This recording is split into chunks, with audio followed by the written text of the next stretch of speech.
Epstein. This comes after President Trump reversed his stance over the weekend and called on Republicans to pass it.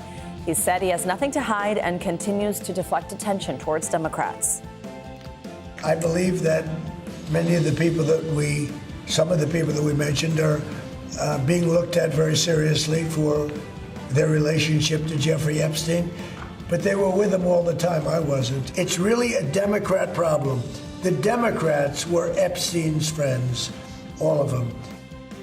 The latest ahead from Washington as the White House looks to move past the scandal. Southern California continues to feel the impact of heavy rain and flash flooding in the region, damaging buildings and flooding roadways with mud. The West Coast is not out of the woods yet, as more rain is in the forecast today. We'll have the latest when we check in with meteorologist Angie Lassman. New concerns: a revamped plan to place mental health professionals in Washington, D.C. public schools based on need is facing some pushback. Critics say the plan doesn't provide enough support across all schools in the district. We'll break down the implications it could have on students. And ready for takeoff, Uber is preparing to launch its own air taxis that would bring passengers to the friendly skies.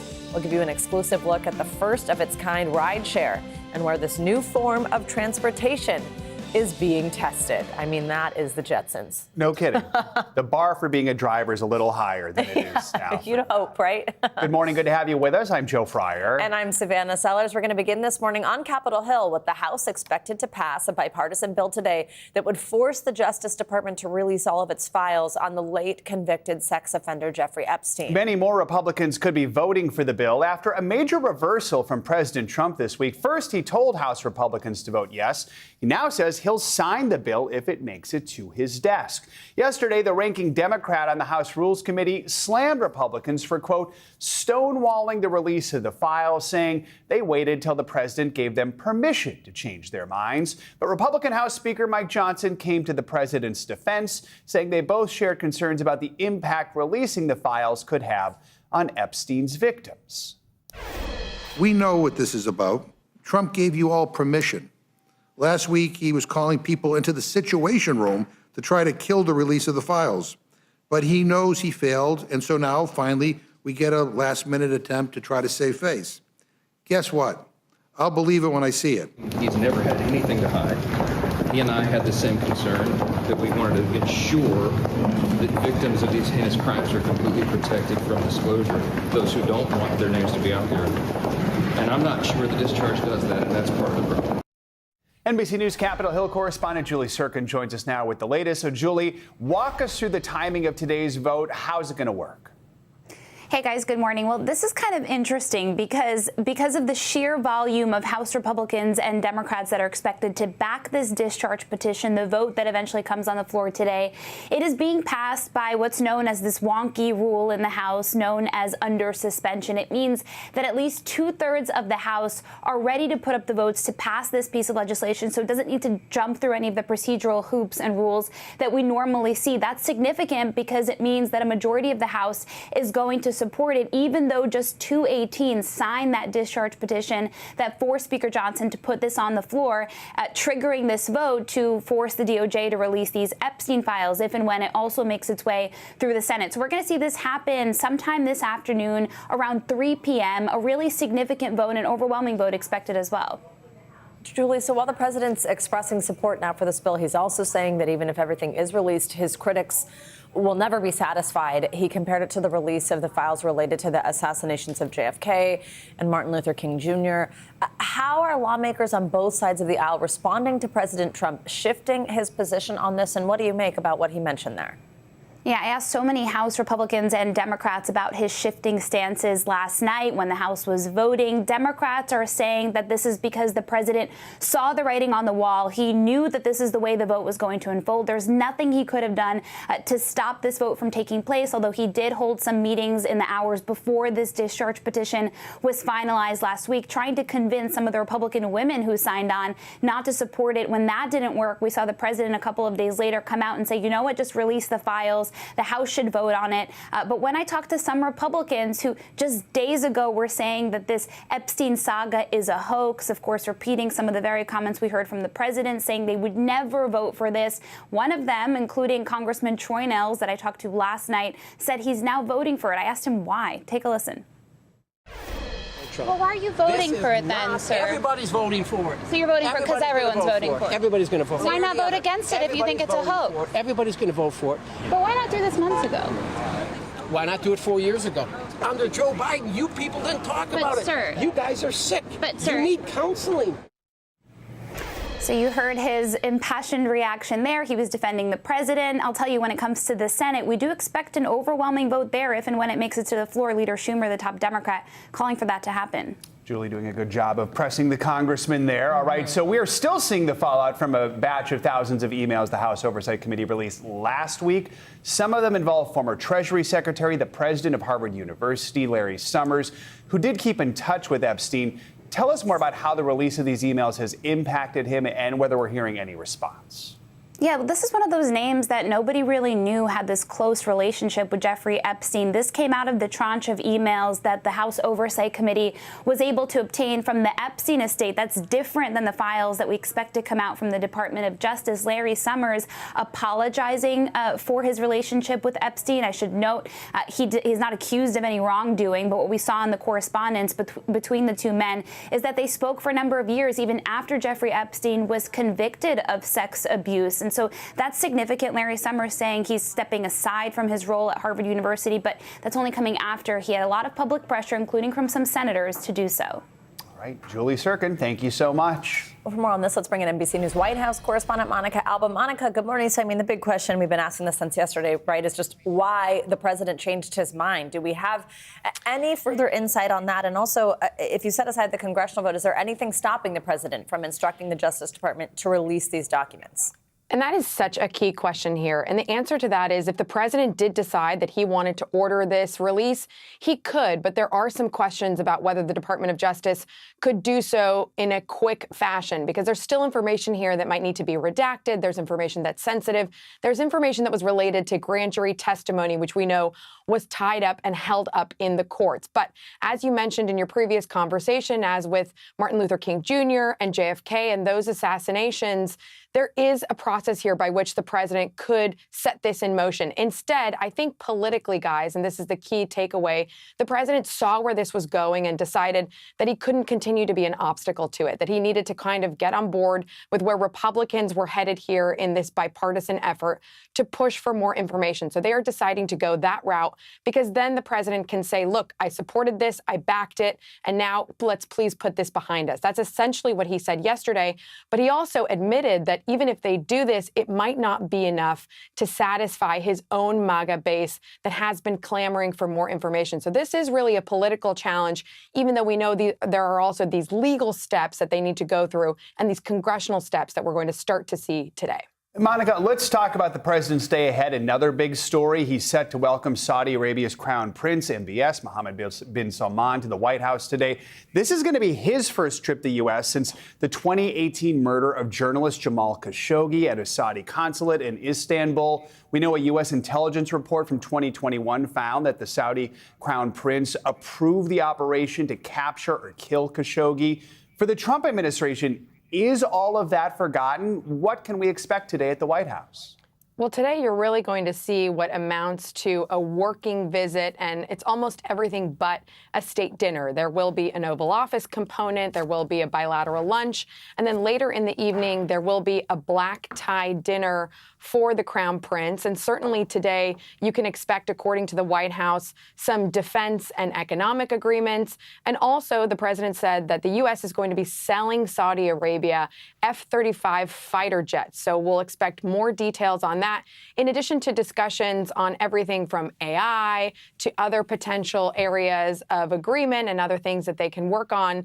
And remember that President Trump really wants Saudi Arabia to join the Abraham Accords. It's unclear whether that is something that is going to happen. There are questions on both sides and in the region about whether that will actually materialize, but the president says that's one of his main goals for today's visit. So to really answer your question here, guys, this is the Crown Prince re-entering the diplomatic fold in a significant way, given everything you laid out about the last few years. Monica, a lot of news to cover. We also want to ask you about the fact that a federal judge is warning prosecutors that their case against former FBI Director James Comey could be in jeopardy. This is from a court ruling. The judge says the government's handling of the case is raising, quote, genuine issues of misconduct. Walk us through this ruling and where the case goes from here. Yeah, this is all about the appointment of Lindsay Halligan, who is the prosecutor here, and whether she made some serious errors, according to the judge. Errors so serious that essentially the case could be thrown out because of some of the things she said when she was instructing to the grand jury and when she was talking about these grand jury proceedings. So we know that this judge really issued a pretty scathing assessment of what she did here. Remember, this is somebody who didn't have any kind of criminal experience in prosecuting any kind of case like this before the president asked her to take this on. So next, we know that another judge will assess this in the coming weeks to see where that can proceed. And it's possible, again, this could all go away because of some of those mistakes, potentially. Monica Alba, thanks as always. In other news out of Washington, the acting administrator of the Federal Emergency Management Agency, better known as FEMA, has stepped down. He was only on the job for 6 months. Two officials from the Trump administration confirmed to NBC News that David Richardson resigned from his role on Monday. Richardson quickly came under scrutiny this year for his slow response to the deadly July floods in Texas. More than 130 people were killed there. He could not be reached for 24 hours during the height of the disaster. Later in a contentious hearing on Capitol Hill, he revealed he was on vacation as the floods hit. Richardson had no prior experience in emergency management before taking the job. He said now that hurricane season is nearly over, he can leave for other opportunities. FEMA's current chief of staff, Karen Evans, will become the next acting administrator starting on December 1st. Well, President Trump's immigration crackdown in North Carolina is continuing. Federal agents arrived in Charlotte over the weekend, where some arrests turned violent as protesters push back on what's been dubbed Operation Charlotte's Web. NBC News correspondent Ryan Chandler has the latest details. Federal agents ramping up their immigration crackdown in Charlotte. The Department of Homeland Security says Border Patrol has arrested more than 130 people since Saturday. Among them, they say, are criminals with a history of assault, DUIs, and gang affiliation. DHS not specifying how many of those detained have criminal histories. Too many times we're finding that some very, very disreputable individuals are seeking work in people's homes. Across the city, encounters turning angry and chaotic. Officers breaking this man's car window. Confrontations turning violent at times. DHS says one officer was injured when a man drove a van into a law enforcement SUV. 24-year-old citizen Miguel Martinez, now charged with felony assault. One witness telling NBC News more than 20 Border Patrol agents showed up at a community center for refugee and immigrant children. No children were present. This is not making us safer. It's stoking fear and dividing our community. It's scary. Some residents say their citizenship isn't enough to feel safe. Jonathan Ocampo's parents immigrated here from Colombia. He showed us the passport he now carries everywhere. It's sad that, I'm not going on an international trip or anything, but I have to carry this.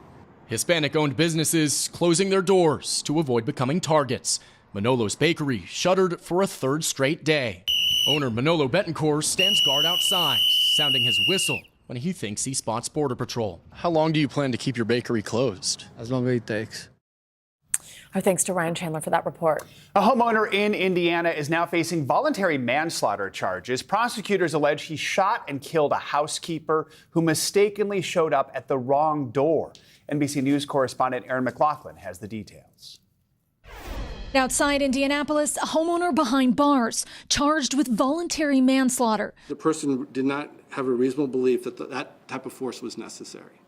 Prosecutors say Kurt Anderson shot and killed housekeeper Maria Florinda Rios Perez after she and her husband mistakenly tried to enter his home at around 7 a.m. on November 5th. Video shows the bullet hole through the front door from the fatal shot that struck Perez in the head. Her husband Mauricio desperate to save her. No es fácil. Seeing my wife in my arms, already lifeless, covered in blood, I felt like they tore everything from me, he says. The couple had been booked to clean another house in the same neighborhood. According to court documents, Anderson told investigators he and his wife woke up to the sound of what appeared to be some type of keys, tools, or instrument being used on the front door of the residence. He said he could hear and see that the individuals outside were still trying to get into his home, adding it was getting more and more aggressive. According to court documents, the couple never made it inside, and that there were no handprints or any evidence of forceful contact with the structure of the door itself. In a statement, Anderson's lawyer pointing to the Castle Doctrine, which he wrote allows a person to use reasonable force, including deadly force, if he reasonably believes that such force is necessary to prevent an unlawful entry into his home. That our decision today in no way should be interpreted as a challenge to Indiana stand your ground law. Anderson has yet to enter a plea. Aaron McLaughlin, NBC News.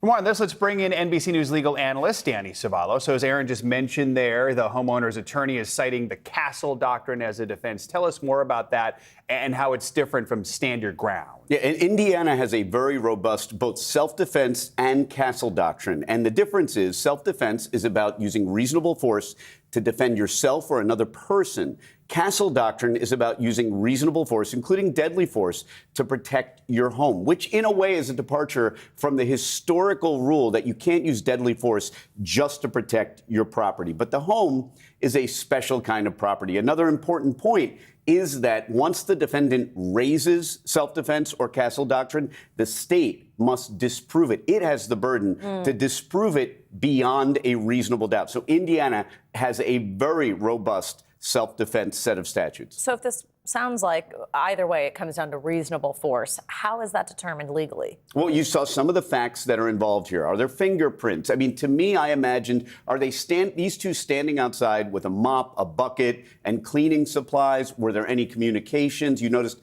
the complaint mentioned something about fingerprints. Those are all factors that will go into the reasonableness determination. But again, it is the state that has the burden to disprove the reasonableness of this use of force, which is another tick in the favor of defendant. Right. We heard a soundbite from the prosecutor there saying this is not a challenge to Indiana's stand your ground laws. He had also said he's not challenging a person's right to self-defense. Why do you think he went out of his way to say that? That is the statement of an elected official more than a prosecutor, because really, who is saying that this is challenging a law that's been around for literally decades? Some of the seminal cases on stand your ground on Castle Doctrine in Indiana are several decades old, dating back to the 90s. So this is not an assault on the law itself. It is a determination by the prosecutor that the defendant's activity did not fall within that self-defense or Castle Doctrine statute. So what happens next here?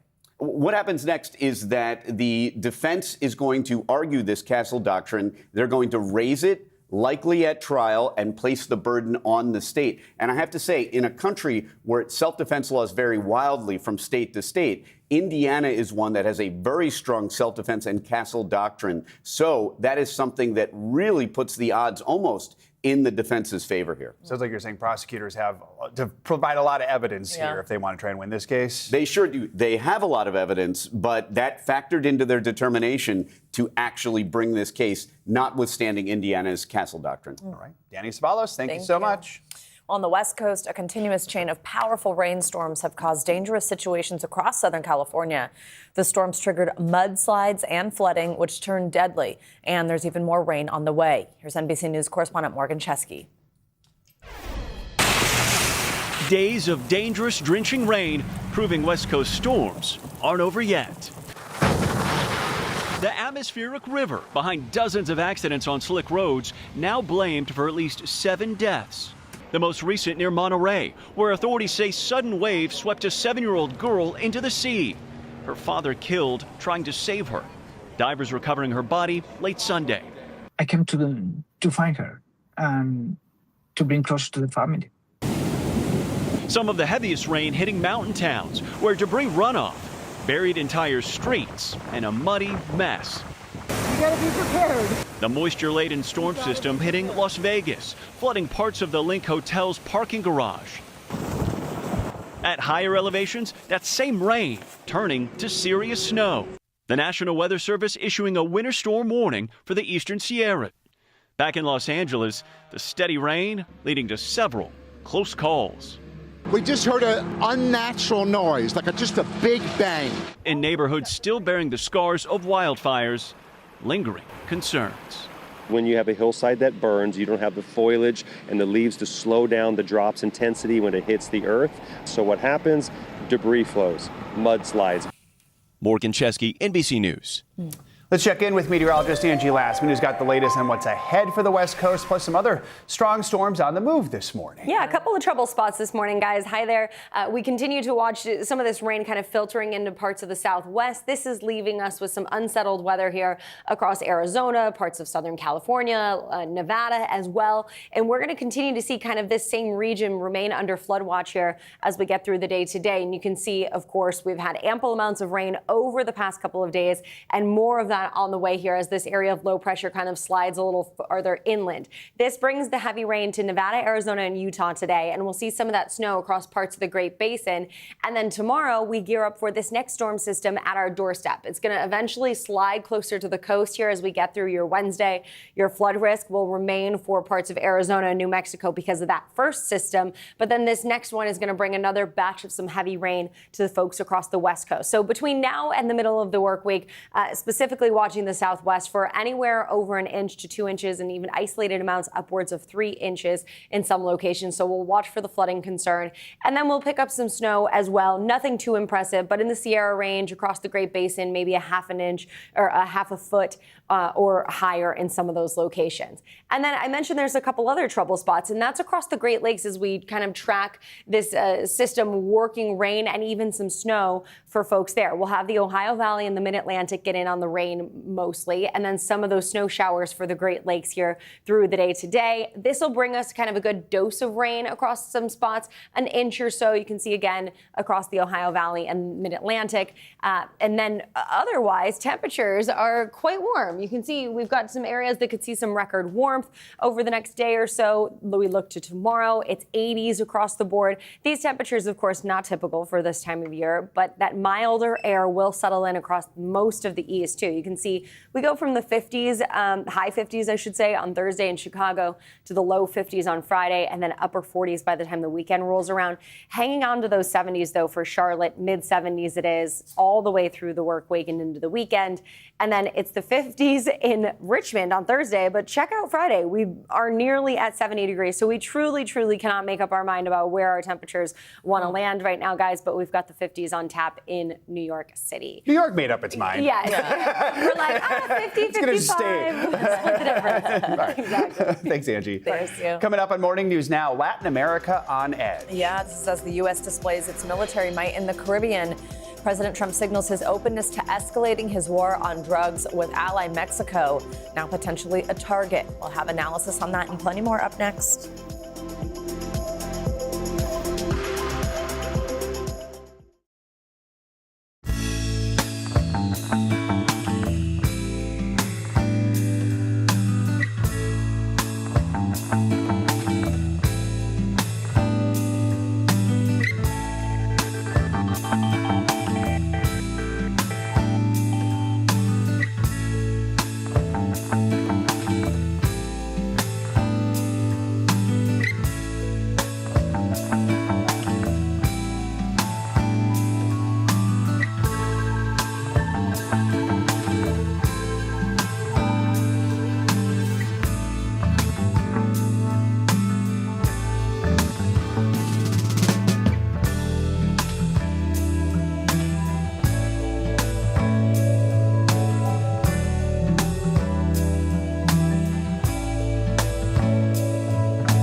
Will U.S. troops ever be sent into Gaza? Do you think President Putin will ever be serious about peace?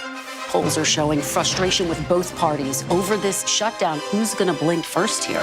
If it's Sunday, it's Meet the Press. The NBC News mobile app. Get connected to your favorite news shows. For the top stories, breaking news, and live video, download the NBC News mobile app now. Welcome back. As the U.S. continues to build up its military presence in the Caribbean and carry out deadly strikes on alleged drug boats, President Trump now says he is open to striking Mexico and Colombia as part of his war on drug cartels. The move is escalating tensions in Latin America, which is already on edge following the president's threats to strike Venezuela. NBC News senior White House correspondent Garrett Haake has the latest. With America's largest aircraft carrier now in the Caribbean, and after another deadly U.S. strike against an alleged drug boat, President Trump signaling he's willing to expand his war on drug cartels into Mexico. Would I launch strikes in Mexico to stop drugs? It's okay with me. Whatever we have to do to stop drugs. We know their address. We know their front door. We know everything about every one of them. And Colombia, too, where over 90% of cocaine smuggled into the U.S. is produced. Colombia has cocaine factories where they make cocaine. Would I knock out those factories? I would be proud to do it personally. I didn't say I'm doing it, but I would be proud to do it because we're going to save millions of lives by doing it. The president has already been weighing options to strike targets in Venezuela. Is there anything you're ready to rule out at this point? Are you ruling out U.S. troops on the ground? No, I don't rule out that. I don't rule out anything. We just have to take care of Venezuela. But also holding out the possibility he'd speak with Venezuela's authoritarian leader, Nicolas Maduro, whom the administration accuses of running one of the country's cartels, which Maduro denies. Are you prepared to speak with him directly? Would you commit to doing that before you ordered strikes? Yeah, I probably would talk to him. Yeah, I talk to everybody. While critics say those boat strikes have already gone too far. These strikes are illegal, and it's creating major problems for the U.S. The White House insists the strikes so far have been legal, and the president said today he would, quote, probably go to Congress if he were to expand them. All right, Garrett, thank you. Well, let's continue this conversation with Jason Marzak. He's the Vice President and Senior Director of the Atlantic Council's Adrian Arsh Latin America Center. Jason, good morning. Thanks very much for joining us. So, Mexican President Sheinbaum has repeatedly said that U.S. military action in Mexico would not be allowed without her permission. Do you think strikes on Mexico are a serious proposition, given it's a close U.S. ally, our neighbor? What do you make of the president's comments? Well, good morning, Savannah and Joe. Look, I think the Mexican president has been pretty adamant in the past in saying that that Mexico is willing to cooperate with the U.S. on a whole range of items to be able to stop drug trafficking coming from Mexico into the United States. And we've seen a number of different measures that the Mexicans have taken to really be able to seal the border much more effectively than previously. And this goes to President Trump's desire to really stop drug traffic coming from Mexico into the United States. So will the United States strike inside Mexican territory? I highly doubt. I think this is part of the president's desire to levy more pressure on the Mexicans to take additional action beyond what's already been taken. Jason, we also heard the president say he's open to speaking directly with Venezuela's president, Nicolas Maduro. In an interview yesterday, Maduro said he's also willing to talk to Mr. Trump, adding he's opposed to war. Given the military buildup from the U.S. on Venezuela's front door, do you think talks are realistic at this stage? Well, Joe, there have been talks previously, and there have been talks with Nicolas Maduro for years, frankly, and those talks have always led to Maduro essentially negating what was actually agreed to at the negotiation table. So if there are talks between Trump and Maduro, it'll be important that the president finds mechanisms to be able to ensure that Maduro finally does live up to his promises, because he's pledged a lot of different items over the years, and he's always used talks to essentially delay any type of action. So that would be an important component of any conversations between the Trump White House and Maduro. Those talks might be ongoing. Those talks were ongoing earlier in the year. Those talks had supposedly ended, but if talks are continuing, that's probably a good thing, because it means that that the president's trying to find a peaceful way to be able to hopefully put additional pressure on Nicolas Maduro, and also reduce the drug trafficking coming from Venezuela. Jason, on Sunday, the State Department designated Venezuela's Cartel de los Soles a terrorist organization, effective November 24th. But we just heard Garrett mention this. I mean, the administration claims that President Maduro heads the cartel. He strongly denies any ties to that or the drug trade generally. But what is the significance of that move? What does it mean for the legality of these ongoing U.S. strikes on these alleged drug boats? Well, that's an important move, Savannah, because the designation of the Cartel de los Soles effectively means that Nicolas Maduro is a terrorist, because the president said that it's now a foreign terrorist organization. The president said that Nicolas Maduro heads that organization. The designation also provides a whole range of additional options for the United States to be able to target Cartel de los Soles. And Secretary Rubio said previously it also gives the additional rights to be able to target those groups. And so it really ramps up the pressure on Venezuela, on Nicolas Maduro, and it's probably part of the tactics that are being deployed insofar as any talks that might be ongoing. All right, Jason Marzak, thank you so much. Coming up, Google searches are surging for a drug that started trending after it appeared in the most recent season of The White Lotus. We're going to talk to a psychologist about the anti-anxiety medication, what you should know about the potential risks. That's next in your weekly mental health check-in.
Here's the scoop from NBC News, a new podcast where conversations and headlines are served daily. It's your news playlist. Top Story with Tom Llamas, weeknights at 7 on NBC News Now. This is Stay Tuned Now. Every night, taking you to the story. Weeknights on NBC News Now. News for the generation of now is NBC News Now, streaming free everywhere. Kristen Welker hosts Meet the Press every Sunday on NBC.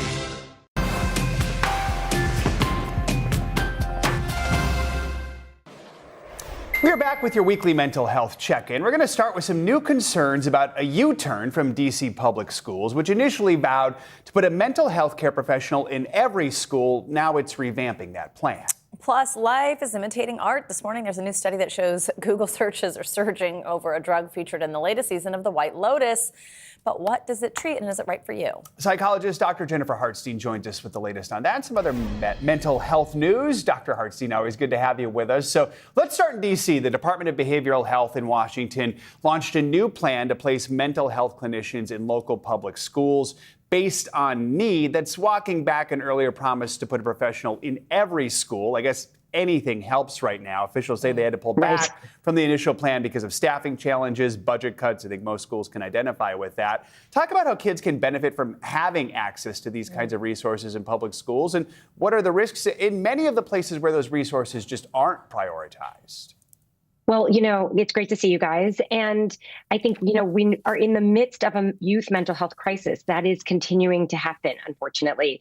And without the supports in schools, and so many schools are impacted, kids aren't getting what they need to be better at school, to focus, to manage the challenges they have in life that they don't have access to outside. So we know that school-based mental health care really is a wonderful place where they have more support, more access to that support, which takes them into greater ability to succeed all over the place. So the fact that they're turning it around, while I get it, it's, budgetary cuts, that's the problem. It's going to put kids at greater risk for more mental health issues down the road. Absolutely. Important conversation. All right. We also want to ask you about actress Gwyneth Paltrow. She's opening up. She's got this podcast, Goop. She's sharing about some struggles that she's having with her mental health. We're going to play a little bit. I'll get in bed exhausted and my heart will start to race. And then I'll have intrusive thoughts, which I've never had in my life. Interesting. I think somebody that's been so in the public eye, right, to express this new change that she's having and to share it in real time. Do you have any tips for people who are experiencing mental health struggles for the first time later in their lives? Well, and I think we have to remember the why of some of this, Savannah, right? Gwyneth Paltrow is a woman in her 50s. We know that menopause, which is a thing that we're talking about so much more, has a huge impact on women's mental health. So I think for women especially, you notice these changes. Let's not ignore them. And that's true across the board. If something starts to feel different, don't ignore it. Ask for help, talk to someone, check in with some trusted resources, see, hey, are you having any of this? Go to your primary care physician. Don't just be like, oh, it's a phase and pretend that nothing's happening. Lean in, get curious, ask yourself what's happening. Good. Let's get to this one we teased. This new study says Google searches for a powerful anti-anxiety drug called lorazepam reportedly doubled since it was featured in one of the storylines in the latest season of The White Lotus. For those who watched, the Parker Posey character was using it. Then her husband's character started secretly taking the pills without a prescription. So Dr. Hartstein, break down this medication for us. Who's it for? And how does someone go about deciding if it is right for them? So lorazepam is the generic name, and it's known as Ativan as the brand name.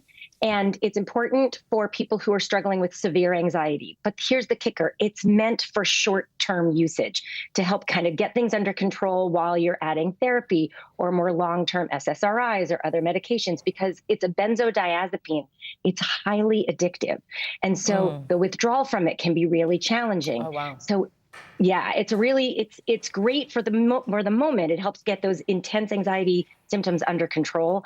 But in the long term, it's not meant to be used. So we have to be really mindful. So the fact that people are searching for it, trying to get it, we want to be careful because it's a highly addictive anxiety medication.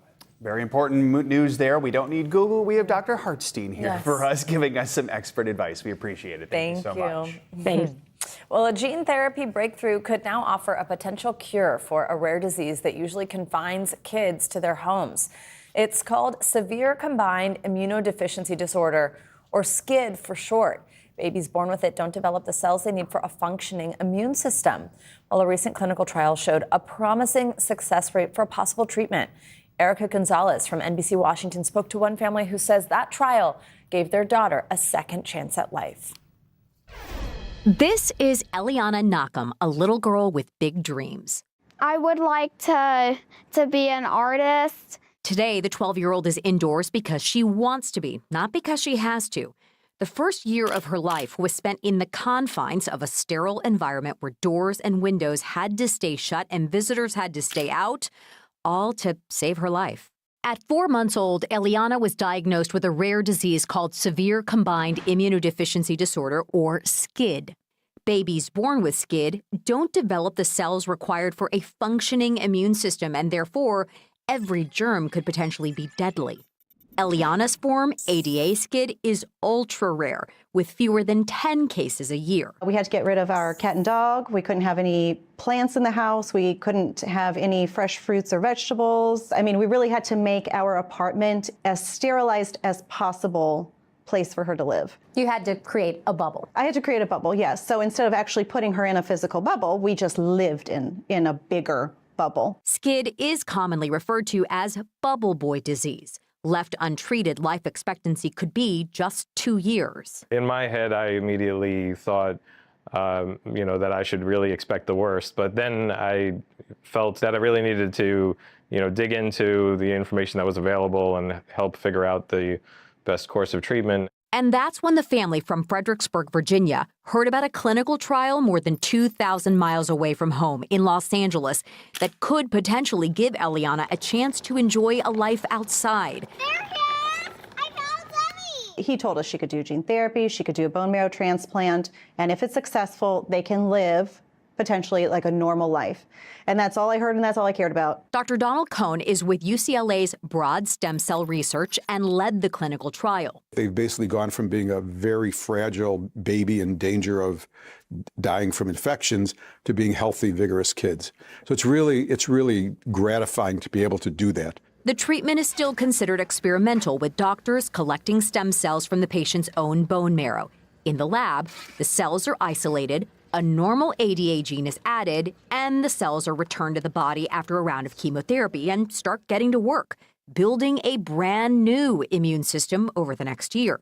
Doctors call it a cure. Of the 62 patients who took part over a 5-year span, all are alive, and 59 of them have a completely restored immune function, a 95% success rate. They're living out in the world, they're going to school, they're doing all the normal childhood things without getting unusual infections. Now, the process is anything but easy. Eliana experienced life and death setbacks with the treatment and was in and out of the hospital. Then, one day, her family got the call that would open up their world again. So when she was a year and a half old, and Dr. Cohn told us that she can go out and she can eat food that is normal, and I'm allowed to kiss her now. You couldn't kiss your own child? No, I could not kiss my own child. No, because what if I have something? You went a year and a half and you didn't kiss your own child? No, and I still do not. Because I have lingering. It's trauma. Stuck with me. Yes. Trauma. Doctors say the mental toll of such a fragile life may prove as challenging to cure as the disease itself. One of the things we see in a lot of the parents is it's hard to completely drop your guard. Even 12, 13 years later, you still remember how fragile your baby was and that you were the only thing that stood between them and a world full of germs. For Eliana, it's now a world full of possibility and a far cry from her past life. I think it's interesting to hear my own backstory. Some of it's a little scary to hear, like, if I didn't know it was like that emotional and scary for them. Her future, though, is right here in her own hands and as bright as the rainbow she draws. Our thanks to Erica Gonzalez for sharing Eliana's story. Amazing. Yeah, coming up, Uber is preparing to launch its own fleet of air taxis that would get passengers where they need to go a lot quicker, but would you hop on? When we come back, we'll give you an exclusive sneak peek at this unique ride share that could soon become a reality and get you out of that traffic jam. You're watching Morning News Now.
and we are buckled in.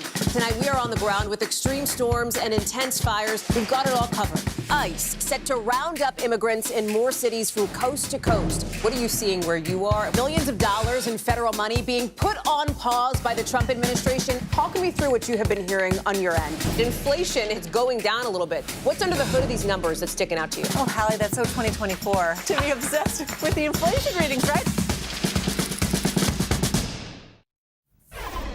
We're back with an NBC News exclusive about a first-of-its-kind rideshare that's literally getting ready to take off. The days of sitting in traffic could soon be numbered. Uber is partnering with an aviation company called Joby, and they're preparing to launch a fleet of air taxis. NBC News chief international correspondent Keir Simmons got a behind-the-scenes look at these new aircraft. He joins us now live in Dubai. Keir, good morning.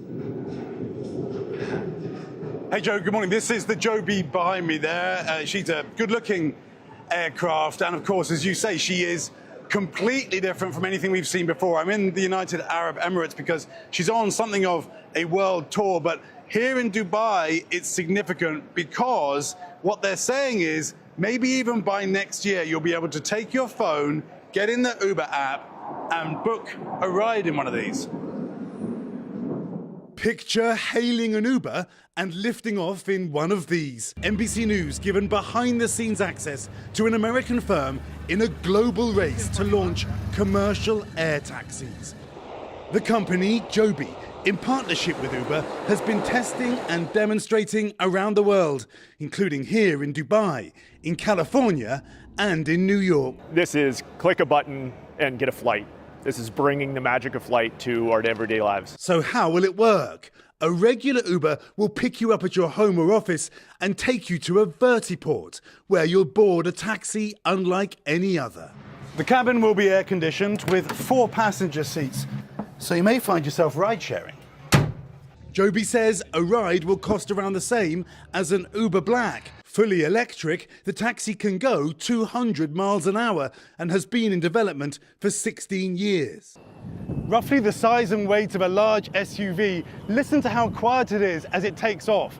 That's crucial because they're about to start testing it over Dubai's densely populated areas. We met their test pilot, who, in another life, put F-35s through their paces. It's up there with the F-35 in terms of its responsiveness. For the many who will worry about safety, he points to the aircraft's 6 propellers. We can still perform our flights and deliver our customers to where they need to be safely, even if we have a failure. At least 5 US cities are hoping to be pioneers after President Trump simplified the process by executive order. Here in Dubai, vertiports are already under construction. The city set to be the first to launch a full fare-paying service, Joby says, as soon as next year. Okay, Keir, we are just in amazement. And also over the fact that it would cost the same as an Uber Black. I mean, that's like not that big of a deal. Right. Tell us more about that, the price here, and which U.S. cities might see this first. So the aircraft itself, of course, doesn't cost the same as an Uber Black. The estimate is around about $5 million that it costs to make one of these. But you're right, that price point for the ride itself that Joby is describing, the reason why they say that that's going to be possible, because you might say, well, a pilot for an aircraft is going to be paid inevitably very differently from a driver of an Uber. Well, they say, yes, but the driver of the Uber is going to sit in traffic. This aircraft is going to go at 200 miles an hour, and it's going to be, as I mentioned in the piece, ride-sharing, 4 people inside. So therefore, they say those efficiencies are going to enable them to get you that kind of fare. And as it expands, they say, that price point should get better. Wow. Clearly, Keir, a lot of companies are going to be involved in this race to create the flying car. Governments are going to be deeply interested. Who else is involved? Yeah. It's not just the Joby, Joe. Do you see what I did there? That's right. So you'd be the first person to fly in it, I think, Joe. But no, there are many other countries and many other companies. One called Archer, for example, just about an hour from here in Abu Dhabi, and a number of others. This technology is so forward-thinking. There are many who want to get on board. And another point too, Joe, at some time in the future, some countries and companies believe that they will be autonomous. So imagine climbing into an air taxi with no pilot. A Waymo in the sky. So I've already told the story about how that went for me. Kira, here's the problem. I'm a Joe F, not a Joe B, so I actually won't get the first ride. But that was awesome. Kira, appreciate it. Thank you so Really much. cool. Well, again, an amazing assignment. Thanks. All right. In other financial headlines, Google's CEO is giving a word of caution to AI users. NBC's Emily Lorsch is with us with our Money Minute. Hey, Emily, good morning. Hey, Savannah. Hey, Joe. Good morning. A new warning from one of the biggest names in tech. Google parent Alphabet CEO Sundar Pichai told the BBC people should not blindly trust AI tools, stressing they're still prone to errors. He says it's why a strong mix of sources, including Google Search, remains critical as AI enters what he calls a, quote, new phase. That includes the integration of Google's Gemini chatbot into its search. Google's preparing to unveil Gemini 3.0, its next large language model that's expected to drop soon. And one of the world's wealthiest people and the founder of Amazon is taking on a major new role. Jeff Bezos is launching an AI startup called Project Prometheus, where he'll serve as co-chief executive, according to the New York Times. The company is launching with more than $6 billion in funding, partly from Bezos, making it one of the best financed early-stage startups. Its mission, develop AI that can drive the next wave of engineering and manufacturing in computers, cars, and even spacecraft. Finally, Target and Starbucks are rolling out their first ever holiday drink collaboration, a frozen peppermint hot chocolate sold only at Starbucks cafes inside Target stores. Both chains have been hit hard this year as inflation, tariffs, and cost-sensitive shoppers drive down sales. The companies are hopeful this exclusive drink can nudge customers back in during the critical holiday season. Target reports its earnings tomorrow, and analysts say every bit of traffic matters as the retailer tries to reverse 3 straight quarters of falling sales. And so this exclusive drink is available starting today. You have to go to Target stores and find that Starbucks. If we had one here in 30 Rock, I might have brought you guys a treat. Best with your props. Thanks, Emily. Thanks, Emily. Appreciate it. Many Parkinson's patients are finding a way to fight back through a popular program. Right now, more than 1 million people in the U.S. are living with Parkinson's disease. The condition can affect their movement, balance, and facial expressions. It can also affect their confidence. Physical activity can help with the symptoms, especially if that exercise focuses on footwork and hand-eye coordination. Well, NBC's Ann Thompson spoke to the founder of one program that's helping patients do just that, one punch at a time. In boxing, the goal is to knock out your opponent. And no one wants to do that more than the 3 people in this unique program. I said, I don't have a disease. I'm just going to handle this as a challenge. I have a challenge and I have to deal with it. Cheryl Doyle's challenge is Parkinson's disease, a nervous system disorder impacting movement, often causing tremors. Step in. Nice. George Nichols has dealt with it for 4 years. How does the boxing help those symptoms? My Parkinson's exacerbates itself in my left arm. So with boxing, it just makes it, after an hour of boxing, this will calm down immensely. Noelle Conley has multiple sclerosis, which interrupts communication between the brain and the body. I want to show that even though I have difficulty walking and I use mobility aids, I'm still rocking it and living an amazing, fabulous life. They are warriors in Punch for Parkinson's, an organization paying for gym memberships in 8 states with 400 people on the waiting list. The brainchild of Boston firefighter Ryan Roach. What's helping others is trying to let these people live a more normal life. That's kind of all we really want. Maybe get around the house a little easier. Ryan's inspiration, his uncle Freddie Roach, a World Boxing Hall of Fame trainer who has Parkinson's. I was just kind of watching him in the ring, and he gets in there and everything seems to go away. And I was like, I wonder if I could bring this to like the regular people. What Frank, Cheryl, and Noelle call free medicine is dispensed at this suburban Boston gym by Frank DeSario. One step. Good. He works with all kinds of boxers. 2, 3, 2, boom, boom, boom, boom. But was a little unsure when Ryan first asked him to work with people who have Parkinson's. I didn't know if I was good enough to get them better. That was my main fear. And what have you learned? That I'm pretty good at it. I wish I could copy 10 Franks because he's so good with them. Boxing is boxing, says Frank. Whether professional or Parkinson's is part of your resume. Here, the sound of success is everywhere. Good. When you hear the glove hit the mitt, and it makes that pop. It feels awesome. George, Cheryl, and Noelle all say their classes boost their self-esteem. Mom of 3, Noelle says the biggest difference is at home. I can be more active in my kids' lives. It allows me to be more functioning at night, to be able to cook meals, to take my kids to hockey practice, to be active in their everyday. A year and a half into this, Cheryl says it's got her doctor's attention. Has your doctor noticed a difference? He has, and he says that that's the answer. That's my medicine. For George, it's what happens after class that keeps him coming back. About an hour after I get home, they're all gone. All the symptoms are gone. So you don't shake anymore? I don't shake at all, for probably the rest of the day. Wow. Yeah, it's amazing. Hitting back and moving forward. We just roll with the punches and we keep punching, and help people every way we can. Ann Thompson, NBC News. Those programs are incredible. I've highlighted one in Seattle that is extraordinary. So great. Yeah. Coming up for some Thanksgiving is all about 3 things: food, family, and football. After the break, we got your first look at the positively stuffed halftime lineups. It'll keep you kicking even after the big meal. Who got the gigs? We'll tell you next.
Welcome back. As if the turkey, the stuffing, and desserts weren't exciting enough, football fans are getting another treat this Thanksgiving, a triple header. And we now know those holiday games will feature some star-studded halftime shows. The NFL announced rock legend Jack White will take the stage during that powerhouse matchup between the Detroit Lions and Green Bay Packers. Global superstar Post Malone will perform at the Kansas City Chiefs-Dallas Cowboys game. And then in the primetime game, Lil Jon will turn down for what when the Baltimore Ravens take on the Cincinnati Bengals. So we had Beyonce Bowl last year. This year we get Lil Jon Bowl. Yeah, exactly. And Post Malone, that's awesome. Thanks, Joe. We're going to end this hour with a look at the country music star who gave one military family an early holiday surprise they will never forget. NBC News Now anchor Tom Yamas has more on the heartwarming moment that was cheered on by thousands of NFL fans. He's been in for 15 years, and he's been deployed for about 6 months, and we really miss him. At halftime of the Tennessee Titans game, country music star Trace Atkins welcomed the Sizemore family to the field. All right, we have a surprise for you if you would look up here. A special message from a man they really miss, their husband and father, Master Sergeant Christopher Sizemore. He's been deployed overseas with the Army Special Forces for the last 6 months. Enjoy the game, and I miss you, and I love you. But the best reveal was still to come.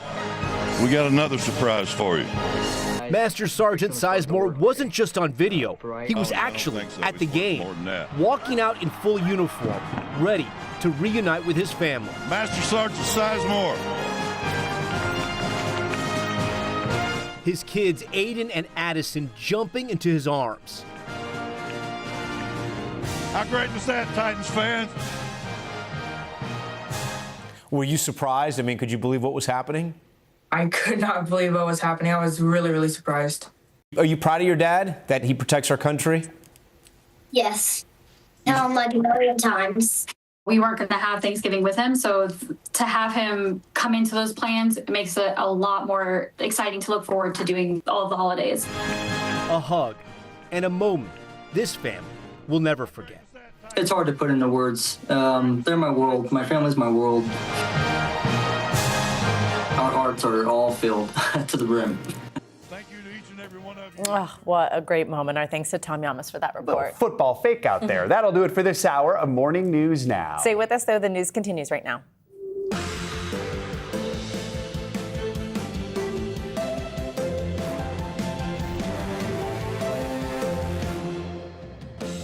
Good morning. I'm Savannah Sellers. I'm Joe Fryer. Right now on Morning News Now, momentum on Capitol Hill. Top lawmakers in the House ready to vote to force the release of documents related to Jeffrey Epstein. But even with a late surge of support from the White House, will it pass? And what might happen if it reaches the Senate? We are in Washington with the latest. Also this morning, a bombshell court ruling over that ongoing criminal probe into former FBI Director James Comey. Federal judge saying the Trump administration made missteps, how that could now put the entire case in jeopardy. Plus, off to the races. The countdown to Thanksgiving is officially on, and shutdown-weary Americans are now eyeing the nation's airports and airlines ahead of another bustling travel season.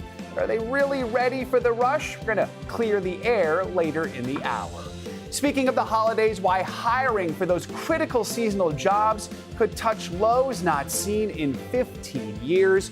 We'll look at how that might impact shoppers looking to cash in on a little Christmas spirit. Big change this year. Caleb Silver is here to help us dive into that. Absolutely. Let's begin this hour on Capitol Hill, where a vote is set to take place this afternoon that could bring the last of the Jeffrey and Epstein files into public view. After securing support from President Trump, the House is now expected to pass a bipartisan measure to force the Justice Department to release all of its files related to the late sex offender's case. Before that can happen, the bill will also have to clear the Senate.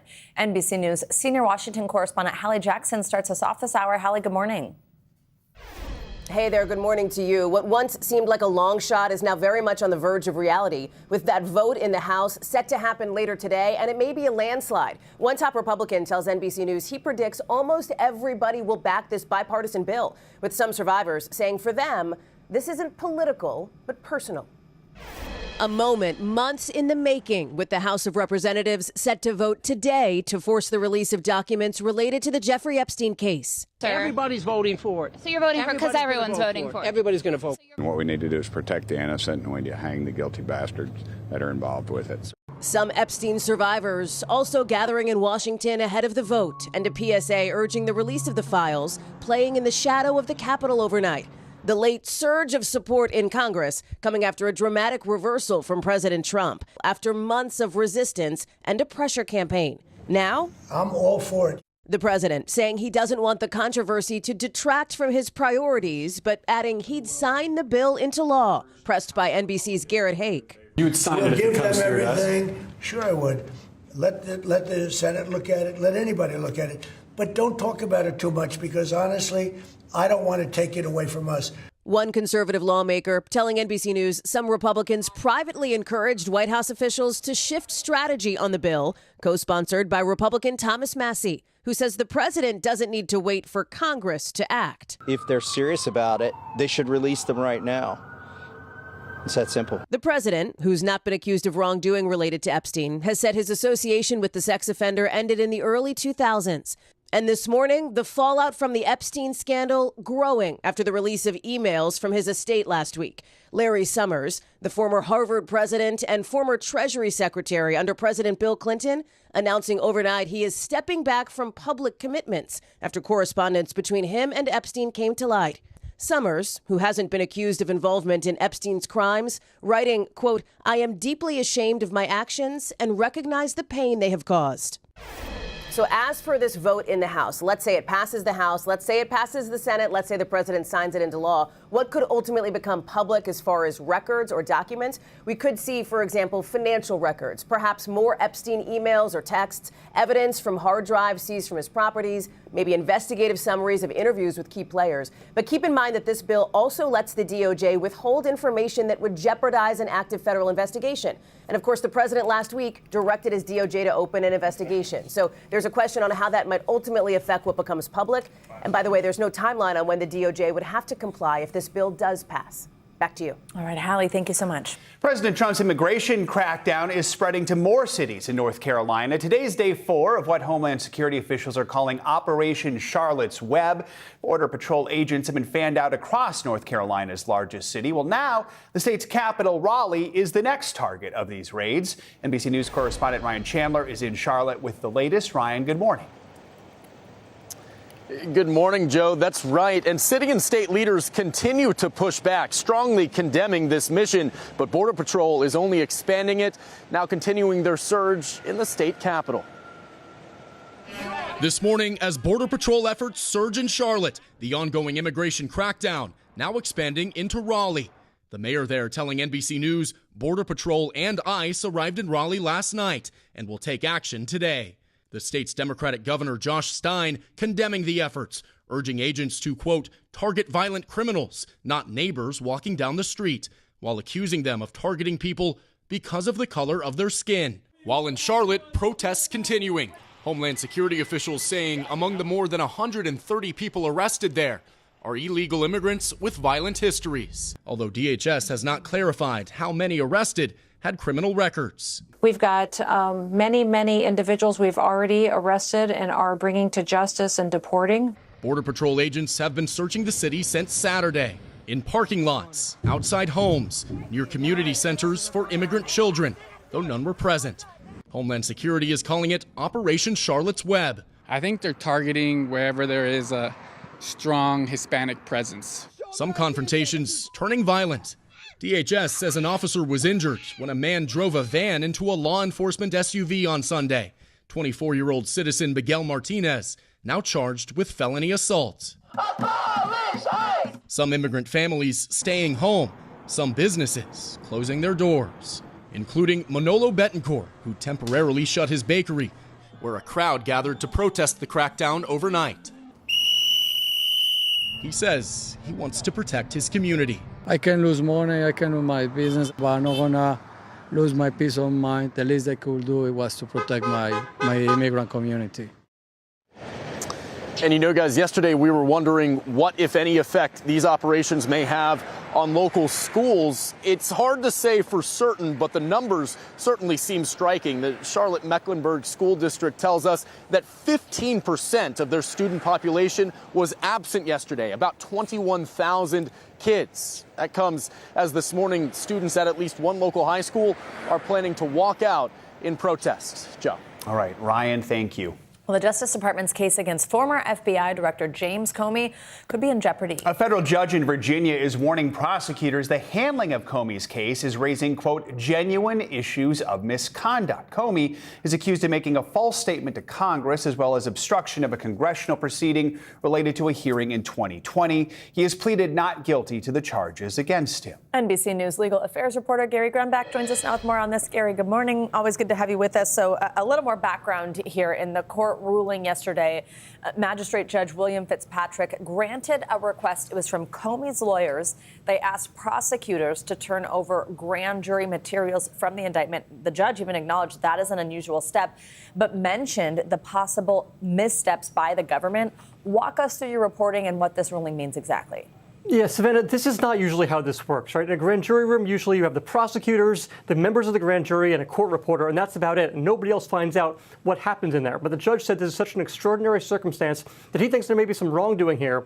And he points to two different points. One, he points to two statements that U.S. Attorney for the Eastern District of Virginia, Lindsay Halligan, made to the grand jury that were misstatements of the law. Now, remember, when this indictment came down, Lindsay Halligan was on day 3 of being a prosecutor. She had 0 prior prosecutorial experience, so perhaps she would be forgiven for not knowing the ins and outs of how a grand jury works. And second, whether the government has really shared all the information that happened inside that grand jury room. There's a question of several missing minutes that might have happened that are not on the transcript and what exactly happened in that grand jury room. Now, the Trump administration has appealed this ruling, and that should be figured out by the end of the week. So, Gary, it was just last week when a different judge raised similar concerns about missteps during a hearing on whether to disqualify Halligan because of her legality of her appointment. What challenges is the Justice Department facing in trying this Comey case going forward? Because we're still waiting for a ruling from that judge, right? We are, yeah. There's a lot of rulings we're waiting on related to this case. James Comey's team is going to try everything they could possibly do to get this case dismissed. One of them is, as we saw last week, challenging the appointment of U.S. Attorney Lindsay Halligan. And the other is finding anything possible that happened incorrectly in that grand jury room that they can say this should be a reason why this case should be dismissed. Anything that was said, or more importantly, was not said correctly to that grand jury is certainly a valid reason for them to go forward and do this, guys. Gary, if the Comey case gets dismissed, should we expect the DOJ to retry it or replace Lindsay Halligan, have somebody else lead the investigation into Comey's alleged wrongdoings?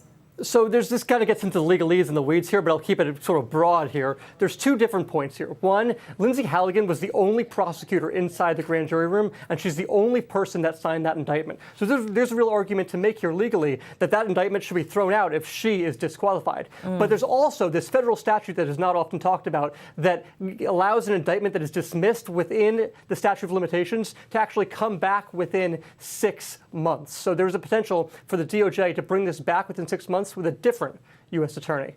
Guys. Right. Gary Grumback, thank you very much. This morning, federal investigators are expected to release the findings of their inquiry into the Key Bridge collapse in Maryland. The tragedy happened about a year and a half ago when a cargo ship hit the bridge in the middle of the night, causing it to crumble into the river below. NBC News national correspondent Aaron Gilchrist is in Washington with more on what to expect from today's meeting. Aaron, good morning. Hey, Joe, good morning to you. The National Transportation Safety Board is expected to tell us what caused this crash. It killed 6 people. It snarled transit and commerce in this region for months after that crash happened. This accident is also highlighting major concerns about bridges that are similar all around the country. The whole bridge just fell down. The whole bridge just collapsed.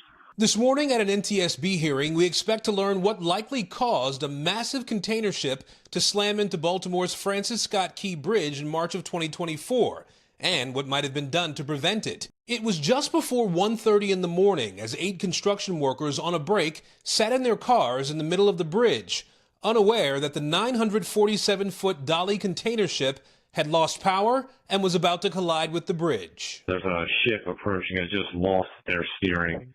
So until you get that under control, we got to stop all traffic.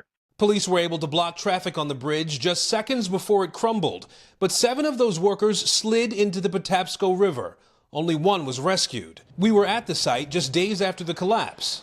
You're looking at now some of the first pieces that were cut, and they're waiting to be removed. It took more than a month to clear away enough wreckage to recover the missing. Earlier this year, the NTSB said Maryland's Transportation Department had not assessed the bridge's vulnerability. Had the MDTA conducted a vulnerability assessment of the Key Bridge based on recent vessel traffic, the MDTA would have been able to proactively identify strategies to reduce the risk of a collapse and loss of lives associated with a vessel collision with the bridge. Even if the assessment had been completed, the impact may have simply been too much. I don't know that any of the modern protections would have absorbed enough energy to prevent this collapse. Civil engineering professor Aaron Bell says the NTSB report will also look beyond just this incident. It will not just focus on this particular failure, but what can we put in place to make sure that this doesn't happen again? Now, the NTSB has flagged 68 bridges in 19 states as having urgent need of assessment for potential to collapse in a collision with a ship. We're told that many of those bridge owners have either completed or started planning for some of these inspections, and ultimately these inspections will help them reduce the risk of these bridges being vulnerable to collapse. Joe? More to come on this bridge later today. Aaron, thank you. Well, if you can believe it, Thanksgiving is just over 1 week away. Luckily, the government's reopened. Airlines are flying at full capacity. There are still lingering questions, though, about if airports are ready for the big crowds we're going to see over the next 2 weeks. NBC News correspondent Emily Ikeda is live at Newark Liberty Airport for us. Hey, Em, good morning. Good morning to you. I'll show you a good sign, and it's all that green and on-time departures you'll see on the flight boards behind me as major U.S. airlines say that they are ready for the impending travel rush. United says excluding FAA-mandated cancellations, its on-time departure, or its on-time performance, rather, is even better than this time last year. Still, after weeks of travel nightmares, some passengers are wary and even changing their Thanksgiving travel plans. This morning, U.S. airlines are stepping on the gas. Now, day 2 since transportation officials lifted the flight reduction emergency order. I was really happy that my flight was not last week, but this week. There just seems to be a sense of calm. Fewer than 100 flights were nixed across the country Monday, in stark contrast to the thousands plaguing the nation's busiest airports in recent weeks. Kayla Lopez saw her flight canceled last week. You're not traveling for Thanksgiving. Are you happy about that? Yes, very happy. I'm avoiding traveling, staying home, Thanksgiving and Christmas too. She's not alone. Aviation analytics company Cirium reports Thanksgiving bookings slowed by nearly 5 percentage points this month. AAA even acknowledging their holiday forecast could shift if some air travelers decide to drive instead of fly following recent flight cancellations. I think there is a percentage of people that is snake bitten from the impacts of the shutdown and just wants to avoid the chaos of the airport in general. But this morning, major airlines all assuring customers they're ready for the holiday rush. American says it will operate more than 80,000 flights between this Thursday and December 2nd, including additional late-night flights to help passengers returning home to American hubs in Phoenix and Chicago. Holidays is just like peak travel time. You want to maximize time with family and friends, and anything that kind of jeopardizes that in a period, there's just not that much vacation in a year. Everybody's back to work now, and, that's a big relief for us. Though even with the government reopened, there's always the chance Mother Nature could have other plans for your holiday. Weather is the biggest reason why we see any type of travel disruptions. And the transportation secretary overnight sharing that, like TSA officers, air traffic controllers who worked through the government shutdown will also be receiving $10,000 bonus checks. Guys. All right, Emily, thank you so much. You just saw her in Emily's piece, but she's so nice, we're going to use her twice. Let's welcome back travel expert at Going.com, Katie Nastro. Katie, good to have you with us. You mentioned people may want to avoid the chaos at airports altogether. You also say the distribution of travelers may look a little different this year. What does that mean? Why is it important for people who are traveling this year? Yeah, good morning, Joe and Savannah. I think what people need to be aware of is that this year may look slightly different. Yes, we are going to see record numbers of travelers, according to AAA, but there still may be some lingering impacts of people feeling slightly snake bitten from what we saw just a week ago. We actually, if you look at the numbers a little bit closer, we're actually seeing a slower amount of growth year over year than we saw 2023 into 2024. About 400,000 people less looking to travel for Thanksgiving this year, according to AAA numbers. So while there may be a percentage of travelers that stay home this year because they just thought, you know what, I'm going to avoid it altogether, or they keep those alternate plans. So instead of flying, they may be driving this year. We're just going to see a different distribution. Things may look a little bit different, but yes, we are still seeing more people travel year over year.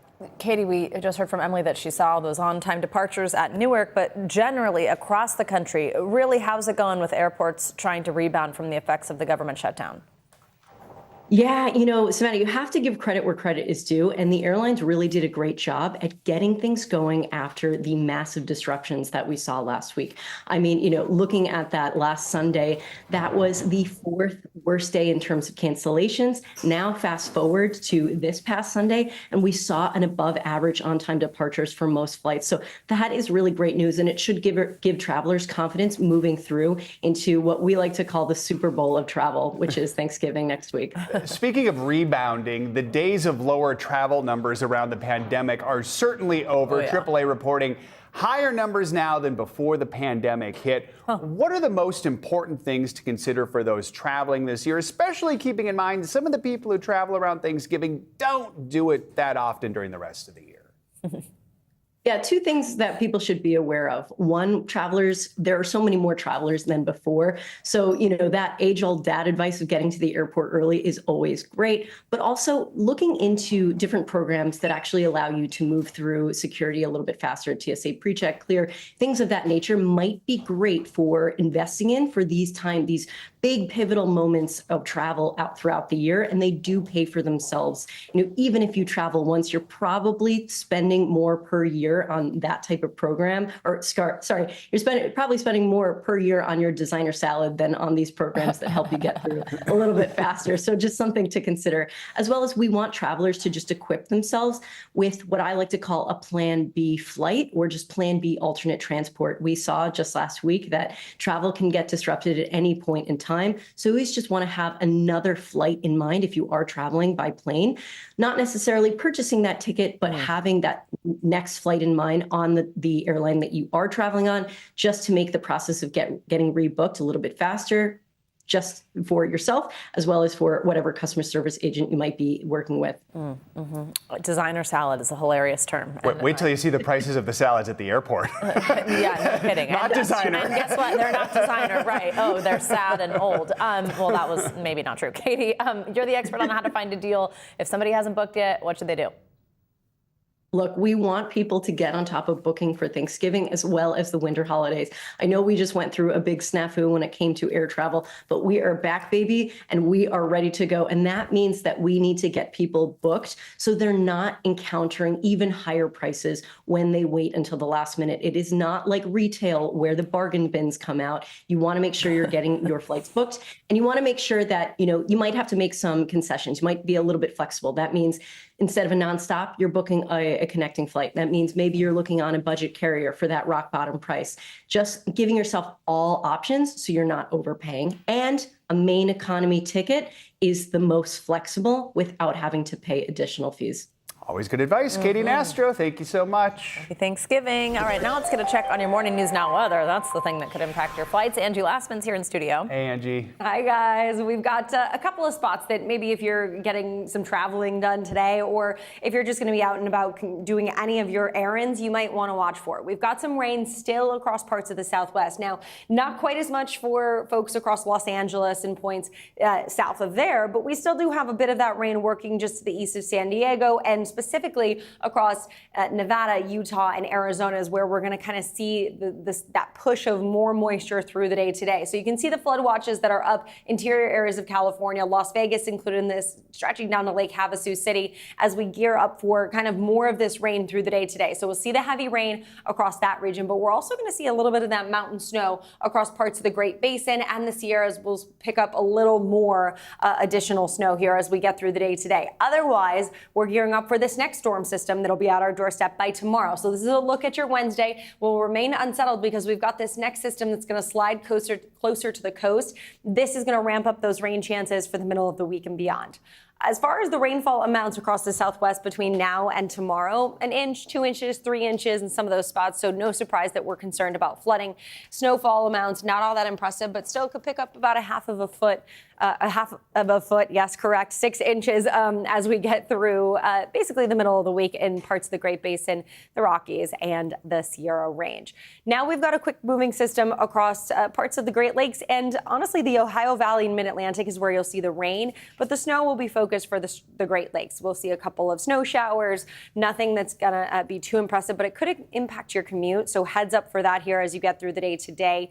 We'll see maybe 1 inch or so in rainfall amounts from Louisville to Cincinnati and out towards Charleston. So it could slow you down just a bit out towards Washington, D.C., guys, just about a half of an inch. And then the warmth is what we're dealing with for the South. 92 degrees in Laredo today. We've got a handful of records that we could potentially break today, tomorrow across that same region. So we've got it all for you. Oh, boy. Nice. Thanks, Angie. Of course. Much more to come on this hour of Morning News Now, including why some big employers are choosing to cut back on all that holiday hiring this year, putting vital seasonal jobs in jeopardy. First, after the break, the latest in that string of high-profile celebrity break-ins. Well, now it's rattling a Bravo Beverly Hills icon. We've got more on that next.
Hey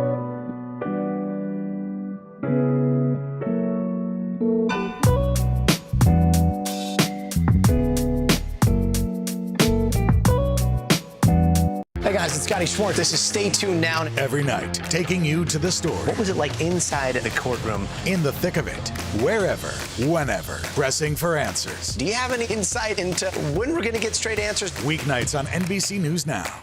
Here's the scoop from NBC News, a new podcast where conversations and headlines are served daily. Kristen Welker hosts Meet the Press every Sunday on NBC. NBC News Daily, weekdays from 12 to 4 on NBC News Now. We're back now with new details about a string of burglaries targeting the homes of celebrities. The latest victim, Real Housewives star Kathy Hilton. Her Bel Air mansion was broken into while she was away over the weekend. For more on this, let's bring in NBC News correspondent Steve Patterson. He joins us from Los Angeles. Hey, Steve, good morning. Savannah, good morning to you. This happened while the reality star was away at BravoCon. The MO, similar to what we've seen in other celebrity burglaries, targeting athletes and movie stars, giving thieves the perfect opportunity to strike. Please welcome Kathy Hilton.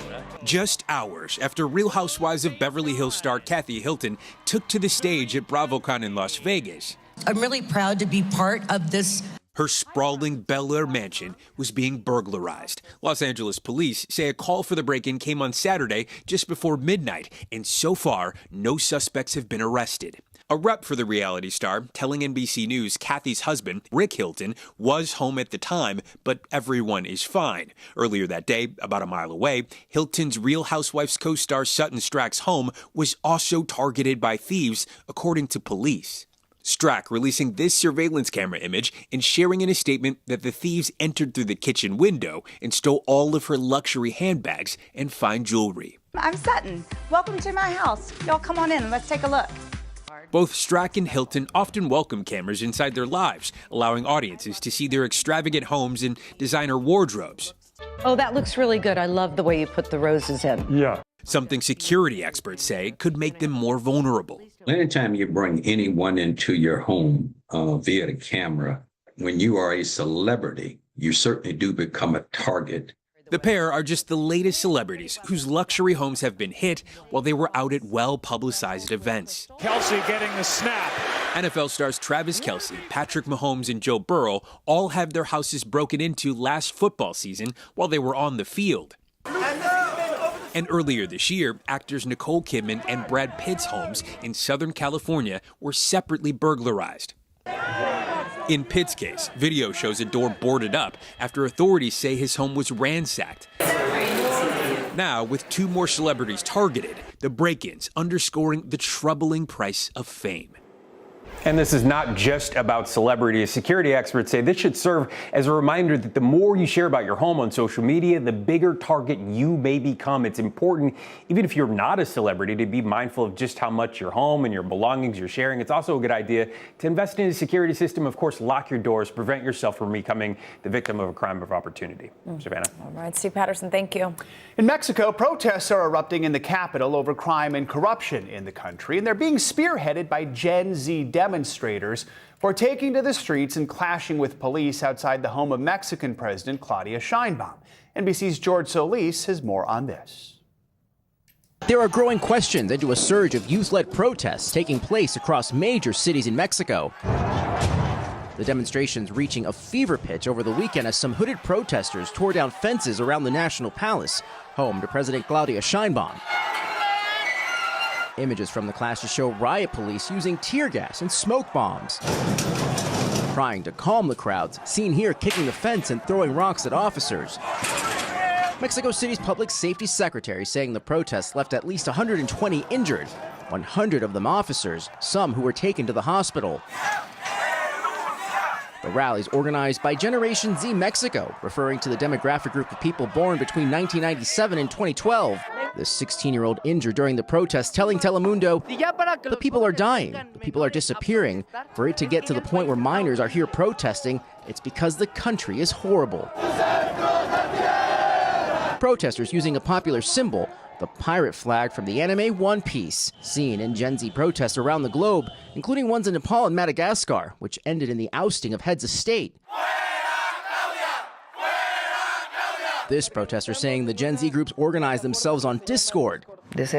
While President Sheinbaum saying this week the protests didn't arise organically with the youth, but were part of a $90 million campaign by her opponents. But back on the streets, this young man saying the movement isn't affiliated with any party, just an ideology for a better Mexico. The unrest fueled by recent violence, including the death of Carlos Manzo, a mayor who was assassinated in public during a Day of the Dead celebration earlier this month, known for declaring war on the cartels and his criticism of the federal government for lack of action. Protesters wearing cowboy hats in his honor. This protester saying she is seeking justice for his death and all those who have lost their lives and their property at the hands of criminals. Our thanks to George Solis for that report. Despite the protests, a recent poll finds the approval rating of Mexico's president still remains high at around 70%. Coming up, President Trump's ongoing immigration crackdown could partially be to blame for a steep drop in students who flock to America from other countries. But could our economy take a hit too? We're talking to one education expert next.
This is Stay Tuned Now. Every night, taking you to the story. Weeknights on NBC News Now. Will U.S. troops ever be sent into Gaza? Do you think President Putin will ever be serious about peace? Polls are showing frustration with both parties over this shutdown. Who's going to blink first here? If it's Sunday, it's Meet the Press. Here's the scoop from NBC News, a new podcast where conversations and headlines are served daily. Hey, I'm Hallie, and we are coming on the air tonight. Hallie Jackson Now, weekdays at 5 on NBC News Now.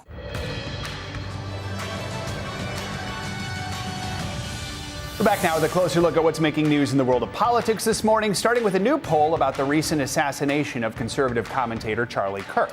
NBC News senior national political reporter Sahil Kapoor is in Washington with more on that and other D.C. headlines for us. Sahil, good morning. Good morning, Joe and Savannah. We begin today in politics with a new NBC News poll showing that 61% of American voters said they feel extreme political rhetoric was an important contributor to the recent killing of the conservative activist Charlie Kirk. That includes majorities of Republicans, of independents, and of Democrats who said extreme rhetoric played a role. Another 28% said they thought it was an incident caused by one disturbed person, while 4% said it was a mix of both. In Indiana, State Senator Greg Good became the victim of a swatting incident merely hours after President Trump attacked him and others in the party for refusing to redraw the state's congressional map to give the GOP an advantage over Democrats in the 2026 midterm elections. That's according to the lawmaker and the local sheriff. Swatting is the act of issuing a false police report designed to intimidate a victim with a law enforcement response. Trump had pressured Indiana Republicans to knock out Democratic House seats in order to, quote, keep the majority at all costs, end quote. And back here in Washington, the Supreme Court says it will hear a case involving asylum claims this term about whether a person who stopped on the Mexican side of the U.S. border with Mexico is considered a person that arrives in the United States under the Immigration and Nationality Act. The parson carries weighty implications because the law permits anyone who arrives in the U.S. to apply for asylum and at least have their case reviewed by an immigration officer. An appeals court has said that asylum seekers are considered to have arrived in the U.S. when they present themselves to a border official, regardless of which side of the border that took place on. And that is a look at what's making news in politics this morning. Guys? Thank you, Sahil.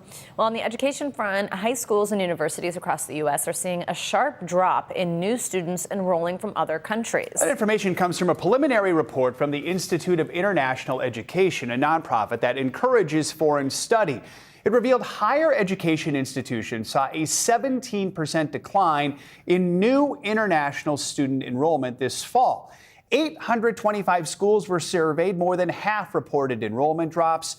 Experts say the drop is largely due to issues stemming from the Trump administration's immigration crackdown. Well, for more on this, we are joined now by Jonathan Collins. He's an assistant professor of political science and education at Teachers College at Columbia University. Jonathan, great to have you with us. Good morning. Good morning, Thanks Savannah. for being in studio. So these enrollment declines are actually the biggest non-pandemic, so if you take what happened in 2020 out, drops that we've seen in more than a decade. What's happening at college campuses? This is devastating. So essentially what we're seeing, both at the K-12 level and at higher ed, are pretty steep drops. Now, on the surface, the numbers may seem relatively small. So you're talking about 7, 8% drops, but they're concentrated in specific colleges and universities that have enormous immigrant population enrollments. And so there are some colleges and universities that are seeing drops north of 10, 20, 30%. Wow. I mean, this is having major implications for not only the colleges and university campuses, but the infrastructure, what they can actually provide to student bodies. Let's talk about those implications. A separate report published yesterday estimated the U.S. economy would lose more than $1 billion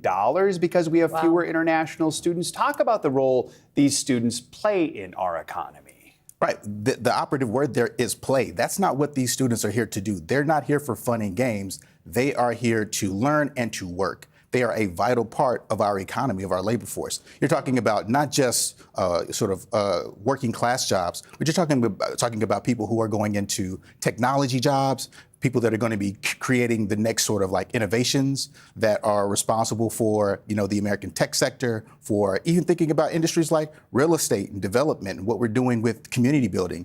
The range of opportunities that are being taken away from our immigrant workforce is going to have major implications on our economy that's already reeling. We're also actually seeing this, I understand, at public schools. It's not just at the collegiate level, and that's happening across the U.S. How does that impact the future of our public school system? Well, that's the thing that I'm very concerned with. You talk about our K-12 public school system. This is not just a system designed to educate kids. Schools do everything. They're providing meals for kids who need them. They're providing mentors and sources of support. Think about your very first teacher and the impact that they had on you, on your life. Imagine that teacher being taken away, right? And what the impact would be for you for the rest of your life. And so now we're going to have kids who are not only being deprived of what you get from having access to a K-12 school, but they're losing access to a K-12 community. And I think there's going to be longitudinal effects that we won't even see until maybe even years from now. This is bad. That is one of the major effects, especially I'm thinking of the students who want to come to America to learn. What is it they're missing out on by not being able to come here? What's the impact for that? Well, America is still the land of opportunity. And when you deprive kids in education, you're closing off the primary door that gets us there, right? The American model is very simple. You come, you learn, you work, and you prosper, right? If you take the learn out of the equation, the prosperity is not going to come. And it's not just individual prosperity that suffers, it's societal prosperity. We are the best versions of ourselves when we're educating our population en masse. Jonathan Collins, really important conversation, fascinating, and really good to have you with us. Thank you so much for joining us this morning. Thank you. Coming up, artificial intelligence isn't just for computers or cars. When Morning News Now returns, how America's farmers are employing the new tech in fields across the nation, showing a hands-free solution to some growing problems in the agriculture industry. That is next. Stay with us.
NBC News Daily. Weekdays from 12 to 4 on NBC News Now.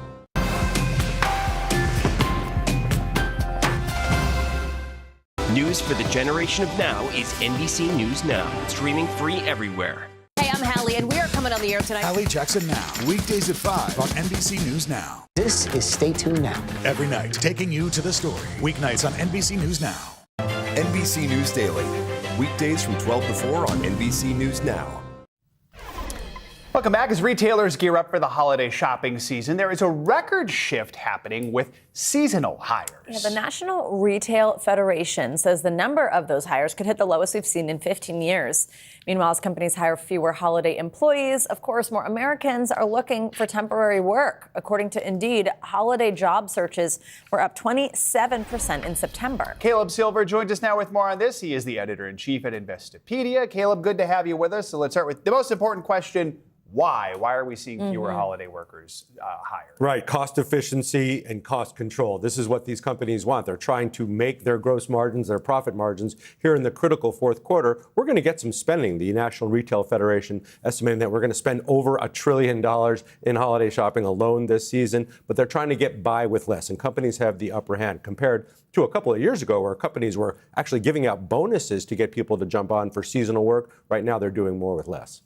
Which companies are we seeing really slash these workforces? Well, we've already seen cuts in companies like Forever 21. They closed 215 stores. Yeah, Hudson Bay's liquidating all of its stores. But even in the big retailers, the Macy's of the world and others, they're getting by with what they have right now. They're estimating that they're only going to hire 265,000 to 365,000 workers. That's about 2-3% less than last year. And there's been a lot of retail cuts, too, already this year, about 75,000 so far. Obviously, this is concerning for anyone who relies on these holiday jobs, whether it's for a second job to make a little extra money or it's the time of the year they usually decide to work. But it also really is just has an impact on all consumers, right? Talk about that. Yeah, because a lot of people who are looking for that seasonal work use this extra money either to buy gifts or to get by week after week. As we know, a lot of people are taking on second jobs, so they depend on this. And usually you can expect retailers to add to their staff. It's like the Christmas tree going up around Thanksgiving. This always happens. But this year, we're going to see a much more muted hiring picture for those seasonal workers. And companies are going to see if they can get by with less. And if they can, expect this trend to continue. Actually, this year, we're also expected to see holiday shopping sales crack the $1 trillion mark. That would be the first time ever. That's according to the National Retail Federation as well. How's that possible? Is this like because things cost more, this is what it is, or are people spending more? You nailed it. Things cost more, so we're probably going to spend more, but also the wealthy are driving a lot of the spending. And where do the wealthy spend, especially around the holiday season? On experiences. So if you look at plane tickets, if you look at hotel destinations, a lot of those are sold out on the high end. And we're hearing it from the airlines and even from the credit card companies with the big rewards. Front of the plane is stuffed. Luxury hotels are doing just fine, but the lower end, middle to lower, not as strong. I feel like with fewer workers, we might have to be a little more patient, perhaps, in some of the places where we're shopping or where we're going this year. Absolutely. Be patient and be nice to those people in the mall. They are working hard, and there's going to be a lot of demand and a lot of foot traffic, as there always is. We're really good at spending, so we'll figure out a way as Americans to make sure we do our holiday spending. But these companies are going to get thinner. They've already reduced a lot of their white-collar staff. They're probably going to do that with some of their retail staff going in through this holiday season, and then we'll see what happens in 2026. That will teach us all the holiday lesson of patience. Patience. Caleb Silver, thank you. We've got more money headlines now. One MLB team owner's shares of the Las Vegas Sphere are up for sale. NBC's Emily Lorsch joins us with that and other Wall Street headlines. Emily, good morning. Hey, good morning, Joe and Savannah. New York Mets owner Steve Cohen's hedge fund has sold 85% of its stake in Sphere Entertainment, which includes the Las Vegas venue and MSG Networks. The billionaire's firm offloading more than 1 million shares as the stock surged 91% this year, according to an SEC filing. The Sphere's jump follows major debt cuts and strong sales for its new AI-powered Wizard of Oz experience. And Abhijit Chaudhry, who helped create the iPhone Air, has left Apple after 6 years to join an AI startup. His exit adds to a wave of turnover that's reshaped Apple's design group, with Jeff Williams, the longtime chief operating officer who oversaw the design team, leaving the tech giant last week. The design group will now report directly to CEO Tim Cook as Apple prepares a second-generation iPhone Air for 2027.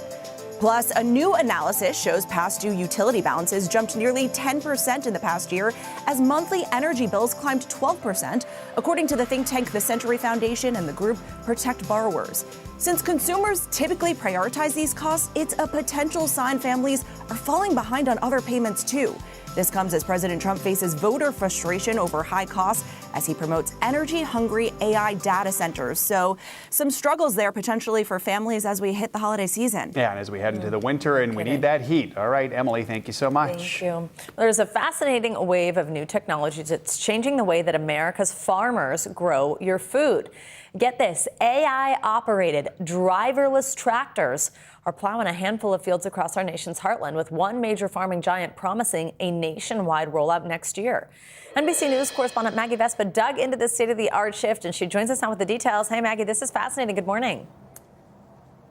It is fascinating. Good morning. Yeah, the farmer who owns but clearly was not driving that tractor calls this the future of farming. And this morning, equipment powerhouse John Deere argues AI could fill a crucial gap on farms nationwide. Each fall across America's heartland, countless fields are toiled by farmers and their tractors. Or in this case, just the tractor. That's insane. There's no one driving that. There's no one driving it. Mike and Betsy Rowland own West Bureau Farms in central Illinois, one of at least 18 states where farmers this year are testing state-of-the-art AI tractor technology. A rural response, perhaps, to the self-driving cars increasingly spotted in major cities. Here, Mike and Betsy start their high-tech tractor from an iPhone. Oh my gosh. And save hours of work. Over the weekend, I set it loose on the field, and then I went home, did some laundry, went and got groceries. Before, it was you or me running this thing at 9, 10, 11, midnight, and you're exhausted. This can run by itself, and I can go home and go to sleep. The tech, courtesy of agriculture giant John Deere, who's planning a nationwide rollout next year. This has cameras mounted 360 degrees around the roof of the cab. The massive machine navigates using satellites and cameras. Ooh. See, there you go. That is jarring. That stop it when they spot possible obstacles. The goal, to address deeply rooted problems helping drive up food prices, including a mounting labor shortage and an aging industry. The average American farmer is 58 years old. They can actually let technology operate the tractor while, Betsy, Mike, others in their operation focus on maybe higher value tasks. Mike and Betsy add this innovation hasn't replaced any jobs on their farm, just offered breathing room during the busy harvest. This is the future of farming. I mean, it This truly is the future of farming. Absolutely. Yes. Yes, obviously they have their take. They do admit, though, Mike and Betsy, that other farmers in their area have come to watch the self-driving tractor do its thing, and they're skeptical. They're worried about all the things that everybody worries about with AI, including replacing jobs. So it's not a monolith within the industry. And actually, also, there's a battle around this brewing, particularly in California, where, for instance, state regulations right now currently prohibit self-driving farm equipment. So this is by no means a guarantee, and kind of how big a factor, how common a factor this becomes in growing our food, guys, basically remains to be seen. But it was a fascinating day, Savannah. Oh, absolutely. Really interesting. Maggie, thank you so much. Coming up, the astounding life and legacy of a true American icon, chronicled in a new book proving to fans that age is just a number. And when we come back, the legendary Dick Van Dyke goes one-on-one with our own Al Roker. Look at this, on the 100 rules of living to 100 ahead of his centennial celebration next month. That's next on Morning News Now.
NBC News Daily. Weekdays from 12 to 4 on NBC News Now.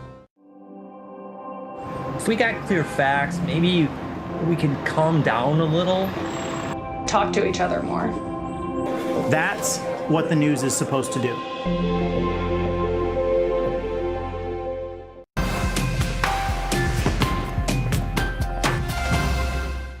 Listen to full episodes of Meet the Press wherever you get your podcasts.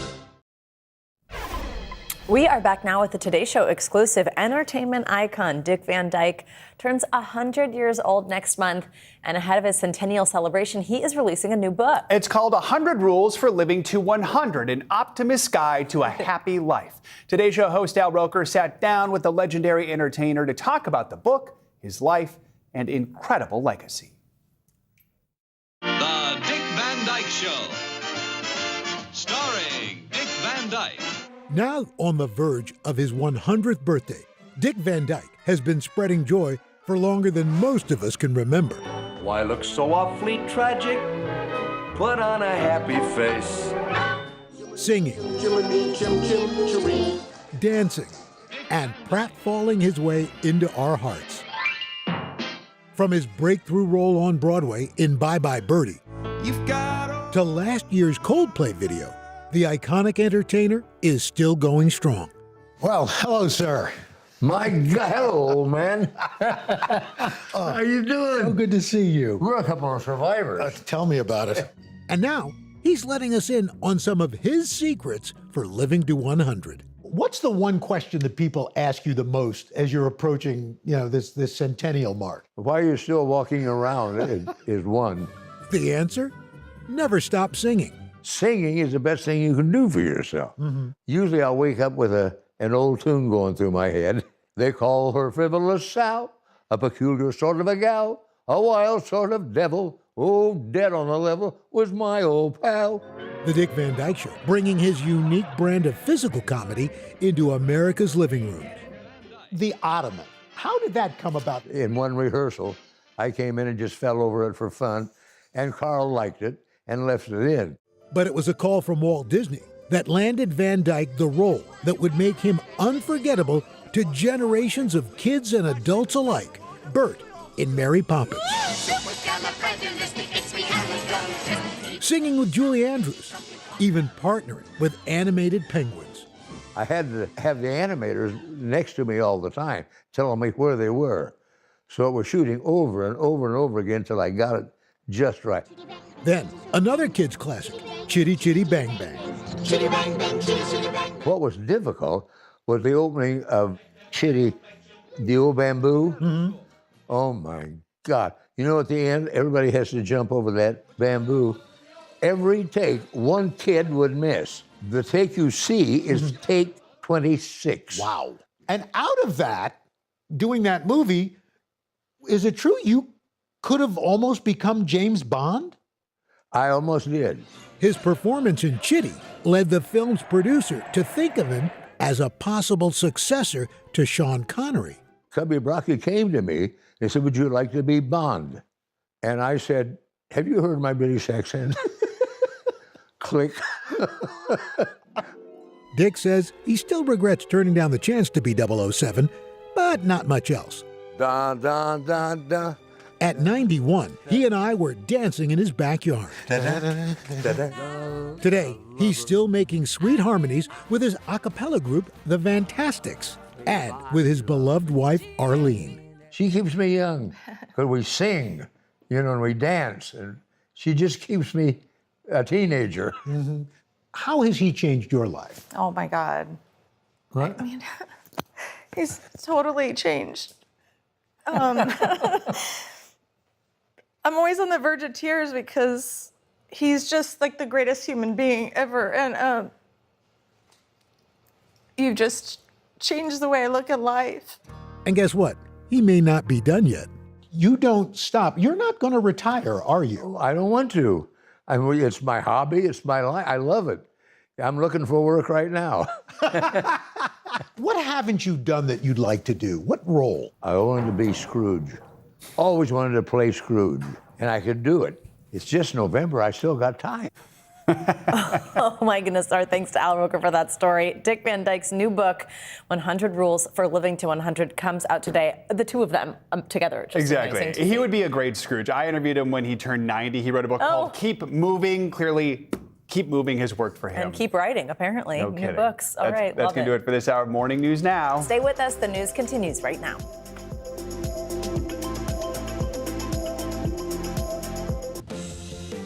Right now on Morning News Now, set to vote. The House of Representatives is poised to pass a bill today, forcing the Justice Department to release all records related to Jeffrey Epstein. This comes after President Trump reversed his stance over the weekend and called on Republicans to pass it. He said he has nothing to hide and continues to deflect attention towards Democrats. I believe that some of the people that we mentioned are being looked at very seriously for their relationship to Jeffrey Epstein, but they were with him all the time. I wasn't. It's really a Democrat problem. The Democrats were Epstein's friends, all of them. The latest ahead from Washington as the White House looks to move past the scandal. Southern California continues to feel the impact of heavy rain and flash flooding in the region, damaging buildings and flooding roadways with mud. The West Coast is not out of the woods yet, as more rain is in the forecast today. We'll have the latest when we check in with meteorologist Angie Lassman. New concerns, a revamped plan to place mental health professionals in Washington, D.C. public schools based on need is facing some pushback. Critics say the plan doesn't provide enough support across all schools in the district. We'll break down the implications it could have on students. And ready for takeoff, Uber is preparing to launch its own air taxis that would bring passengers to the friendly skies. We'll give you an exclusive look at the first of its kind rideshare and where this new form of transportation is being tested. I mean, that is the Jetsons. No kidding. The bar for being a driver is a little higher than it is now. You'd hope, right? Good morning. Good to have you with us. I'm Joe Fryer. And I'm Savannah Sellers. We're going to begin this morning on Capitol Hill with the House expected to pass a bipartisan bill today that would force the Justice Department to release all of its files on the late convicted sex offender Jeffrey Epstein. Many more Republicans could be voting for the bill after a major reversal from President Trump this week. First, he told House Republicans to vote yes. He now says he'll sign the bill if it makes it to his desk. Yesterday, the ranking Democrat on the House Rules Committee slammed Republicans for, quote, stonewalling the release of the files, saying they waited till the president gave them permission to change their minds. But Republican House Speaker Mike Johnson came to the president's defense, saying they both shared concerns about the impact releasing the files could have on Epstein's victims.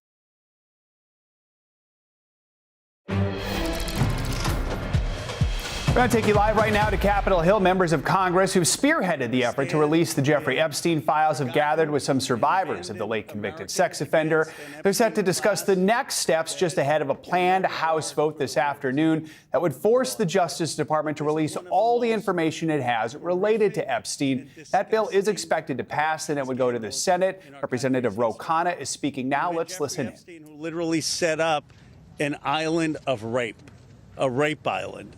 And you had rich and powerful men, some of the richest people in the world, who thought that they could hang out with bankers, buy off politicians, and abuse and rape America's girls with no consequence. Because survivors spoke up, because of their courage, the truth is finally going to come out. And when it comes out, this country is really going to have a moral reckoning. How did we allow this to happen? There should be no buildings named after people in this Epstein class. There should be no scholarships named after them. They shouldn't be enjoying the perks of being affiliated with corporations or universities or writing op-eds or being lionized. And many of the survivors will tell you some of these people still are celebrated in our society. That's disgusting. There needs to be accountability. I want to recognize first and foremost the survivors. They are the ones who made today possible.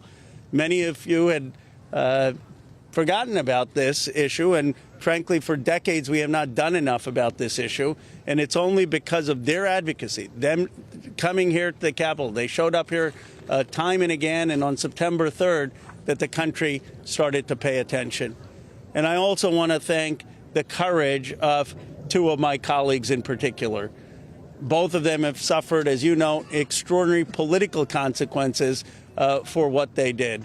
One, my colleague, Congressman Thomas Massey. This would not have been possible if he hadn't led the discharge petition that got 218 signatures and is going to force a vote in the House of Representatives. And this would not have certainly been possible if it were not for the courage of Marjorie Taylor Greene. She signed the petition, and I would keep texting Thomas, is she going to drop off? Is she going to drop off? Because there was so much pressure against us, so much attacks against her. But she stood with the survivors. For Thomas or me, this has never been political. This is not about questions of Trump or Biden. This is a question of doing the right thing for survivors. We're going to get a vote today. I expect an overwhelming vote in the House of Representatives, and I don't want the D.C. swamp playing any games. They need to pass this in the Senate, and they should not amend it. President Trump has said he would sign the Epstein Transparency Act. It's going to get overwhelming support in the House. It should go straight to the Senate, and it should be signed. No amendments, no adding loopholes. Justice is long overdue. And I want to hand it over to my colleague, Representative Thomas Massey. I want to start by thanking the survivors. I mean, they're giving everybody hope in this country. There are survivors of other sex crimes in this country wondering if they should come forward. They're clouded with shame and concerned that law enforcement will do nothing. And these survivors have stepped forth, taking that same risk, worried that they will be defamed themselves. They have been defamed for stepping forward. But we're going to get justice for them. That's going to happen today in the People's House. The founders set up our government with 3 branches and 2 branches of Congress.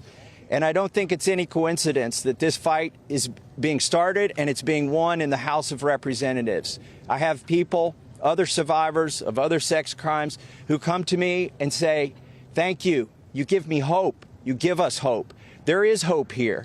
We fought the president, the attorney general, the FBI director, the Speaker of the House, and the vice president to get this win.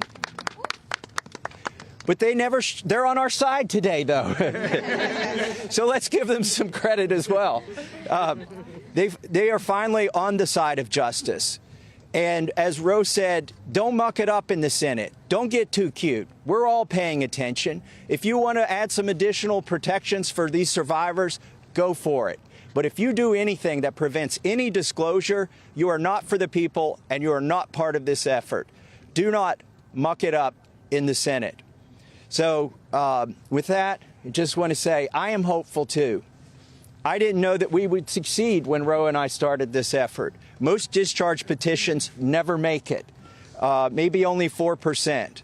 So we had long odds. But we had some brave women on the Republican side. My colleague Marjorie Taylor Greene is one of them who's here with us today. You cannot even imagine the consequences that they have suffered. My colleague Lauren Boebert and my colleague Nancy Mace, they stood so strong. They put their names on a document in here, and then they were pressured in ways that you cannot even imagine. And they stood strong. And that's why we're here today.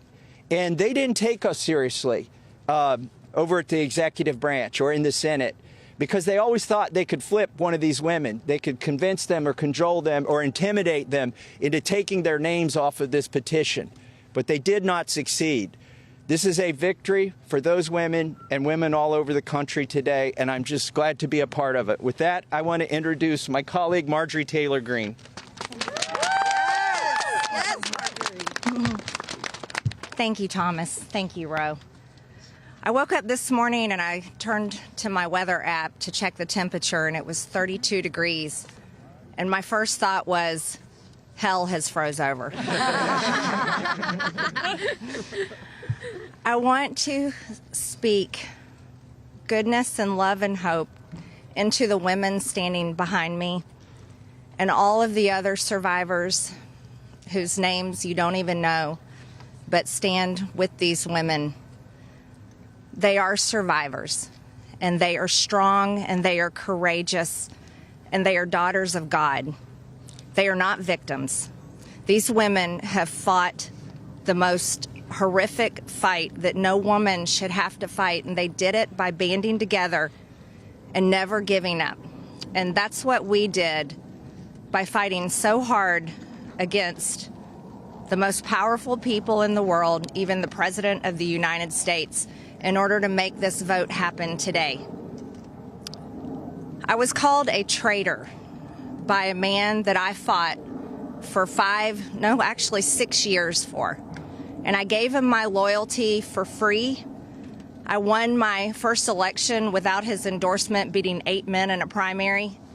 And I've never owed him anything, but I fought for him for the policies and for America first. And he called me a traitor for standing with these women and refusing to take my name off the discharge petition. Let me tell you what a traitor is. A traitor is an American that serves foreign countries and themselves. A patriot is an American that serves the United States of America and Americans like the women standing behind me. And I want to tell you that this only became possible today because the American people whom we serve as representatives here in Congress demanded that this vote happen, and they put more pressure on every single elected politician in this city than has ever been put on them. And today you are going to see probably a unanimous vote in the House to release the Epstein files, but the real fight will happen after that. While I want to see every single name released so that these women don't have to live in fear and intimidation, which is something I've had a small taste of in just the past few days, just a small taste. They've been living it for years. But the real test will be, will the Department of Justice release the files? Or will it all remain tied up in investigations? Will the CIA release the files? Will a judge in New York release the information? That's information that needs to come out. And will the list of names that these women privately hold, and they hold it because of their fear in their heart of what would happen to them if they release it on their own, will that list of names come out? That's the real test. So I want to thank Thomas Massey and Ro Khanna for your bravery in doing something that is much needed in America, crossing the political aisle that has become bigger than the Grand Canyon in America. But these men crossed that aisle on behalf of these women. And that is more of what is needed today in America than ever in our history. So thank you so much. Who's next? Ro, I'll let you introduce. Thank you. Thank you. Thank you. Thank you, Marjorie, Representative Green, for your courage and your words. Before I introduce our survivors, I just want to say that they will make their statements, and then you can ask questions of Representative Massey, myself, or Representative Green. But we do not want people asking questions and cross-examining the survivors. They're here to tell their stories, and they should be heard by the American people with respect. Of course, Congressman Massey, myself, and Congresswoman Green would be happy to answer questions after that. With that, let me introduce the survivor who's helped organize a lot of this, and will be telling her own story and introducing the other survivors. Haley Robson, thank you for your courage and leadership. Absolutely. Thank you all. Oh, good morning. It's a little chilly coming from Florida. Not used to it. I want everybody to take a look. I know everybody sees us today as grown adults, but we are fighting for the children that were abandoned and left behind in the reckoning. This is who you're fighting for. This is who Congress is fighting for. This is who the House of Representatives are fighting for, and hopefully the Senate will fight for us too. I want to kick this off right, and I want to address Marjorie Taylor Greene, Thomas Massey, and Rokana. I want to express my gratitude for all three of you, and I know, Rokana, we spoke earlier. This is an incredible thing that I'm watching as a Republican, and this is non-political, but for you to go against your own party and to be ostracized, there's no place for political violence, there's no place for intimidation, and I can say firsthand, stepping out against Epstein and his crimes against children, we have all experienced that ourselves. So for you to knowingly put yourselves at risk and put your career at risk is unbelievable to watch, and we are so grateful. I also want to make a proposition for Marjorie Taylor Greene, because you've been an advocate for this. If you decide to read those names on the House floor for immunity, I will be more than happy, no security needed. I will stand beside you. I will hold your hand. I will hold your coat in solidarity with you. And on top of that, I did talk to Jayapal, who said she would be more than happy to read those names too on the floor with all of us. It's time that we put the political agendas and party affiliations to the side. This is a human issue. This is about children. There is no place in society for exploitation, sexual crimes, or exploitation of women in society. There's no room for it, guys.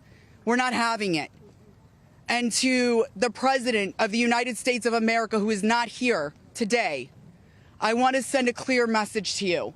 While I do understand that your position has changed on the Epstein files, and I'm grateful that you have pledged to sign this bill, I can't help to be skeptical of what the agenda is. So, with that being said, I want to relay this message to you. I am traumatized. I am not stupid. I am traumatized. I am not stupid.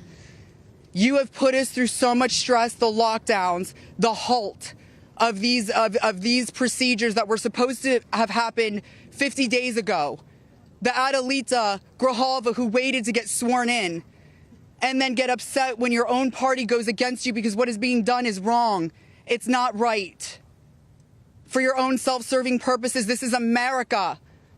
This is land of the free. Land of the free. In 1863, we have a woman on top of the Capitol building represent freedom. I do not feel free today. I don't know if the women behind me feel free today.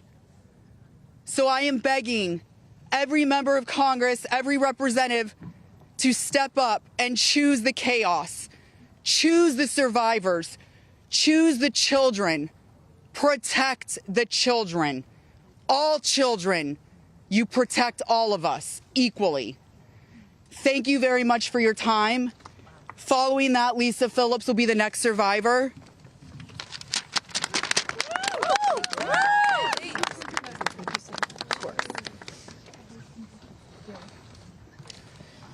Good morning.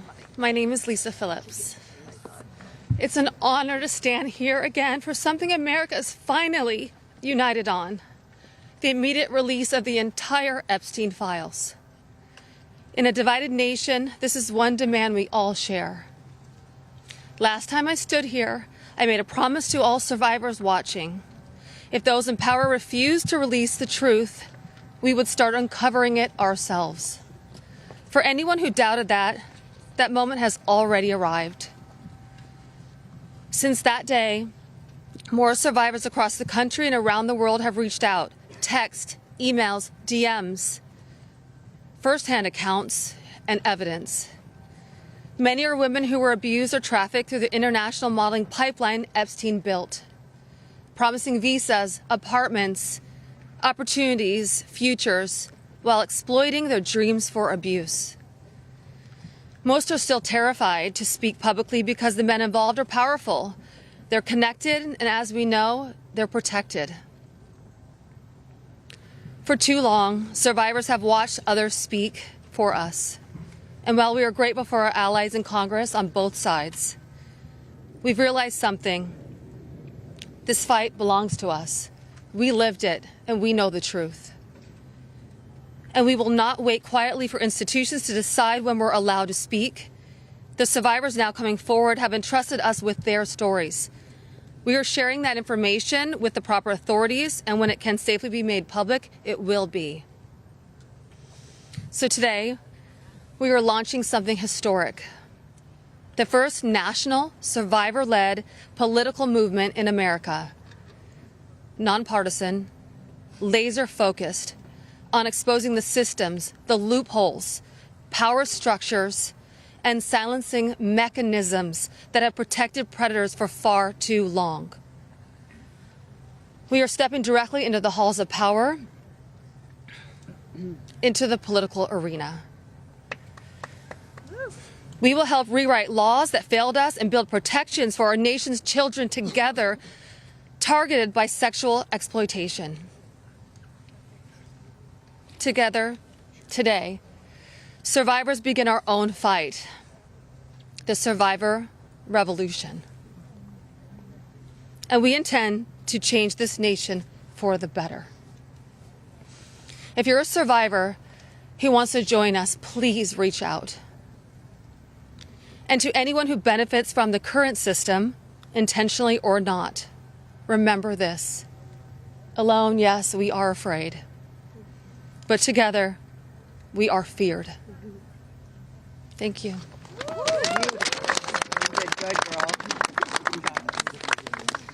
Hello, everybody. I am Jenna Lisa Jones, and just as Haley, I would just like to give a little reminder that this was me at 14 years old. I was a child. I was in 9th grade. I was hopeful for life and what the future had held for me. He stole a lot from me at 14. So just a little reminder there for everybody. Sorry.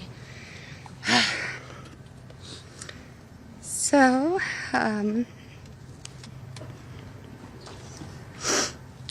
just want to start out by saying thank you for all of you for being here today. I want to start by expressing my deepest gratitude to the members of Congress who have stood with us, the survivors, in demanding the transparency and justice. Your support is a signal that this institution can still serve the American people. This issue was never one that should have divided us the way it has. In fact, it should have united us. Sexual abuse is not a Republican issue. It is not a Democratic issue. It is also not a hoax. We are here as American survivors of a man who used his wealth and power to hurt young girls and women. The world should see the files to know who Jeffrey Epstein was and how the system catered to him and failed us. Emotionally, this process has been distressing. First, the administration said it would release everything and then applauded President Trump for that. Then it fought to release nothing. Now that checks and balances of our democracy have worked and the bill is getting passed to release the files, we are hearing the administration say they intend to investigate various Democrats who were friends with Epstein. I beg you, President Trump, please stop making this political. It is not about you, President Trump. You are our president. Please start acting like it. Show some class. Show some real leadership. Show that you actually care about the people other than yourself. I voted for you, but your behavior on this issue has been a national embarrassment. It is time to take the honest, moral ground and support the release of these files, not to weaponize pieces of the files against random political enemies that did nothing wrong, but to understand who Epstein's friends were, who covered for him, what financial institutions allowed his trafficking to continue, who knew what he was doing but was too much of a coward to do anything about it. Jeffrey Epstein and Ghislaine Maxwell were able to recruit and abuse young girls and women. Then the country will learn nothing, and has horrible history will repeat itself if we do not do something about this. Thank you to the brave congressmen and women who have stood by us and recognized our side is the American side, and we should all be proud once again to be Americans. I want to just extend my thank you so much to all three of you, very, very much. The first time we were here, listening to the, people yell shame at you, and when she was here in support of us, really hit home and spoke some volumes, and I just very much appreciative of your support, and we stand by you. Don't let any of them bully you. We're here for you. Thank you, guys.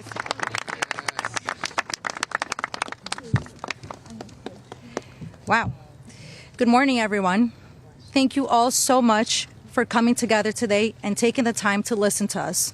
Your presence means the world, and it shows commitment to understanding and supporting survivors and Americans. I stand before you today with a heavy heart. I originated from Brazil, and I came to the United States when I was 8 years old. I was only 14 when I first encountered Jeffrey Epstein, and my daughter is now almost at that age. At 14, the only things she should be concerned with are going to school, practicing at her cheerleading competitions, and enjoying her time with her friends and family. She should not have to bear the burden of worrying about being manipulated or exploited. At this age, she is still a child, and no child should ever have to face such threats. I also want to address a troubling statement made by a prominent figure on a major platform who suggested that a 14-year-old should not be considered a victim of pedophilia. This is a dangerous and incorrect notion. When we talk about how children at 14 should still be treated as children, I ask you to look at the young people around you. Remember when you were that age? Do you think you should have been responsible for being groomed? Put yourselves in our position when we were young. I am here today not to just share my story, but to call on all of you to help make a difference. We need to support to push for the Transparency Act and release the Epstein files. Please reach out to your Congress members and senators and urge them to support this crucial legislation. The truth is something that we all deserve, and it is vital for safety and protection of the future of generations. Think about all the young people in your life, your daughters, your nieces, your friends. Let's stand together and ensure that they grow up in a world where they are safe and valued. I often wondered, why did this happen to me? And then I realized, God only gives you what you can handle. I'm here for a purpose, and that purpose is to make a difference today. So, let's stand together to protect our children and our peace. Thank you. Yes. Good job. Good morning. I want to say a few things before I begin. My speech may not be great. It was thrown together last minute as I only came here, decided Friday, when one of us, who has spoken several times, decided she couldn't come because of the threats. She was too scared. So I want to say, when you threaten one of us, you're threatening all of us. Yep. We are together now, and that's never going to change. This is me at 16 when I met Jeffrey Epstein. Now I'll start. It is an honor to stand here before the American people. However, I shouldn't have to stand here at all. I'm here because as a child, I was pulled into Jeffrey Epstein's world, a world built on exploitation and manipulation of innocence and the protection of powerful men and women who believed that they were untouchable. Today, we'd rather be preparing for the holidays. We'd rather be at home with our families, baking with our children and decorating the Christmas tree, as we try to move past this horrific moment that has impacted our entire adult lives. However, that's not possible because it's become something it should have never been, political and sensationalized. The truth is simple. We were victimized as children and failed repeatedly by the very system that was supposed to protect us. That's why we stand here today, to demand justice and accountability, not just for Epstein and his crimes, but for every predator and every enabler who participates in or protects abusers. The Epstein case was gravely mishandled consistently and deliberately over many years. Epstein could have been stopped decades ago, but instead he was able to continue his abuse, even during his sweetheart deal, yes, with his ankle monitor on and beyond. A deal that protected him and silenced us. While I was a child fighting to survive what happened to us, federal prosecutors were negotiating ways to shield powerful adults. And the failures didn't stop there. Our civil cases were met with hostile judges and delay tactics, intimidation, and PR campaigns designed to smear us in the public eye. We were treated as problems to be managed instead of victims to be protected.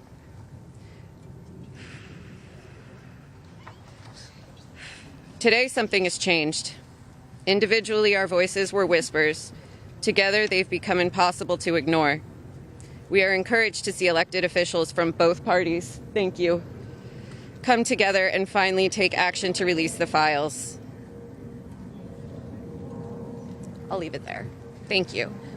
Good job.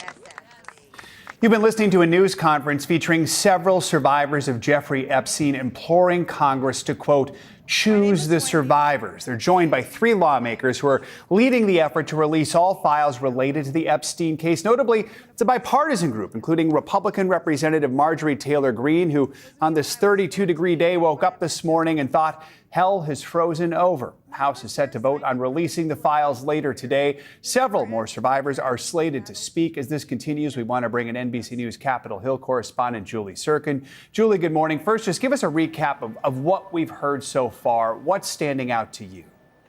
Joe, such an emotional press conference. We've heard from some of these women before as they took to the Capitol to try and put pressure on elected officials to vote or to force the Department of Justice to release these files. I just want to note a couple of things that we've heard from some of them. For example, Lisa Phillips, one of the survivors who previewed a couple of months ago that if Congress didn't take this step, if the administration didn't release these files, they, as the survivors of Jeffrey Epstein and his accomplices, would put together a list and release the names to the public anyway. She said today that perhaps more is to come. Another survivor, Jenna Lisa Jones, struck me when she appeared to be talking directly to President Trump, saying, I voted for you. I'm begging you to show some leadership, but your behavior on this issue has been a national embarrassment. It was also notable when we heard from another survivor who said she had to prepare her speech so quickly because she took the place of another survivor who couldn't show up because of the death threats that she and her family were receiving. And then, of course, Marjorie Taylor Greene, somebody who has faced the ire of President Trump in recent days. He called her a traitor for her support of these files. She said her loyalty was always free, her loyalty to President Trump, but she hit back at him, saying that a traitor is an American that serves foreign governments, previewing as well, Joe, a unanimous vote in the House today. What a long road for these women who have grown so close and such a special bond together as they have fought for this issue, as they have tried to rally support behind them. I was also struck by the images that some of them held up, showing themselves at 14 years old, 15 years old, 16 years old, reminding the world that they may be adults today, but they were not adults. They were just children when they faced abuse from Jeffrey Epstein and his circle. Julie, today's vote in the House follows months of drama and roadblocks that you've been following. Then the discharge petition finally cleared the way for the vote. Then on Sunday, President Trump did a U-turn, actually encouraging House Republicans to vote for the release. So what can we expect today? After all this, could it be a unanimous vote? That is certainly the vibe that we are getting from even Republicans. Last night, I was outside of the Capitol talking to a number of them, so many of them, including those who have said just 2 days ago that this is a hoax, that they will never vote to release these files, now saying they will. Troy Nehls, one congressman that I know that you saw my interaction with earlier this morning, Joe, saying he's voting to release the files because everybody else is. So it does bode to preview a unanimous vote or near so in the House later today. We could see this happen just around 3 p.m. today. What's interesting, Joe, is that the vote is expected to be so overwhelming that the House is able to bypass the traditional rules they're supposed to follow, taking procedural steps before a final vote and essentially just moving to the final vote because at least 2/3 of the House is expected to vote in its favor. The Senate, however, still needs to take this vote up. Even if and when the House does pass this later today, the Senate will have to put it on the floor. The top Republican there, Leader Thune, telling myself and other reporters for months he doesn't believe a vote like that is even necessary. But now, with overwhelming pressure coming from this chamber to the other, he might be forced to put it on the floor anyway. We could see a unanimous vote happening there as well, though no timing is known at this time. We heard all 3 lawmakers from the House speaking there, encouraging the Senate to pass this bill. We heard Representative Thomas Massie say, don't muck it up in the Senate. We heard Representative Khanna say, don't make any amendments to it. I mean, what are the possibilities now when it gets to the Senate, where it is going to need 60 votes? Yeah, well, there are a couple of different roads that they could take. We did hear from some Senate Republicans that, similar to the House Republicans, might have said 2 days ago that they wouldn't support something like this, now saying that they will, including Senator Tommy Tuberville, who we caught in the halls yesterday. So if and when Leader Thune decides to put this on the floor, they could just voice vote it, meaning not have a vote at all, not go through it name by name. All 100 senators would have to consent to that for that to happen. But that's a real possibility, especially if we see an overwhelming vote here in the House that we expect. The thing is, though, the president still needs to sign this into law before the DOJ releases these hundreds of thousands of pages of documents. The president's saying that he would sign it. Another thought for you, though, Joe, raised by Thomas Massie when I was talking to him last night. He's, of course, the top Republican who was behind this effort. He said to me, look, those investigations that the president had directed at the 11th hour into prominent Democrats, some saying those are his opponents, directing Pam Bondi to look into them and their interactions with Jeffrey Epstein. You heard one of the survivors today using that and saying, don't make this political, seeming discouraged by that move. Well, Thomas Massie said that he believes this could be something that the DOJ uses to say, look, this is an ongoing investigation. Releasing these files right now would harm it. So I don't think this road is over yet. And that is why you saw the survivors and you saw Congresswoman Green saying this vote might be successful. It very likely will be. But that is not the end of the road. It is only the beginning. Joe. Yes, the question, will the DOJ release the files, or would a judge maybe even release the files? Julie Sirkin, continue to stand by. We want to return to this news conference and continue to listen to the survivors of Jeffrey Epstein share their stories. It could be a friend's kids. It could be you at a former age. It could be your mother at that age. But really envision that for a second, 14 to 18 years old. Once you think of that person, I want you to think about what they feel like. What is their energy? What do they smell like? What sound do they make when they laugh? Really think about that child just for a moment. Now I want you to picture a pair of giant looming wooden doors and an overbearing marble landing. Those are the doors to Jeffrey Epstein's house. Do you allow that child to enter or not? If the answer is yes, you would allow entrance. You stand with predators. If the answer is no, then congratulations, you're on the right side of justice. Now you have homework. I am calling for the American people. You have homework. Call your congressional leaders. Call your senators. Please support this bill. Let's get it all released. Thank you very much.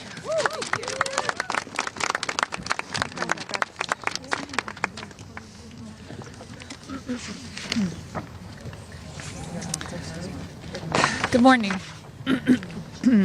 My name is Annie Farmer, and this is a photo of me and my sister Maria Farmer around the time I was 16 and she was 25. That's how old we were when we were abused by Epstein and Maxwell. Survivors have repeatedly stated that our pursuit of transparency and justice is a nonpartisan issue. But given the political noise surrounding this case, I just want to remind people of some of the facts.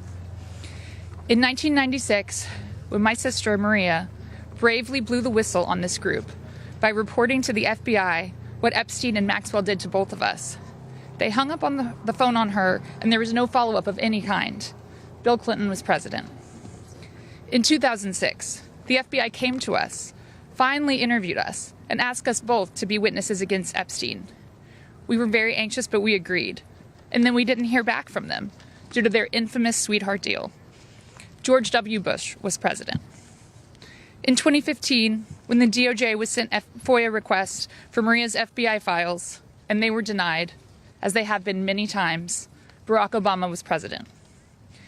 In 2019, when Epstein died in prison due to either negligence or foul play, Donald Trump was president. In 2023, Maria's attorneys sent a letter on her behalf to the government, requesting an investigation into the repeated law enforcement failures in this case, similar to what was done in the case of Larry Nassar. They declined to do so. Consequently, my sister filed notice that she would be suing the government for failing to uphold its legal, ethical, and moral duties in this case. Joe Biden was president. This year, after campaigning on a pledge to finally release the files, under Trump's second presidency, the DOJ announced they were closing the investigation into Epstein's co-conspirators, and then transferred Ghislaine Maxwell into a prison camp, where it is well documented that she is receiving special treatment. This is not an issue of a few corrupt Democrats or a few corrupt Republicans. This is a case of institutional betrayal. Because these crimes were not properly investigated, so many more girls and women were harmed.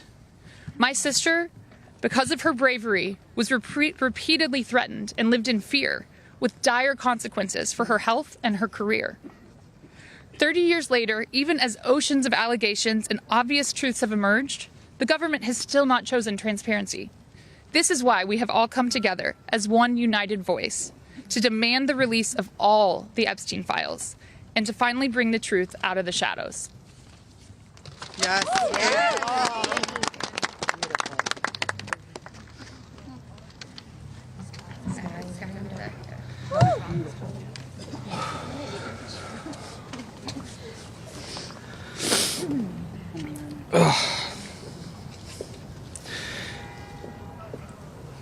Ladies and gentlemen, esteemed members of Congress, and everyone gathered here today, I want to start by thanking the three of you.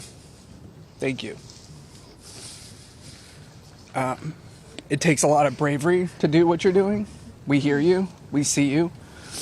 It means a lot for you to be here with us, and I know my sister would be incredibly proud. This is the moment she was fighting for and the moment that all survivors are fighting for, so thank you. My name is Sky Roberts, and I stand before you as the brother of Virginia Roberts Giuffre, a warrior, a mother, and a sister whose legacy will forever resonate in the hearts of those who understand the fight against injustice. Today, we find ourselves in a place of deep sorrow, shattered by the loss of our beloved sister.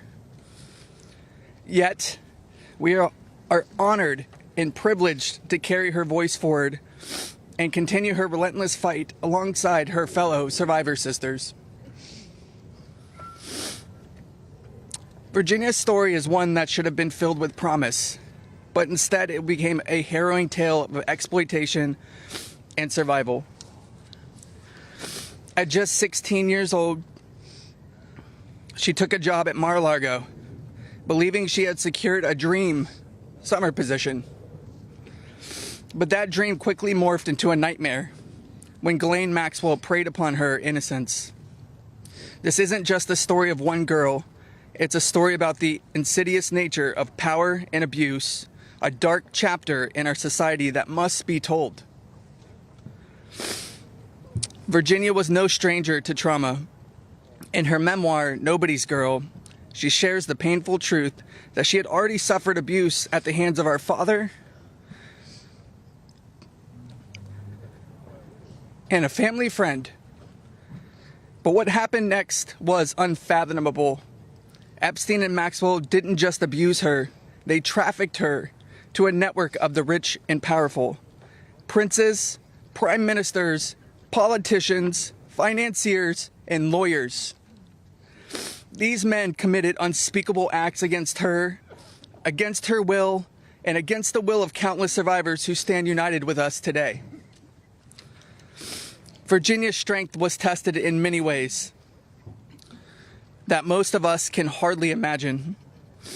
She was manipulated, coerced, and threatened, forced into complicity in her own devastation. She often spoke of psychological scars that ran deeper than the physical ones.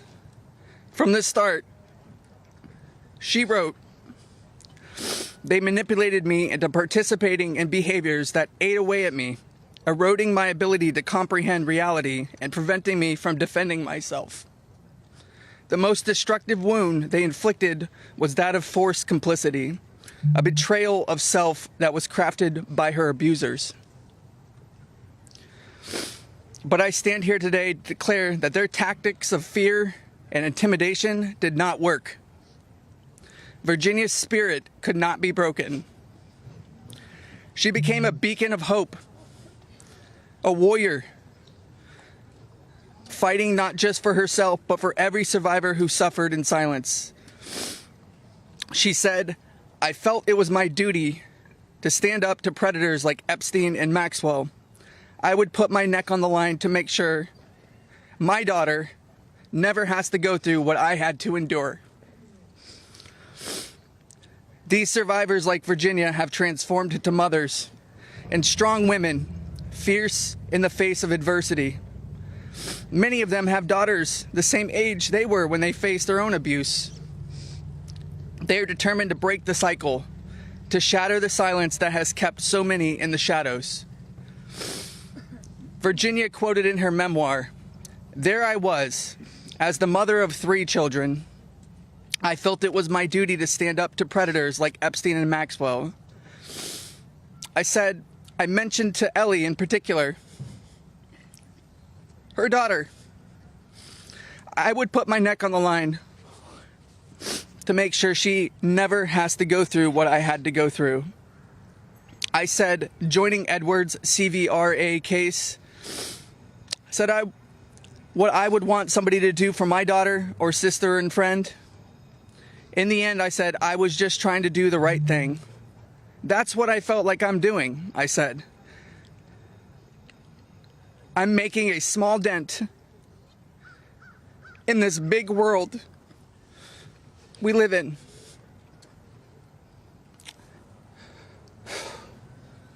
Well, Sissy,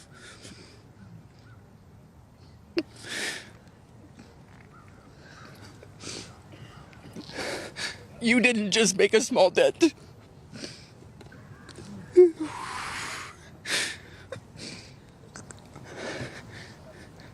You made a monumental impact, a resounding statement that echoed across the world. You built an unbreakable wall, a barrier that will protect future generations from the horrors of abuse.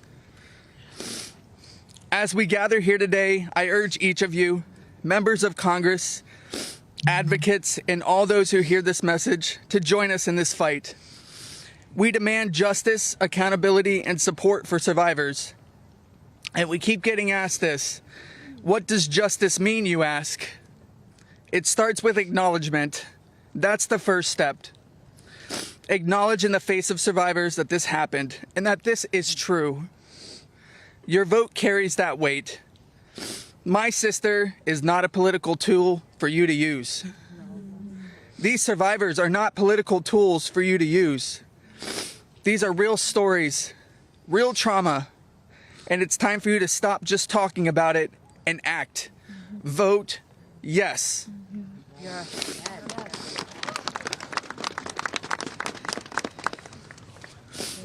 Virginia's legacy is not just hers. It belongs to all of us who stand against injustice. Together, we will ensure that the voices of survivors are heard, that the truth prevails, and that the horrors of the past are never repeated. Thank you. Thank you for listening, and thank you for standing with us.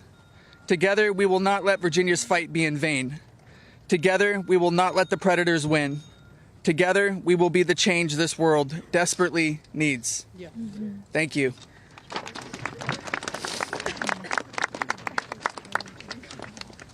It was so beautiful.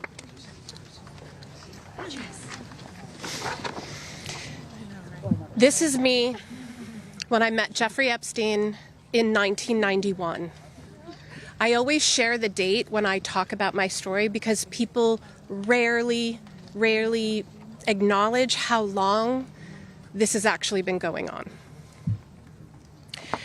And for too long, truth has been buried, survivors have been silenced, and powerful people have been protected. And today we stand in a moment that will decide whether our government still belongs to the American people or to those who prey on them. Because when mountains of evidence and decades of victim reports across 5 administrations still lead to sweetheart deals or no prosecution at all, this isn't just one case gone wrong. It's an institutional failure on a historic scale, and every member of Congress and this administration must answer for that failure. Millions of sexual abuse survivors know the pain of speaking up and watching the institutions that are meant to protect them look away. We're not alone in this. Epstein may be the headline, but the betrayal reaches every corner of our country. And if our justice system can collapse this completely for so long, then Congress cannot pretend that the system is working. Not for us, and not for the generations that will live with the consequences of what they choose now. One long overdue step towards repairing this damage is the Epstein Files Transparency Act. Because without transparency, there's no accountability. Without accountability, there is no justice. And without justice, democracy dies. Yeah. So representatives, you have a choice to show millions of Americans whether you stand with us or with the powerful predators that are counting on your complicity. Thank you. Yeah. Good job.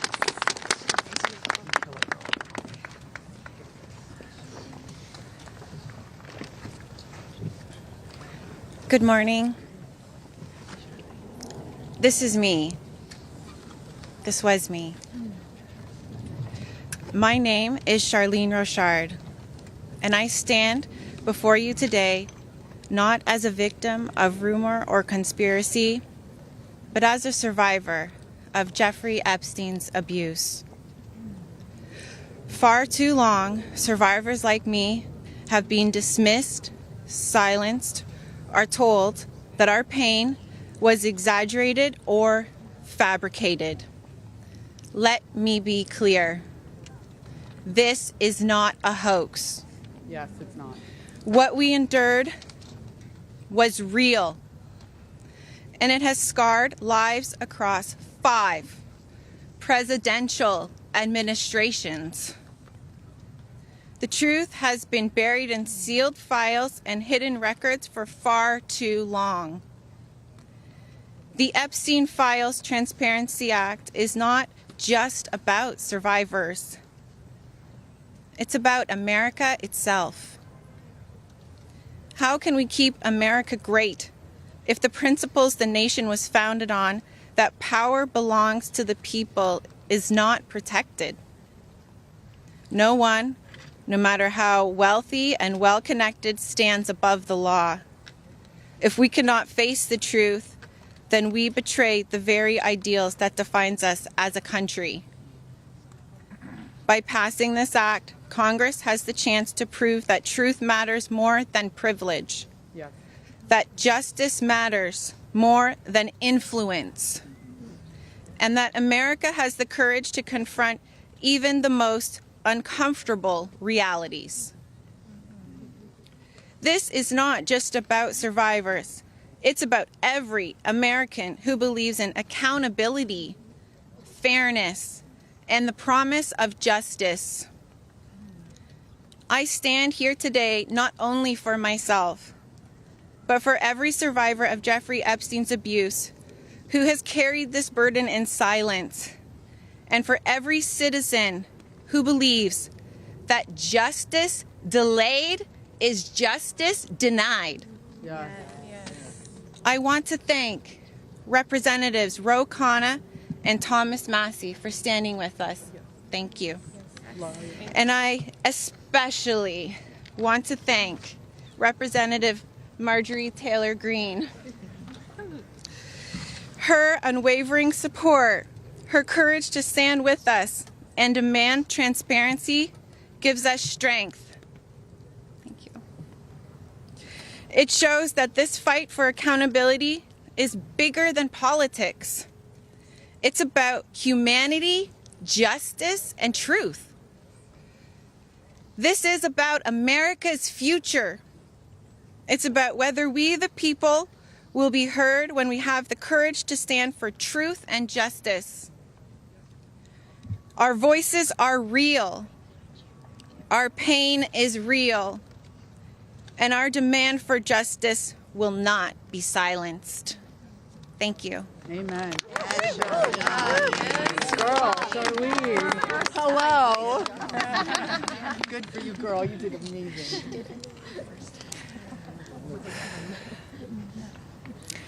My name is Laura Bloom McGee. This is my first time speaking publicly about my abuse.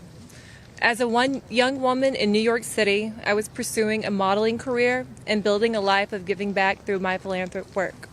Instead, I was intentionally groomed and became part of an international model sex trafficking ring that was led by Jeffrey Epstein. I was sexually and mentally abused by Jeffrey Epstein. He used my dreams and vulnerabilities to silence me. Today, I am here to break that silence. Sex trafficking and sexual abuse are crimes against human beings, not political talking points. For too long, Epstein's abuse was an open secret, with his network remained protected. Evil thrives in darkness. We must shine a light on every corner where it hides. Nothing should be off limits in the search for truth. Please vote that everything in the files be released. Let investigations proceed without obstruction. Demand oversight and deliver justice. The government must never side with predators. I come as one survivor, but I stand here for everyone who prayed for me, who believed in me, and who hoped for me. To my fellow survivors, your courage brought me here. We are more than victims. We are mothers, daughters, sisters, friends. This is not a hoax, and we will not be erased. Shame on any elected official who obstructs truth and justice for the American people. Yes. Thank you. Amen, Laura. Yeah, girl. My name is Liz Stein. In 1994, I was a senior in college, just 21 years old. I had aspirations of attending law school after graduation, and it looked like I had a bright future ahead of me. 1994 was also the year I met Ghislaine Maxwell and Jeffrey Epstein. My involvement with them changed the trajectory of my entire life. The Epstein files are not about loyalty to any one political party. They're evidence of a crime. We stand here today, victims of the crime of sex trafficking. I'm here today speaking both for my 21-year-old self and for the countless number of people who have experienced sexual violence. When I am asked what I would tell my younger self if I could say something, you're listening to a press conference with several survivors of Jeffrey Epstein, encouraging House lawmakers to vote today to release all files in the case. Also delivering an emotional statement, the brother of Virginia Roberts Giuffre, who died by suicide earlier this year. He says this is the moment she fought for. That House vote slated for later today. Be sure to stay with NBC News Now. We'll bring you the latest from Capitol Hill throughout the day. The news continues after a quick break. Here's The Scoop, a new podcast from NBC News, where our journalists take a deep dive into the day's top stories, bringing you closer to the headlines and conversations that are shaping our world. From the front page to the zeitgeist in 15 minutes or less. Listen daily wherever you get your podcasts. NBC News Daily, weekdays from 12 to 4 on NBC News Now. Breaking news as we come on the air. Live from the White House, top story, live from the Vatican. Live in Israel as history is made. An incredible moment right now here in Hostage Square. Did you tell him anything? Just that I love him so much and he's safe now. You can still see some of the cleanup effort going on right now. Do you have any update tonight on the search and rescue mission? The Federal Reserve cutting interest rates. Everyone's going to be asking the same thing. How does this affect their bottom line? Every night, it's your news playlist. Top Story with Tom Yamas. Streaming weeknights at 7 on NBC News Now.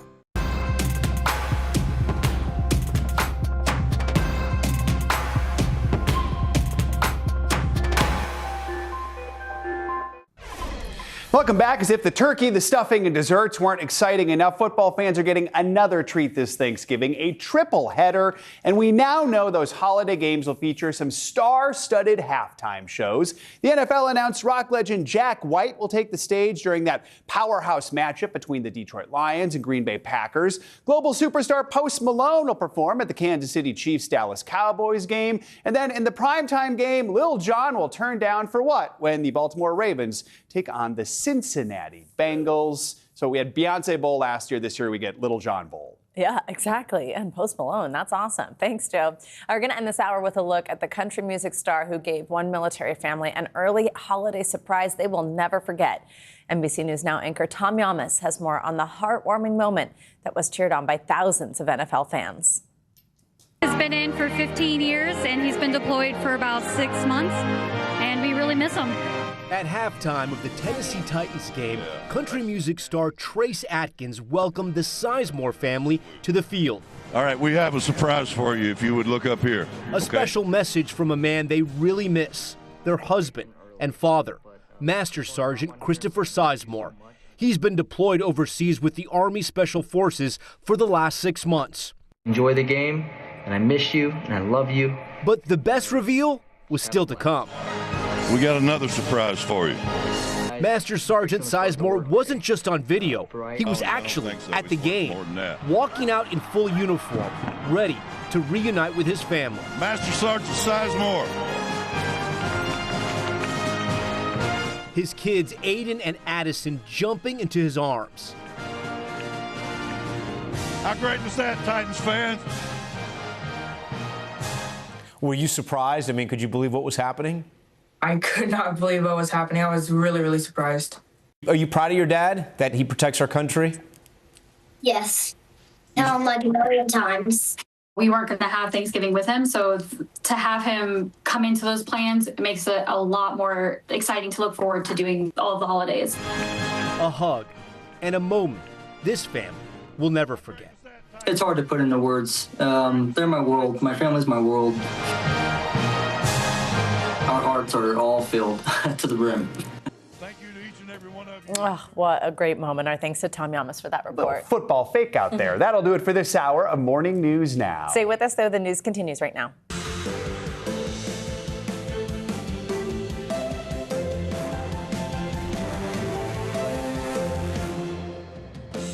Good morning. I'm Savannah Sellers. I'm Joe Fryer. Right now on Morning News Now, momentum on Capitol Hill. Top lawmakers in the House ready to vote to force the release of documents related to Jeffrey Epstein. But even with a late surge of support from the White House, will it pass? And what might happen if it reaches the Senate? We are in Washington with the latest. Also this morning, a bombshell court ruling over that ongoing criminal probe into former FBI Director James Comey. Federal judge saying the Trump administration made missteps, how that could now put the entire case in jeopardy. Plus, off to the races. The countdown to Thanksgiving is officially on, and shutdown-weary Americans are now eyeing the nation's airports and airlines ahead of another bustling travel season. Are they really ready for the rush? We're going to clear the air later in the hour. Speaking of the holidays, why hiring for those critical seasonal jobs could touch lows not seen in 15 years. We'll look at how that might impact shoppers looking to cash in on a little Christmas spirit. Big change this year. Caleb Silver is here to help us dive into that. Absolutely. Let's begin this hour on Capitol Hill, where a vote is set to take place this afternoon that could bring the last of the Jeffrey and Epstein files into public view. After securing support from President Trump, the House is now expected to pass a bipartisan measure to force the Justice Department to release all of its files related to the late sex offenders case. Before that can happen, the bill will also have to clear the Senate. NBC News senior Washington correspondent Hallie Jackson starts us off this hour. Hallie, good morning. Hey there, good morning to you. What once seemed like a long shot is now very much on the verge of reality, with that vote in the House set to happen later today, and it may be a landslide. One top Republican tells NBC News he predicts almost everybody will back this bipartisan bill, with some survivors saying for them, this isn't political, but personal. A moment months in the making, with the House of Representatives set to vote today to force the release of documents related to the Jeffrey Epstein case. Everybody's voting for it. So you're voting for it because everyone's voting for it. Everybody's going to vote. And what we need to do is protect the innocent, and we need to hang the guilty bastards that are involved with it. Some Epstein survivors also gathering in Washington ahead of the vote, and a PSA urging the release of the files, playing in the shadow of the Capitol overnight. The late surge of support in Congress coming after a dramatic reversal from President Trump after months of resistance and a pressure campaign. Now, I'm all for it. The president saying he doesn't want the controversy to detract from his priorities, but adding he'd sign the bill into law, pressed by NBC's Garrett Haake. You would sign it if give it comes them through, everything. Sure I would. Let the Senate look at it. Let anybody look at it. But don't talk about it too much because, honestly, I don't want to take it away from us. One conservative lawmaker telling NBC News some Republicans privately encouraged White House officials to shift strategy on the bill, co-sponsored by Republican Thomas Massie, who says the president doesn't need to wait for Congress to act. If they're serious about it, they should release them right now. It's that simple. The president, who's not been accused of wrongdoing related to Epstein, has said his association with the sex offender ended in the early 2000s. And this morning, the fallout from the Epstein scandal growing after the release of emails from his estate last week. Larry Summers, the former Harvard president and former Treasury Secretary under President Bill Clinton, announcing overnight he is stepping back from public commitments after correspondence between him and Epstein came to light. Summers, who hasn't been accused of involvement in Epstein's crimes, writing, quote, "I am deeply ashamed of my actions and recognize the pain they have caused." So as for this vote in the House, let's say it passes the House, let's say it passes the Senate, let's say the president signs it into law, what could ultimately become public as far as records or documents? We could see, for example, financial records, perhaps more Epstein emails or texts, evidence from hard drives seized from his properties, maybe investigative summaries of interviews with key players. But keep in mind that this bill also lets the DOJ withhold information that would jeopardize an active federal investigation. And of course, the president last week directed his DOJ to open an investigation. So there's a question on how that might ultimately affect what becomes public. And by the way, there's no timeline on when the DOJ would have to comply if this bill does pass. Back to you. All right, Hallie, thank you so much. President Trump's immigration crackdown is spreading to more cities in North Carolina. Today's day 4 of what Homeland Security officials are calling Operation Charlotte's Web. Border Patrol agents have been fanned out across North Carolina's largest city. Well, now the state's capital, Raleigh, is the next target of these raids. NBC News correspondent Ryan Chandler is in Charlotte with the latest. Ryan, good morning. Good morning, Joe. That's right. And city and state leaders continue to push back, strongly condemning this mission. But Border Patrol is only expanding it, now continuing their surge in the state capital. This morning, as Border Patrol efforts surge in Charlotte, the ongoing immigration crackdown now expanding into Raleigh. The mayor there telling NBC News Border Patrol and ICE arrived in Raleigh last night and will take action today. The state's Democratic Governor Josh Stein condemning the efforts, urging agents to, quote, target violent criminals, not neighbors walking down the street, while accusing them of targeting people because of the color of their skin. While in Charlotte, protests continuing. Homeland Security officials saying among the more than 130 people arrested there are illegal immigrants with violent histories. Although DHS has not clarified how many arrested had criminal records. We've got many individuals we've already arrested and are bringing to justice and deporting. Border Patrol agents have been searching the city since Saturday. In parking lots, outside homes, near community centers for immigrant children, though none were present. Homeland Security is calling it Operation Charlotte's Web. I think they're targeting wherever there is a strong Hispanic presence. Some confrontations turning violent. DHS says an officer was injured when a man drove a van into a law enforcement SUV on Sunday.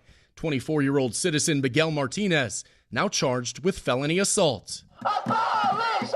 Some immigrant families staying home, some businesses closing their doors, including Manolo Betancourt, who temporarily shut his bakery, where a crowd gathered to protest the crackdown overnight. He says he wants to protect his community. I can lose money, I can lose my business, but I'm not gonna lose my peace of mind. The least I could do was to protect my immigrant community.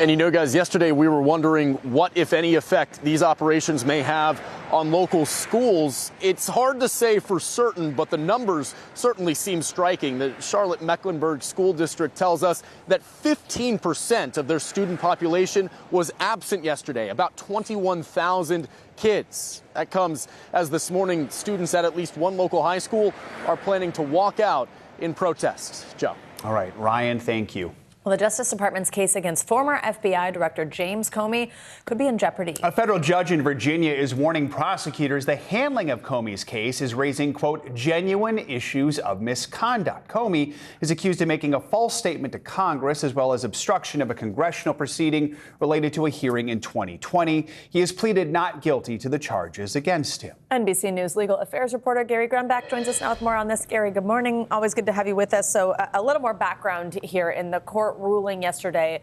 Magistrate Judge William Fitzpatrick granted a request. It was from Comey's lawyers. They asked prosecutors to turn over grand jury materials from the indictment. The judge even acknowledged that is an unusual step, but mentioned the possible missteps by the government. Walk us through your reporting and what this ruling means exactly. Yeah, Savannah, this is not usually how this works, right? In a grand jury room, usually you have the prosecutors, the members of the grand jury, and a court reporter, and that's about it. And nobody else finds out what happens in there. But the judge said this is such an extraordinary circumstance that he thinks there may be some wrongdoing here. And he points to two different points. One, he points to two statements that U.S. Attorney for the Eastern District of Virginia, Lindsay Halligan, made to the grand jury that were misstatements of the law. Now, remember, when this indictment came down, Lindsay Halligan was on day 3 of being a prosecutor. She had 0 prior prosecutorial experience, so perhaps she would be forgiven for not knowing the ins and outs of how a grand jury works. And second, whether the government has really shared all the information that happened inside that grand jury room. There's a question of several missing minutes that might have happened that are not on the transcript and what exactly happened in that grand jury room. Now, the Trump administration has appealed this ruling, and that should be figured out by the end of the week. So, Gary, it was just last week when a different judge raised similar concerns about missteps during a hearing on whether to disqualify Halligan because of her legality of her appointment. What challenges is the Justice Department facing in trying this Comey case going forward? Because we're still waiting for a ruling from that judge, right? We are, yeah. There's a lot of rulings we're waiting on related to this case. James Comey's team is going to try everything they could possibly do to get this case dismissed. One of them is, as we saw last week, challenging the appointment of U.S. Attorney Lindsay Halligan. And the other is finding anything possible that happened incorrectly in that grand jury room that they can say this should be a reason why this case should be dismissed. Anything that was said, or more importantly, was not said correctly to that grand jury is certainly a valid reason for them to go forward and do this, guys. Gary, if the Comey case gets dismissed, should we expect the DOJ to retry it or replace Lindsay Halligan, have somebody else lead the investigation into Comey's alleged wrongdoings? So this kind of gets into legalese and the weeds here, but I'll keep it sort of broad here. There's two different points here. One, Lindsay Halligan was the only prosecutor inside the grand jury room, and she's the only person that signed that indictment. So there's a real argument to make here legally that that indictment should be thrown out if she is disqualified. But there's also this federal statute that is not often talked about that allows an indictment that is dismissed within the statute of limitations to actually come back within 6 months. So there's a potential for the DOJ to bring this back within 6 months with a different U.S. attorney. Guys. Right. Gary Grunback, thank you very much. This morning, federal investigators are expected to release the findings of their inquiry into the Key Bridge collapse in Maryland. The tragedy happened about a year and a half ago when a cargo ship hit the bridge in the middle of the night, causing it to crumble into the river below. NBC News national correspondent Aaron Gilchrist is in Washington with more on what to expect from today's meeting. Aaron, good morning. Hey, Joe, good morning to you. The National Transportation Safety Board is expected to tell us what caused this crash. It killed 6 people. It snarled transit and commerce in this region for months after that crash happened. This accident is also highlighting major concerns about bridges that are similar all around the country. The whole bridge just fell down. The whole bridge just collapsed. This morning at an NTSB hearing, we expect to learn what likely caused a massive container ship to slam into Baltimore's Francis Scott Key Bridge in March of 2024, and what might have been done to prevent it. It was just before 1:30 in the morning as 8 construction workers on a break sat in their cars in the middle of the bridge, unaware that the 947-foot dolly container ship had lost power and was about to collide with the bridge. There's a ship approaching has just lost their steering. So until you get that under control, we got to stop all traffic. Police were able to block traffic on the bridge just seconds before it crumbled, but 7 of those workers slid into the Patapsco River. Only 1 was rescued. We were at the site just days after the collapse. You're looking at now some of the first pieces that were cut, and they're waiting to be removed. It took more than a month to clear away enough wreckage to recover the missing. Earlier this year, the NTSB said Maryland's Transportation Department had not assessed the bridge's vulnerability. Had the MDTA conducted a vulnerability assessment of the Key Bridge based on recent vessel traffic, the MDTA would have been able to proactively identify strategies to reduce the risk of a collapse and loss of lives associated with a vessel collision with the bridge. Even if the assessment had been completed, the impact may have simply been too much. I don't know that any of the modern protections would have absorbed enough energy to prevent this collapse. Civil engineering professor Aaron Bell says the NTSB report will also look beyond just this incident. It will not just focus on this particular failure, but what can we put in place to make sure that this doesn't happen again? Now, the NTSB has flagged 68 bridges in 19 states as having urgent need of assessment for potential to collapse in a collision with a ship. We're told that many of those bridge owners have either completed or started to planning for some of these inspections, and ultimately these inspections will help them reduce the risk of these bridges being vulnerable to collapse. Joe? More to come on this bridge later today. Aaron, thank you. Well, if you can believe it, Thanksgiving is just over 1 week away. Luckily, the government's reopened. Airlines are flying at full capacity. There are still lingering questions, though, about if airports are ready for the big crowds we're going to see over the next 2 weeks. NBC News correspondent Emily Ikeda is live at Newark Liberty Airport for us. Hey, Em, good morning. Good morning to you. I'll show you a good sign, and it's all that green and on-time departures you'll see on the flight boards behind me as major U.S. airlines say that they are ready for the impending travel rush. United says excluding FAA-mandated cancellations, its on-time departure, or its on-time performance, rather, is even better than this time last year. Still, after weeks of travel nightmares, some passengers are wary and even changing their Thanksgiving travel plans. This morning, U.S. airlines are stepping on the gas. Now, day 2 since transportation officials lifted the flight reduction emergency order. I was really happy that my flight was not last week, but this week. There just seems to be a sense of calm. Fewer than 100 flights were nixed across the country Monday, in stark contrast to the thousands plaguing the nation's busiest airports in recent weeks. Kayla Lopez saw her flight canceled last week. You're not traveling for Thanksgiving. Are you happy about that? Yes, very happy. I'm avoiding traveling, staying home, Thanksgiving and Christmas too. She's not alone. Aviation analytics company Cirium reports Thanksgiving bookings slowed by nearly 5 percentage points this month. AAA even acknowledging their holiday forecast could shift if some air travelers decide to drive instead of fly following recent flight cancellations. I think there is a percentage of people that is snake bitten from the impacts of the shutdown and just wants to avoid the chaos of the airport in general. But this morning, major airlines all assuring customers they're ready for the holiday rush. American says it will operate more than 80,000 flights between this Thursday and December 2nd, including additional late-night flights to help passengers returning home to American hubs in Phoenix and Chicago. Holidays is just like peak travel time. You want to maximize time with family and friends, and anything that kind of jeopardizes that in a period, there's just not that much vacation in a year. Everybody's back to work now, and, that's a big relief for us. Though even with the government reopened, there's always the chance Mother Nature could have other plans for your holiday. Weather is the biggest reason why we see any type of travel disruptions. And the transportation secretary overnight sharing that, like TSA officers, air traffic controllers who worked through the government shutdown will also be receiving $10,000 bonus checks. Guys. All right, Emily, thank you so much. You just saw her in Emily's piece, but she's so nice. We're going to use her twice. Let's welcome back travel expert at Going.com, Katie Nastro. Katie, good to have you with us. You mentioned people may want to avoid the chaos at airports altogether. You also say the distribution of travelers may look a little different this year. What does that mean? Why is it important for people who are traveling this year? Yeah, good morning, Joe and Savannah. I think what people need to be aware of is that this year may look slightly different. Yes, we are going to see record numbers of travelers, according to AAA, but there still may be some lingering impacts of people feeling slightly snake bitten from what we saw just a week ago. We actually, if you look at the numbers a little bit closer, we're actually seeing a slower amount of growth year over year than we saw 2023 into 2024.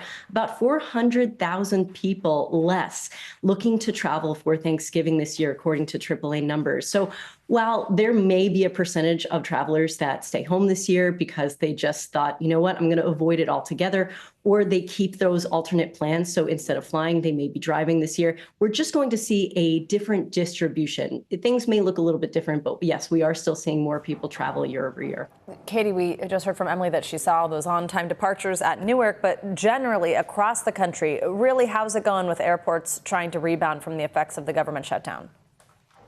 Yeah, you know, Savannah, you have to give credit where credit is due. And the airlines really did a great job at getting things going after the massive disruptions that we saw last week. I mean, you know, looking at that last Sunday, that was the fourth worst day in terms of cancellations. Now, fast forward to this past Sunday, and we saw an above average on-time departures for most flights. So that is really great news. And it should give travelers confidence moving through into what we like to call the Super Bowl of travel, which is Thanksgiving next week. Speaking of rebounding, the days of lower travel numbers around the pandemic are certainly over. Oh, yeah. AAA reporting higher numbers now than before the pandemic hit. What are the most important things to consider for those traveling this year, especially keeping in mind some of the people who travel around Thanksgiving don't do it that often during the rest of the year? Yeah, two things that people should be aware of. One, travelers, there are so many more travelers than before. So, you know, that age-old dad advice of getting to the airport early is always great, but also looking into different programs that actually allow you to move through security a little bit faster, TSA PreCheck, Clear, things of that nature might be great for investing in for these big pivotal moments of travel out throughout the year, and they do pay for themselves. You know, even if you travel once, you're probably spending more per year on that type of program, or sorry, you're probably spending more per year on your designer salad than on these programs that help you get through a little bit faster. So just something to consider, as well as we want travelers to just equip themselves with what I like to call a Plan B flight, or just Plan B alternate transport. We saw just last week that travel can get disrupted at any point in time. So we always just want to have another flight in mind if you are traveling by plane, not necessarily purchasing that ticket, but having that next flight in mind on the airline that you are traveling on, just to make the process of getting rebooked a little bit faster, just for yourself, as well as for whatever customer service agent you might be working with. Designer salad is a hilarious term. Wait till you see the prices of the salads at the airport. Yeah, no kidding. Not designer. And guess what? They're not designer, right? Oh, they're sad and old. Well, that was maybe not true. Katie, you're the expert on how to find a deal. If somebody hasn't booked yet, what should they do? Look, we want people to get on top of booking for Thanksgiving as well as the winter holidays. I know we just went through a big snafu when it came to air travel, but we are back, baby, and we are ready to go. And that means that we need to get people booked so they're not encountering even higher prices when they wait until the last minute. It is not like retail where the bargain bins come out. You want to make sure you're getting your flights booked, and you want to make sure that, you know, you might have to make some concessions. You might be a little bit flexible. That means instead of a nonstop, you're booking a connecting flight. That means maybe you're looking on a budget carrier for that rock bottom price. Just giving yourself all options so you're not overpaying. And a main economy ticket is the most flexible without having to pay additional fees. Always good advice. Katie Nastro, thank you so much. Happy Thanksgiving. All right, now let's get a check on your morning news now weather. That's the thing that could impact your flights. Angie Lassman's here in studio. Hey, Angie. Hi, guys. We've got a couple of spots that maybe if you're getting some traveling done today, or if you're just going to be out and about doing any of your errands, you might want to watch for. We've got some rain still across parts of the Southwest. Now, not quite as much for folks across Los Angeles and points south of there, but we still do have a bit of that rain working just to the east of San Diego, and specifically specifically across Nevada, Utah, and Arizona is where we're going to kind of see that push of more moisture through the day today. So you can see the flood watches that are up interior areas of California, Las Vegas included in this, stretching down to Lake Havasu City as we gear up for kind of more of this rain through the day today. So we'll see the heavy rain across that region, but we're also going to see a little bit of that mountain snow across parts of the Great Basin, and the Sierras will pick up a little more additional snow here as we get through the day today. Otherwise, we're gearing up for this next storm system that'll be at our doorstep by tomorrow. So this is a look at your Wednesday. We'll remain unsettled because we've got this next system that's going to slide closer to the coast. This is going to ramp up those rain chances for the middle of the week and beyond. As far as the rainfall amounts across the Southwest between now and tomorrow, 1 inch, 2 inches, 3 inches in some of those spots. So no surprise that we're concerned about flooding. Snowfall amounts, not all that impressive, but still could pick up about a half of a foot. Yes, correct. 6 inches as we get through basically the middle of the week in parts of the Great Basin, the Rockies, and the Sierra Range. Now we've got a quick moving system across parts of the Great Lakes, and honestly, the Ohio Valley and Mid-Atlantic is where you'll see the rain, but the snow will be focused for the Great Lakes. We'll see a couple of snow showers, nothing that's going to be too impressive, but it could impact your commute. So heads up for that here as you get through the day today. We'll see maybe 1 inch or so in rainfall amounts from Louisville to Cincinnati and out towards Charleston. So it could slow you down just a bit out towards Washington, D.C., guys, just about a half of an inch. And then the warmth is what we're dealing with for the South. 92 degrees in Laredo today. We've got a handful of records that we could potentially break today, tomorrow across that same region. So we've got it all for you. Oh, boy. Nice. Thanks, Angie. Of course. Much more to come on this hour of Morning News Now, including why some big employers are choosing to cut back on all that holiday hiring this year, putting vital seasonal jobs in jeopardy. First, after the break, the latest in that string of high-profile celebrity break-ins. Well, now it's rattling a Bravo Beverly Hills icon. We've got more on that next. News lives in the now. It's coming at us every second. News is more now than ever. You can see why this search and recovery is so complicated. Now is raw. This fight, it is personal. It could be my house, it could be my family. Now is real. Reality check. What is and is not legit here? Now is constant. News for the generation of now is NBC News Now. Live news, streaming free everywhere. Here's the scoop from NBC News, a new podcast where conversations and headlines are served daily. Stay on top of breaking news and the biggest stories of the day with NBC News Daily. Get in-depth reporting from across the country and around the world, and ways you can take care of your health and your wallet. NBC News Daily, weekdays from 12 to 4 on NBC News Now.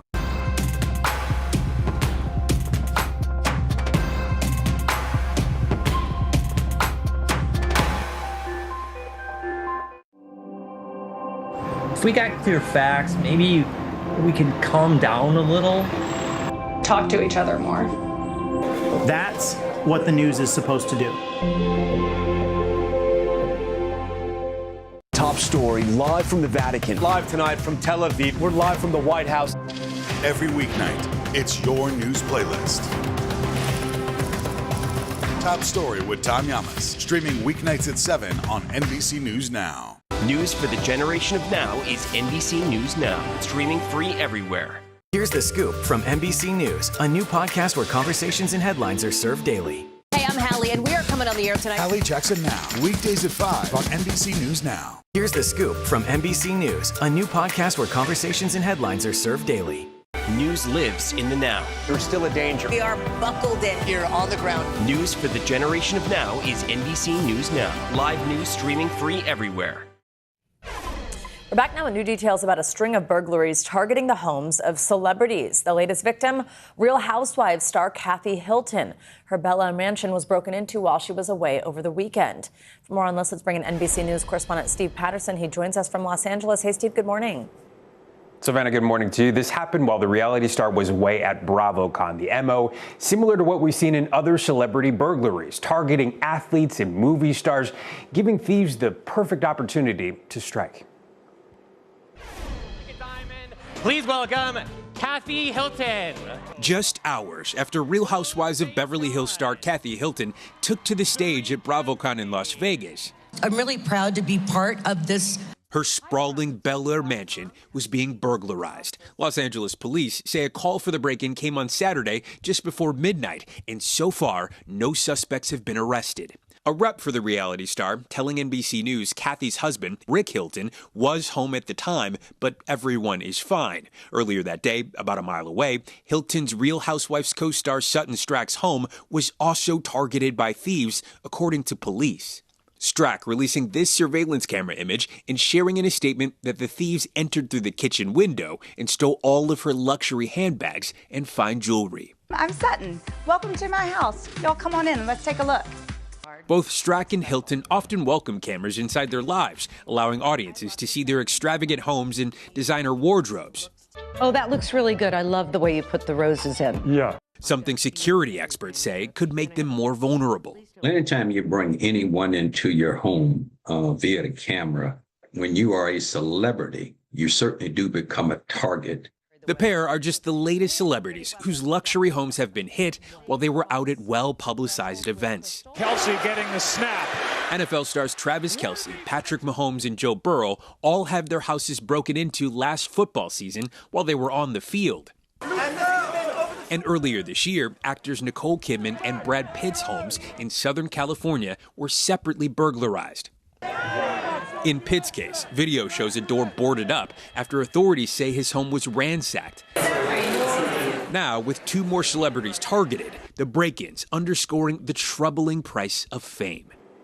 And this is not just about celebrities. Security experts say this should serve as a reminder that the more you share about your home on social media, the bigger target you may become. It's important, even if you're not a celebrity, to be mindful of just how much your home and your belongings you're sharing. It's also a good idea to invest in a security system. Of course, lock your doors, prevent yourself from becoming the victim of a crime of opportunity. Savannah. All right, Steve Patterson, thank you. In Mexico, protests are erupting in the capital over crime and corruption in the country, and they're being spearheaded by Gen Z demonstrators for taking to the streets and clashing with police outside the home of Mexican President Claudia Sheinbaum. NBC's George Solis has more on this.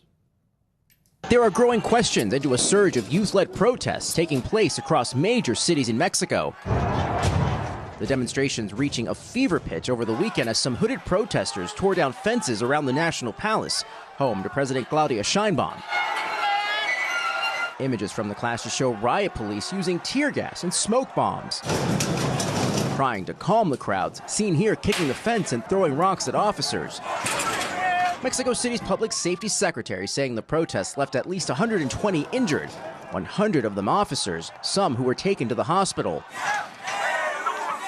The rallies organized by Generation Z Mexico, referring to the demographic group of people born between 1997 and 2012. This 16-year-old injured during the protest telling Telemundo, the people are dying, the people are disappearing. For it to get to the point where minors are here protesting, it's because the country is horrible. Protesters using a popular symbol, the pirate flag from the anime One Piece, seen in Gen Z protests around the globe, including ones in Nepal and Madagascar, which ended in the ousting of heads of state. This protester saying the Gen Z groups organized themselves on Discord.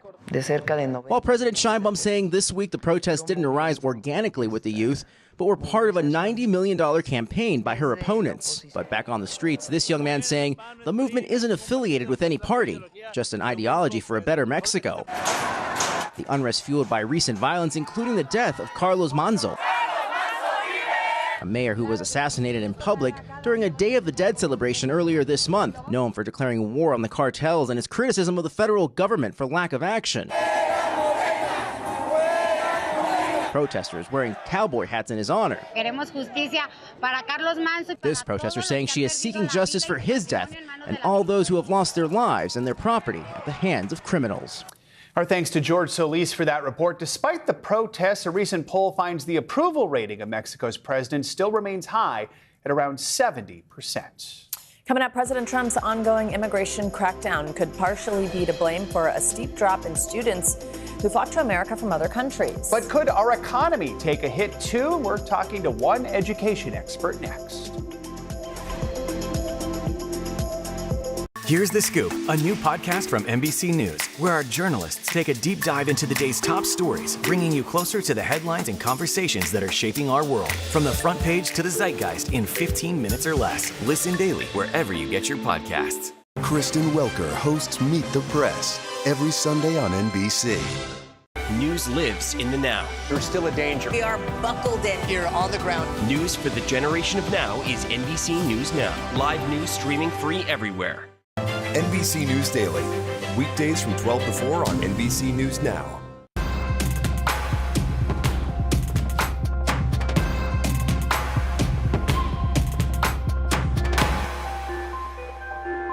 News for the generation of now is NBC News Now. Streaming free everywhere.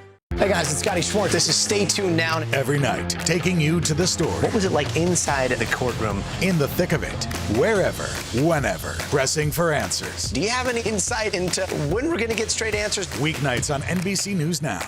News for the generation of now is NBC News Now. Streaming free everywhere.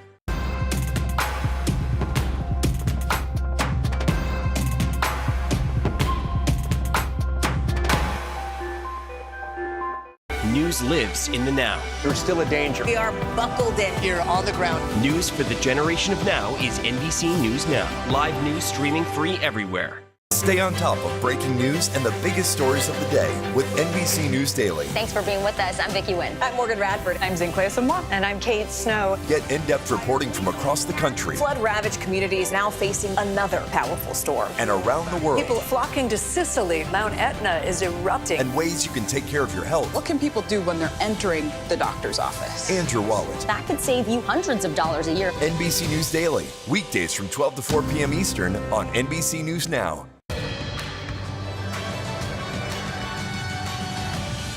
We're back now with a closer look at what's making news in the world of politics this morning, starting with a new poll about the recent assassination of conservative commentator Charlie Kirk. NBC News senior national political reporter Sahil Kapoor is in Washington with more on that and other D.C. headlines for us. Sahil, good morning. Good morning, Joe and Savannah. We begin today in politics with a new NBC News poll showing that 61% of American voters said they feel extreme political rhetoric was an important contributor to the recent killing of the conservative activist Charlie Kirk. That includes majorities of Republicans, of independents. Quickly, that they cited the wrong section. So you know what that means? It means that it doesn't really bestow any real legal authority on the Attorney General to redact those materials. And that would compel the DOJ to release that stuff into the public. Every single person in this room knows that's wrong, and you should stand against it. But that's what the discharge says. Number 4. It jeopardizes the future federal investigations of the United States. Why? Because the discharge only allows the Attorney General to redact limited portions of records that could publicly identify individuals who are promised confidentiality. In this scenario, you're talking about whistleblowers, you're talking about confidential informants who came forward and gave information and evidence in exchange for agreeing to have their identities not revealed. Violating confidentiality, imagine the chilling effect that would have on future investigations. Who's going to want to come forward if they think Congress can take a political exercise and reveal their identities? Who's going to come talk to prosecutors? It's very dangerous. It would deter future whistleblowers and informants. And the release of that could also publicly reveal the identity, by the way, of undercover law enforcement officers who are working in future operations. Dangerous stuff, and they seem not to care. And by the way, I'm going to remind you again, we went to the authors. We asked the authors of the discharge to change this, and they said jump in the Potomac, all right?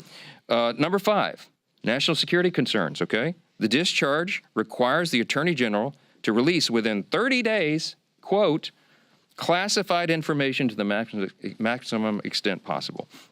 This ignores the principle that declassification should always rest, and always has rested, with the agency that originated the intelligence. Why? So that they can protect their critical sources and methods. It is incredibly dangerous to demand that officials or employees of the DOJ declassify materials that originated in other agencies, in intelligence agencies. I could go on. I won't be here all morning, but there's a lot of problems. There's also a lot of legal scholars, and I'm among them, who are concerned that that you've got problems with grand jury secrecy. We know Rule 6E of the Federal Rules of Criminal Procedure prohibits the release of grand jury materials, but the way the discharge is drafted, you can make an argument that it requires all that to come out, and that is a serious problem. Grand juries are not adversarial, okay? There's no opportunity there for cross-examination. You can't disprove evidence. You can't challenge the evidence in any way. And if Congress goes in and breaks that seal and just starts releasing sensitive grand jury materials and allegations like that, it raises a risk that the grand jury process will be politicized in the future. And that's a whole other danger that we could talk about all day. I'm gonna wrap this up and just say that Republicans support maximum transparency. We always have. The President of the United States supports maximum transparency. You've heard him say it in his own words. But he has had the same concerns that I've just articulated here, and we've talked about that. All of us have had these concerns, and we understand that we have a responsibility to innocent people and victims that is not properly guarded by the discharge petition. And that's why we're so incensed about that. We've got to make sure that we disclose the names of anybody who aided or conspired in any way with Jeffrey Epstein. But at the same time, you've got to make sure that innocent people are protected. So we have to do this in a way that doesn't violate victim privacy, that doesn't create new victims, that doesn't disclose the names of any whistleblower or informant, that causes the release of grand jury materials or child sexual abuse materials, or undermines our national security. And I think everybody of good conscience and common sense would say, of course you have to do that. But here we are. So the discharge petition got its 218th signature, and it is going to go forward. It is going to pass because it only takes 218. And we know that the Democrats have disregarded all these concerns, and they're going to move it forward anyway. So all the people of good conscience here say, we've registered our concerns, we stated our opposition as long as possible, but we're also for maximum transparency. So what am I to do as a leader in a situation like this? I called my counterpart in the Senate, Leader Thune, and I talked him through this with him and shared our deep concerns. And of course, they share those concerns as well. And so I'm very confident that when this moves forward in the process, if and when it is processed in the Senate, which there's no certainty that that will be, that they will take the time methodically to do what we have not been allowed to do in the House, to amend this discharge petition and to make sure that these protections are there. The authors of the discharge did not allow us to do that here. That's the rules here. But in the Senate, they can correct it. So under that circumstance, because of that, we know there's serious deficiencies. We know that the work of our colleagues in the Senate can address that and will. They're very conscientious and concerned, as we are, about all this. As we've insisted from the very beginning, Republicans are the only party trying to make a material difference in ensuring maximum transparency. Oh, by the way, I'll just tell you, I put the bill on the floor for unanimous consent last Wednesday night. And guess who objected to it? The Democrats, okay? If this is so urgent and they were so concerned about getting this done and seeing justice be done and all that, they would not have blocked the request, okay? This is about politics. They blocked our unanimous consent motion to expedite their bill and made us waste all this additional time so they could have a show vote today. Republicans are ready to get the job done, to move forward so we can continue to get on to these important issues of dealing with what the American people demand and deserve for us to deal with. And so I want to leave you with this thought. Everybody should think long and hard about who here is acting truthfully, honestly, and in good faith. It is not the Democrat Party that has obfuscated and blatantly lied for the last 4 years about all these things.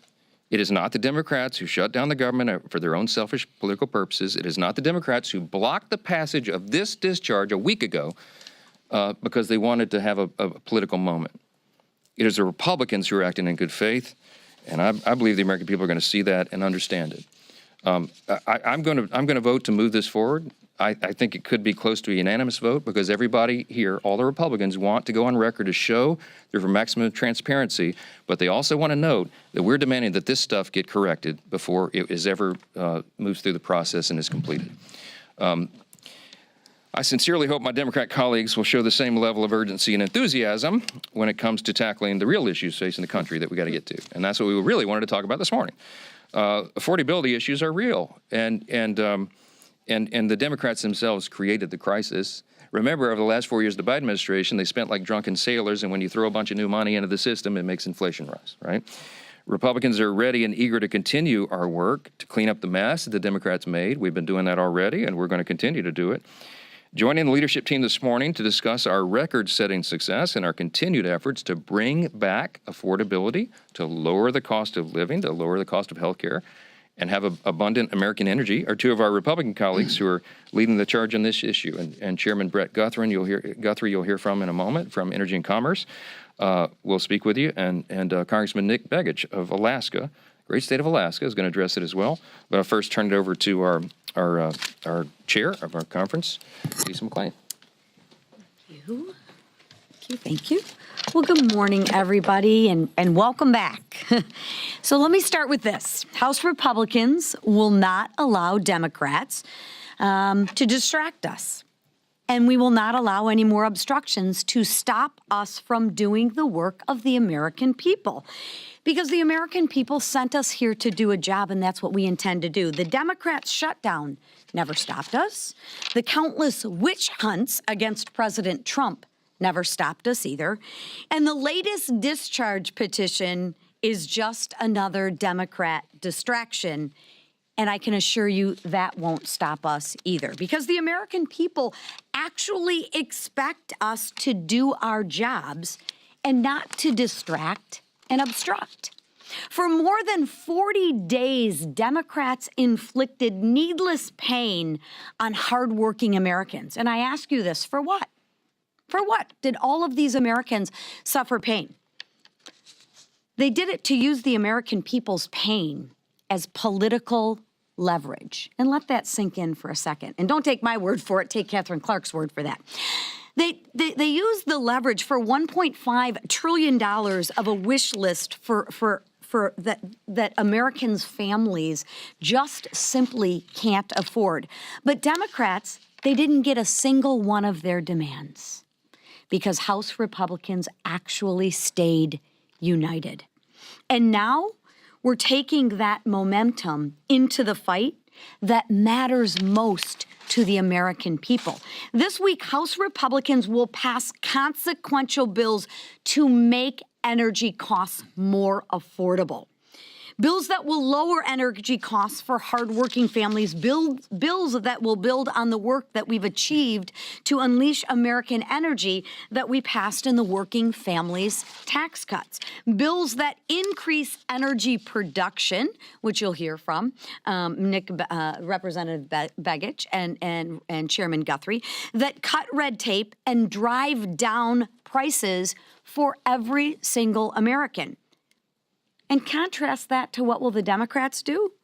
They will almost certainly vote no. But ask yourself why. Why? It's because their radical left won't let them vote yes. So again, Republicans want to bring down energy costs. That's why we will vote yes on the bill. Democrats have a lot of talking points, but their actions will say no. We don't want to bring down energy costs for Americans, and they will vote no, right? So at some point, y'all need to ask the Democrats, when will your actions match your words? Because they don't. The contrast is crystal clear. Republicans will always fight to make energy more affordable for the American people. Now, the Democrats, they'll talk about it, but when the rubber meets the road and they have to vote, watch how they vote. They will absolutely vote no. So while Democrats prioritize the wishes of their radical base, we will keep moving forward with our agenda that actually lowers costs for the American people, forward with solutions that makes America affordable again, and we will move forward with the momentum the American people entrusted us with. Because House Republicans aren't here to play politics, or we aren't here to obstruct or distract. We're here to deliver affordability and low cost. We're here to drive down energy costs, and we're here to make America more affordable again. And with that, I will bring up our chairman, Mr. Brett Guthrie. Thank you. Appreciate it. Good morning, everybody. Thanks for being here today. It's an interesting time. It's a challenging time, but an extremely interesting time in the American energy industry. If you look at the last generation, we've had a generation of flat generation. We've had a generation of flat demand. And so those have worked and made people be comfortable because we were deindustrializing in our state. So that's not the proper path, the way that we have to take. So what are we seeing now? We're seeing a pent-up demand for energy. We're seeing it because of the growth in our industry, the reindustrialization that's coming because of President Trump, and also the growth of AI and data centers that are coming. And so what's important, we have to address this for the cost of the American people. If you think about it, if you have flat generation and increase in demand, what's going to happen? We have to expand access to American energy. We have it. It's in abundance. We can produce it, and we have to deliver it, and we have to make it where people can use it. It's also a geopolitical battle. AI is either going to be won by us, who's going to control the data that flows around the world, is going to be the values of America, is it going to be the values of China. It's a geopolitical battle that we're in. And we know what not to do, because you can look at Europe. Europe and Germany, their energy prices are 3 times ours. Can you imagine competing? All right, you've been listening to, right there, Republican members of the House, and before that, Speaker Mike Johnson at a news conference on Capitol Hill talking about a vote to release the full Epstein files. That vote expected to take place this afternoon. Speaker Johnson discussed what he says are his concerns about releasing the Epstein files, while also trying to ensure maximum transparency, he said. He discussed concerns around protecting innocent people and not creating new victims or revealing whistleblowers by revealing names in those records. All that said, though, he said he does expect the vote this afternoon to be nearly unanimous for that release of records pertaining to Jeffrey Epstein, the convicted sex offender. We will have much more. That concludes our live coverage right now. We'll take you back to Morning News Now. Each fall across America's heartland, countless fields are toiled by farmers and their tractors. Or in this case, just the tractor. That's insane. There's no one driving that. There's no one driving it. Mike and Betsy Rowland own West Bureau Farms in central Illinois, one of at least 18 states where farmers this year are testing state-of-the-art AI tractor technology. A rural response, perhaps, to the self-driving cars increasingly spotted in major cities. Here, Mike and Betsy start their high-tech tractor from an iPhone. Oh my gosh. And save hours of work. Over the weekend, I set it loose on the field, and then I went home, did some laundry, went and got groceries. Before, it was you or me running this thing at 9, 10, 11, midnight, and you're exhausted. This can run by itself, and I can go home and go to sleep. The tech, courtesy of agriculture giant John Deere, who's planning a nationwide rollout next year. This has cameras mounted 360 degrees around the roof of the cab. The massive machine navigates using satellites and cameras. Ooh. See, there you go. That is jarring. That stop it when they spot possible obstacles. The goal, to address deeply rooted problems helping drive up food prices, including a mounting labor shortage and an aging industry. The average American farmer is 58 years old. They can actually let technology operate the tractor while, Betsy, Mike, others in their operation focus on maybe higher value tasks. Mike and Betsy add this innovation hasn't replaced any jobs on their farm, just offered breathing room during the busy harvest. This is the future of farming. I mean, it This truly is the future of farming. Absolutely. Yes, obviously they have their take. They do admit, though, Mike and Betsy, that other farmers in their area have come to watch the self-driving tractor do its thing, and they're skeptical. They're worried about all the things that everybody worries about with AI, including replacing jobs. So it's not a monolith within the industry. And actually, also, there's a battle around this brewing, particularly in California, where, for instance, state regulations right now currently prohibit self-driving farm equipment. So this is by no means a guarantee, and kind of how big a factor, how common a factor this becomes in growing our food, guys, basically remains to be seen. But it was a fascinating day, Savannah. Oh, absolutely. Really interesting. Maggie, thank you so much.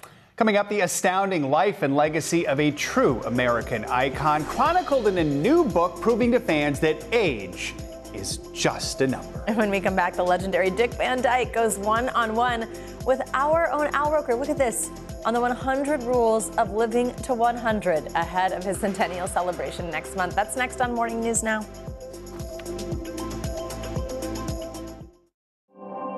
Give us the facts. Let us decide for ourselves. I want you to be transparent, I guess, is firstly what I want. If we got clear facts, maybe we can calm down a little. Top story live from the Vatican. Live tonight from Tel Aviv. We're live from the White House. Every weeknight, it's your news playlist. Top Story with Tom Llamas, streaming weeknights at 7 on NBC News Now. Stay on top of breaking news and the biggest stories of the day with NBC News Daily. Get in-depth reporting from across the country and around the world, and ways you can take care of your health and your wallet. NBC News Daily, weekdays from 12 to 4 on NBC News Now. Top story live from the Vatican. Live tonight from Tel Aviv. We're live from the White House. Every weeknight, it's your news playlist. Top Story with Tom Llamas, streaming weeknights at 7 on NBC News Now. Good to have you with us. I am Joe Fryer. I'm Savannah Sellers. Thanks so much for being here. New developments in the ongoing trade war between the United States and its closest trading partners. The latest brutal weather that's impacting tens of millions of Americans. If TikTok were to be sold, why would it be so difficult to maintain here? A new global study that is sounding the alarm on obesity. What are the factors behind it? Astronauts Butch Wilmore and Sunny Williams are waking up Earthside for the first time in 9 months. Morning News Now, streaming weekdays at 7. News for the generation of now is NBC News Now, streaming free everywhere. Here's the scoop from NBC News, a new podcast where conversations and headlines are served daily. This is Stay Tuned Now. Every night, taking you to the story. Weeknights on NBC News Now. If we got clear facts, maybe we can calm down a little. Talk to each other more. That's what the news is supposed to do. Hey, I'm Hallie, and we are buckled in. Tonight, we are on the ground with extreme storms and intense fires. We've got it all covered. ICE set to round up immigrants in more cities from coast to coast. What are you seeing where you are? Millions of dollars in federal money being put on pause by the Trump administration. Talk me through what you have been hearing on your end. Inflation is going down a little bit. What's under the hood of these numbers that's sticking out to you? Oh, Hallie, that's so 2024. To be obsessed with the inflation readings, right? News for the generation of now is NBC News Now, streaming free everywhere.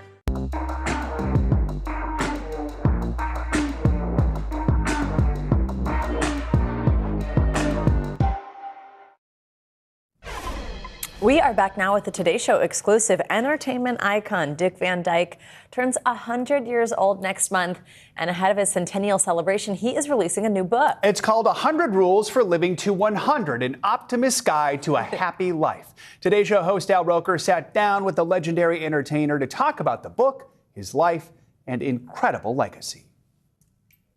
The Dick Van Dyke Show, starring Dick Van Dyke.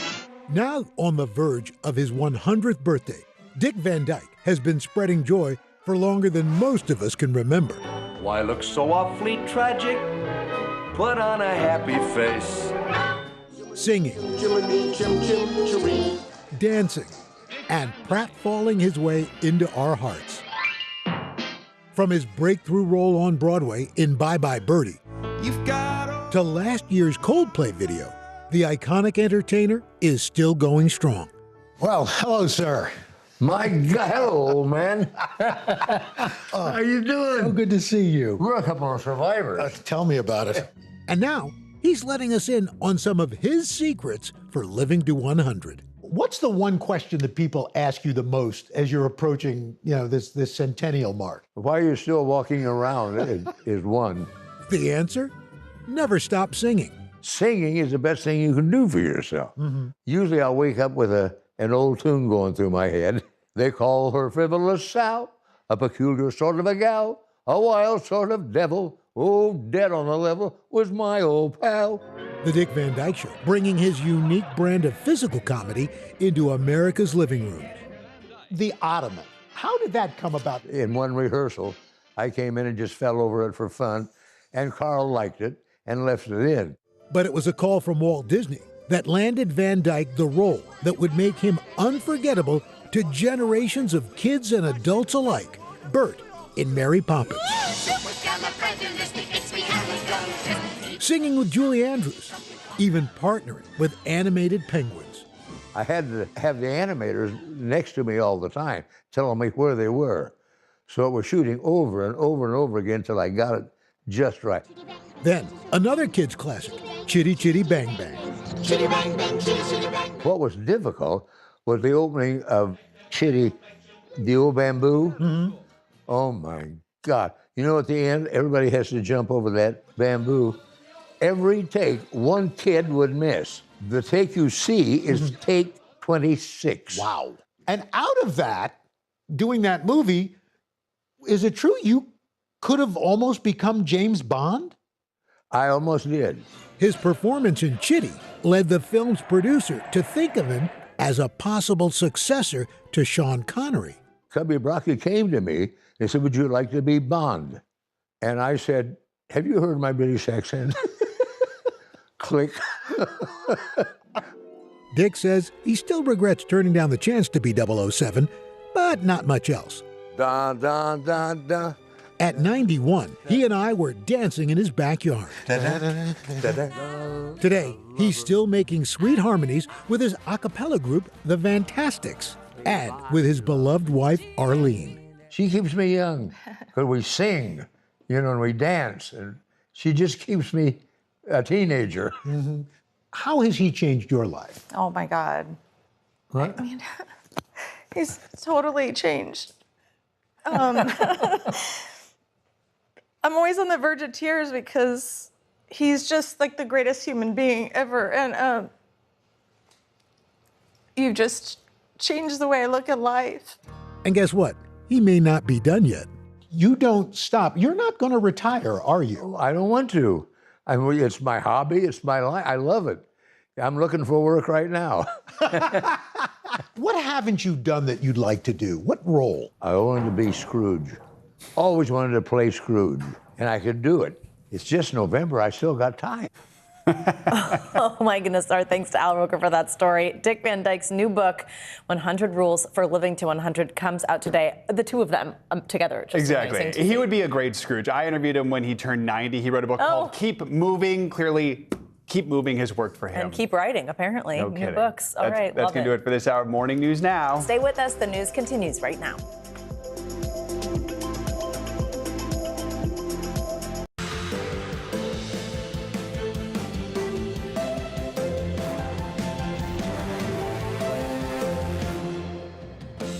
Good morning, I'm Savannah Sellers. I'm Joe Fryer. Right now on Morning News Now, momentum on Capitol Hill. Top lawmakers in the House ready to vote to force the release of documents related to Jeffrey Epstein. But even with a late surge of support from the White House, will it pass? And what might happen if it reaches the Senate? We are in Washington with the latest. Also this morning, a bombshell court ruling over that ongoing criminal probe into former FBI Director James Comey. Federal judge saying the Trump administration made missteps, how that could now put the entire case in jeopardy. Plus, off to the races. The countdown to Thanksgiving is officially on, and shutdown-weary Americans are now eyeing the nation's airports and airlines ahead of another bustling travel season. Are they really ready for the rush? We're going to clear the air later in the hour. Speaking of the holidays, why hiring for those critical seasonal jobs could touch lows not seen in 15 years. We'll look at how that might impact shoppers looking to cash in on a little Christmas spirit. Big change this year. Caleb Silver is here to help us dive into that. Absolutely. Let's begin this hour on Capitol Hill, where a vote is set to take place this afternoon that could bring the last of the Jeffrey and Epstein files into public view. After securing support from President Trump, the House is now expected to pass a bipartisan measure to force the Justice Department to release all of its files related to the late sex offender's case. Before that can happen, the bill will also have to clear the Senate. NBC News senior Washington correspondent Hallie Jackson starts us off this hour. Hallie, good morning. Hey there, good morning to you. What once seemed like a long shot is now very much on the verge of reality, with that vote in the House set to happen later today, and it may be a landslide. One top Republican tells NBC News he predicts almost everybody will back this bipartisan bill, with some survivors saying for them, this isn't political, but personal. A moment months in the making, with the House of Representatives set to vote today to force the release of documents related to the Jeffrey Epstein case. Everybody's voting for it. So you're voting for it because everyone's voting for it. Everybody's going to vote. What we need to do is protect the innocent, and we need to hang the guilty bastards that are involved with it. Some Epstein survivors also gathering in Washington ahead of the vote, and a PSA urging the release of the files, playing in the shadow of the Capitol overnight. The late surge of support in Congress coming after a dramatic reversal from President Trump after months of resistance and a pressure campaign. Now, I'm all for it. The president saying he doesn't want the controversy to detract from his priorities, but adding he'd sign the bill into law, pressed by NBC's Garrett Haake. You would sign We'll it if give it comes them through us? everything. Sure, I would. Let the Senate look at it. Let anybody look at it. But don't talk about it too much, because honestly, I don't want to take it away from us. One conservative lawmaker telling NBC News some Republicans privately encouraged White House officials to shift strategy on the bill, co-sponsored by Republican Thomas Massie, who says the president doesn't need to wait for Congress to act. If they're serious about it, they should release them right now. It's that simple. The president, who's not been accused of wrongdoing related to Epstein, has said his association with the sex offender ended in the early 2000s. And this morning, the fallout from the Epstein scandal growing after the release of emails from his estate last week. Larry Summers, the former Harvard president and former Treasury Secretary under President Bill Clinton, announcing overnight he is stepping back from public commitments after correspondence between him and Epstein came to light. Summers, who hasn't been accused of involvement in Epstein's crimes, writing, quote, "I am deeply ashamed of my actions and recognize the pain they have caused." So as for this vote in the House, let's say it passes the House, let's say it passes the Senate, let's say the president signs it into law, what could ultimately become public as far as records or documents? We could see, for example, financial records, perhaps more Epstein emails or texts, evidence from hard drives seized from his properties, maybe investigative summaries of interviews with key players. But keep in mind that this bill also lets the DOJ withhold information that would jeopardize an active federal investigation. And of course, the president last week directed his DOJ to open an investigation. So there's a question on how that might ultimately affect what becomes public. And by the way, there's no timeline on when the DOJ would have to comply if this bill does pass. Back to you. All right, Hallie, thank you so much. President Trump's immigration crackdown is spreading to more cities in North Carolina. Today's day 4 of what Homeland Security officials are calling Operation Charlotte's Web. Border Patrol agents have been fanned out across North Carolina's largest city. Well, now the state's capital, Raleigh, is the next target of these raids. NBC News correspondent Ryan Chandler is in Charlotte with the latest. Ryan, good morning.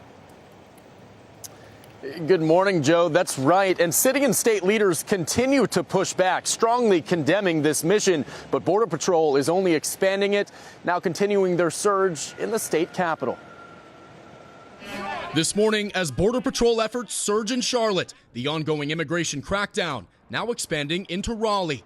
The mayor there telling NBC News Border Patrol and ICE arrived in Raleigh last night and will take action today. The state's Democratic Governor Josh Stein condemning the efforts, urging agents to, quote, target violent criminals, not neighbors walking down the street, while accusing them of targeting people because of the color of their skin. While in Charlotte, protests continuing. Homeland Security officials saying among the more than 130 people arrested there are illegal immigrants with violent histories. Although DHS has not clarified how many arrested had criminal records. We've got many individuals we've already arrested and are bringing to justice and deporting. Border Patrol agents have been searching the city since Saturday, in parking lots, outside homes, near community centers for immigrant children, though none were present. Homeland Security is calling it Operation Charlotte's Web. I think they're targeting wherever there is a strong Hispanic presence. Some confrontations turning violent. DHS says an officer was injured when a man drove a van into a law enforcement SUV on Sunday. 24-year-old citizen Miguel Martinez, now charged with felony assault. Some immigrant families staying home, some businesses closing their doors, including Manolo Betancourt, who temporarily shut his bakery, where a crowd gathered to protest the crackdown overnight.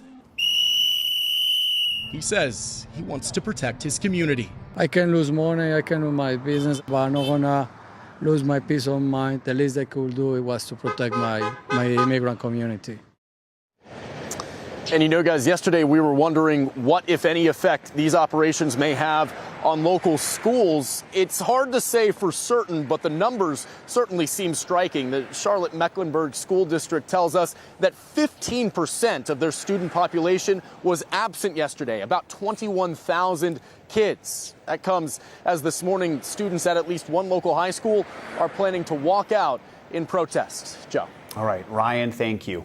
Well, the Justice Department's case against former FBI Director James Comey could be in jeopardy. A federal judge in Virginia is warning prosecutors the handling of Comey's case is raising, quote, genuine issues of misconduct. Comey is accused of making a false statement to Congress as well as obstruction of a congressional proceeding related to a hearing in 2020. He has pleaded not guilty to the charges against him. NBC News legal affairs reporter Gary Grunback joins us now with more on this. Gary, good morning. Always good to have you with us. So a little more background here. In the court ruling yesterday, Magistrate Judge William Fitzpatrick granted a request. It was from Comey's lawyers. They asked prosecutors to turn over grand jury materials from the indictment. The judge even acknowledged that is an unusual step, but mentioned the possible missteps by the government.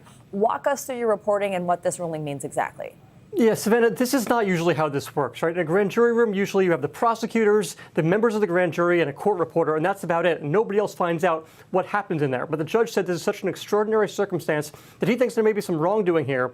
And he points to two different points. One, he points to two statements that U.S. Attorney for the Eastern District of Virginia, Lindsay Halligan, made to the grand jury that were misstatements of the law. Now, remember, when this indictment came down, Lindsay Halligan was on day 3 of being a prosecutor. She had 0 prior prosecutorial experience, so perhaps she would be forgiven for not knowing the ins and outs of how a grand jury works. And second, whether the government has really shared all the information that happened inside that grand jury room. There's a question of several missing minutes that might have happened that are not on the transcript and what exactly happened in that grand jury room. Now, the Trump administration has appealed this ruling, and that should be figured out by the end of the week. So, Gary, it was just last week when a different judge raised similar concerns about missteps during a hearing on whether to disqualify Halligan because of her legality of her appointment.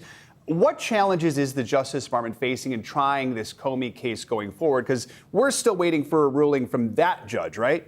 We are, yeah. There's a lot of rulings we're waiting on related to this case. James Comey's team is going to try everything they could possibly do to get this case dismissed. One of them is, as we saw last week, challenging the appointment of U.S. Attorney Lindsay Halligan. And the other is finding anything possible that happened incorrectly in that grand jury room that they can say this should be a reason why this case should be dismissed. Anything that was said, or more importantly, was not said correctly to that grand jury is certainly a valid reason for them to go forward and do this, guys. Gary, if the Comey case gets dismissed, should we expect the DOJ to retry it or replace Lindsay Halligan, have somebody else lead the investigation into Comey's alleged wrongdoings? So this kind of gets into legalese and the weeds here, but I'll keep it sort of broad here. There's two different points here. One, Lindsay Halligan was the only prosecutor inside the grand jury room, and she's the only person that signed that indictment. So there's a real argument to make here legally that indictment should be thrown out if she is disqualified. But there's also this federal statute that is not often talked about that allows an indictment that is dismissed within the statute of limitations to actually come back within 6 months. So there's a potential for the DOJ to bring this back within 6 months with a different U.S. attorney. Guys. Right. Gary Grunback, thank you very much. This morning, federal investigators are expected to release the findings of their inquiry into the Key Bridge collapse in Maryland. The tragedy happened about 1.5 years ago when a cargo ship hit the bridge in the middle of the night, causing it to crumble into the river below. NBC News national correspondent Aaron Gilchrist is in Washington with more on what to expect from today's meeting. Aaron, good morning. Hey, Joe, good morning to you. The National Transportation Safety Board is expected to tell us what caused this crash. It killed 6 people. It snarled transit and commerce in this region for months after that crash happened. This accident is also highlighting major concerns about bridges that are similar all around the country. The whole bridge just fell down. The whole bridge just collapsed. This morning at an NTSB hearing, we expect to learn what likely caused a massive container ship to slam into Baltimore's Francis Scott Key Bridge in March of 2024, and what might have been done to prevent it. It was just before 1:30 in the morning as 8 construction workers on a break sat in their cars in the middle of the bridge. unaware that the 947-foot dolly container ship had lost power and was about to collide with the bridge. There's a ship approaching has just lost their steering. So until you get that under control, we got to stop all traffic. Police were able to block traffic on the bridge just seconds before it crumbled, but 7 of those workers slid into the Patapsco River. Only 1 was rescued. We were at the site just days after the collapse. You're looking at now some of the first pieces that were cut, and they're waiting to be removed. It took more than a month to clear away enough wreckage to recover the missing. Earlier this year, the NTSB said Maryland's Transportation Department had not assessed the bridge's vulnerability. Had the MDTA conducted a vulnerability assessment of the Key Bridge based on recent vessel traffic, the MDTA would have been able to proactively identify strategies to reduce the risk of a collapse and loss of lives associated with a vessel collision with the bridge. Even if the assessment had been completed, the impact may have simply been too much. I don't know that any of the modern protections would have absorbed enough energy to prevent this collapse. Civil engineering professor Aaron Bell says the NTSB report will also look beyond just this incident. It will not just focus on this particular failure, but what can we put in place to make sure that this doesn't happen again? Now, the NTSB has flagged 68 bridges in 19 states as having urgent need of assessment for potential to collapse in a collision with a ship. We're told that many of those bridge owners have either completed or started planning for some of these inspections, and ultimately these inspections will help them reduce the risk of these bridges being vulnerable to collapse. Joe? More to come on this bridge later today. Aaron, thank you. Well, if you can believe it, Thanksgiving is just over 1 week away. Luckily, the government's reopened. Airlines are flying at full capacity. There are still lingering questions, though, about if airports are ready for the big crowds we're going to see over the next 2 weeks. NBC News correspondent Emily Ikeda is live at Newark Liberty Airport for us. Hey, Em, good morning. Good morning to you. I'll show you a good sign, and it's all that green and on-time departures you'll see on the flight boards behind me as major U.S. airlines say that they are ready for the impending travel rush. United says excluding FAA-mandated cancellations, its on-time departure, or its on-time performance, rather, is even better than this time last year. Still, after weeks of travel nightmares, some passengers are wary and even changing their Thanksgiving travel plans. This morning, U.S. airlines are stepping on the gas. Now, day 2 since transportation officials lifted the flight reduction emergency order. I was really happy that my flight was not last week, but this week. There just seems to be a sense of calm. Fewer than 100 flights were nixed across the country Monday, in stark contrast to the thousands plaguing the nation's busiest airports in recent weeks. Kayla Lopez saw her flight canceled last week. You're not traveling for Thanksgiving. Are you happy about that? Yes, very happy. I'm avoiding traveling, staying home, Thanksgiving and Christmas too. She's not alone. Aviation analytics company Cirium reports Thanksgiving bookings slowed by nearly 5 percentage points this month.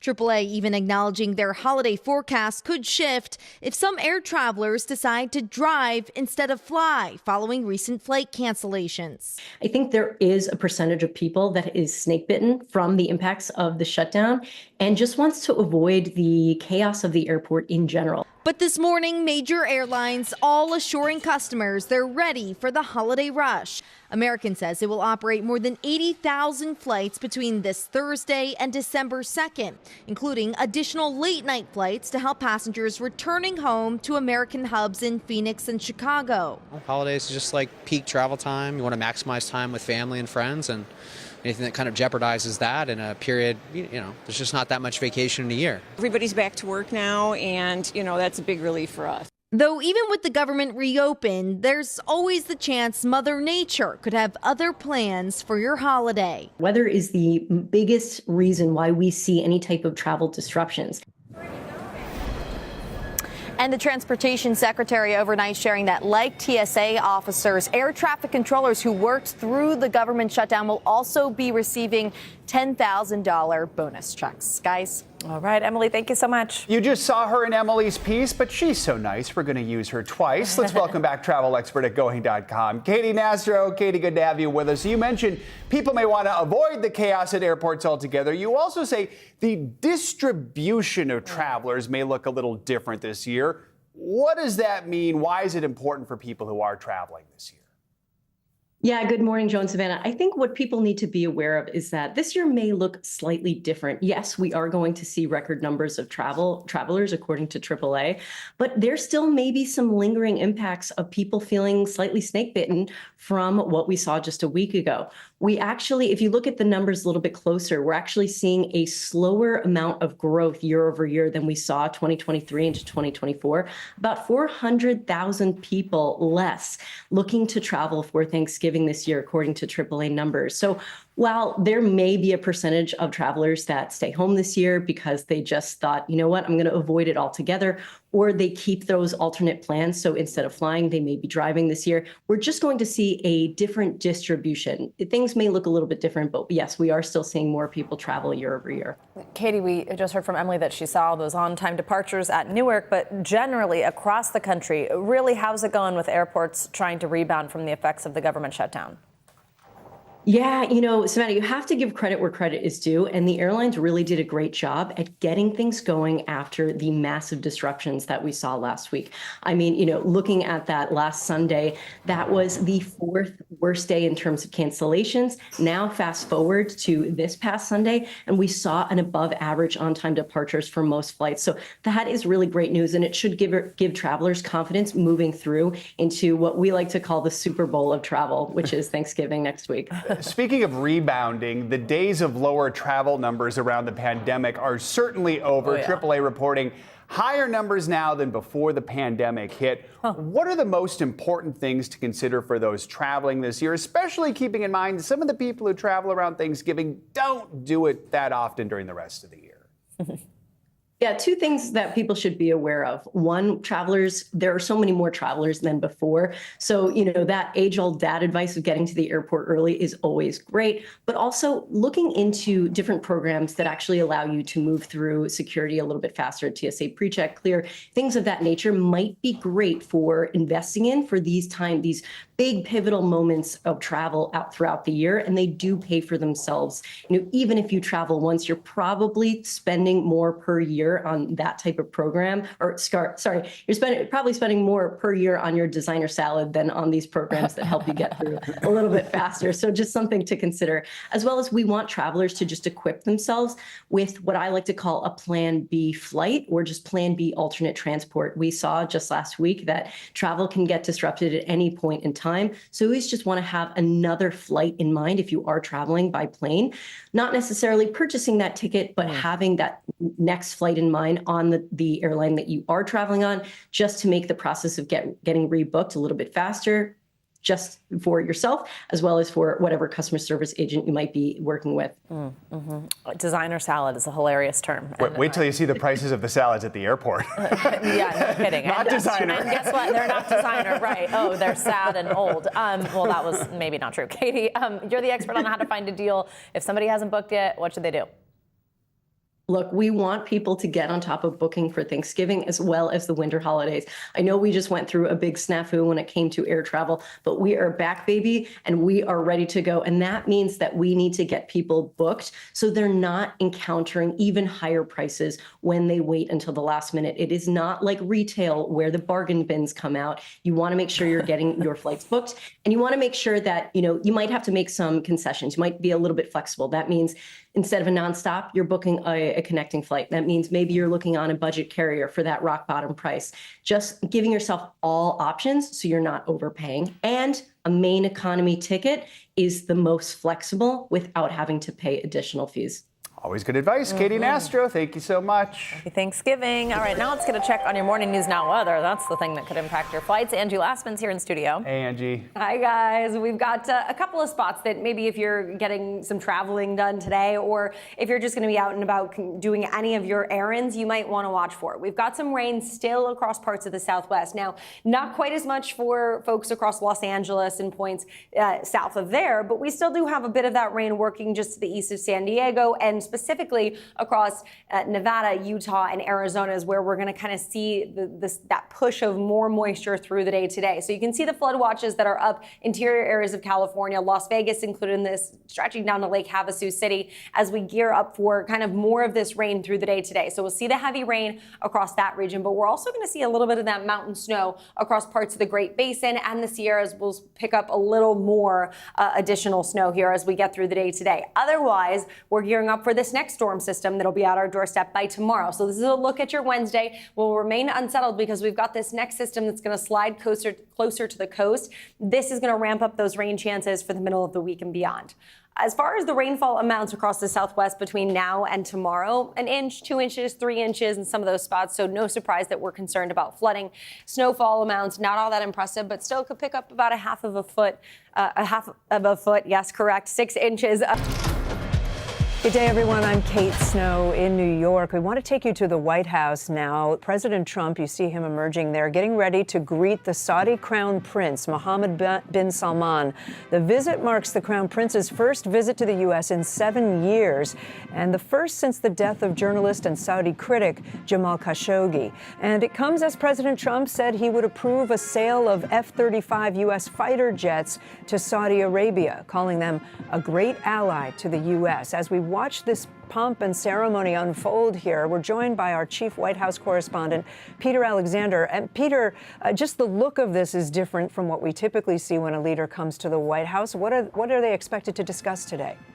Well, it's a good question. We'll get to that in a moment. I just want to tell you about what you're looking at right now. This has all the trappings of a state visit, though it is not formally one for the Saudi Crown Prince, as he is not the head of state. His father, the king, of course, the head of the Saudi royal family there. But you can see the pomp and the pageantry, the U.S. and Saudi flags flying outside the White House, being carried atop those horses as they pass before the president right now. And we can hear some of the music, of course, being played by the band there on the south lawn outside the south portico in advance of the Crown Prince's arrival here. This is a visit that is not certainly without controversy. As you note, the first American visit since the CIA held Mohammed bin Salman responsible for the 2018 killing of the Saudi journalist from the Washington Post. And here, let's watch as the two greet one another.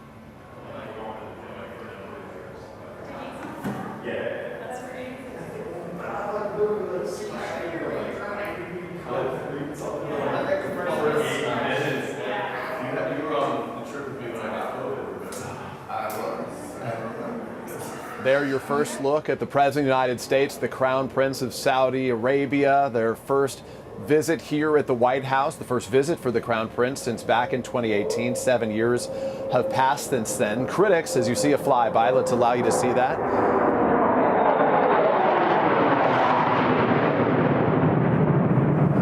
Cameras could barely keep up. A flyby of some fighter jets just overhead to really celebrate this trip for President Trump, as we noted. This is not usual. This is a man who had been viewed as a pariah only a matter of years ago. Now, in many ways, is being viewed as a business partner. And it is some of those business dealings, Kate, that is raising some real concerns among the president's critics, that this is sort of a blurring of the lines of politics and profit making. Just yesterday, a Saudi linked group inking a deal with the Trump Organization for the construction of a new property in the Maldives. The Trump Organization, the president's family business with which he is not presently connected, he says. It's run by his son, Eric Trump. Right now, they are constructing projects in Jeddah, in Riyadh, two major cities in Saudi Arabia, and a separate plaza to be built there as well. So that is getting certainly a lot of criticism. But as it relates to the interactions here today, we do expect one of the major focuses, and we will hear from the president on this, likely even from the Oval Office a short time from now, is the president's commitment yesterday as he made public that he will be selling F-35 fighter jets to the Saudis. Israel among those American allies who oppose that expected sale that would still need congressional approval, as the Israelis are the only ones with that technology in the region, of course, because they would like to have that military strength in the region. But separately, there are concerns among some critics right now that allowing the Saudis to have the F-35, given that the Saudis have a security agreement with China, is potentially problematic as well in case any of that technology, Kate, gets into the hands of the Chinese or any other American adversary around the globe. Kate? And Peter, just talk us through what this day is going to look like. I understand that the two leaders will meet now inside the White House, but there's a lot more planned, including a dinner later, yes? Yeah, that's right. So that's why it does feel a lot like a state visit, because it starts with that sort of ceremonial arrival that we just saw there, the military flyover. It will end late this evening after a break where the two will meet, and then the Saudi Crown Prince will depart. We'll come back later for what is expected to be a black tie dinner taking place here this evening. The type of dinner that in the future the president's hoping to host in the ballroom that he is planning to build just alongside this picture. It would effectively be on the right side of this picture when that construction is complete, something that a ballroom that would be able to hold up to 1,000 individuals for a ceremony of this kind. The president today, during their business-oriented meetings, is likely to further detail what he said was $600 billion in investments by the Saudis in the United States. There have been a lot of conversations about shared efforts as it relates to AI as well. So those are some of the things we're going to be watching over the course of the Saudi Crown Prince's visit here, Kate. And Peter, this is happening on a busy day in Washington. The House of Representatives expected to vote this afternoon on the release of the files involving Jeffrey Epstein, the convicted sex offender. Capitol Hill correspondent Julie Sirkin is with us as well. If we can jump over to Julie. Julie, the Speaker of the House held a press conference a short time ago that we carried here on NBC News Now, and he endorsed this vote. The president has made a 180 and said he wants Republicans to vote for releasing those files.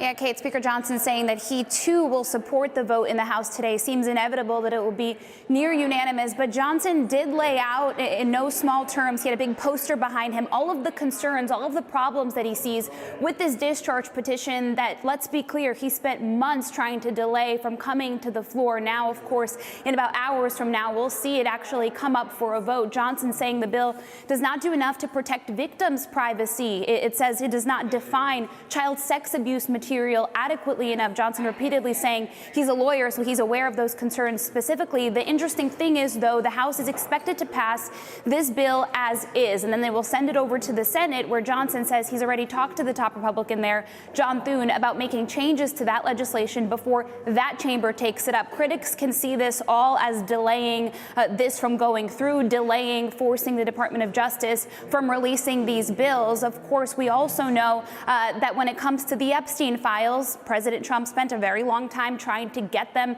not to be released from the House. He did a 180 over this weekend. Republicans that I spoke to who said they're now going to support this today say because it is inevitable. We saw, as you see on your screen there, survivors speaking this morning outside of the Capitol, one of them pleading directly to the president, which I thought was so notable, saying, Mr. Trump, I voted for you, but you're making this political, urging him to do the right thing here. So we'll see a big vote in the House here today, Kate.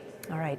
Julie Sirkin with us on Capitol Hill. Peter Alexander was at the White House. That concludes our live coverage of the welcome ceremony for the Saudi Crown Prince. We will bring you more events, though, during this White House visit as they come up with the Saudi Crown Prince as they happen.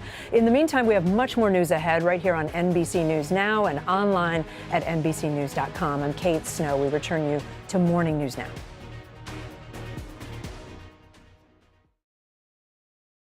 Unrest fueled by recent violence, including the death of Carlos Manzo, a mayor who was assassinated in public during a Day of the Dead celebration earlier this month, known for declaring war on the cartels and his criticism of the federal government for lack of action. Protesters wearing cowboy hats in his honor. This protester saying she is seeking justice for his death and all those who have lost their lives and their property at the hands of criminals. Our thanks to George Solis for that report. Despite the protests, a recent poll finds the approval rating of Mexico's president still remains high at around 70%. Coming up, President Trump's ongoing immigration crackdown could partially be to blame for a steep drop in students who flock to America from other countries. But could our economy take a hit too? We're talking to one education expert next. The NBC News mobile app. Get connected to your favorite news shows. For the top stories, breaking news, and live video, Download the NBC News mobile app now. Give us the facts. Let us decide for ourselves. I want you to be transparent, I guess, is firstly what I want. If we got clear facts, maybe we can calm down a little. It's your news playlist. Top Story with Tom Llamas, weeknights at 7 on NBC News Now. News lives in the now. There's still a danger. We are buckled in here on the ground. News for the generation of now is NBC News Now. Live news streaming free everywhere. If we got clear facts, maybe we can calm down a little. Talk to each other more. That's what the news is supposed to do. Kristen Welker hosts Meet the Press every Sunday on NBC. Stay on top of breaking news and the biggest stories of the day with NBC News Daily. Thanks for being with us. I'm Vicki Wynn. I'm Morgan Radford. I'm Zinklea Samoa. And I'm Kate Snow. Get in-depth reporting from across the country. Flood-ravaged communities now facing another powerful storm. And around the world. People flocking to Sicily. Mount Etna is erupting. And ways you can take care of your health. What can people do when they're entering the doctor's office? And your wallet. That could save you hundreds of dollars a year. NBC News Daily. Weekdays from 12 to 4 p.m. Eastern on NBC News Now.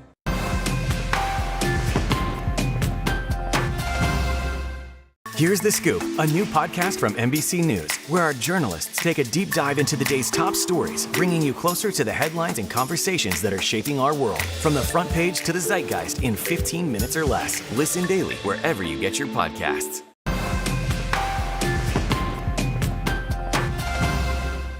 Hey guys, it's Scotty Schwartz. This is Stay Tuned Now. Every night, taking you to the story. What was it like inside the courtroom? In the thick of it, wherever, whenever, pressing for answers. Do you have any insight into when we're going to get straight answers? Weeknights on NBC News Now.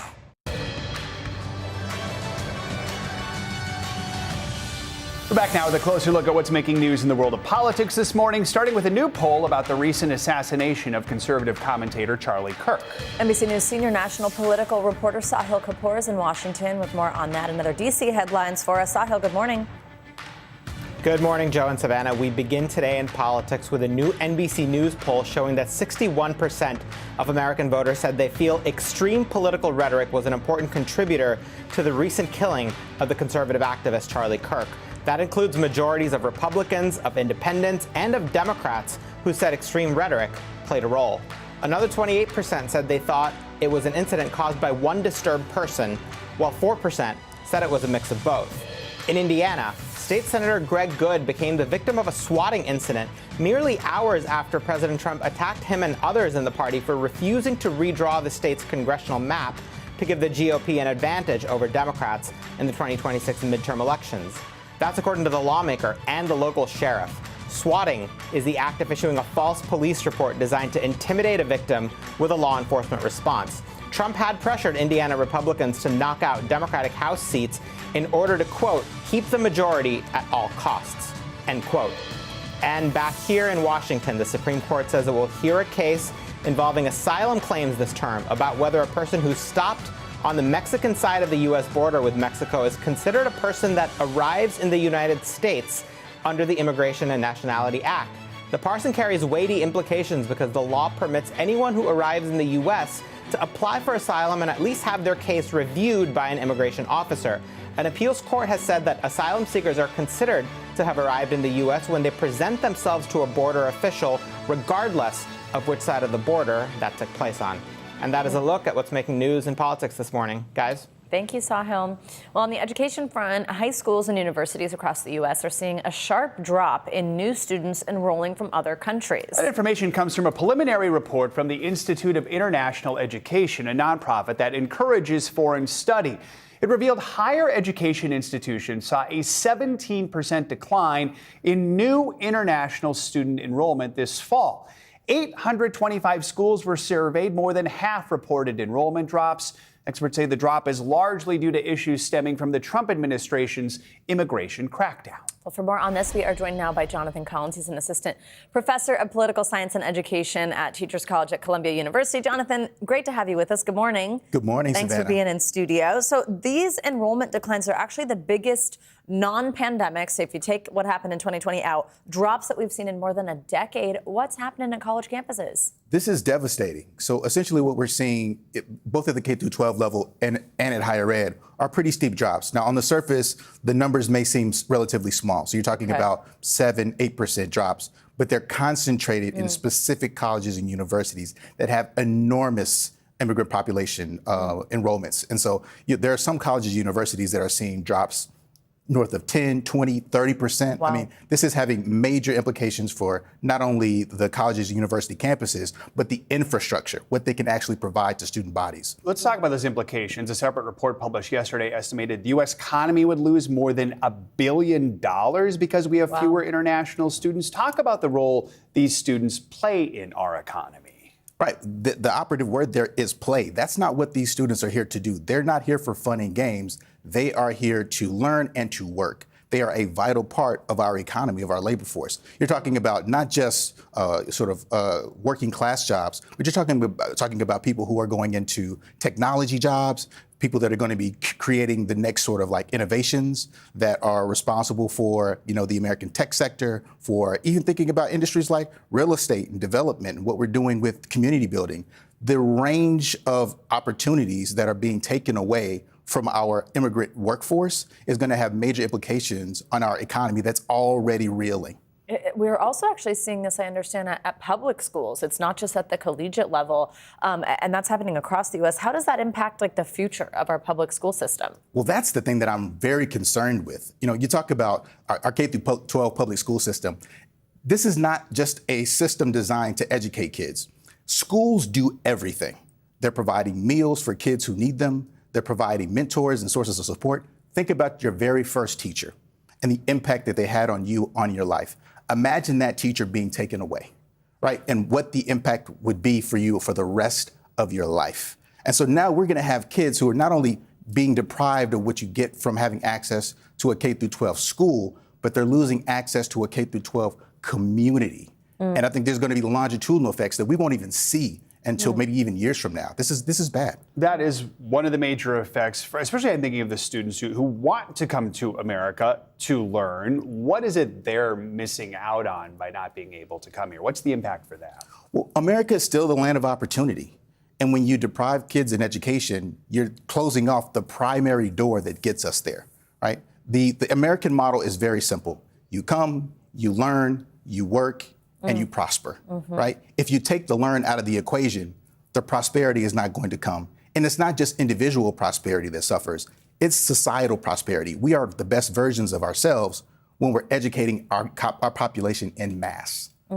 Jonathan Collins, really important conversation, fascinating, and really good to have you with us. Thank you so much for joining us this morning. Thank you. Coming up, artificial intelligence isn't just for computers or cars. When Morning News Now returns, how America's farmers are employing the new tech in fields across the nation, sowing a hands-free solution to some growing problems in the agriculture industry. That is next. Stay with us. News lives in the now. There's no more smoke, no more fire, but there's still a danger. We are buckled in. The latest here on the ground. News for the generation of now is NBC News Now. Live news streaming free everywhere. Hey, I'm Hallie, and we are buckled in. Tonight, we are on the ground with extreme storms and intense fires. We've got it all covered. ICE set to round up immigrants in more cities from coast to coast. What are you seeing where you are? Millions of dollars in federal money being put on pause by the Trump administration. Talk me through what you have been hearing on your end. Inflation is going down a little bit. What's under the hood of these numbers that's sticking out to you? Oh, Hallie, that's so 2024. To be obsessed with the inflation readings, right? This is Stay Tuned Now. Every night, taking you to the story. Weeknights on NBC News Now. Kristen Welker hosts Meet the Press every Sunday on NBC. Give us the facts. Let us decide for ourselves. I want you to be transparent, I guess, is firstly what I want. If we got clear facts, maybe we can calm down a little.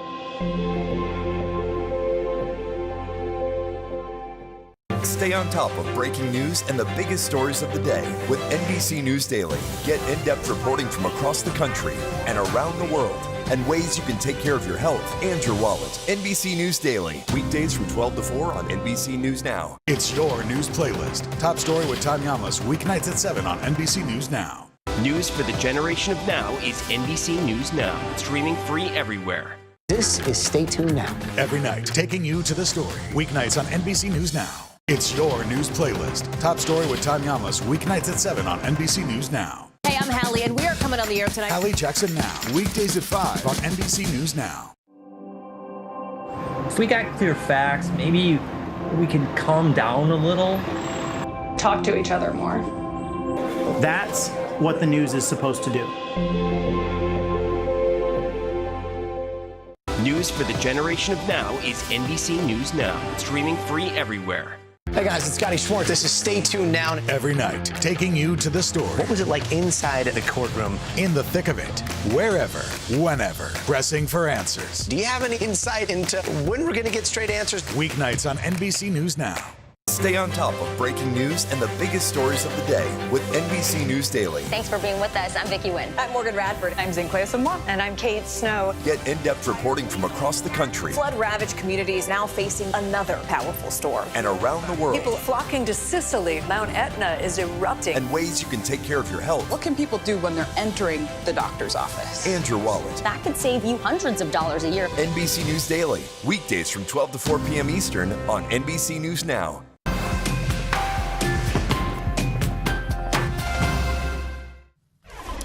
Welcome back. As retailers gear up for the holiday shopping season, there is a record shift happening with seasonal hires. Yeah, the National Retail Federation says the number of those hires could hit the lowest we've seen in 15 years.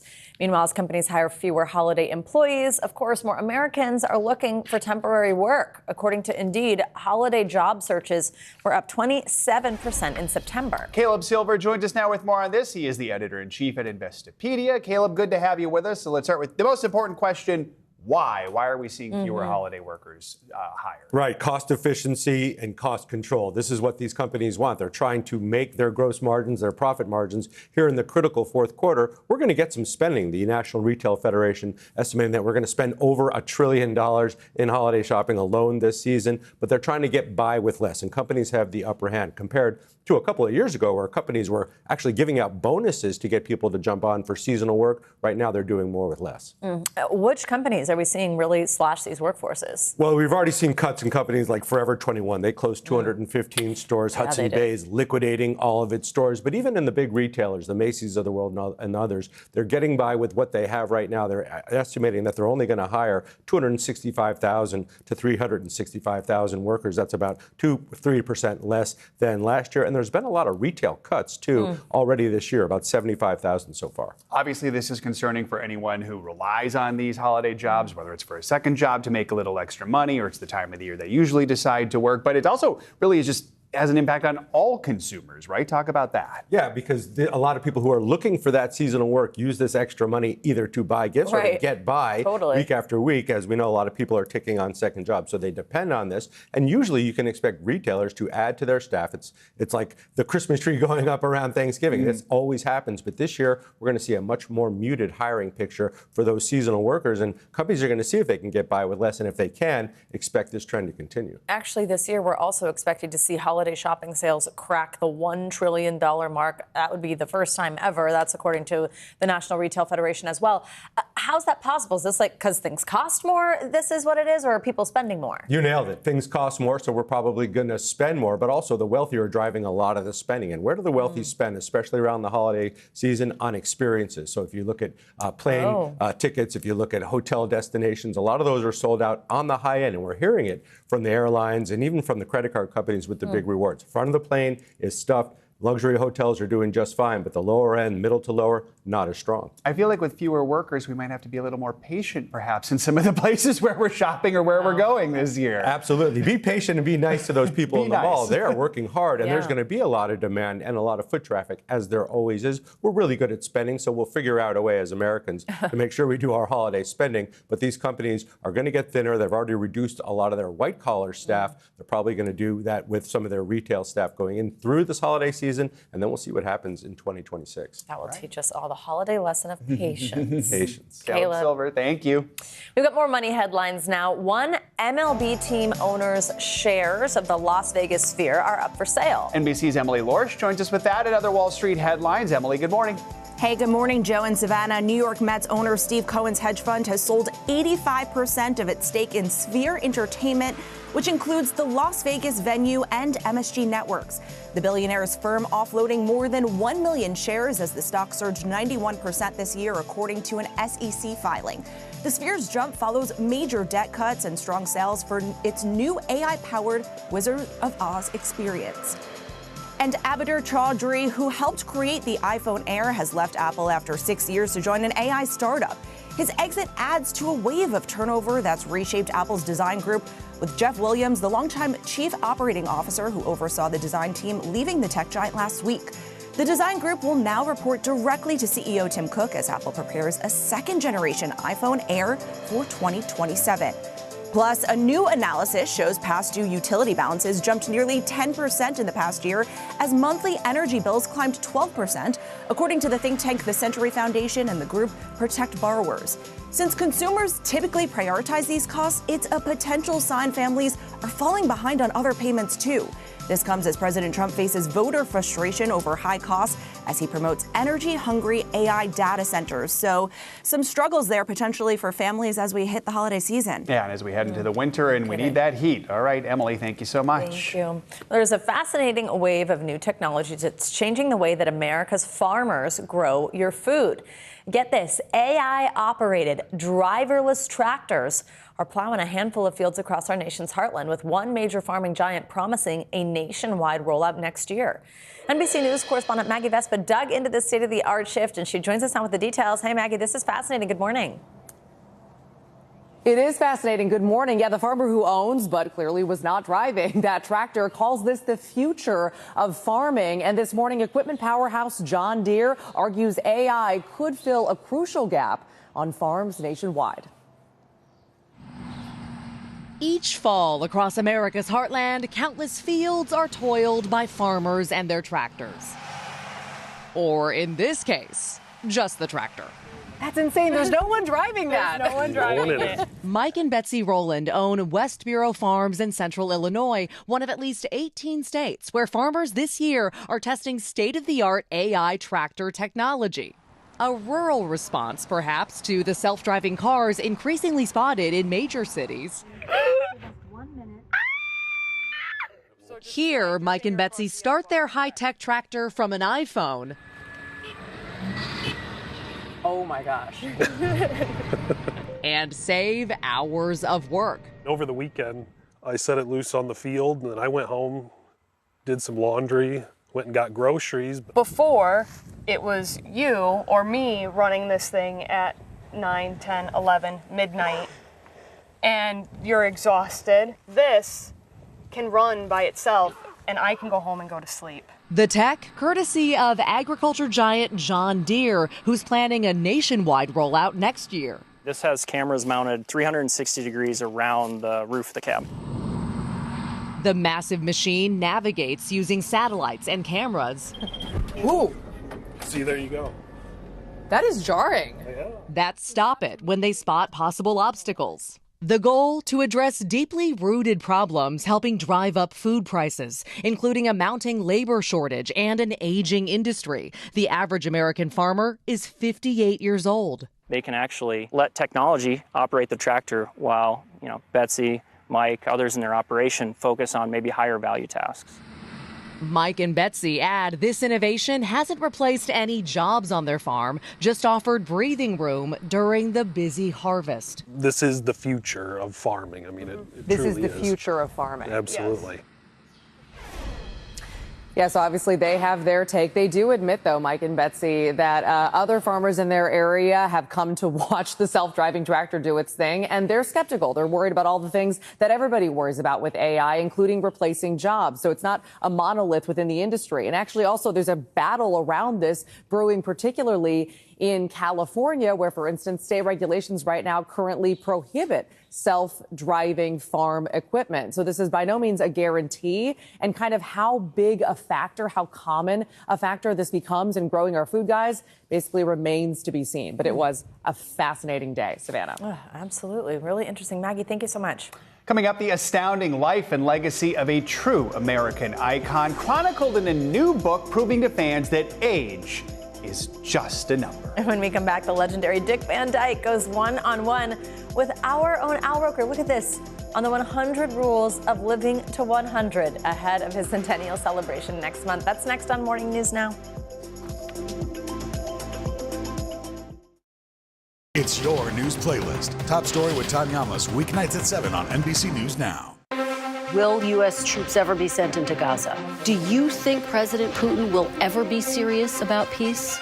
Polls are showing frustration with both parties over this shutdown. Who's going to blink first here? If it's Sunday, it's Meet the Press. NBC News Daily, weekdays from 12 to 4 on NBC News Now.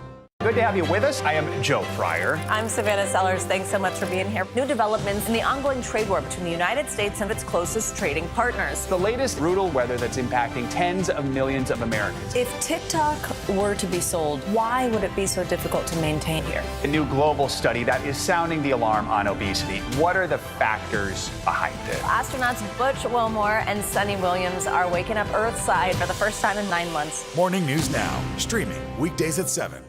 Kristen Welker hosts Meet the Press every Sunday on NBC. Good to have you with us. I am Joe Fryer. I'm Savannah Sellers. Thanks so much for being here. New developments in the ongoing trade war between the United States and its closest trading partners. The latest brutal weather that's impacting tens of millions of Americans. If TikTok were to be sold, why would it be so difficult to maintain here? A new global study that is sounding the alarm on obesity. What are the factors behind it? Astronauts Butch Wilmore and Sunny Williams are waking up Earthside for the first time in 9 months. Morning News Now, streaming weekdays at 7. Stay on top of breaking news and the biggest stories of the day with NBC News Daily. Get in-depth reporting from across the country and around the world, and ways you can take care of your health and your wallet. NBC News Daily, weekdays from 12 to 4 on NBC News Now. Here's The Scoop, a new podcast from NBC News, where our journalists take a deep dive into the day's top stories, bringing you closer to the headlines and conversations that are shaping our world. From the front page to the zeitgeist in 15 minutes or less. Listen daily wherever you get your podcasts. Good to have you with us. I am Joe Fryer. I'm Savannah Sellers. Thanks so much for being here. New developments in the ongoing trade war between the United States and its closest trading partners. The latest brutal weather that's impacting tens of millions of Americans. If TikTok were to be sold, why would it be so difficult to maintain here? A new global study that is sounding the alarm on obesity. What are the factors behind it? Astronauts Butch Wilmore and Sunny Williams are waking up Earthside for the first time in 9 months. Morning News Now, streaming weekdays at 7. News lives in the now. It's coming at us every second. News is more now than ever. You can see why this search and recovery is so complicated. Now is raw. This fight, it is personal. It could be my house, it could be my family. Now is real. Reality check. What is and is not legit here? Now is constant. News for the generation of now is NBC News Now. Live news, streaming free everywhere. Stay on top of breaking news and the biggest stories of the day with NBC News Daily. Thanks for being with us. I'm Vicky Nguyen. I'm Morgan Radford. I'm Zinklea Samoa. And I'm Kate Snow. Get in-depth reporting from across the country. Flood-ravaged communities now facing another powerful storm. And around the world. People flocking to Sicily. Mount Etna is erupting. And ways you can take care of your health. What can people do when they're entering the doctor's office? And your wallet. That could save you hundreds of dollars a year. NBC News Daily, weekdays from 12 to 4 p.m. Eastern on NBC News Now. News lives in the now. There's still a danger. We are buckled in here on the ground. News for the generation of now is NBC News Now. Live news streaming free everywhere. We are back now with the Today Show exclusive. Entertainment icon Dick Van Dyke turns 100 years old next month, and ahead of his centennial celebration, he is releasing a new book. It's called 100 Rules for Living to 100, an optimist's guide to a happy life. Today Show host Al Roker sat down with the legendary entertainer to talk about the book, his life, and incredible legacy. The Dick Van Dyke Show, starring Dick Van Dyke. Now on the verge of his 100th birthday, Dick Van Dyke has been spreading joy for longer than most of us can remember. Why look so awfully tragic? Put on a happy face. Singing,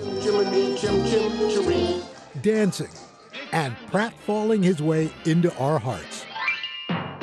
From his breakthrough role on Broadway in Bye Bye Birdie to last year's Coldplay video, the iconic entertainer is still going strong. Well, hello, sir. My God, hello, old man. How you doing? So good to see you. We're a couple of survivors. Tell me about it.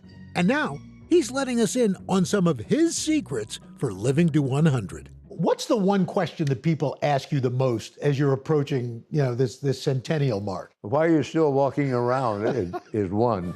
The answer? Never stop singing. Singing is the best thing you can do for yourself. Mm-hmm. Usually I'll wake up with an old tune going through my head. They call her frivolous Sal, a peculiar sort of a gal, a wild sort of devil. Oh, dead on the level was my old pal. The Dick Van Dyke Show, bringing his unique brand of physical comedy into America's living rooms. The Ottoman. How did that come about? In one rehearsal, I came in and just fell over it for fun, and Carl liked it and left it in. But it was a call from Walt Disney that landed Van Dyke the role that would make him unforgettable to generations of kids and adults alike, Bert in Mary Poppins. Singing with Julie Andrews, even partnering with animated penguins. I had to have the animators next to me all the time, telling me where they were. So it was shooting over and over and over again till I got it just right. Then, another kid's classic, Chitty Chitty Bang Bang. Chitty bang bang, chitty chitty bang. What was difficult was the opening of Chitty, the old bamboo. Mm-hmm. Oh my God. You know, at the end, everybody has to jump over that bamboo.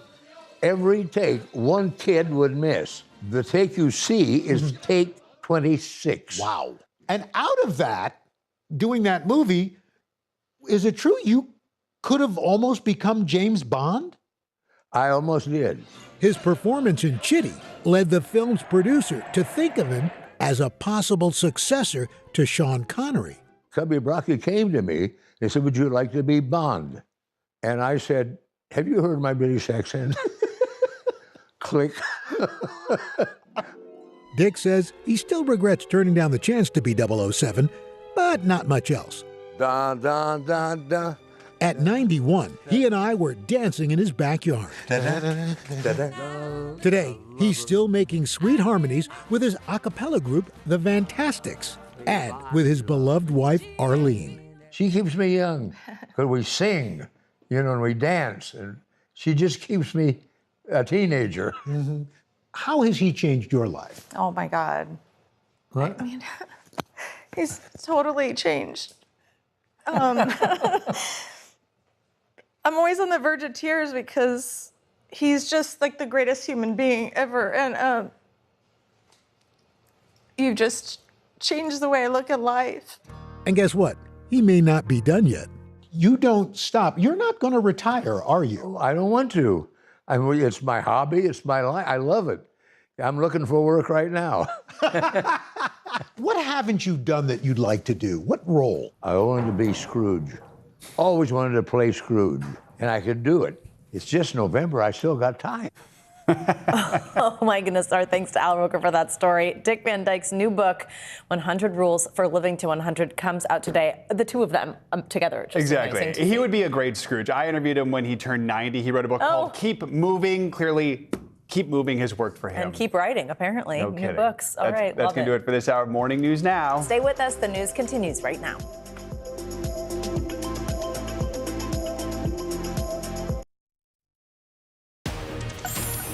Hey everybody, thanks so much for being here. I'm Vicki Nguyen. My co-anchor Morgan is off today.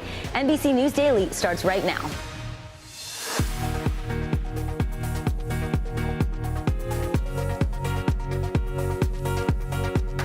Today is Tuesday, November 18th. Surge of support in just hours. The House is set to vote on releasing all of the Epstein files, with survivors of the convicted sex offender joining bipartisan lawmakers in this final push. White House welcome. Right now, President Trump meeting with Saudi Crown Prince Mohammed bin Salman. The major deals they are expected to discuss.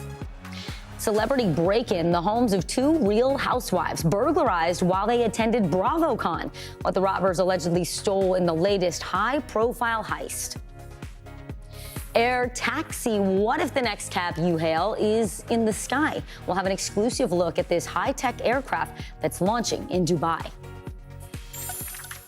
Welcome to NBC News Daily this Tuesday. We're going to start with a major vote happening on the House floor in just a couple of hours that would force the Department of Justice to release all of its files on convicted sex offender Jeffrey Epstein. House Speaker Mike Johnson questioned the re-energized push for transparency during a Republican press conference this morning. Listen. Why now? Why suddenly are they so interested? They have such an urgent interest in the Jeffrey Epstein matter. The truth is simple and straightforward and obvious for anyone who is willing to look at it objectively. Clearly, this is a political exercise for Democrats and a few others. Meanwhile, President Trump urging Republicans to support the bill, which was crafted by a bipartisan group of lawmakers. He has repeatedly denied any involvement in or knowledge of Epstein's sex trafficking operation, and the president has said, quote, he has nothing to hide. NBC News Capitol Hill correspondent Julie Surkin joins me now from her post. Julie, good to see you. So the House is voting on this bill under something called the suspension of the rules, meaning that it needs 2/3 of support for it to even pass. That's a higher threshold than usual. Do you think they have the votes? They wouldn't be offering it under suspension of those rules if they didn't think they had the votes. In fact, Republicans that I talked to all morning, even last night, predicting this will be a near unanimous showing. One Republican that I talked to said maybe one or two will vote against it, but that's kind of hard to imagine. There's another Republican that I asked yesterday who claimed for days that he would be a no on what he called the Epstein hoax. And I asked him, why are you voting for it? And he said, because everyone else is. So if that doesn't tell you everything you need to know, I don't know what will. It will be a monumental vote in just a couple of hours from now. I want you to take a listen to a little bit of what I've talked to Republicans about this morning. Leader Scalias, do you expect this vote to pass today? Is that on the Epstein vote? Yes, to pass overwhelmingly. Do you expect it to be unanimous? Pretty close, Are you going to vote for it? Yes. I mean, we've already released 62,000 pages of documents. Now we're going to pass the vote to release the files again. I mean, wah. Where's this, where's the story? Oh, I'll vote to release the Epstein files. I've said it dozens of times over the course of the last couple of months. I understand there's some legal concerns about releasing some of the information, but at this point, I think to the extent we're going to make a mistake, we need to make a mistake on the side of transparency. Speaker Johnson and his leadership team pointing out many issues they have with this bill. Johnson devoting an entire press conference talking about the fact that this discharge petition does not provide adequate protection to victims. It does not define child sex abuse material. He also said he's going to talk to the top Republican in the Senate about making changes. Critics say this is just a delay tactic. Vicki. If this bill passes, does the Justice Department have to comply, Julie? Well, this subpoena has teeth, but so does the House Oversight Committee subpoena to the DOJ. They've been slowly turning over files. They turned over some 60,000 pages. That is just a fraction of what they possess in terms of all those files related to the investigation. And remember, as I just laid out, even when this passes the House today, the Senate still needs to vote on it with an overwhelming showing in the House that could put a lot of pressure on the Senate. But there are delay tactics that they could use, as I just laid out. And another wrinkle in this, Thomas Massie, who's the top Republican behind this effort, he spoke with survivors this morning. It was so emotional hearing from them as they pleaded with President Trump to be on the right side of history on this issue. He told me that there could be a wrinkle in all of this because President Trump recently directed the DOJ to investigate Democrats as it relates to Epstein. They could say that this is an ongoing investigation and releasing these files would harm it. We will see. The president, though, says he supports it. Julie Surkin, we appreciate it. Now, as we mentioned, a group of bipartisan lawmakers and Epstein survivors held a press conference this morning on the steps of the Capitol. NBC News senior Washington correspondent Hallie Jackson was there. Hey there, Vicki. What once seemed like a long shot is now very much on the verge of reality, with that vote in the House set to happen in just hours. And it may be a landslide. One top Republican tells NBC News he predicts almost everybody will back this bipartisan bill, with some survivors saying for them, this isn't political, but personal. Today, we are launching something historic. The first national, survivor-led political movement in America. Nonpartisan, laser-focused, on exposing the systems, the loopholes, power structures, and silencing mechanisms that have protected predators for far too long. I only came here, decided Friday, when one of us, who has spoken several times, decided she couldn't come because of the threats. She was too scared. So I want to say, when you threaten one of us, you're threatening all of us. I am traumatized. I am not stupid.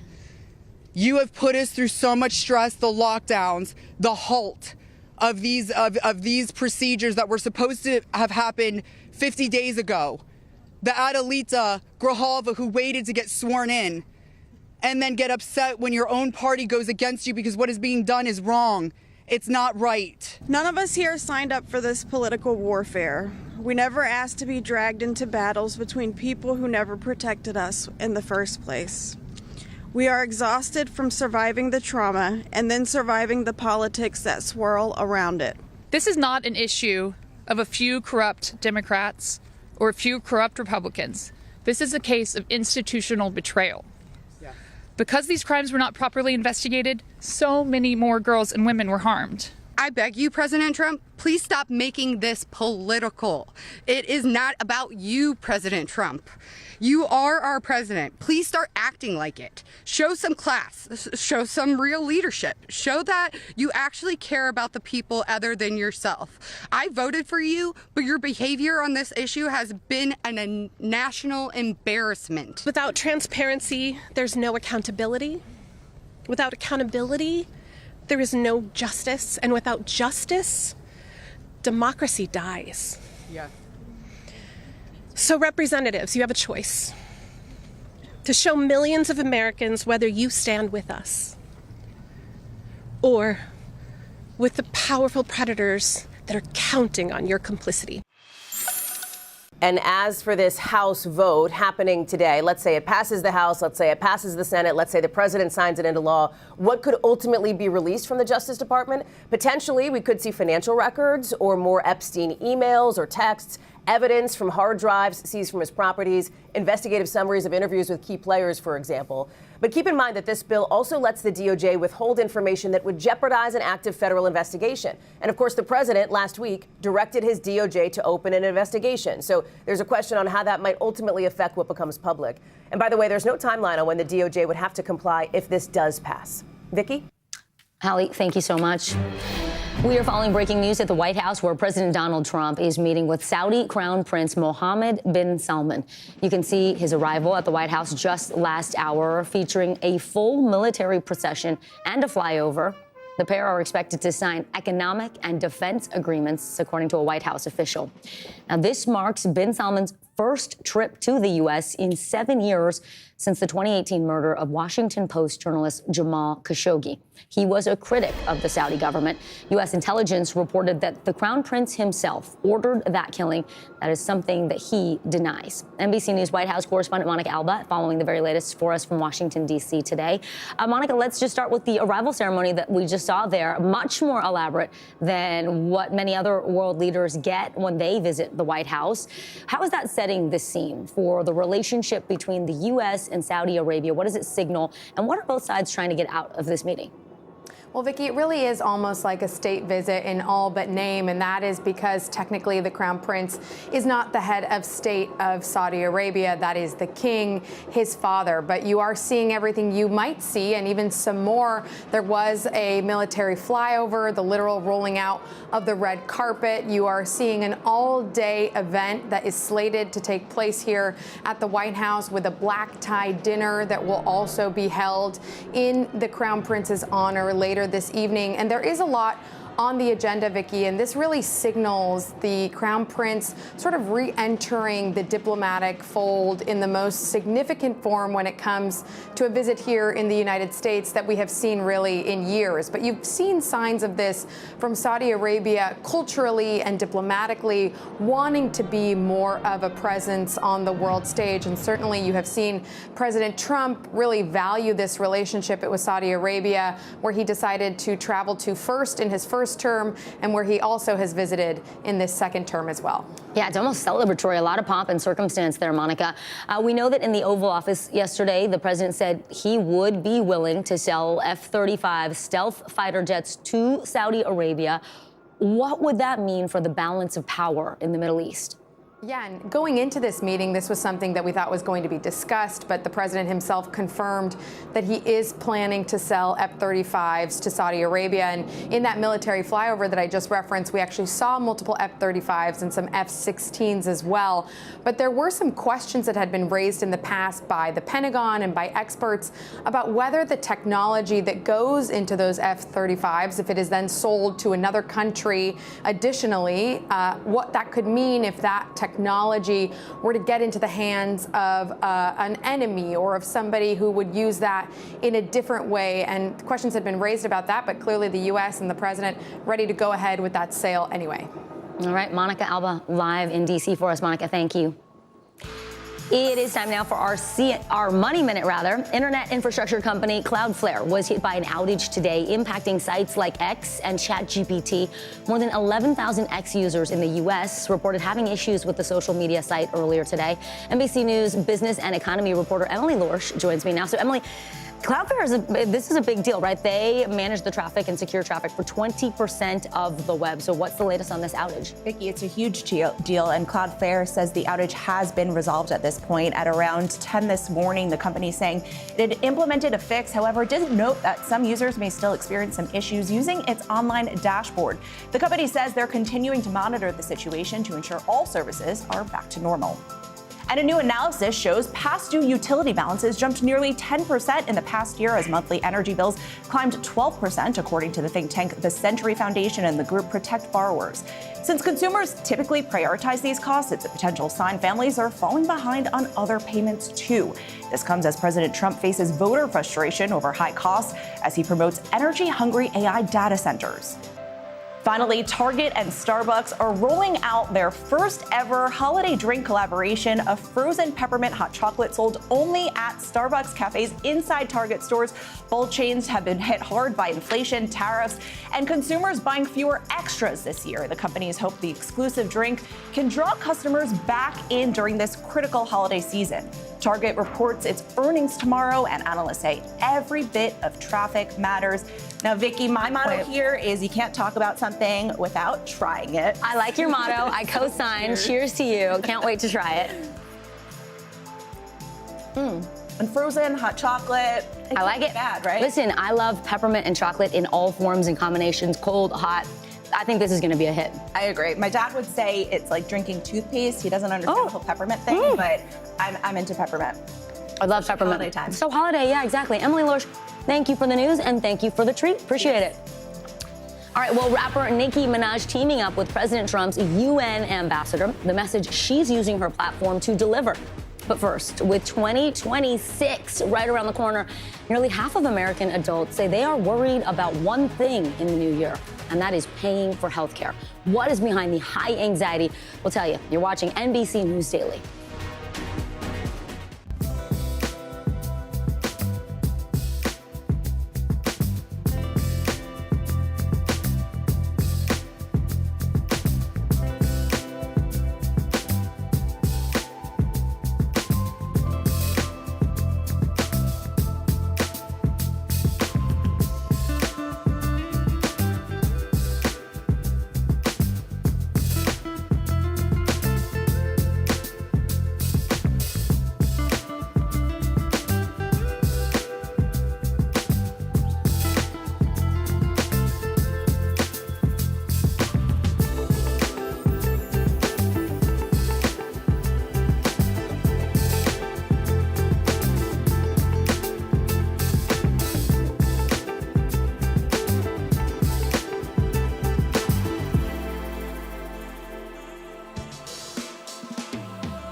Here's The Scoop, a new podcast from NBC News, where our journalists take a deep dive into the day's top stories, bringing you closer to the headlines and conversations that are shaping our world. From the front page to the zeitgeist in 15 minutes or less. Listen daily wherever you get your podcasts. This is Stay Tuned Now. Every night, taking you to the story. Weeknights on NBC News Now.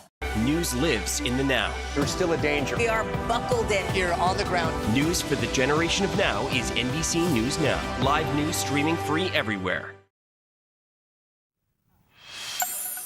A new survey finds nearly half of U.S. adults are anxious about rising healthcare costs heading into the new year. This is the highest level since West Health and Gallup began tracking these metrics in 2021. This all comes as Affordable Care Act subsidies are set to expire next month, and the GOP's big, beautiful bill makes major cuts to Medicaid. The Congressional Budget Office projects that nearly 5 million people will lose their health care coverage when that legislation takes effect. NBC News health and medical reporter Berkeley Lovelace Jr. joins me now. Berkeley, good to see you. So what else did this survey find about Americans' top health care concerns? Yeah, so the survey found almost half of adults, 47%, say they're worried about healthcare costs going into next year. Concerns about prescription drug costs are also climbing as well. So that's rising from 30% in 2021 to 37% this year. And the share of adults who say healthcare costs cause a lot of stress in their daily lives has nearly doubled since 2022. So that's rising from 8% to 15%. So a lot of important numbers to pay attention to right now. And there were some geographic differences, right, Berkeley? How did people's responses and experiences around healthcare vary based on where they live? Yeah, so Iowa, Massachusetts, and Washington, D.C. ranked among the highest, while Texas, New Mexico, and Nevada were among the bottom. And so the states that ranked the lowest often had a high number of people who had to skip or delay care.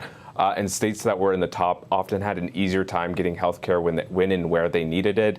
They also had an easier time getting the prescription drugs, having access to a medical provider, and things such as that, services. I mean, obviously, we're just coming out of this government shutdown where Democrats really wanted to draw attention to these subsidies and their subsequent expiration next month. Berkeley, talk about what about the Republicans? They've got this health care measure and their new big, beautiful bill. How will that help people when it comes to health care? So there's a lot of concerns about the big, beautiful bill. So that bill will impose Medicaid work requirements nationwide beginning in 2027, and there millions are expected to lose coverage. So it's important to note, though, that many will lose coverage because of red tape and paperwork and not because they don't qualify. So there is a lot of concern there. And then, of course, we have the Obamacare subsidies that are set to expire at the end of the year, and millions of people are expected to lose coverage from that. And so right now, Republicans in the Trump administration are talking about fixing Obamacare or coming up with an alternative for the plan. So we'll have to wait and see what they come up with. But we're approaching a deadline right now towards the end of the year before millions of people are expected to see either higher premiums or going uninsured right now, Vicki. All right, Berkeley Lovelace Jr. reporting out of Washington, D.C. for us today. Berkeley, thank you so much. Thanks. Well, a judge formally approving Purdue Pharma's $7 billion opioid settlement, what that means for victim compensation. Plus, a man allegedly confessing to the killing of beloved California football coach John Beam, what he says happened. You're watching NBC News Daily.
This is Stay Tuned Now. Every night, taking you to the story. Weeknights on NBC News Now.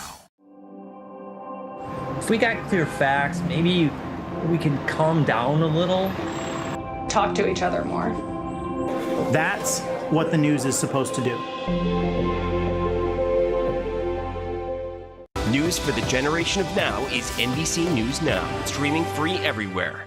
This is Stay Tuned Now. Every night, taking you to the story. Weeknights on NBC News Now. Hey guys, it's Scotty Schwartz. This is Stay Tuned Now. Every night, taking you to the story. What was it like inside the courtroom? In the thick of it, wherever, whenever, pressing for answers. Do you have any insight into when we're going to get straight answers? Weeknights on NBC News Now. There's new hope in the fight against a rare and life-threatening condition commonly known as bubble boy disease. NBC Washington reporter Erica Gonzalez spoke with a family that had to completely isolate from the outside world out of fear that a single germ could kill their daughter. But now a breakthrough gene therapy treatment is turning their lives around. This is Eliana Nakam, a little girl with big dreams. I would like to be an artist. Today, the 12-year-old is indoors because she wants to be, not because she has to. The first year of her life was spent in the confines of a sterile environment where doors and windows had to stay shut and visitors had to stay out, all to save her life. At 4 months old, Eliana was diagnosed with a rare disease called Severe Combined Immunodeficiency Disorder, or SCID. Babies born with SCID don't develop the cells required for a functioning immune system, and therefore, every germ could potentially be deadly.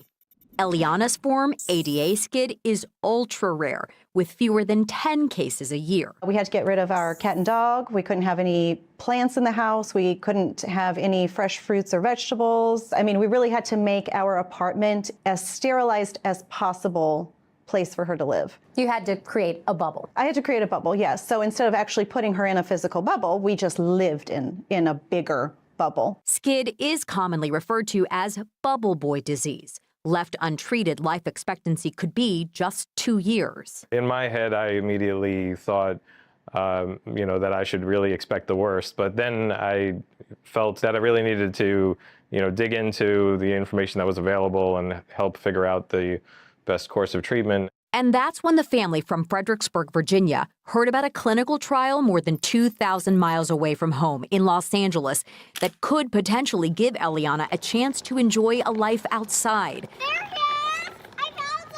He told us she could do gene therapy, she could do a bone marrow transplant, and if it's successful, they can live potentially like a normal life. And that's all I heard, and that's all I cared about. Dr. Donald Cohn is with UCLA's Broad Stem Cell Research and led the clinical trial. They've basically gone from being a very fragile baby in danger of dying from infections to being healthy, vigorous kids. So it's really gratifying to be able to do that. The treatment is still considered experimental, with doctors collecting stem cells from the patient's own bone marrow. In the lab, the cells are isolated, a normal ADA gene is added, and the cells are returned to the body after a round of chemotherapy and start getting to work, building a brand new immune system over the next year. Doctors call it a cure. Of the 62 patients who took part over a 5-year span, all are alive, and 59 of them have a completely restored immune function, a 95% success rate. They're living out in the world, they're going to school, they're doing all the normal childhood things without getting unusual infections. Now, the process is anything but easy. Eliana experienced life and death setbacks with the treatment and was in and out of the hospital. Then, one day, her family got the call that would open up their world again. So when she was 1.5 years old, and Dr. Cohn told us that she can go out and she can eat food that is normal, and I'm allowed to kiss her now. You couldn't kiss your own child? No, I could not kiss my own child. No, because what if I have something? You went 1.5 years and you didn't kiss your own child? No, and I still do not. Because I have lingering. It's stuck with me, yes. Trauma. Doctors say the mental toll of such a fragile life may prove as challenging to cure as the disease itself. One of the things we see in a lot of the parents is it's hard to completely drop your guard. Even 12, 13 years later, you still remember how fragile your baby was and that you were the only thing that stood between them and a world full of germs. For Eliana, it's now a world full of possibility and a far cry from her past life. I think it's interesting to hear my own backstory. Some of it's a little scary to hear, like, if I didn't know it was like that emotional and scary for them. Her future, though, is right here in her own hands and as bright as the rainbow she draws. For NBC News Daily, I'm Erica Gonzalez. That is really promising. You're watching NBC News Daily, and you can watch us free 24/7 on our streaming network, NBC News Now. Try it out wherever you stream, including YouTube, Hulu, Roku, and Peacock. Your news continues right after this short break. Stay right there.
Good day, everyone. I'm Kate Snow in New York. We want to take you now to the Oval Office, where President Trump is hosting Saudi Crown Prince Mohammed bin Salman. It is one of the more elaborate White House visits that we've seen for a foreign dignitary in this second Trump administration. This is the Crown Prince's first visit to the U.S. in 7 years. The two leaders expected to discuss increased cooperation. Let's listen in. Very good friend of mine. And I'm very proud of the job he's done. What he's done is incredible in terms of human rights and everything else. And he's the Crown Prince, the future king, and I just want to pay my greatest respect to your father, the king, who is an amazing man. I met him early on. He greeted me at the airport at an age that was pretty high up there, and it was about 117 degrees, and he was standing on the red carpet as I came out of the plane. And he's amazing. And when I met his brilliant son, it was at the Oval Office. Shortly thereafter, you came in representing the country, and I called the father. I said, "This guy is fantastic." And I don't know if that helped you or hurt you, but obviously it couldn't have hurt too much, because here you are, right? But we had a great meeting, and the office has changed quite a bit. And we inherited a mess. You actually told me you thought the country was in big trouble. I'm not going to use the exact word that you use. I refuse to say that you thought our country was dead a year and a half, 2 years ago. But our country was in trouble, and now we have the hottest country in the world. You said that also. And we do. We have the United States is right now the hottest country in the world. And between the tariffs and the election, November 5th election, we've done things that nobody can believe. $21 trillion will be the amount invested in the United States or committed to invest in 1 year. So I'm here 9 months. We're up to almost $18 trillion. Biden, as an example, the Biden administration, if you call it that, it's not, to me, it was the Biden lack of administration. They were less than $1 trillion for 4 years. We're going to be $21 trillion for 1 year. I think that's hard to believe. The biggest in history was a certain country, $3 trillion. We're going to be $21 trillion. On top of that, prices are coming down. We inherited a mess with high prices, the worst inflation in the history of our country. We had inflation that was a single 4 years, the worst inflation in the history of the United States. Gas prices through the roof, and that's after destroying our petroleum reserve, which was meant for wars and big emergencies, not to try and win an election. They opened up the reserve so that people get $3 less in gasoline, and it didn't work. They got about 3 cents less, because as big as those reserves are, they're peanuts when you're talking about that kind of traffic. And we're rebuilding the reserves. We're doing all of this, and we've done a job. We're also bringing down prices very substantially, and we've already brought them down very, very substantially. Gasoline is way down. I think you'll be seeing $2 gasoline, but we're now at $2.50, $2.45. Some are lower than that. It was $4.50, $5, $6, $3.50, $3.75, under Biden, all different numbers, but way high. And we have energy way down. But the biggest thing to me, because I know what it means in jobs, is the fact that we're at over $17 trillion, Scott, and we expect to be around $20, $21 trillion in 1 year. And that's many times bigger than in history. The highest number was $3 trillion.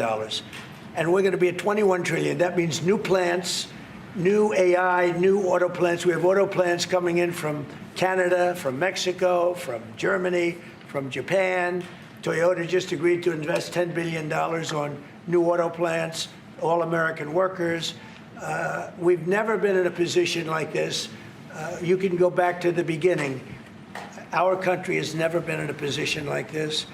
And it really is because of the fact that we use tariffs to bring all this money in.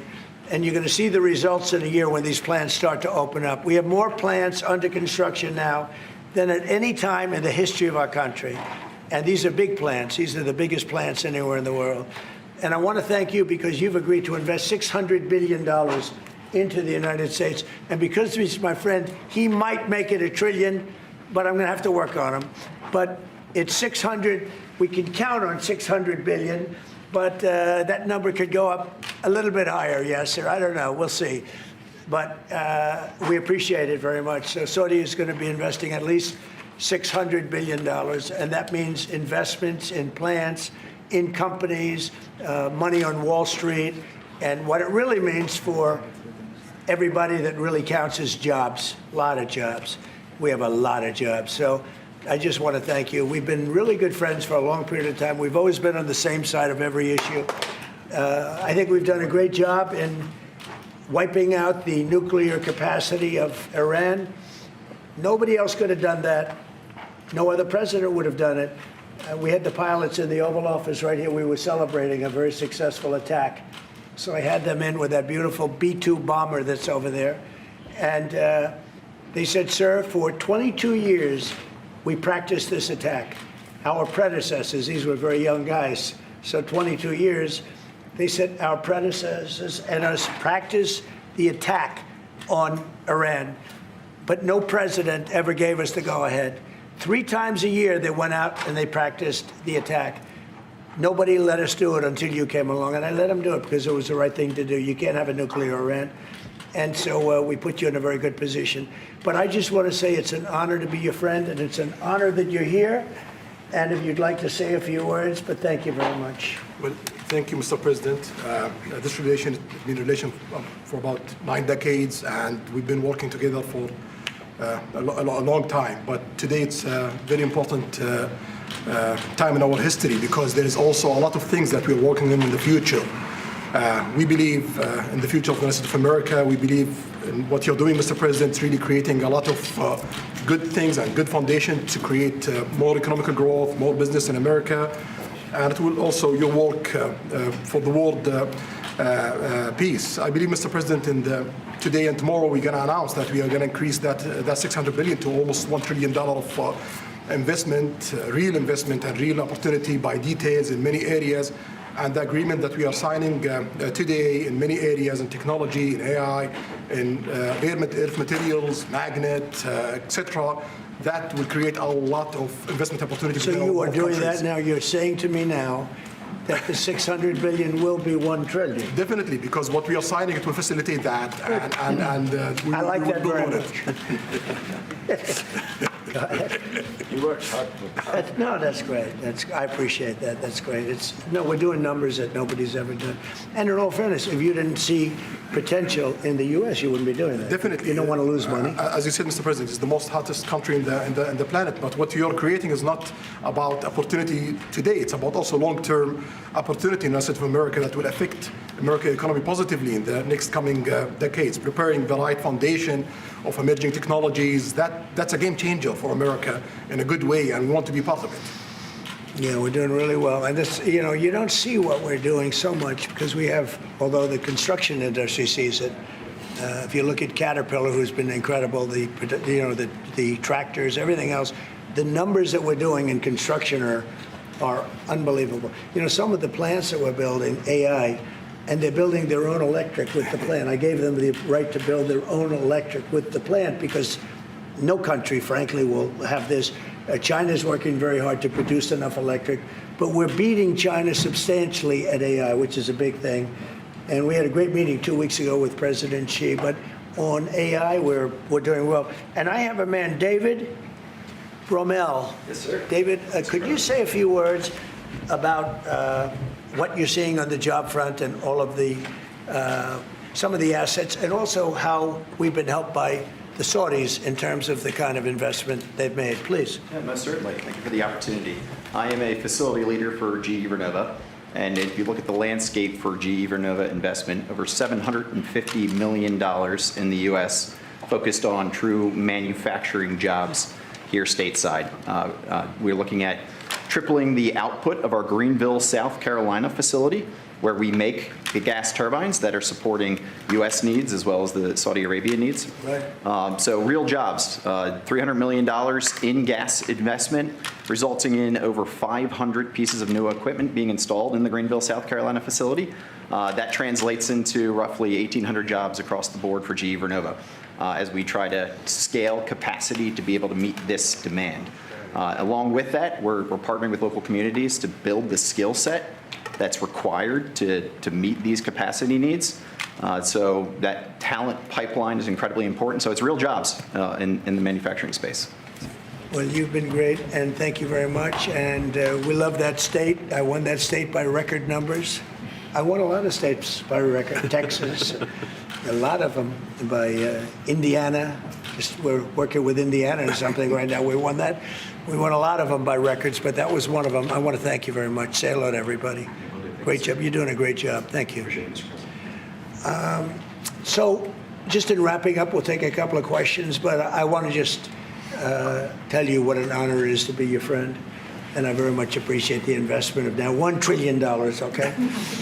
I'm glad you got that out. I didn't want to be the one to tell them, but that's great news. We keep increasing, Mr. President. I know. Each time the opportunities are just increasing more and more. Well, the opportunities, right? We're doing better. If even if you look back 6 months ago, I mean, all of a sudden you feel even better. So, and I think we're only going to go in one way. Does anybody have any questions? Mr. President, have you approved the export licenses for advanced chips to Saudi Arabia? The export licenses? We are working on that. We're negotiating that right now. Marco, do you want to talk about that, or Scott? Well, I mean, that's part of what we may have announcements on that later today. But that's what we've been working on is the mechanics by which something like that could be achieved. And it's part of the broader process, part of this broader engagement and cooperation between our two countries. Certain levels of chips. Yeah. And for the Crown Prince, Your Royal Highness, you're talking about $1 trillion of investment. Could the kingdom continue to do that with oil prices in the mid-60s? Yeah, we are not creating fake opportunities to, please America or please President Trump. It's real opportunities. For example, when you ask about the AI and the chips, Saudi Arabia have a huge demand a huge need of computing power, and we're gonna spend in the short term around $50 billion by consuming those semiconductors for our needs in Saudi Arabia. And with the agreement that we're gonna have with South America, that will allow us to focus that consuming power in the short term by $50 billion from the South America, and long term with hundreds of billions of dollars in the long term. So there is a lot of real opportunities that fit to our need in Saudi Arabia and fit to our investment strategy. Mr. President, is it appropriate appropriate, Mr. President, for your family to be doing business in Saudi Arabia while you're president? Is that a conflict of interest? And Your Royal Highness, the U.S. intelligence concluded that you orchestrated the brutal murder of a journalist. 9/11 families are furious that you are here in the Oval Office. Why should Americans trust you? And the same to you, Mr. President. Now, who are you with? I'm with ABC News, sir. You're with who? ABC News, sir. Fake news, ABC fake news, one of the worst in the business. But I'll answer your question. I have nothing to do with the family business. I have left, and when I've devoted 100% of my energy. What my family does is fine. They do business all over. They've done very little with Saudi Arabia, actually. I'm sure they could do a lot. And anything they've done has been very good. That's what we've done. We've built a tremendous business for a long time. I've been very successful. I decided to leave that success behind and make America very successful. And I've made America more successful by far than it ever was, and that it ever could have been, no matter who was president. There would be nobody bringing in $21 trillion, that I can tell you right now. As far as this gentleman is concerned, he's done a phenomenal job. You're mentioning somebody that was extremely controversial. A lot of people didn't like that gentleman that you're talking about. Whether you like him or didn't like him, things happen. But he knew nothing about it, and we can leave it at that. You don't have to embarrass our guest by asking a question like that. Okay, just you ask, Mr. President, if you allow me to answer.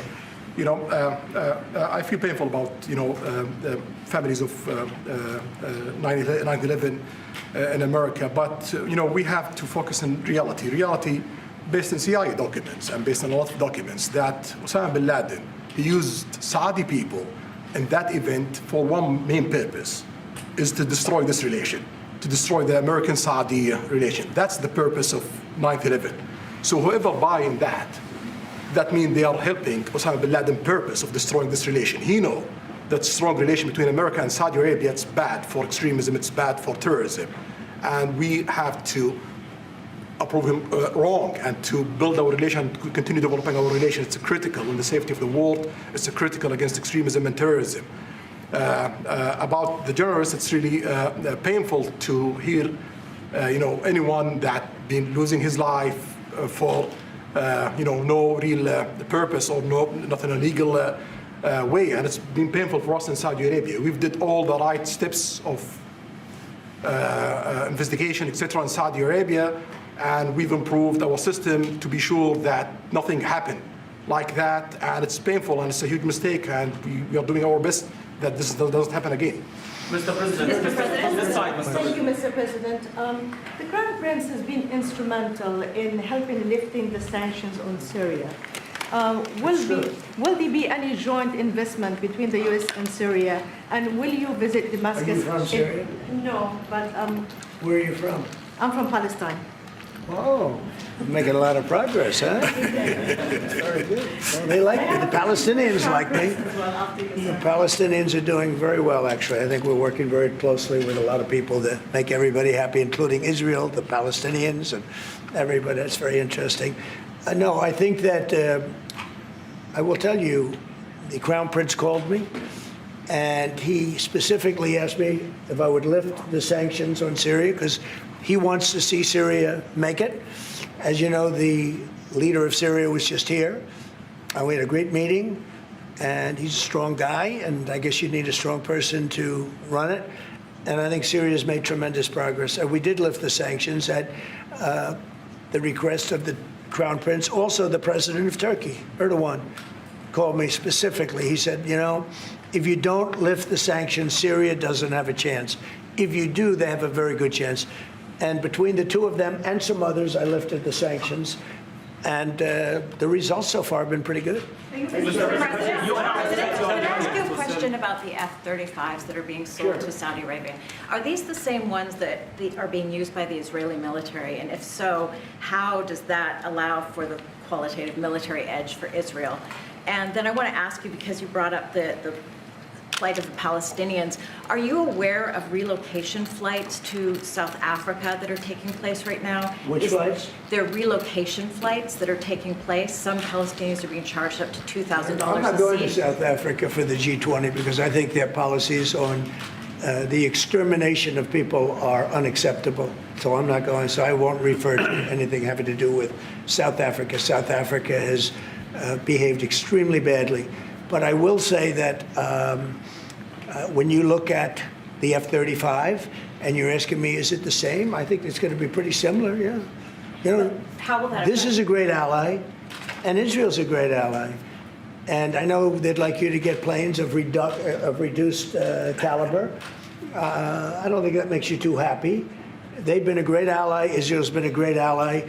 And we're looking at that exactly right now. But as far as I'm concerned, I think they are both at a level where they should get top of the line. Yes, please. Can I just quickly ask for the Crown Prince, if I could just ask about the direct talks between U.S. It's all right. and Steve, 1 second. Go ahead. Have you reached an agreement on a U.S.-Saudi defense treaty today?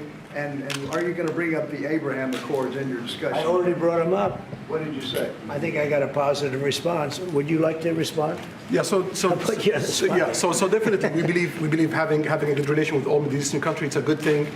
And we want to be part of the Abraham Accord, but we want also to be sure that we secure a clear path of two-state solution. And today we have a healthy discussion with Mr. President that we're going to work on that to be sure that we can prepare the right situation as soon as possible to have that. I think we're, you know, I don't want to use the word commitment, but we've had a very good talk on the Abraham Accords. We talked about one state, two state. You know, we talked about a lot of things in a short period of time. We'll be discussing it further, too. But I think you have a very good feeling toward the Abraham Accords. Yes, definitely, Mr. President. We want peace for the Israelis. We want peace for the Palestinians. We want them to coexist peacefully in the region. And we will do our best to reach that day. And the defense agreement, have you reached agreement on that? We pretty much have. Quick question for the Crown Prince, if I could just finish. We have reached agreement on that. I wanted to ask you about the direct talks between the United States and Iran. Have you been fully briefed on that, and are you concerned at all about how this might impact Saudi security interests? Well, we are close ally. We'll be working closely together on that issue, and we will do our best to help to reach a deal between the United States of America and Iran. And we believe it's good for Iran's future to have a good deal that will satisfy the region and the world and the United States of America. So we will do our best to see that day happen. And by the way, Iran does want to make a deal. I can say I think they very badly want to make a deal. I am totally open to it, and we're talking to them, and we start a process. But it would be a nice thing to have a deal with Iran, and we could have done it before the war, but that didn't work out. And something will happen there, I think. But they would very much like, I mean, they may say something else, but they would very much like to have a deal. Do we have a timeline? That you are going to sell 35 F-35 jets. You are planning. You said you are planning to sell the F-35 jets to Saudi Arabia. Yeah. Is it part of the security agreement? And how you assess the defense partnership between Saudi Arabia and the United States? And the question for Well, I just said it, though. I mean, we're going to sell them F-35s. That's the end of the question, I guess. Is it part of the security agreement or no? No, we're going to have a deal. They're going to purchase F-35s. They're buying them from Lockheed, and it's a great plane.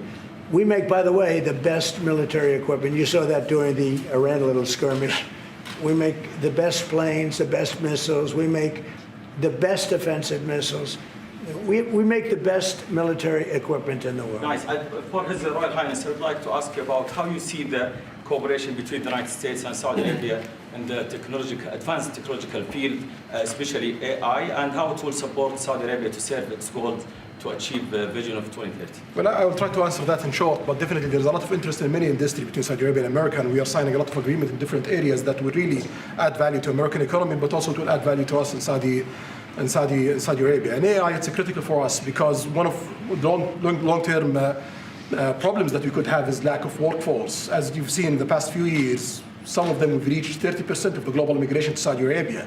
So we know that to assure the Saudi Arabia GDP growing with the lack of workforce that we have, we need to use a lot of computing power to replace job in the long term. So that's huge demand in Saudi Arabia, and we want to link it to American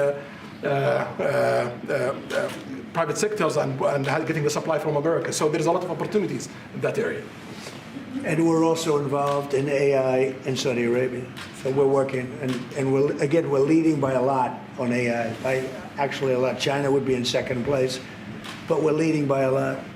And I have to say this, and our relationship with China has been very good. And as far as buying our farm products, They're pretty much on schedule, Scott. I'd like you to call them, say if they could speed it up, it would be good. Okay, but they're pretty much on schedule. Sorry, Lydia, please.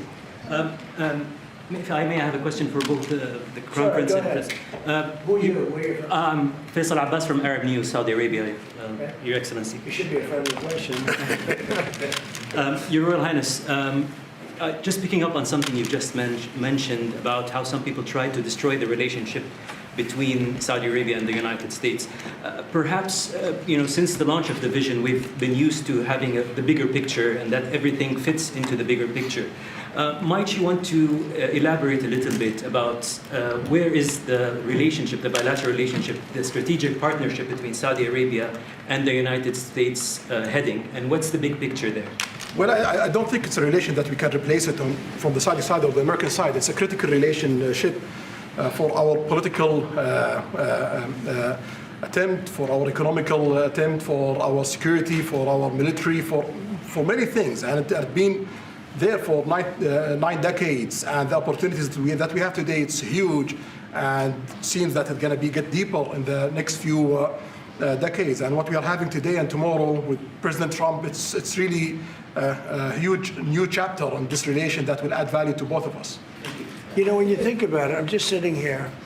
You're with the future king, a man who's respected by everybody, a man that doesn't have to be doing this, really. I don't have to be doing it either. And yet we're sitting here taking questions, we didn't say, oh, you can't talk about this. And there's never been transparency like this, even in his country, but there's never been, in our country, that's been acknowledged. But we didn't put restrictions, and I'm saying it's sort of wonderful to be taking questions from all over the world. Everybody's here. This is just a small group representative of tremendous numbers of media that are outside, that are very jealous that these people were so selected. But they're representing a lot of people that are outside. I think it's terrific that we could be sitting here being this open, and I think it's really a wonderful thing. Yeah. If you don't mind, I have a personal question for you. Okay, here we go. So apart from everything you mentioned in your opening remarks, you forgot to mention that you've de-escalated 7 wars since you started. At least in our part of the world, you are seen as a peacemaker. And adding that to all the executive orders and everything else you've mentioned, I really have to wonder, in your speech in Saudi Arabia, I was there, you said that His Royal Highness does not sleep at night thinking how he does things better. We wonder in Saudi Arabia, how do you manage your own time, and what's your formula for management? He does not sleep much, and I don't sleep much. I think we have the same schedule. We're thinking about our countries. And if you sleep a lot and you're president, we just had one that slept more than any president. He broke every record. He sleeps all the time, during the day, during the night, on the beach. The only guy could fall asleep on the beach with the press watching. No, he's not a sleeper. I'm not a sleeper. We don't. We talk at night. We can talk. I can call him almost any time. He goes, hi, how you doing? It's like the craziest times. But now, when you love your job, when you love your country, and when you're in a position like we are, future king, highly respected, crown prince, and in my case, president, you're thinking about your country. You're thinking about making America great again. We're thinking about keeping Saudi Arabia strong and vital, and in a pretty tough part of the world, tricky part, right? Tricky part, a lot of tricky people. But he thinks about his country, and I think about my country. I don't want to sleep. President Trump, do you expect a formal civil nuclear deal to be reached soon? Can you talk to us about that aspect With of who? today's, with Saudi Arabia? I can see that happening. Yeah. Do you think that an agreement will happen today? It's not urgent. It's always when you have civil nuclear, but you have more oil than almost anybody else. We actually have more oil and gas than they do, but I refuse to say that. And We have more than anybody. Can you imagine? And on the F-35s, are those sales, Israel had reportedly wanted those sales to be conditioned on Saudi Arabia moving to normalized relations. Israel will be happy. Israel is going to be That a happy. condition of the F-35? Israel's aware, and they're going to be very happy. Okay? Yeah, please. Hello. Hi, hello. My name is Aman Hazani from Sharq al-Awsat newspaper, from Riyadh, of course. I have a question for the Crown Prince and for you, Mr. President. Crown Prince of Saudi Arabia, how much you expected from developing the cooperation with the United States in the field of new energy, AI, supply chain? How much you expected from that? No limit. We just continue pushing forward. There's no limit. So we just push forward for all the opportunities that we have. This is, you have to understand, this is really a great ally. Just the fact that they're now doing, I came in here at 6, I did not know that. I was pushing for the 1 trillion, but he didn't tell me that. Now he told me. This is a great ally of ours. You know, when you invest $1 trillion, that's national security for us too, because it creates jobs, it creates a lot of things. And I would say, Scott, right, when you hear one country is putting $1 trillion into the United States, that creates national security. And, you know, I think that they don't have to say that, but I think a big part of that is also the fact that tariffs are in play. But even beyond tariffs, that's a real ally that will do that. Creates a lot of power for the United States.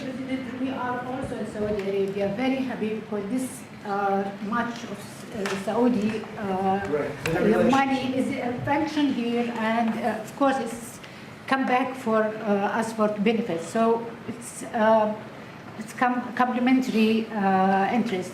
So this is the I think what's different the friends and ally do. Well, look, I love the country of Saudi Arabia. I know the people very well. The level of treatment that we go when we go to Saudi Arabia is something that is incredible.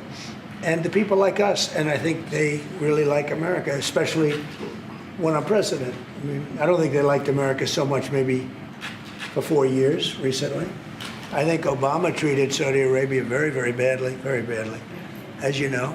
And I think Biden didn't have any idea where the hell he was. So I don't think Biden knew the difference. How would you describe the future relationship with Saudi Arabia? I mean, from the strategic aspects, how would you describe that? Say the relationship is with? I would say top of the line. It's as good as it can. I don't think it can get much better. We have a country that trusts us, and that's why they make that investment. If they didn't trust us, they couldn't make that investment. And we trust them. They've been very reliable. Now I rebuilt our military in my first term, and we spent trillions of dollars, and we gave away some of it in Afghanistan stupidly because we had stupid people running our country. But we gave away, but that's as much as it was, it's a tiny fraction of what we put here. And we're bringing our military to a new level, the highest level ever. We have those plants are going out. And again, it's all American jobs and everything, so it's good for a lot of reasons. But as far as Saudi is concerned, no, I don't think our relationship could be better. I don't think they had a great relationship under Biden, and I don't think they had a great relationship under Obama. But they have a great relationship under Trump. When we did the presidential Walk of Fame, you saw that, right? And we're walking, and I asked the Crown Prince, so outside of Trump, because I blow everyone away, who was the best president for Saudi Arabia? And you could maybe, it's an interesting answer, I don't know. Roosevelt, who started it, which is a Democrat.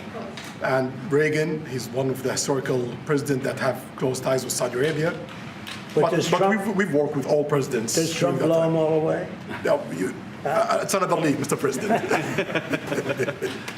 Mr. President, and Trump doesn't give a fist pump. I grabbed that hand. I don't give a hell where that hand's been. I grabbed that hand. Remember Biden? He travels for 20 hours, gets out, and he gives a fist bump. No. When you get out of the plane and you got the future king and the man who's one of the most respected people in the world, you shake his hand. You don't give him a fist bump, right?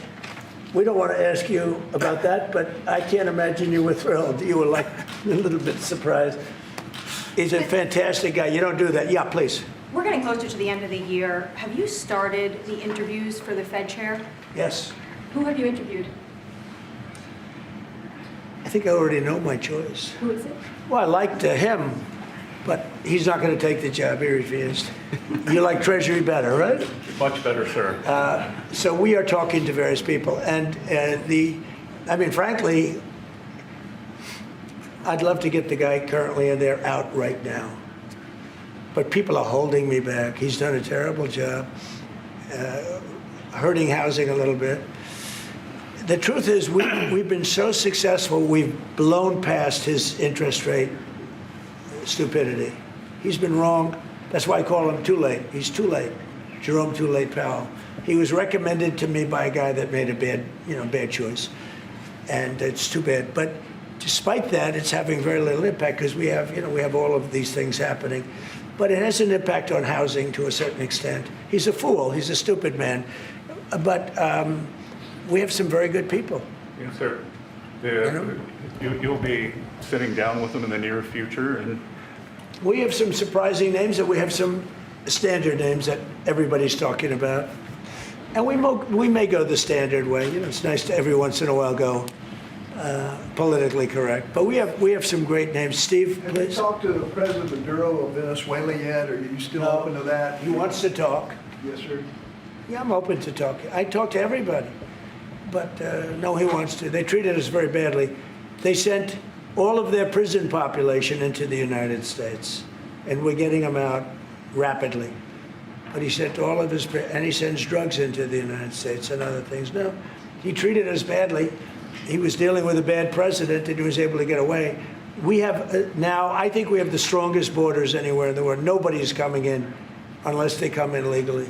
We're taking very weak borders where millions of people came in. For the last 6 months, I don't do these reports. They say 0 people have been able to come in. Is that pretty good? Mr. President, why wait for Congress to release the Epstein files? Why not just do it now? It's not the question that I mind, it's your attitude. I think you are a terrible reporter. It's the way you ask these questions. You start off with a man who's highly respected, asking him a horrible, insubordinate, and just a terrible question. And you could even ask that same exact question nicely. You're all psyched up. Somebody psychs you over at ABC. They're going to psych it. You're a terrible person and a terrible reporter. As far as the Epstein files is, I have nothing to do with Jeffrey Epstein. I threw him out of my club many years ago because I thought he was a sick pervert. And I guess I turned out to be right. But you know who does have? Bill Clinton, Larry Summers, who ran Harvard, was with him every single night, every single weekend. They lived together. They went to his island many times. I never did. Andrew Weissman, I hear. All these guys were friends of his. You don't even talk about those people. You just keep going on the Epstein files. And what the Epstein is a Democrat hoax to try and get me not to be able to talk about the $21 trillion that I talked about today. It's a hoax. Now, I just got a little report, and I put it in my pocket, of all the money that he's given to Democrats. He gave me none, 0, no money to me.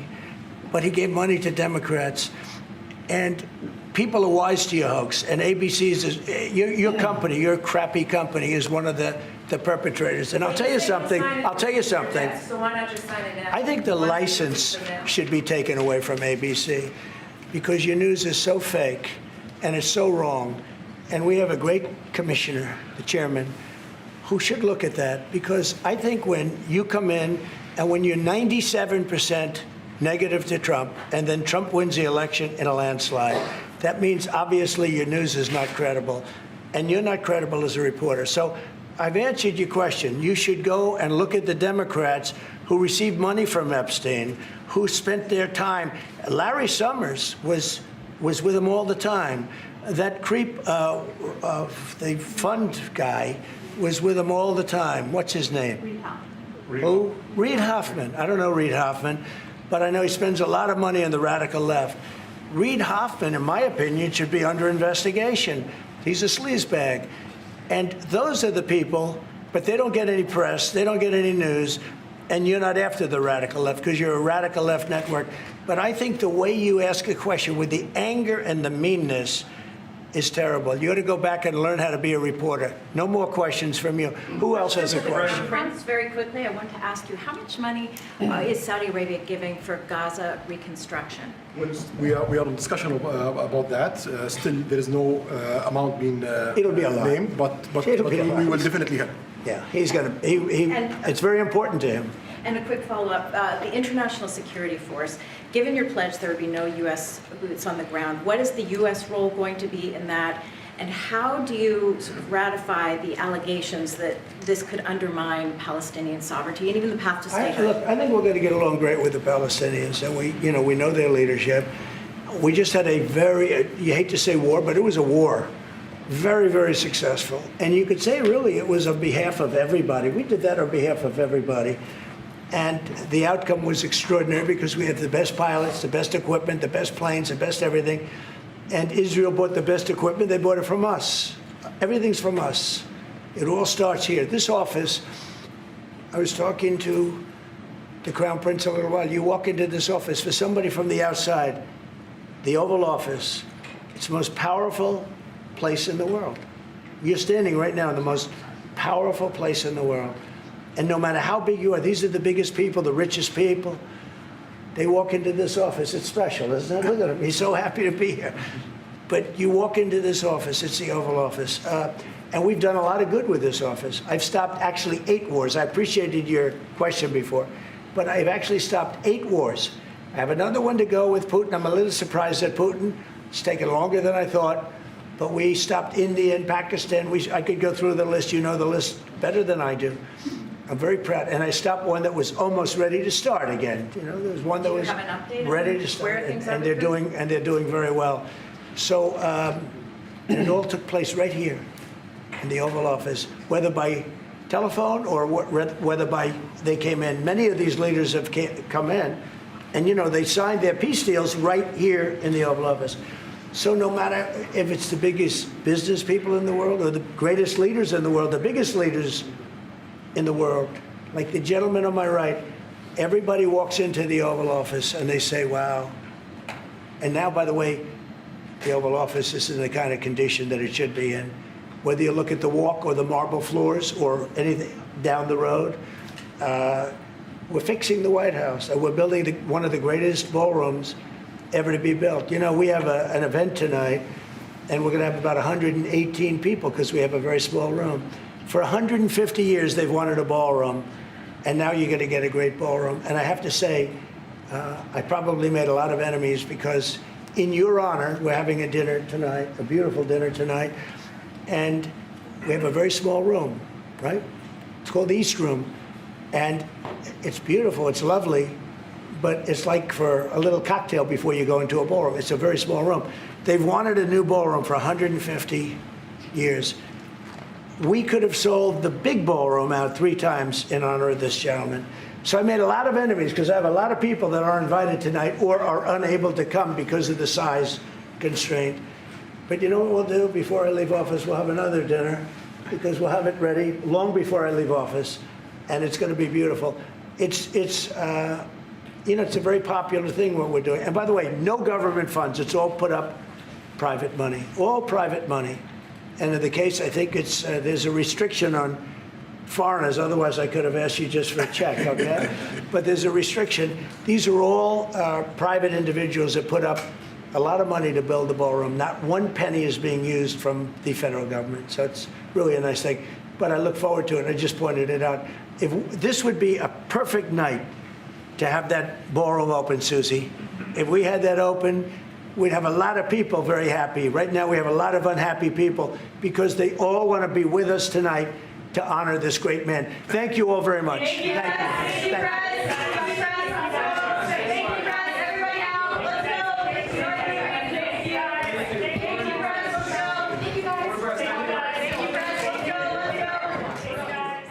All right, we have been In the Oval Office, watching President Trump with the Crown Prince of Saudi Arabia, his first visit in a number of years to the White House. A lot of topics covered there. I want to bring in our chief White House correspondent, Peter Alexander, to try to go through some of this. Peter, a lot of conversation about the cooperation between the two countries, about the relationship between those two men. President Trump repeatedly was praising the Crown Prince, and there were some critical questions there that maybe you can run us through, but start with the headlines. Well, I think the biggest headline, frankly, was what came out of the president's remarks right out of the gates and how sort of chummy he was with Mohammed bin Salman, clasping hands at times, back and forth, patting him on the leg multiple times, appearing to laugh with him. A man who only a matter of years ago was viewed as a pariah, now clearly seen as a close business partner of the president's. The president, his first remarks as he began speaking today were praising Mohammed bin Salman, saying that he is very proud of him on human rights and everything else, which I think for any observer here really did see a way that did appear to be a way that the president was trying to dismiss the controversy that has surrounded Mohammed bin Salman, dating back to the killing and dismembering of the Washington Post, the Saudi journalist Jamal Khashoggi, back in 2018. The CIA has since determined, their belief is that MBS, that bin Salman was responsible for that killing. So I thought that was most interesting right out of the gates there. The president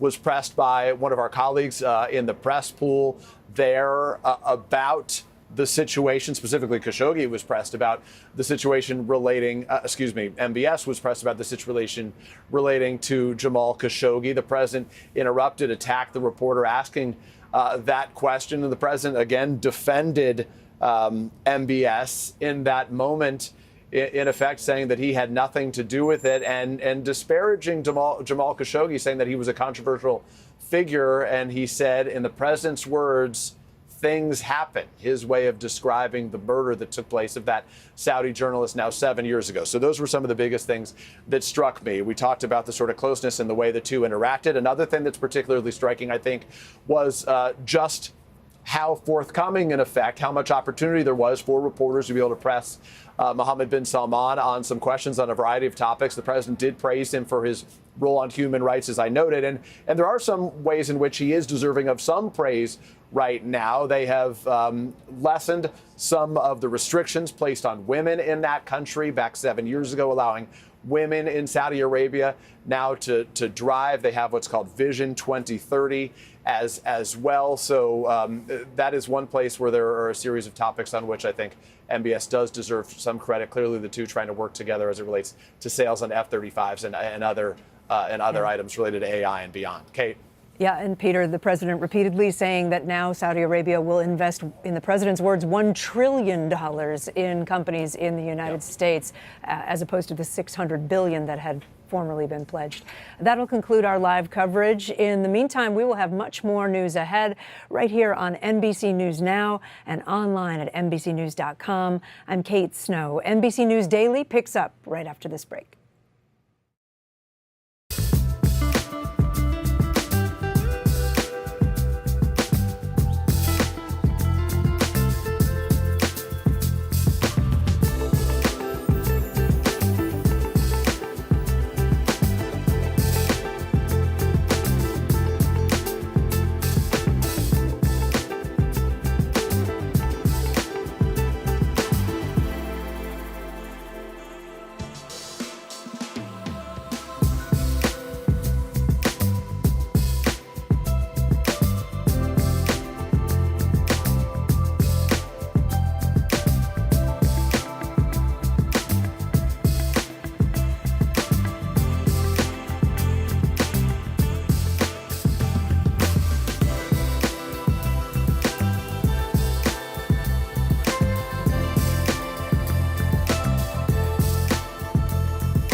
Kristen Welker hosts Meet the Press every Sunday on NBC.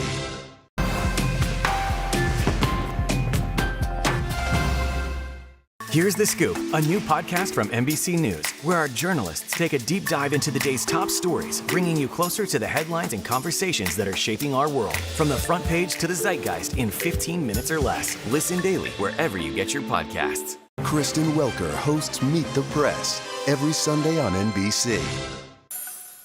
Get this, the U.S. has issued a travel advisory for Japan following a string of deadly bear attacks. The country has reported more than a dozen deaths so far this year. NBC News correspondent Marquise Francis has more on the countrywide effort to try and protect residents and tourists. A grisly warning to tourists in Japan as the country deals with a surge in bear attacks. According to Japan's public broadcasting network, a record 220 people have been injured since April. Officials say at least 13 people killed, 7 of those deaths in October alone, as the animals prepare for hibernation. Bear population has increased dramatically in Japan. I mean, there are now, I believe, over 40,000 Asiatic black bears throughout Japan. Bears have been spotted in populated areas across the northern part of the country, including inside this supermarket and outside a nursery school. As that population increases, combined with the population of people increasing and going into these habitats, you're going to have these conflicts. The U.S., the U.K., and China all issuing travel advisories to their citizens, with the bears also spotted in places frequented by travelers. A bear cub killed by authorities after breaking into a hot spring resort in the Iwate Prefecture, and the airport there briefly forced to ground flights after this sighting on the runway. In Japan's historic Shirakawa village, visitors carrying bear bells and warning signs posted everywhere after a tourist from Spain was attacked at the UNESCO-listed site. This is historical village, as you know, so we actually asking tourists to actually do not litter anything, like pick up all the trash and take it. Other thing is that we actually going to hunt the bear. Bear deterrence now a top priority for Japan.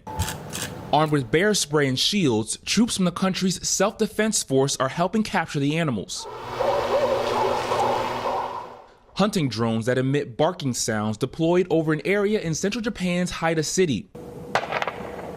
And in September, Japan amended a wildlife law to allow emergency hunting by civilians. And while the bear's hibernation season is right around the corner, officials in Japan say it's a risk they cannot ignore. We are not gonna let that things happen again. And Marquise Francis joins me now. Marquise, we are used to hearing about bear territory, for hikers and things like that in the U.S. Walk us through some reminders for people who are visiting Japan and what they should carry on them and be aware of. Yeah, Vicki, just last week, the U.S. State Department is warning U.S. visitors to the region that there was a bear sighting at a park across from the U.S. consulate in Sapporo. And they're really urging Americans to follow these helpful tips. They're pretty straightforward, but I'm going to pull up a full screen. They're saying, number 1, avoid the area or walking alone in areas of bear sightings. 2, be aware of your surroundings. And 3, report sightings to local authorities. And whether it's in Japan or the U.S., I think right now we have some notes on how to prevent a bear attack. But whether it's in Japan or the U.S., the expert in that piece is saying these are some of the things you can do, and I'll pull them up once again. Make a lot of noise, make yourself big, never turn your back and run, and never, ever feed a bear. He added that bears are actually not inherently violent or malicious. They're just trying to survive. Of course, Vicki, you and I don't want to run into a bear, but those are some helpful notes. A good reminder. Marquise Francis, thank you. Keep it right here. You're watching Daily.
Stay on top of breaking news and the biggest stories of the day with NBC News Daily. Thanks for being with us. I'm Vicki Wynn. I'm Morgan Radford. I'm Zinklea Samoa. And I'm Kate Snow. Get in-depth reporting from across the country Flood-ravaged communities now facing another powerful storm. and around the world, People flocking to Sicily. Mount Etna is erupting. and ways you can take care of your health What can people do when they're entering the doctor's office? and your wallet. That could save you hundreds of dollars a year. NBC News Daily, weekdays from 12 to 4 p.m. Eastern on NBC News Now.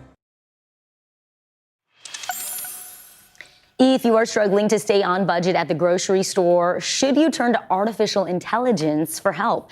NBC Washington's consumer investigative reporter Susan Hogan asked AI to provide a shopping list that would feed a family of 4 for under $150. Here's what she found.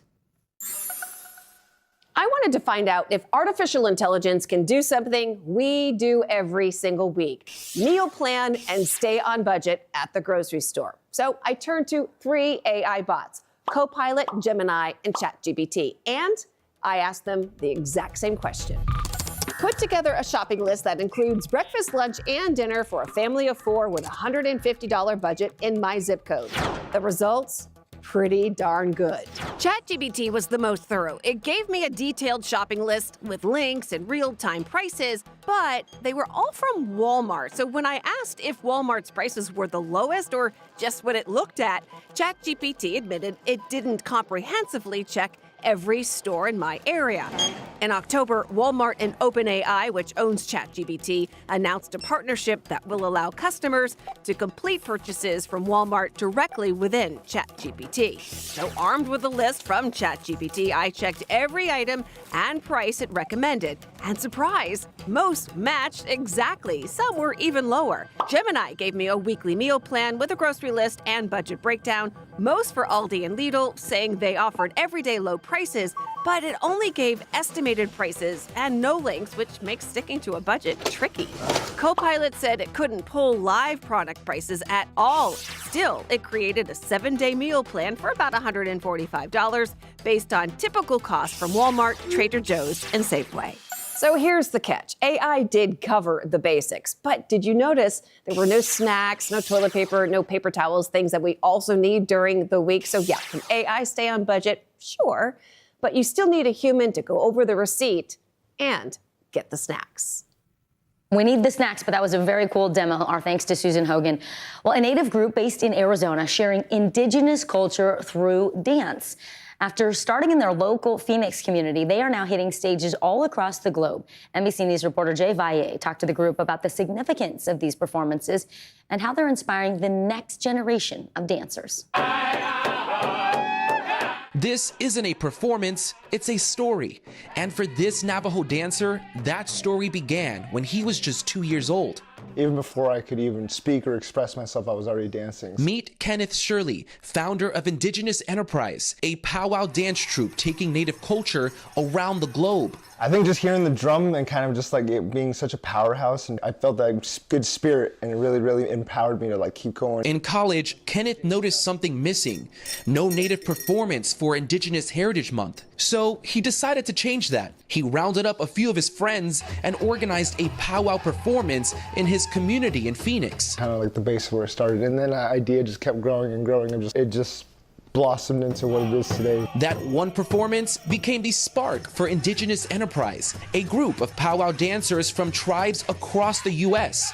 Now they're performing on some of the biggest stages in the world. One of the most beautiful things was to see that Indigenous Enterprise is not just like national, it's like international. 10 years later, they've gone from tribal lands to Broadway theaters, a Super Bowl halftime performance, even the Sydney Opera House. We're all standing together. We all bleed the same blood. We all have one heartbeat. So to be here with y'all is just a great feeling. Y'all make some noise. For Kenneth, the mission goes beyond the performance. I want to just bring this culture that I love, that's the only thing I know, to as many places around the world as I can. Powwow dancing is not just a performance, it's blank. It's medicine, it's a way of life, it's a culture, it's something that's changed my life, something I hold dear to my heart and something that has been able to uplift our community. And the real impact is what happens off stage, inspiring the next generation to keep their traditions alive. 10 years in, Kenneth Shirley says they're just getting started. Yeah, we just want people to just respect our culture and know that we're alive. Jay Valle, NBC News. What a great initiative. Stay right here. You're watching NBC News Daily. And a reminder, you can watch free 24/7 on our streaming network, NBC News Now, wherever you stream, including YouTube, Hulu, Roku, and Peacock. Your news continues after this short break.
News for the generation of now is NBC News Now, streaming free everywhere.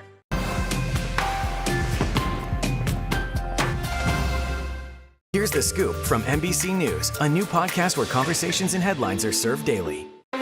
Will U.S. troops ever be sent into Gaza? Do you think President Putin will ever be serious about peace?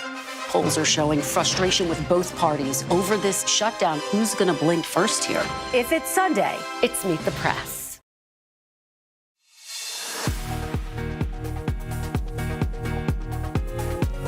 Welcome back. It is 12:30 in Chicago and 1:30 here in New York. Thanks for being here. I'm Vicki Nguyen. This is what's making news right now. A federal judge in Tennessee blocked the Republican governor's deployment of National Guard troops to Memphis. In her ruling, the judge said the use of these troops isn't legal under Tennessee's militia law. She also said the crime rates in Memphis are not a, quote, grave emergency or disaster. Tennessee's governor has 5 days to appeal the decision. Danny Masterson, former actor in the hit sitcom That 70s Show, asked a California judge to overturn his 2023 rape conviction. In a petition filed yesterday, Masterson blamed his conviction on his lawyer's bad defense and the court's anti-Scientology bias. Masterson is currently serving a 30-year prison sentence for raping 2 women more than 2 decades ago. And yesterday, the United Nations Security Council unanimously approved President Trump's peace plan between Israel and Gaza. It legally mandates the Trump administration to advance the ceasefire and to help rebuild the war-ravaged Gaza Strip. An international board of peace will be formed to oversee safety and governance in the territory without an Israeli military presence. An Indiana homeowner is now charged with voluntary manslaughter in connection to the deadly shooting of a house cleaner. Prosecutors say the woman was gunned down outside the front door after she showed up at the wrong address. NBC News correspondent Liz Kreutz has the details. A homeowner charged with voluntary manslaughter after a fatal encounter in Indiana that's shaken a community. Prosecutors say Kurt Anderson shot and killed housekeeper Maria Florinda Rios Perez, a mother of 4, when she and her husband mistakenly tried to enter his home. The couple had been booked to clean another house in the same neighborhood. This is a tragedy for everyone involved. According to court documents, Anderson told investigators he and his wife woke up to the sound of what appeared to be some type of keys, tools, or instrument being used on the front door of the residence. He said he could hear and see that the individuals outside were still trying to get into his home, adding it was getting more and more aggressive. Anderson telling authorities he didn't announce himself or say anything before firing. Afterwards, he said he heard a man crying out and weeping. Perez's husband, Mauricio, saying he was looking through the window of the house when he heard a shot, then held his wife covered in blood, now asking for justice, saying Mari was a good wife and mother and a hard worker. The case, a test of Indiana's self-defense laws. Anderson's lawyer calling Perez's death a terrible tragedy, but writing that his actions were fully justified and are within the bounds of an Indiana doctrine that allows someone to use deadly force if they believe it's necessary to prevent an unlawful entry into his home. Prosecutors disagreeing while saying they support the right to self-defense. The person did not have a reasonable belief that that type of force was necessary. Liz Kreutz, NBC News. So sad.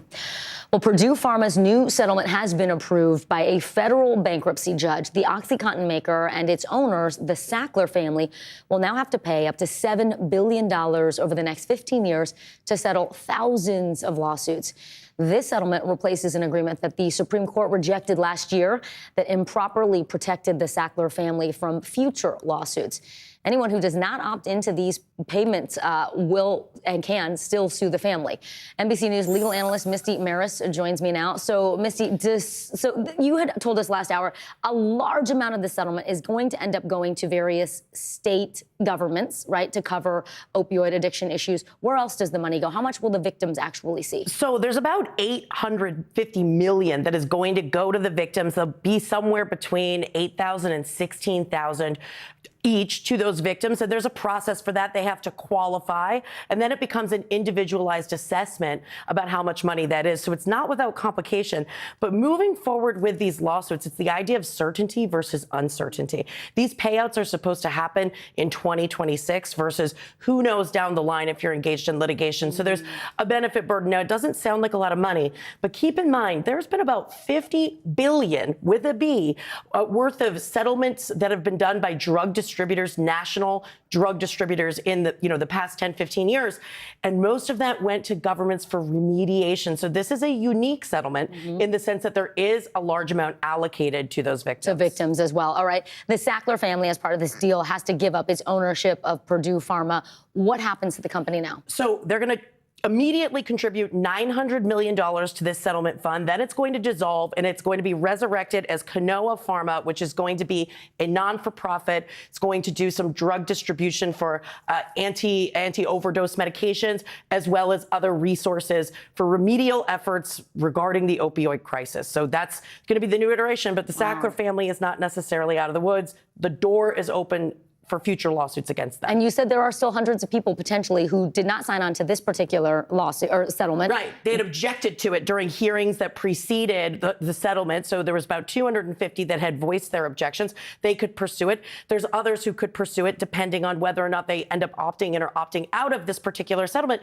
This all relates back to that Supreme Court decision last year where they said that Purdue declared bankruptcy, not the Sacklers in their personal capacity. So that original settlement proposal was rejected because it improperly included them from avoiding liability for any future lawsuits. All right, Misty Maris, as always, thank you so much. Thank you. Well, 2 Bravo reality stars are now the latest celebrities to have their homes targeted by burglars. Real Housewives of Beverly Hills co-stars Kathy Hilton and Sutton Strack confirmed their homes were broken into over the weekend, and both women were at the time in Las Vegas for BravoCon. NBC News correspondent Steve Patterson has more. Please welcome Kathy Hilton.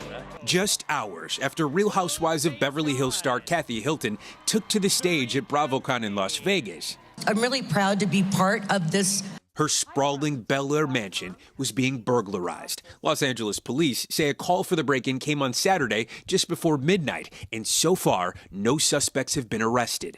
A rep for the reality star telling NBC News Kathy's husband, Rick Hilton, was home at the time, but everyone is fine. Earlier that day, about a mile away, Hilton's Real Housewives co-star Sutton Strack's home was also targeted by thieves, according to police. Strack releasing this surveillance camera image and sharing in a statement that the thieves entered through the kitchen window and stole all of her luxury handbags and fine jewelry. I'm Sutton. Welcome to my house. Y'all come on in and let's take a look. Both Strack and Hilton often welcome cameras inside their lives, allowing audiences to see their extravagant homes and designer wardrobes. Oh, that looks really good. I love the way you put the roses in. Yeah. Something security experts say could make them more vulnerable. Anytime you bring anyone into your home via the camera, when you are a celebrity, you certainly do become a target. The pair are just the latest celebrities whose luxury homes have been hit while they were out at well-publicized events. NFL stars Travis Kelce, Patrick Mahomes, and Joe Burrow all had their houses broken into last football season while they were on the field. And earlier this year, actors Nicole Kidman and Brad Pitt's homes in Southern California were separately burglarized. In Pitt's case, video shows a door boarded up after authorities say his home was ransacked. Now, with two more celebrities targeted, the break-ins underscoring the troubling price of fame. Steve Patterson, NBC News. Well, the new survey finds a record number of U.S. adults say they have concerns about rising healthcare costs. West Health and Gallup surveyed more than 20,000 people across 50 states. They found 47% of those surveyed are worried that they will not be able to afford their necessary healthcare. This is coming right as Affordable Care Act subsidies are set to expire next month. And the GOP's Big Beautiful Bill makes major cuts to Medicaid. NBC News health and medical reporter Berkeley Lovelace Jr. joins me now. So, Berkeley, talk about the other findings in this survey. What else are Americans saying about their health care concerns? Yeah, so the survey found almost half of adults, 47%, say they're worried about healthcare costs going into next year. Concerns about prescription drug costs are also climbing. That's rising from 30% in 2021 to 37% this year. And the share of adults who say healthcare costs cause a lot of stress in their daily lives has nearly doubled since 2022, rising from 8% to 15%. So a lot of important numbers to pay attention to. Yeah, absolutely. Not surprising either. Berkeley, aside from cost, what other barriers did those people who were surveyed say have really complicated their access to healthcare? Yeah, so barriers included things like long wait times, work schedules, and simply not knowing how to find a provider. The barriers weren't equal across all the states. So states like Iowa, Massachusetts, and Washington, D.C. ranked among the highest for best health care, while Texas and New Mexico and Nevada were among the bottom. The states that ranked the lowest often had a high number of people who had to skip or delay care, and states like Iowa that were in the top often had an easier time getting access to care when and where they needed it. Berkeley, give us some context here. Step back and tell us how many Americans will be affected when these Affordable Care Act subsidies expire next month, and also remind folks when the Medicaid cuts will go into effect. Yeah, so the Congressional Budget Office estimates that 3.8 million people could go uninsured next year if the subsidies expire. Millions more will keep their coverage on the ACA, but either will have higher premiums or have to downgrade their plans to fewer benefits. Then, of course, there's the Medicaid cuts. So Medicaid work requirements nationwide will begin in 2027. And so millions are expected to lose coverage from that as well. And so it's important to note here for the Medicaid cuts, many will lose coverage because of the red tape and paperwork and not necessarily because they don't qualify. So there's a lot of concern here about both those subsidies and the Medicaid cuts right now in terms of either higher premiums or people losing coverage right now. All right, Berkeley Lovelace Jr., we appreciate it. Thank you. All right. Sitting in traffic, well, it may be a thing of the past sooner than we think. There are some new air taxis. These ones you're looking at here. They could be flying to a city near you. Uber is partnering with Joby Aviation to launch battery-powered aircraft. They're designed to get you where you need to go, in some cases without a pilot. NBC News chief international correspondent Keir Simmons is in Dubai with an exclusive look at how it all works. Picture hailing an Uber and lifting off in one of these. NBC News given behind-the-scenes access to an American firm in a global race to launch commercial air taxis. The company, Joby, in partnership with Uber, has been testing and demonstrating around the world, including here in Dubai, in California, and in New York. This is click a button and get a flight. This is bringing the magic of flight to our everyday lives. So how will it work? A regular Uber will pick you up at your home or office and take you to a vertiport, where you'll board a taxi unlike any other. The cabin will be air-conditioned with 4 passenger seats, so you may find yourself ride-sharing. Joby says a ride will cost around the same as an Uber Black. Fully electric, the taxi can go 200 miles an hour and has been in development for 16 years. Roughly the size and weight of a large SUV, listen to how quiet it is as it takes off. That's crucial because they're about to start testing it over Dubai's densely populated areas. We met their test pilot, who, in another life, put F-35s through their paces. It's up there with the F-35 in terms of its responsiveness. For the many who will worry about safety, he points to the aircraft's 6 propellers. We can still perform our flights and deliver our customers to where they need to be safely, even if we have a failure. At least 5 US cities are hoping to be pioneers after President Trump simplified the process by executive order. Here in Dubai, vertiports are already under construction. The city set to be the first to launch a full, fare-paying service, Joby says, as soon as next year. Keir Simmons, NBC News. Our thanks to Keir. Well, pregnancy brings new changes and many challenges for expecting moms every day. How you can make this special time as comfortable as possible for you or your loved one. That's next. More NBC News Daily right after this.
Here's the scoop from NBC News, a new podcast where conversations and headlines are served daily. The NBC News mobile app. Get connected to your favorite news shows. For the top stories, breaking news, and live video, download the NBC News mobile app now. Listen to full episodes of Meet the Press wherever you get your podcasts. Here's the scoop from NBC News, a new podcast where conversations and headlines are served daily. This is Stay Tuned Now. Every night, taking you to the story. Weeknights on NBC News Now. Well, whether you are preparing for your first child or your fifth, managing pregnancy-related pain can be an overwhelming and complicated process. That is why our next guest has made it her mission to educate and support couples during this life-changing journey. Her how-to guides provide everything from illustrations to birth stories and practical advice for happier and healthier pregnancies. Joining me now is doula, childbirth educator, and prenatal massage therapist, Sarah Lyon. Sarah, I'm so glad that you're here and that you have this expertise. You've witnessed more than 50 live births. You've helped thousands of other couples. Talk about what are some of the most common pregnancy pains that you help people to overcome. Anything from lower back pain, hip pain, sciatica, all of these body experiences are going to be part of a pregnancy, a birth, and a postpartum experience. It's really important to know that what we see in our massage therapy studios is also what people are going to be experiencing all over the world. And not everyone can go and see an expert in, a birth space or in physical therapy practice or a massage therapy practice like Glow, where I spend a lot of my days working with pregnant folks. And so you can do anything from massage therapy at home. There are really, really simple techniques. We teach some of those on the Birth Deck app. And we have tutorials there that you'll see. Anything from just squeezing the hips with static pressure can be really helpful for hip pain and lower back pain, can help to ease sciatica. We see a lot of lumbar pain. So in the lower back. Yes. Exactly. People don't realize that you want your back to be in an arched position for the vast majority of your waking hours. And anytime that you start to sort of sink in and start to round that lower back, it actually puts the baby, especially as the baby is growing, in a less comfortable position within your pelvis. So you can do anything from like rolling up a towel to put behind the lower back. There are lots of different functional changes that you can make along with some simple bodywork techniques that you can do at love home. that because these are things that are very accessible. I mean, rolling up a towel and putting it, on your lower back when you're sitting in a chair, anybody can do that. Something else you talk about in your book and in your app, The Birth Deck, you break everything down into 4 categories: there's massage, mind, movement, and support. I really want to talk about the mind piece of it, the mind over matter. What are some techniques you coach people through in the way that they think about their pain and discomfort? All of this is a mental game. It's really training, and we were talking earlier about the fact that pregnancy and then birth is really just training for the whole rest of the journey of parenthood. And parenthood ends up being a series of long, drawn-out contractions, helping your kids through their own aches and pains and through their developmental processes.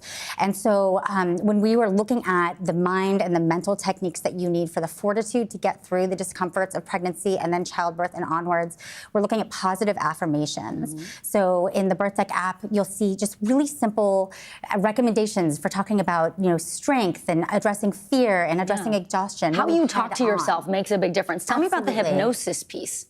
So hypnosis gets a bad rap. I think we've heard a lot of silly stories. We've seen some funny sort of displays of hypnosis, but hypnosis is really just personal scripts for deep relaxation. So I could talk you through a deep relaxation script. I won't do that, you're on the job. But I could talk you through something that would help to bring you into a state of much greater ease within your mind, and that releases all of these really relaxing hormones like this oxytocin, which help with childbirth as well. I love this so much. For anyone who is on this birth journey, I would encourage them to check out your book because I learned a lot, and I've had 3 kids. So thank you, Sarah Lyon. We appreciate it. And keep it right here, folks. You're watching NBC News Daily.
Give us the facts. Let us decide for ourselves. I want you to be transparent, I guess, is firstly what I want. If we got clear facts, maybe we can calm down a little. Hey guys, it's Scotty Schwartz. This is Stay Tuned Now. Every night, taking you to the story. What was it like inside the courtroom? In the thick of it, wherever, whenever, pressing for answers. Do you have any insight into when we're going to get straight answers? Weeknights on NBC News Now.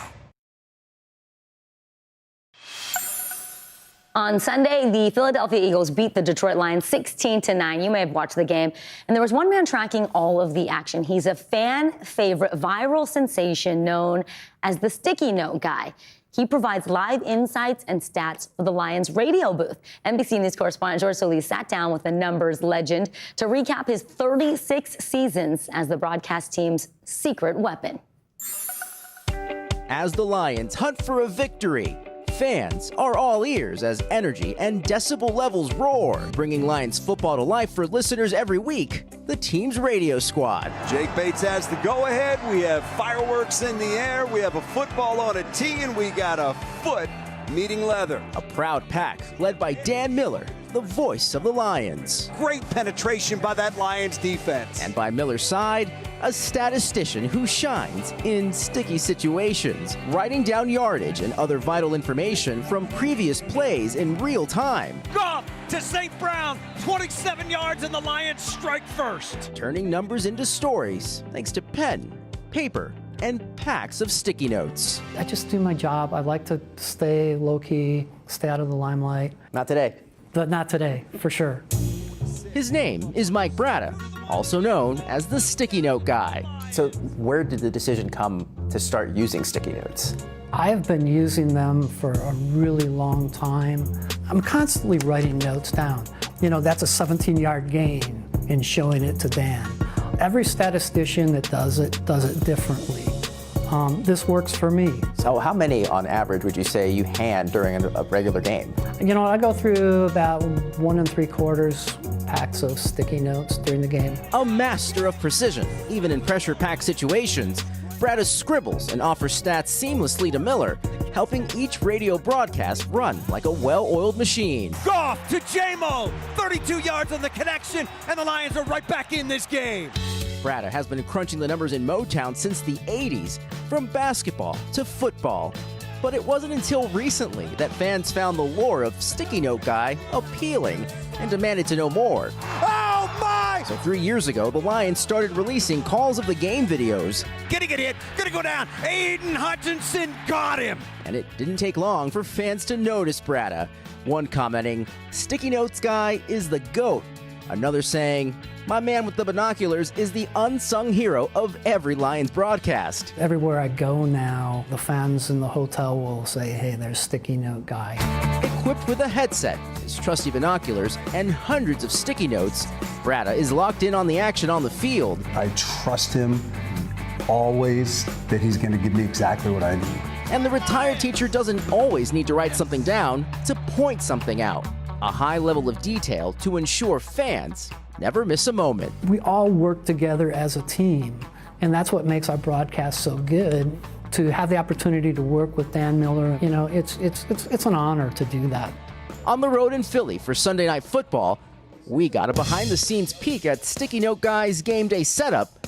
So, why not try it out myself? All right, I got my tools of the trade. I got my binoculars, my headset, and of course, we can't forget the sticky notes. With Mike playing the role of play-by-play man. Your writing's as bad as mine sometimes. I gave it a go. He goes into the end zone, touchdown. Montgomery, the Lions are going to win this game. Montgomery goes in from 2 yards out, and the Lions win in overtime. I guess some things really are best left to the pros. It's an honor to be part of the radio broadcast and for people to think so highly of us. George Solis, NBC News. Love a low-tech solution. All right, here's what's trending right now. If turkey and stuffing aren't exciting enough, and NFL fans are getting a triple-header Thanksgiving halftime show, rock legend Jack White, Post Malone, and Lil Jon will be performing during each of the holiday games this year. And three-time Grammy Award winner Neo is making his Broadway debut in the musical Hell's Kitchen. He's going to be playing Davis in the Alicia Keys-inspired Broadway hit. His performances will start on December 4th. And Cambridge Dictionary is naming parasocial as its word of the year. It describes a relationship where a person feels like they personally know a celebrity, even though they've never met them. It can also be used to describe someone who's feeling a connection to a fictional character or to artificial intelligence. Parasocial, that's your word of the day. I'm Vicki Nguyen. You're watching NBC News Daily. Much more news straight ahead.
Will U.S. troops ever be sent into Gaza? Do you think President Putin will ever be serious about peace? Polls are showing frustration with both parties over this shutdown. Who's going to blink first here? If it's Sunday, it's Meet the Press. Hey, I'm Hallie, and we are coming on the air tonight. Hallie Jackson Now, weekdays at 5 on NBC News Now. Listen to full episodes of Meet the Press wherever you get your podcasts. Here's the scoop from NBC News, a new podcast where conversations and headlines are served daily. Hi, everyone. I'm Kate Snow. And I'm Ellison Barber, in for Zinkley Esemwa. NBC News Daily starts right now.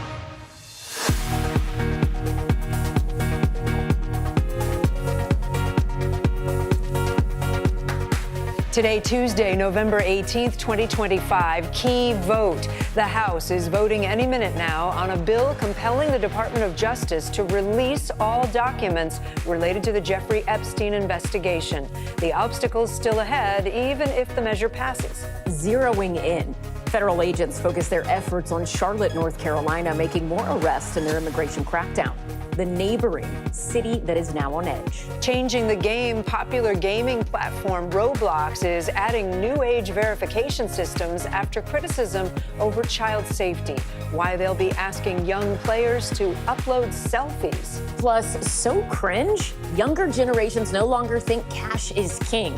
Why Gen Z believes using cash is out of touch and what it could ultimately mean for their finances. We begin this hour with a highly anticipated vote on Capitol Hill involving the Jeffrey Epstein files. Any moment now, the House is expected to vote on a measure to compel the Justice Department to release all of its documents related to the convicted sex offender. It is expected to pass with overwhelming support. President Donald Trump has called the Epstein story a, quote, hoax, but in a major reversal, the president now says he would sign the bill into law if it reaches his desk. A group of Epstein survivors spoke near the steps of the Capitol ahead of today's vote. They urged lawmakers to support the measure. Some spoke directly to President Trump.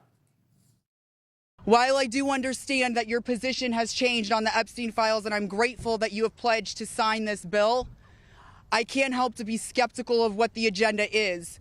So with that being said, I want to relay this message to you. I am traumatized. I am not stupid.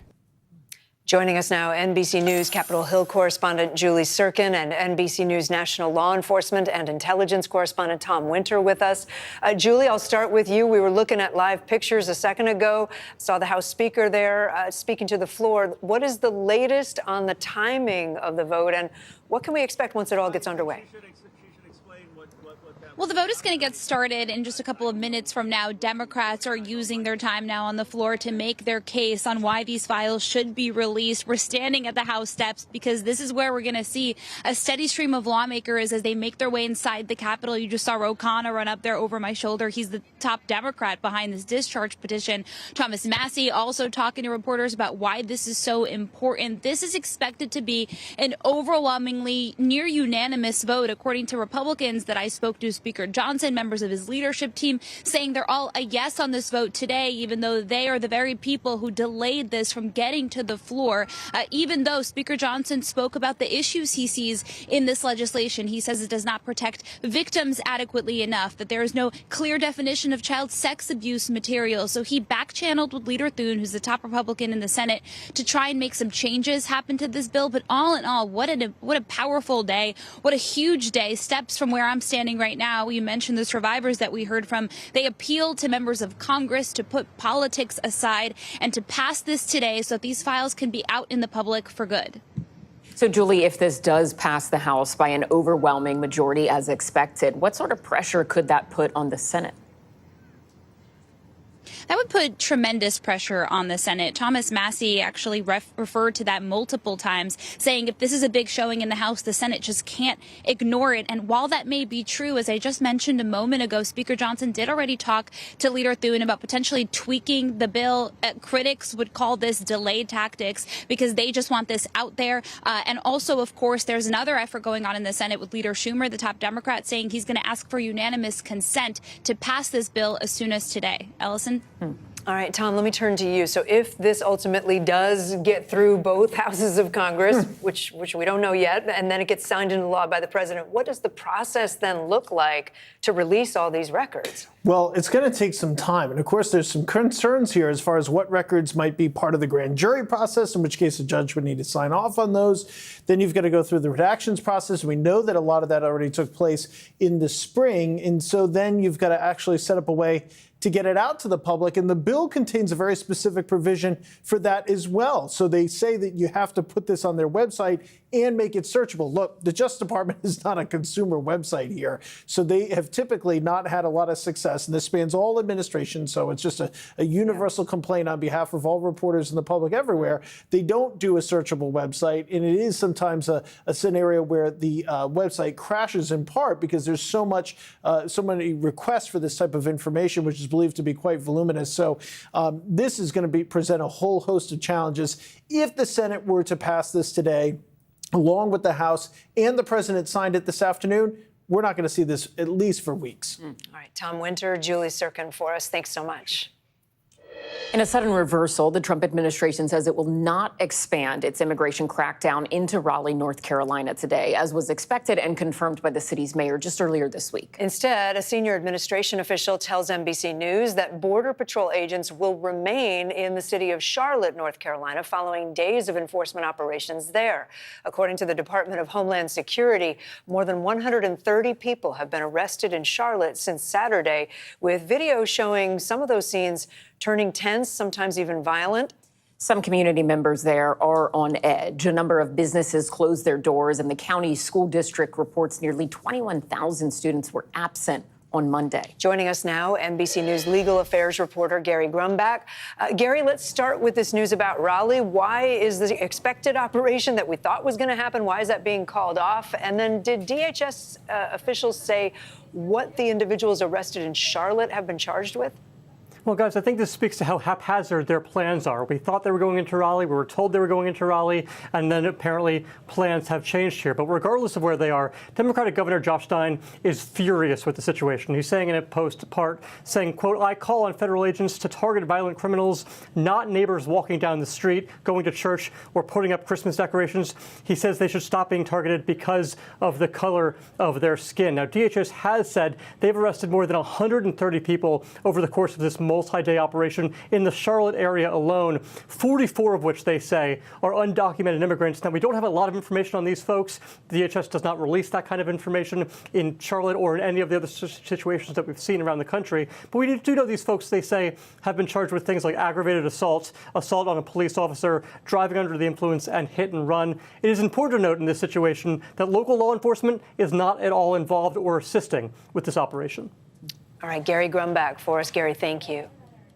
Saudi Crown Prince Mohammed bin Salman greeted by President Trump at the White House today with a lot of pomp as well as circumstance. F-35 fighter jets performed a flyover as the White House rolled out the red carpet for the Crown Prince, the de facto leader of Saudi Arabia. For more than an hour in the Oval Office, President Trump praised the Saudi leader and talked about a new era of cooperation between the two countries.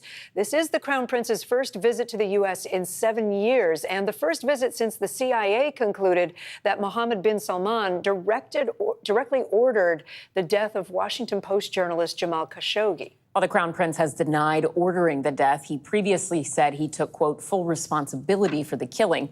President Trump today bristled and attacked a reporter who asked a question about the incident. The president answered by criticizing Khashoggi and then saying, quote, things happen, but that Mohammed bin Salman knew nothing about it. Let's bring in NBC News senior White House correspondent Gabe Gutierrez for more. So, Gabe, Saudi Arabia has agreed to buy F-35s from the American company Lockheed Martin, similar to the ones that we saw in today's flyover. That's just one piece of a packed agenda today. What else are the two leaders discussing there at the White House? Well, hey there, Allison. Well, this is not an official state visit, but it is certainly being treated as such. You mentioned the pomp and circumstance as the Crown Prince arrived here at the White House. The meeting with President Trump actually still underway, and then a dinner is expected later on tonight. But the president touting $600 billion of investments that the Saudi Crown Prince says he will make, actually potentially up to $1 trillion as well. Certainly a lot of business ties between the two countries as the president seeks to deepen ties with the Kingdom of Saudi Arabia. And Gabe, the president was also asked if he has a conflict of interest because his family's business is making deals in Saudi Arabia. What did he say about that? Well, certainly that is very controversial. Of course, several Trump-branded developments in Saudi Arabia. The president brushing off concerns of any potential conflict of interest. He was asked about that a short time ago in the Oval Office, and here's what he had to say about that. I have nothing to do with the family business. I have left, and when I've devoted 100% of my energy. What my family does is fine. They do business all over.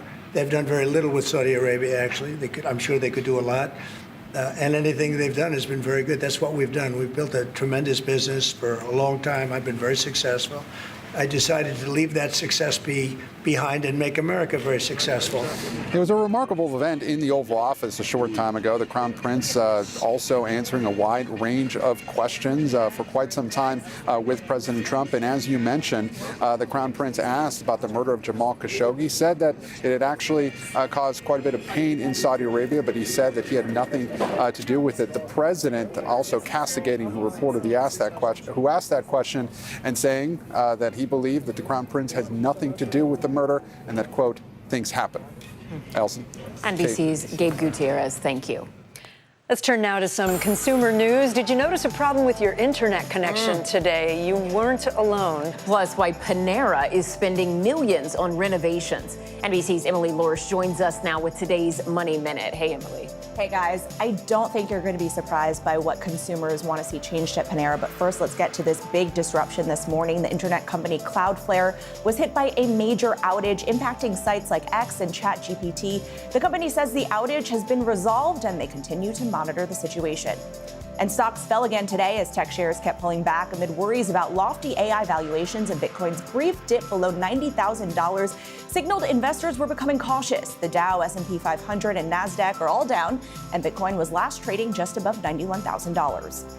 Finally, Panera is reportedly investing millions of dollars in its restaurants to boost sales. The chain CEO says he's working to boost staffing, improve ingredient quality, and renovate older cafes, all to lure more customers in.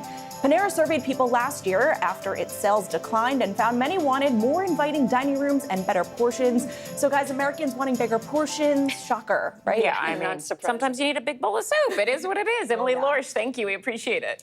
Coming up, there is nobody behind the wheel of this tractor. It is powered by artificial intelligence, how they work, and why they could potentially lead to lower food prices for all of us. Plus, new details in the investigation into the deadly Key Bridge collapse in Baltimore. What federal investigators believe went wrong. You're watching NBC News Daily.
News lives in the now. It's coming at us every second. News is more now than ever. You can see why this search and recovery is so complicated. Now is raw. This fight, it is personal. It could be my house, it could be my family. Now is real. Reality check. What is and is not legit here? Now is constant. News for the generation of now is NBC News Now. Live news, streaming free everywhere. New details are emerging about last year's deadly collapse of the Francis Scott Key Bridge in Baltimore. The National Transportation Safety Board is talking about its investigation in a meeting right now. Back in March of 2024, you remember a cargo ship was headed out of the Baltimore harbor when it lost power, crashed into the bridge in the middle of the night, sending it crumbling into the river below. 6 construction workers who were on the bridge at the time were killed. NBC News national correspondent Aaron Gilchrist is following this story for us, and he joins us now. Hi, Aaron. So what more are we learning about the deadly collision, and what does the NTSB say happened? Well, Kate, that NTSB meeting is wrapping up as we speak. The board members hearing the recommendations and findings from this. And I think a few things really do stand out here. One of the key findings, the root cause of that power outage that we knew happened on the Dolly, that container ship that was moving through the port of Baltimore, was connected to a single wire that was loose. Apparently, likely happened during construction of the ship, where a sleeve, a label sleeve on the wire was too far down on the wire and blocked it from being able to fully connect to the other part of the device that would supply power. And so that led to a blackout. That led to the propulsion system failing. That led to the steering system failing. Ultimately, the Dolly was able to move at about 7 miles an hour and strike the Francis Scott Key Bridge in the morning hours of that day. I want you to hear what the board chairwoman had to say about this incident at the meeting today. None of us should be here today. This tragedy should have never occurred. Lives should have never been lost. As with all accidents that we investigate, this was preventable. The other thing we learned in this meeting today was that the men who were working on the bridge, filling those potholes, were on a break. They never got any advanced warning. While state police troopers who were positioned at the ends of the bridge were able to stop traffic because they got warning, the men on the bridge never knew that there was an emergency in the water. If they had been notified at the same time as police, Kate, the investigators believe they would have had about a minute and a half to get off that bridge. Wow, that's really something. Aaron, thinking of those families. Aaron Gilchrist, thank you. The United Nations Security Council has approved President Trump's peace plan for Gaza. The vote could be a step forward in the fragile ceasefire between Israel and Hamas, but there's still a lot of uncertainty around how exactly it would work. NBC's international correspondent Matt Bradley is following the latest for us in Tel Aviv. Matt, walk us through the UN's decision here, and if you can, remind us the key points that were outlined in President Trump's initial plan. Yeah, well, there was that initial plan, that President Trump outlined that has been the real force behind the now more than 5-week-long ceasefire in the Gaza Strip. And while there still is quite a bit of violence in Gaza, this really did end the fighting for now. But this 20-point plan is actually included in the resolution as an annex and referred to throughout the resolution itself, which essentially codifies into international law this ceasefire deal. Now, it also makes arrangements for an international stabilization force, which would be presumably an international army comprised of Muslim and Arab nations, some of whom have expressed interest, others who have expressed serious skepticism, and they would be the ones policing the Gaza Strip. Now, what this resolution doesn't do is really address how Hamas will be disarmed. That is one of the major demands of the Israelis, and so far Hamas has said that they're not going to do it, at least not in the way that Israel is demanding it. So whether this international stabilization force is going to go in and disarm Hamas, how this board of peace will work, which is supposedly going to be led by President Trump. They will be governing over the Gaza Strip and over this force. None of this is clear, and none of it is spelled out in that 20-point plan or the resolution that was voted on today. I mean, given all of that, when we're talking about the UN, is this something that is symbolic, or do other nations feel like it could actually stick?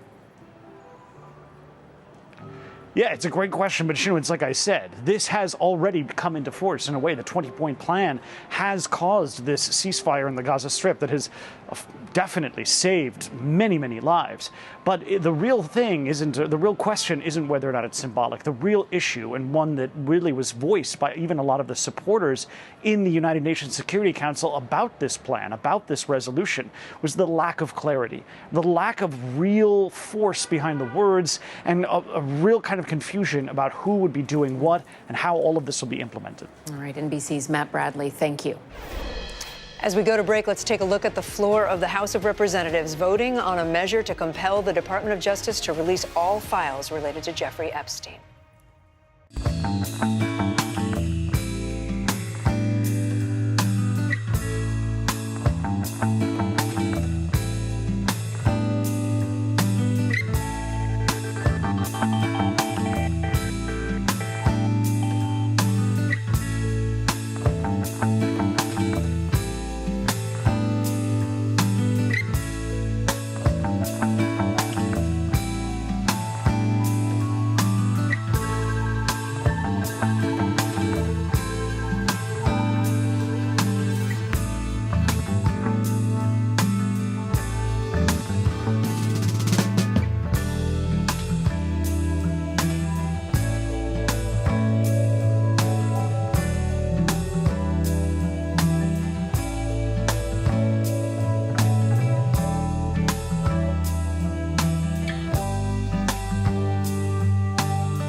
Give us the facts. Let us decide for ourselves. I want you to be transparent, I guess, is firstly what I want. If we got clear facts, maybe we can calm down a little.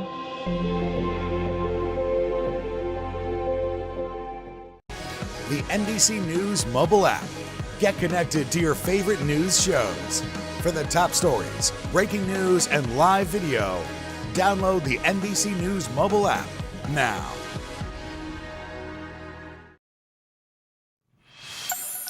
In today's Daily Health, parents of children who are immunocompromised know how difficult it can be to deal with that condition for the whole family. Yeah, but now gene therapy might actually be able to help. A clinical trial has shown promising results for those with a rare condition known as bubble boy disease. Here's Erica Gonzalez from our NBC station in Washington. This is Eliana Nakam, a little girl with big dreams. I would like to be an artist. Today, the 12-year-old is indoors because she wants to be, not because she has to. The first year of her life was spent in the confines of a sterile environment where doors and windows had to stay shut and visitors had to stay out, all to save her life. At 4 months old, Eliana was diagnosed with a rare disease called Severe Combined Immunodeficiency Disorder, or SCID. Babies born with SCID don't develop the cells required for a functioning immune system, and therefore, every germ could potentially be deadly. Eliana's form, ADA SCID, is ultra rare, with fewer than 10 cases a year. We had to get rid of our cat and dog. We couldn't have any plants in the house. We couldn't have any fresh fruits or vegetables. I mean, we really had to make our apartment as sterilized as possible place for her to live. You had to create a bubble. I had to create a bubble, yes. So instead of actually putting her in a physical bubble, we just lived in a bigger bubble. SCID is commonly referred to as bubble boy disease. Left untreated, life expectancy could be just 2 years. In my head, I immediately thought, that I should really expect the worst. But then I felt that I really needed to, dig into the information that was available and help figure out the best course of treatment. And that's when the family from Fredericksburg, Virginia, heard about a clinical trial more than 2,000 miles away from home in Los Angeles that could potentially give Eliana a chance to enjoy a life outside. He told us she could do gene therapy, she could do a bone marrow transplant, and if it's successful, they can live potentially like a normal life. And that's all I heard, and that's all I cared about. Dr. Donald Cohn is with UCLA's Broad Stem Cell Research and led the clinical trial. They've basically gone from being a very fragile baby in danger of dying from infections to being healthy, vigorous kids. So it's really gratifying to be able to do that. The treatment is still considered experimental, with doctors collecting stem cells from the patient's own bone marrow. In the lab, the cells are isolated, a normal ADA gene is added, and the cells are returned to the body after a round of chemotherapy and start getting to work, building a brand new immune system over the next year.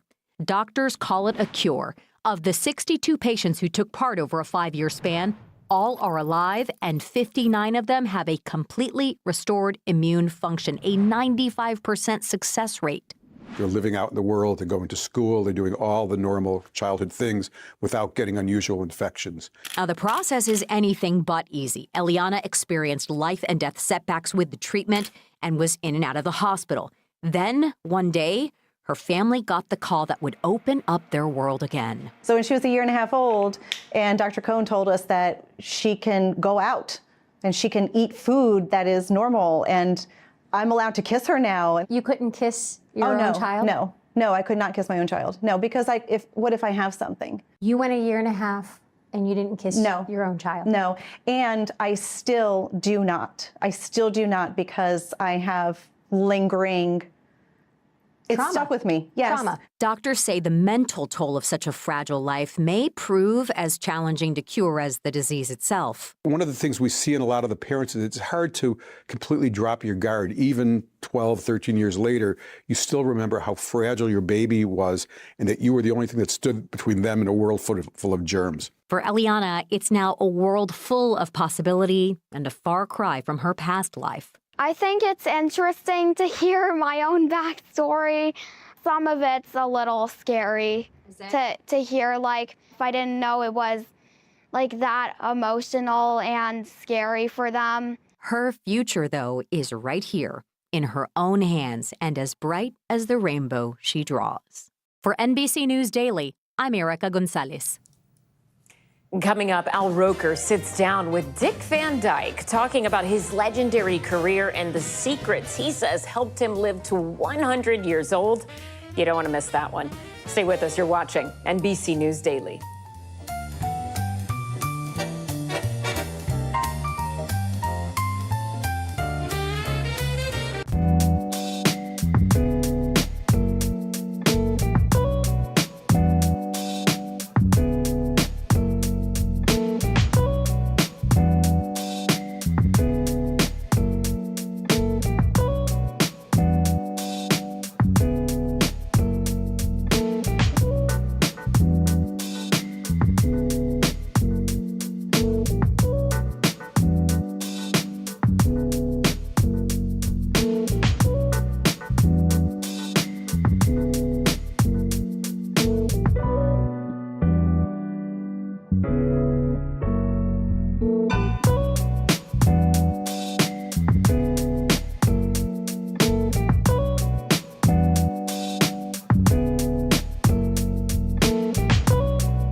Stay on top of breaking news and the biggest stories of the day with NBC News Daily. Get in-depth reporting from across the country and around the world, and ways you can take care of your health and your wallet. NBC News Daily, weekdays from 12 to 4 on NBC News Now. Listen to full episodes of Meet the Press wherever you get your podcasts. Here's the scoop from NBC News, a new podcast where conversations and headlines are served daily. Listen to full episodes of Meet the Press wherever you get your podcasts. Bottom of the hour now. Here's some of the stories making headlines on NBC News Daily. There's incredible video from the coast of British Columbia, Canada. Look at this. You see a wolf diving into the water, pulling out a fishing net. The wolf pulls the net until a crab trap emerges, and that allows him to eat the bait. This video was taken in 2024, and it is thought to be the first documented instance of a wolf using a tool. Researchers published the footage in the journal Economy and Evolution on Monday. A federal bankruptcy judge formally approved Purdue Pharma's new plan to settle thousands of lawsuits stemming from its highly addictive opioid pill, Oxycontin. Owners of the company, the Sackler family, will pay up to $7 billion over the next 15 years. The majority of that money will go to government entities in an effort to fight the opioid crisis. The settlement replaces an agreement the Supreme Court rejected just last year because it improperly protected the Sackler family from future lawsuits. A Massachusetts man accused of murdering his wife pleaded guilty to 2 minor charges today as jury selection began. Brian Walsh pleaded guilty to lying to investigators and exhuming the 39-year-old mother of 3's body, but still is pleading not guilty to murdering her. Prosecutors allege that Walsh killed his wife on New Year's Day in 2023 before he dismembered her and got rid of her body, which has not been found. He faces a sentence of up to 23 years on the charges he pled guilty to, and his murder trial is scheduled to begin December 1st. An Indiana man accused of shooting and killing a house cleaner outside his home is now set to make his first court appearance on Friday. Jail records show 62-year-old Kurt Anderson was booked on one count of voluntary manslaughter. Police say earlier this month, 32-year-old Maria Florinda Rios Perez was working for a cleaning crew, showed up at the wrong address. NBC's Liz Kreutz has more. A homeowner charged with voluntary manslaughter after a fatal encounter in Indiana that's shaken a community. Prosecutors say Kurt Anderson shot and killed housekeeper Maria Florinda Rios Perez, a mother of 4, when she and her husband mistakenly tried to enter his home. The couple had been booked to clean another house in the same neighborhood. This is a tragedy for everyone involved. According to court documents, Anderson told investigators he and his wife woke up to the sound of what appeared to be some type of keys, tools, or instrument being used on the front door of the residence. He said he could hear and see that the individuals outside were still trying to get into his home, adding it was getting more and more aggressive. Anderson telling authorities he didn't announce himself or say anything before firing. Afterwards, he said he heard a man crying out and weeping. Perez's husband, Mauricio, saying he was looking through the window of the house when he heard a shot, then held his wife covered in blood, now asking for justice, saying Mari was a good wife and mother and a hard worker. The case, a test of Indiana's self-defense laws. Anderson's lawyer calling Perez's death a terrible tragedy, but writing that his actions were fully justified and are within the bounds of an Indiana doctrine that allows someone to use deadly force if they believe it's necessary to prevent an unlawful entry into his home. Prosecutors disagreeing while saying they support the right to self-defense. The person did not have a reasonable belief that that type of force was necessary. Liz Kreutz, NBC News. For more on this, let's bring in NBC News legal analyst Misty Maris. So, Misty, how do you expect the state's stand your ground law and the defense's argument of self-defense to potentially factor into this case? So this is going to be an affirmative defense, and the defense is going to argue that this action was justified under the Castle Doctrine. Now, the state has really expansive stand your ground laws and allows for deadly force to prevent a home invasion, but it's not without limits. The belief that deadly force is necessary has to be reasonable, and that will be the critical question if this case makes it to trial for a jury to decide. And Misty, remind us, how have these stand your ground cases played out in previous cases involving somebody who shows up at the wrong home or the wrong address? We've seen a couple of these high profile play out in the past couple of years. One in Missouri, where there was a plea entered to a lesser charge. Another in upstate New York, which resulted in a conviction of murder for 25 to life. Currently serving the sentence in that case is under appeal. But remember, it all depends on the specific statute of the state, and it's really, really fact specific as to how this case will play out. So we see that case in New York going one way. This is a different state with a more expansive self-defense law. So this will be one for a jury to decide. NBC's Misty Maris, thank you. We are following some breaking news out of Texas. A federal 3-judge panel has barred Texas from using its redrawn congressional map. Yeah, the Republican-led legislature approved the new map in August at the urging of Governor Greg Abbott and President Trump. The new map included 5 new districts that would favor Republicans. In the ruling, the judges said Governor Abbott, quote, explicitly directed the legislature to redistrict based on race, making it likely the plaintiffs could prove that Texas racially gerrymandered the latest map. The court has ordered Texas to use its previous map that was passed in 2021. This ruling is likely to be appealed. The popular online gaming platform Roblox is announcing new measures to strengthen protections for minors. These new measures, they would require users to upload a video of themselves, which the company would then scan using artificial intelligence to try and verify their age. It comes as the company faces multiple lawsuits for allegedly failing to protect minors on the platform from sexual predators. NBC News business and data correspondent Brian Chung joins us now. Brian, I have a lot of questions here. Roblox says that they are the first gaming platform to require facial age checks to chat with people so that they can be on the platform. How is this actually going to work? Yeah, and again, the issue here is that Roblox is this platform that is enormously popular among kids, which makes it also a big target for sexual predators. So what Roblox is trying to do here is make it such that users that are on this platform are basically put into these age buckets where, based on the verification of their age, they're only able to converse people of that age. So they're using this software called Persona, where you would take a photo of yourself. That software would estimate how old you are. And let's say, for example, you are a 12-year-old using this platform. Well, it would say if that's the case, you're verified to be in that 12-year-old kind of general bucket, then you're only able to talk to others that are of the same age. Anyone that's 16 years or older would not be able to talk to you. So again, they're using this software, and they're also saying that when your photo is used in this software, it's going to be deleted immediately. And you also don't have to opt into this software. You don't have to upload a photo of yourself. It just means you won't be able to chat with anyone on this platform. That's the kind of way that they're going about so this. it's mandatory but narrow in the way that it's mandatory. Is that right? And what about the possibility, though, of, say, someone older just using a photo of a kid? Well, again, the issue here isn't necessarily the game itself. It's the conversing that happens on this chat platform within the app, which makes it such that someone that's older, if they don't have the ability to get basically filtered out because of their age, they could talk to very, very young kids on this platform. But again, the idea here is that parents that are having their kids, that notice their kids playing on Roblox, might ask them to do this age verification, where this software Persona would say, you are a 12-year-old, you would not be conversing with anyone older than 16 years old if you want to use this chat function. Although people would also point out the easiest way to go about this is just don't use the chat function. Right. Just play the game. So I think that is an open question here as well. Yeah, another open question is whether adults will try to pretend to be kids by putting in a photo that's not real. Right, and you would imagine this software would hopefully be able to filter that, but again, remains to be seen. This is a software that's going to be implemented in January. Brian, thank you so much.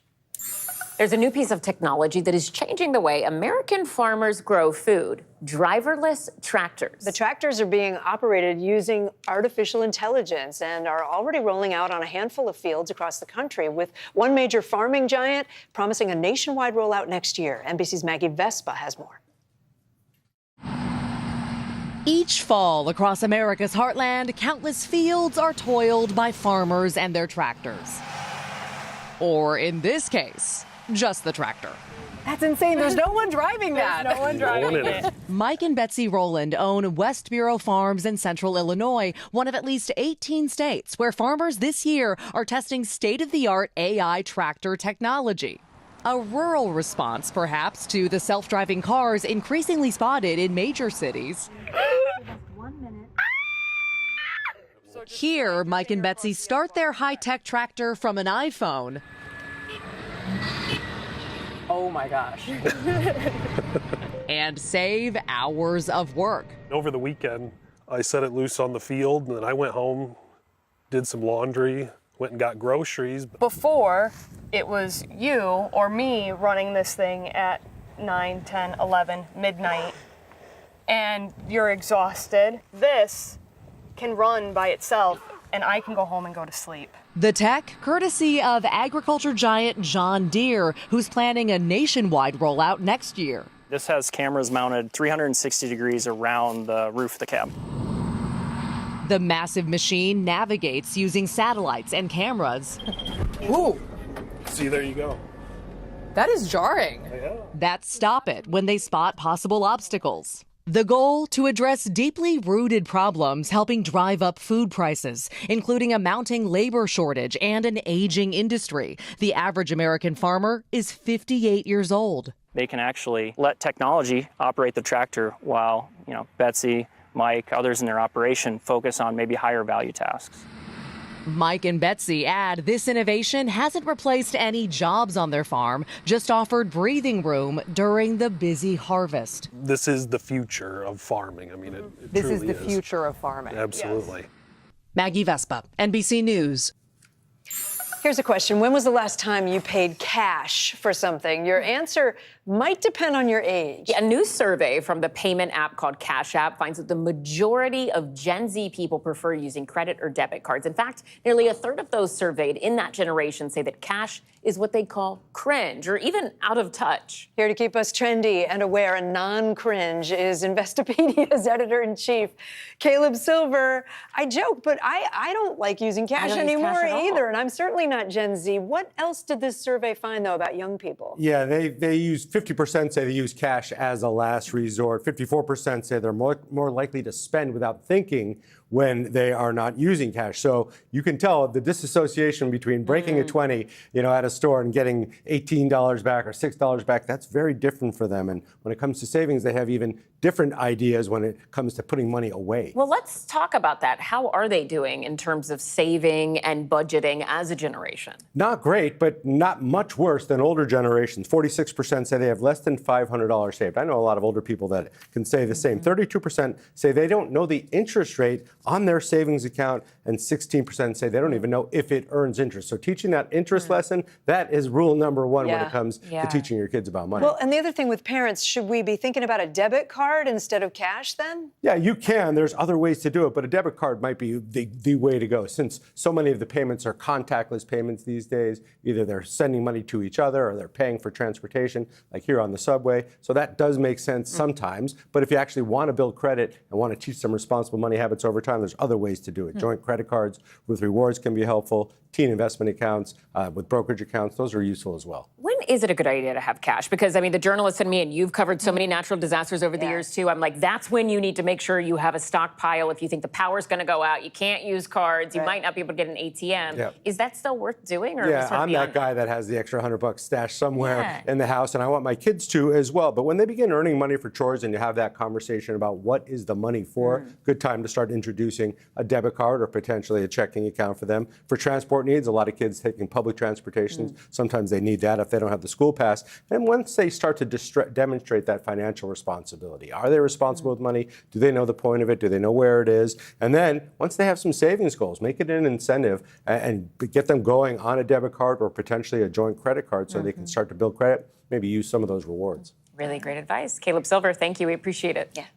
Coming up, social events and end-of-year exams can make this time of the year a little stressful for teens. How parents can help lift their holiday spirits. That's next on NBC News Daily.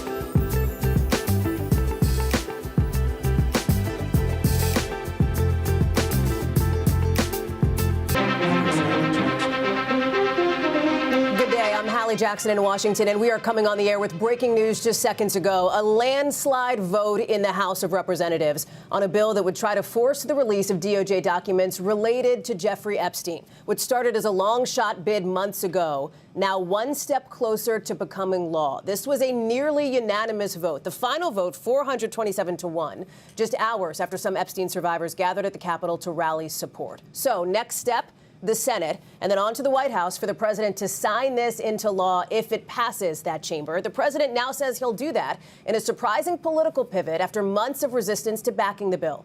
Joining us now is our chief Capitol Hill correspondent, Ryan Nobles. And Ryan, this vote just seconds ago now takes this one step closer to reality for the survivors and other advocates who have been fighting for it. The question had been just how many Republicans would get on board. The answer appears to be all but one.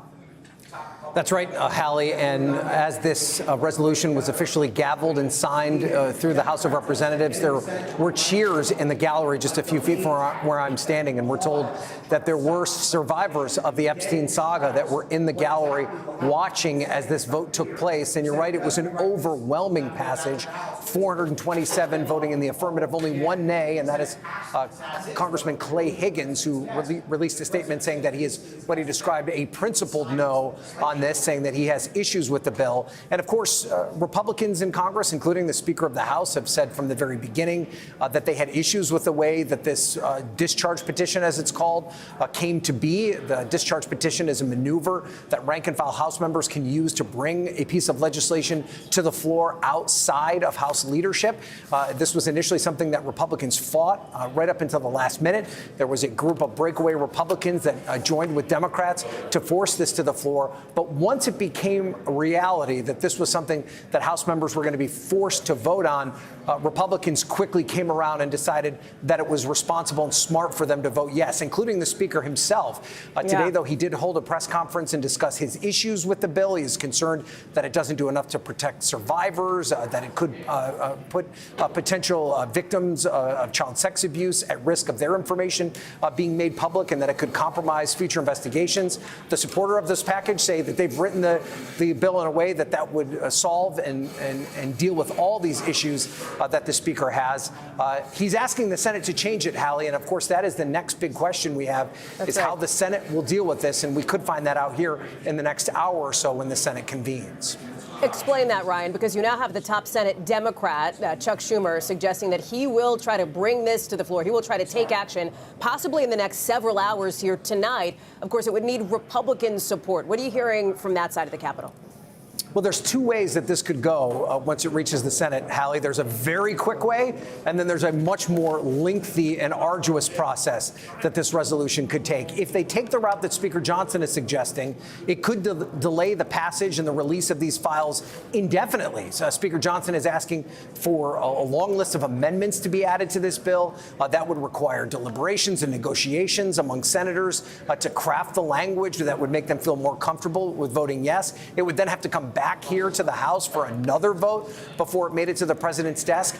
This doesn't seem to be something that most rank and file Republicans want to deal with right now because it keeps the story in the forefront. It's something that we'll continue to ask questions about. The other alternative they have is that they can do as Senate Minority Leader Chuck Schumer has suggested and just bring the bill to the floor this afternoon and vote on it, perhaps even by a vehicle called unanimous consent, where they just put it on the floor and say, is everybody okay with this? And if no one objects, the bill passes. That would prevent Republicans from having to deal with the continued questions about this, and it would also send the bill to President Trump's desk as soon as this evening. Now, we don't know which way the Senate Majority Leader John Thune wants to go as it relates to this package. He's deflected all questions about the Epstein saga from the very beginning, saying that this resolution was just a hypothetical issue because the Senate or the House had yet to pass it. It is no longer a hypothetical issue. It is something he's going to have to deal with. And Hallie, we've talked to many Republicans already on the Senate side who said that the bill should come to the floor and that they plan to vote yes. So much like how we saw it play out here in the House, if it makes it to the floor, it will absolutely get at least the 60 votes necessary. The question right now is in the hands of John Thune as to when the bill could make it to the floor and how quickly there'll be a vote. Ryan, I'm going to ask you to stand by for just a moment while we bring in our senior White House correspondent, Garrett Haake. And Garrett, we referenced the president's surprising reversal on this after months of resistance to backing the bill, saying this week that he would green light the GOP to back it, that he would, in fact, sign it into law. But there's another piece to this, too, right, which is some lawmakers suggesting that the president could avoid the Senate vote altogether. He could avoid having Congress manage this by simply directing the DOJ to release the files now himself. He was pressed about this today, right? Yeah, that's right. And he really didn't answer. And this has been one of the interesting kind of riddles at the heart of this. I mean, this is a president who's never been shy about urging his attorney general or Department of Justice to take specific actions in a way previous presidents would not have. Here, there's a very clear action he could have taken if we take his words at face value, that he wants to see transparency here and wants to put this issue behind him, and could simply pick up the phone or use his social media platform to call for the complete release of the relevant files, a step he has chosen not to take. Yesterday, though, he did say in the Oval Office when I asked him that he would sign this bill if it got to his desk, clearing up any confusion about whether he wants to see it simply pass the House and get bogged down in the Senate. To Ryan's point, that could potentially happen as early as today, but that's not to say that the files would suddenly come spilling out into the open then, even with the legislative path cleared and a presidential signature. Hallie, there's still a pretty lengthy process potentially here before we'll see the meat of what could be millions of different types of digital and physical files in the government's possession. Ryan, let me go back to you here, because one of the things that we covered earlier today, this rally at the base of the Capitol involving not just the lawmakers behind this bipartisan bill, but also Epstein abuse survivors. You're seeing some of that video here who have been pushing now for months. And in my conversations with several of these survivors, one of the things I heard again and again was that they felt like at every turn they were told that what they were trying for, the release of these files, was impossible. Now, here they are, one step closer to getting what so many of them say they want to see, which is full transparency, full accountability. They have been having, they've been talking to members of Congress. They've been releasing PSAs to try to get public support for this bill. And they believe that Americans are on their side when you look at the polling, when you look at the numbers on this. And Hallie, I think they're right. And I think that's evidenced by the vote total you saw here. I think, what Republican leadership has tried to say over the past few months as this debate has emerged over whether or not this resolution should pass, that it's somehow Democrats that have been the ones pushing it. And certainly Democrats have gotten involved in this, and Democrats have in many ways put pressure on Republicans to get this bill to the floor. But it's really been the Republican base, fueled in many ways by the stories of these survivors, that has gotten us to this point. It has been Republicans who are having their offices get countless phone calls from their constituents demanding accountability for the Epstein files. It was something that Donald Trump ran on in his campaign for president in this last election cycle. So this has become somewhat of an organic movement that really crosses party lines. And it's really been these heartfelt, courageous stories from the survivors of this saga that have kind of driven that. And when Speaker Johnson today talks about his desire to protect the innocent folks that have been caught up in this controversy, it comes at the same time that these survivors just earlier today passionately made the case that this resolution needs to be passed because this information needs to get out and that it's been covered up for far too long. So that's why many of them were in the gallery to watch this vote take place because they feel so strongly about it. But you're very right, Hallie, and you've talked to these survivors more than anyone I know. The idea that they would get to this stage where they would see such an overwhelming vote, given how long the atrocities of Jeffrey Epstein have been covered up, it certainly must be a remarkable day for them. Still a long way to go before they get the full accountability they're looking for. But this is a pretty miraculous step given where this controversy was even 5 years ago. To that point, Ryan, I'm thinking about one conversation I had earlier today with an Epstein survivor who said this is really the starting point now with a potentially long road ahead. Garrett, let me go back to you here for a moment because President Trump talked about his relationship, his association with his one-time friend Jeffrey Epstein just in the last couple of hours at the White House in the Oval Office. Let me play that. As far as the Epstein files I have nothing to do with Jeffrey Epstein. I threw him out of my club many years ago because I thought he was a sick pervert. But I guess I turned out to be right. The president has repeatedly been frustrated, Garrett, by questions that he would take from reporters, from others about the Epstein case, in part, as he's described it as a hoax, in part because he fears, it sounds like, based on his comments, that it overshadows other of his presidential priorities, Garrett. Yeah, that's exactly what the president told me yesterday, that he sees this as a distraction from the things that he's been able to accomplish in this second term in particular. He compares it unfavorably, as you might imagine, to the Russia investigation that was a cloud over his first term as a similar kind of issue in the sense that he says, he believes he has done nothing wrong and that no amount of information that comes out seems to satisfy the people who are critical of him on this issue. He has gone on to say that he believes this is more of a problem for Democrats and has gone so far onto it that he's encouraged his Department of Justice to open any investigations into Democrats who might have been involved with Jeffrey Epstein or who might be mentioned in some way in the files. Hallie, that obviously creates another problem for his Department of Justice and his FBI, which said publicly in July that there is no information in these files that could predicate even opening any additional investigations. And Ryan, in the bill, there is a provision that would allow the DOJ to withhold certain pieces of information that would be relevant to an active investigation. That seems to be one of the big question marks, right? If this does pass, Ryan, how the release of these files actually does happen. Yeah, it does really feel like Speaker Johnson is kind of splitting hairs with the language in this resolution as part of his reluctance to fully embrace it. One of my colleagues today in the press conference with Speaker Johnson actually read the resolution to him and point by point went through how each one of these things that he's concerned about is addressed in the resolution. And then he went into further minutia into the bills and how they could potentially be interpreted. It does give the Department of Justice pretty wide purview in terms of protecting these things that he's concerned about, in terms of redacting the names of potential victims and not getting in the way of potential investigations. The laundry list goes on and on. I think what frustrates the survivors so much is that every single time they think they're on the verge of some sort of transparency when it comes to this issue, another roadblock is thrown in the way. And often it's a roadblock under the guise of some sort of protection or some way to prevent this process from moving forward. They're just sick of the delays at this point. And I think they would prefer to have some sort of pressure put on the Department of Justice to reveal this information sooner rather than later. And I also think there is a bit of a concern from the survivors that it's not necessarily just about people that were directly complicit in crimes.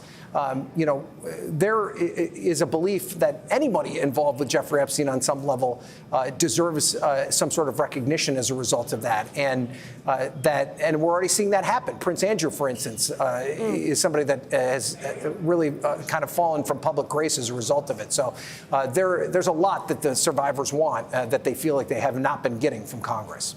And the fallout from the Epstein controversy continuing to grow. Ryan Nobles, Garrett Haake, thank you both very much as we conclude our NBC News special report after that landslide vote in the House of Representatives. We'll have much more ahead on your local station, over on our streaming channel, NBC News Now, and online at NBCnews.com. We'll see you tonight on Nightly News. I'm Hallie Jackson. Thanks for watching.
buckled in.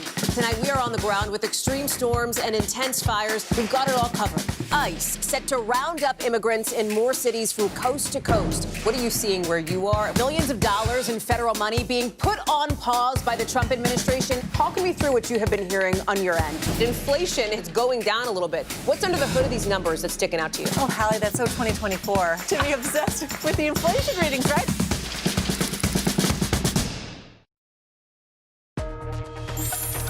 Hi, everyone. I'm Ellison Barber in for Zing Clay. And I'm Kate Snow. NBC News Daily starts right now.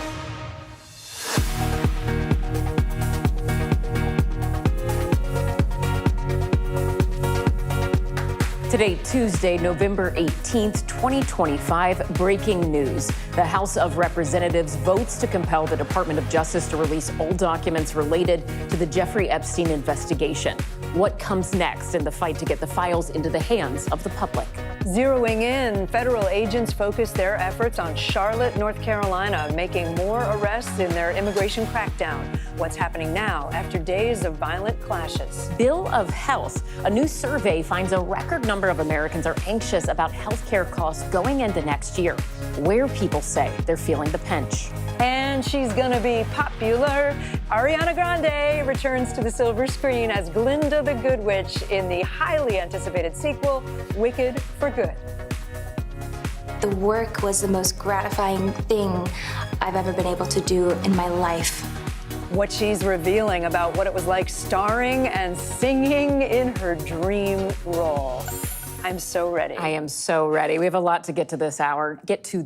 So we will begin, of course, with that breaking news on Capitol Hill involving the Jeffrey Epstein files. The House of Representatives overwhelmingly passed a measure to force the Justice Department to release all of its documents related to the convicted sex offender. The final vote, 427-1. Only one Republican voted against the bill. It now heads to the Senate. President Trump has repeatedly called the Epstein story a, quote, hoax, but in a major reversal, the president now says he would sign the bill into law if it reaches his desk. NBC News Capitol Hill correspondent Julie Sirkin joins us now. So, Julie, this was nearly a unanimous vote in the House, right? Something that's usually pretty rare. Who was the lone dissenter here, and what are lawmakers saying about the vote? I can't remember the last time we saw a vote that unanimous, minus that one Republican member who didn't vote for it. That was Clay Higgins of Louisiana. He released a pretty lengthy statement saying in part that if this bill was enacted in its current form, this type of broad reveal of criminal investigative files released to a rabid media will absolutely result in innocent people being hurt. So he's saying that these files, if released in full, would release perhaps survivors of Epstein who don't want to be named, or people who have been named in these files in this investigative probe that had nothing to do with Epstein and did nothing wrong. So that's his reason for voting no. But again, the only member to vote no today, which is extremely significant. I was talking to members going in before the vote. Tim Burchett, for example, who had some colorful language, essentially saying that this vote, if passed, could mean that people who were involved with these horrible crimes of these survivors, these young women, will finally get the justice that they deserve, will finally be held accountable. This does have a long road ahead, though. This step in the House is just the first. We heard from survivors who were here this morning. Some of them were gathered in the galleries above the House chamber. They were hugging each other. They were emotional. And there was a lot of applause on the House floor as well. And Julie, what kind of support does the bill have, do we know, in the Senate? Because, as you said, it heads there next. And how soon could we see a vote there?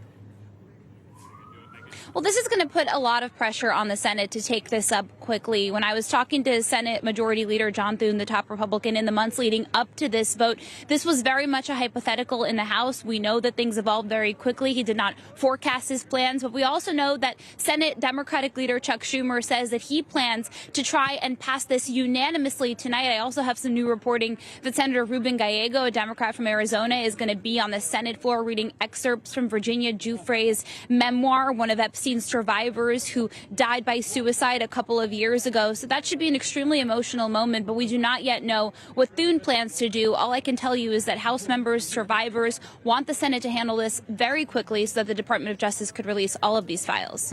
NBC's Julie Sirkin on the Hill there. Thank you. Well, Julie mentioned ahead of today's vote in the House, a group of Epstein survivors spoke near the steps of the Capitol. Many of them urged lawmakers to put politics aside and support the victims of Epstein's abuse. Let's bring in Hallie Jackson, NBC News senior Washington correspondent and anchor of Hallie Jackson Now. So, Hallie, you were at this press conference. What did you hear from these survivors? Also, people you have spoken to extensively for quite a while now. What are they telling you? Listen, I think many of them, and we heard from many of them today, more than a dozen, one by one, reading their statements. Some of them had pictures of themselves at the age when they first became entangled in Jeffrey Epstein's web, essentially, showing how old they were when they first suffered from that abuse. Many of them emotional, of course, but all of them to a T expressing what it meant to be standing with other survivors in solidarity, and so many talking about this moment on the verge of this bill potentially becoming law. Obviously, as you talked about with Julie, it's got to get through the Senate, and understanding that there is still a long road ahead, but trying to underscore how important it is to them for transparency, for accountability, that this happens. I caught up with one Epstein survivor, Liz Stein, in the moments after that rally happened, and I want to play you a bit of our exchange. For some of us, for myself, this has been 3 decades of our lives, right? And every time we think that we're going to have some kind of resolution, some kind of closure, our wounds are opened back up over and over and over again. It takes a lot for us to kind of have to put our real lives aside and do this, but I don't think we could imagine doing anything else. Many of these survivors have emphasized that this to them is not political, it is not partisan, it is so personal. And at the same time, there is obviously a vote that has occurred today in the Capitol. There will be potentially another on the Senate side before the president, if it passes, has said he'd sign it into law. And you heard a little bit of that political piece of it come out. One survivor, for example, said very publicly, she said, President Trump, I voted for you, but your behavior here has been a national embarrassment, just paraphrasing her comments there. The president, of course, after that surprising political pivot earlier in the week, after months of resisting backing this bill, now says that he would sign it. And Hallie, the brother of Virginia Giuffre, I know, also spoke this morning, and he got really emotional talking about his late sister. What did he have to say?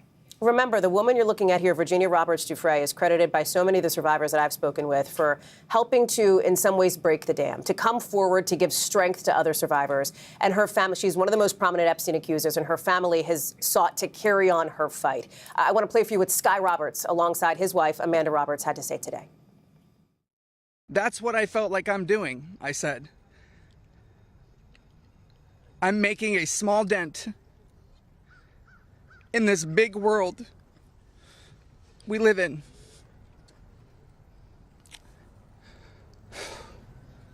Well, Sissy,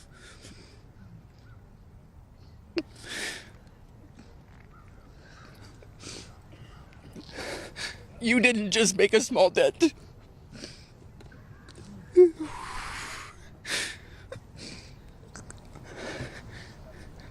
You made a monumental impact.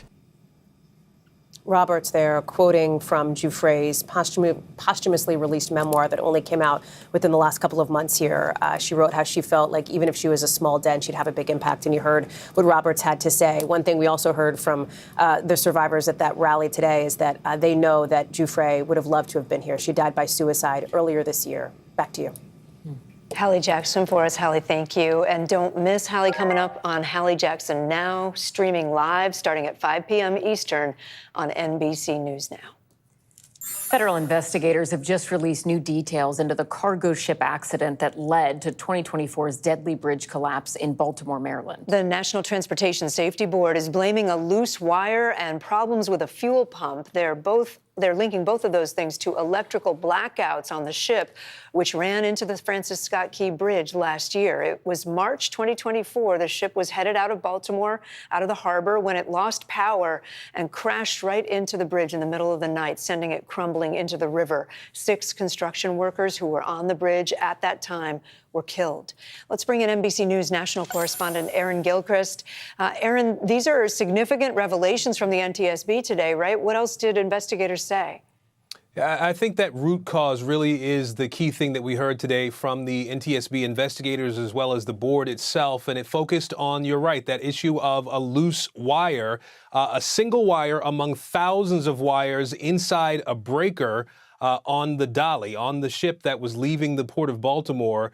And that loose connection caused a blackout that led the propulsion system to fail. It led the steering system to fail at that time.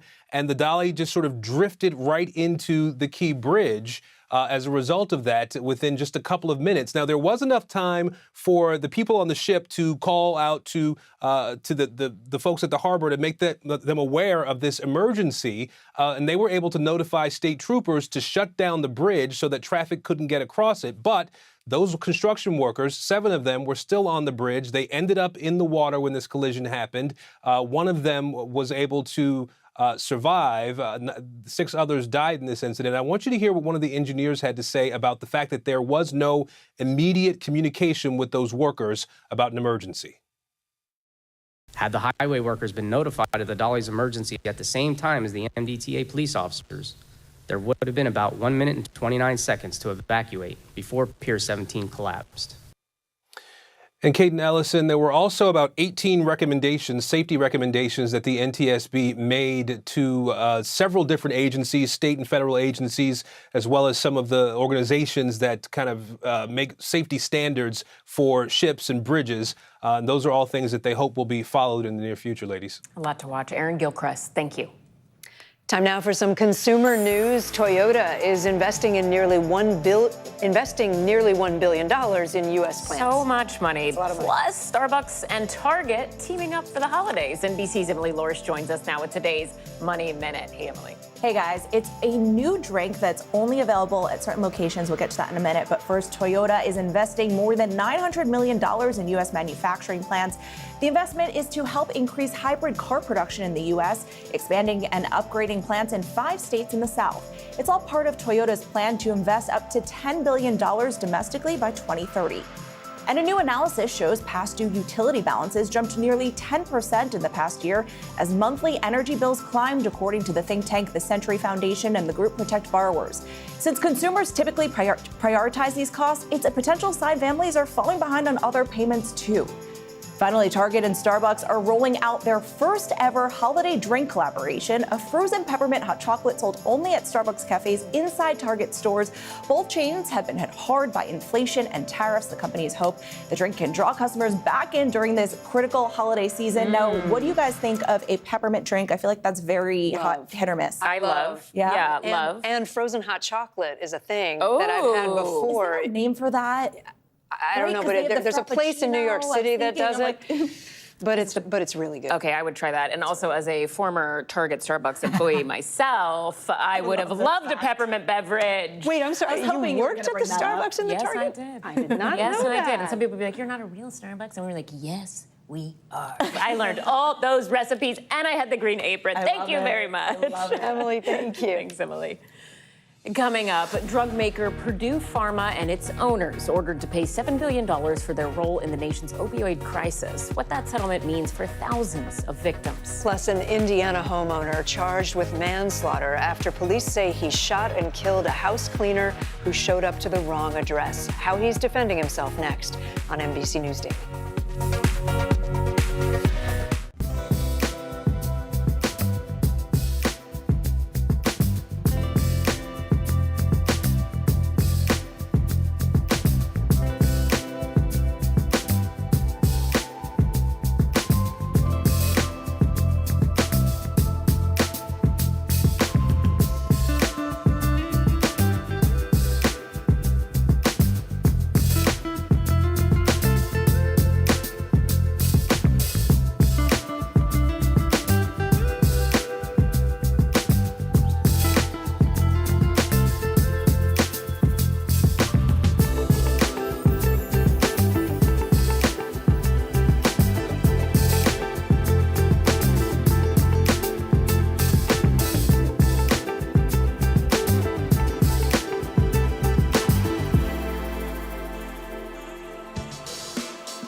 story live from the Vatican. Live tonight from Tel Aviv. We're live from the White House. Every weeknight, it's your news playlist. Top Story with Tom Yamas, streaming weeknights at 7 on NBC News Now. Give us the facts. Let us decide for ourselves. I want you to be transparent, I guess, is firstly what I want. If we got clear facts, maybe we could calm down a little.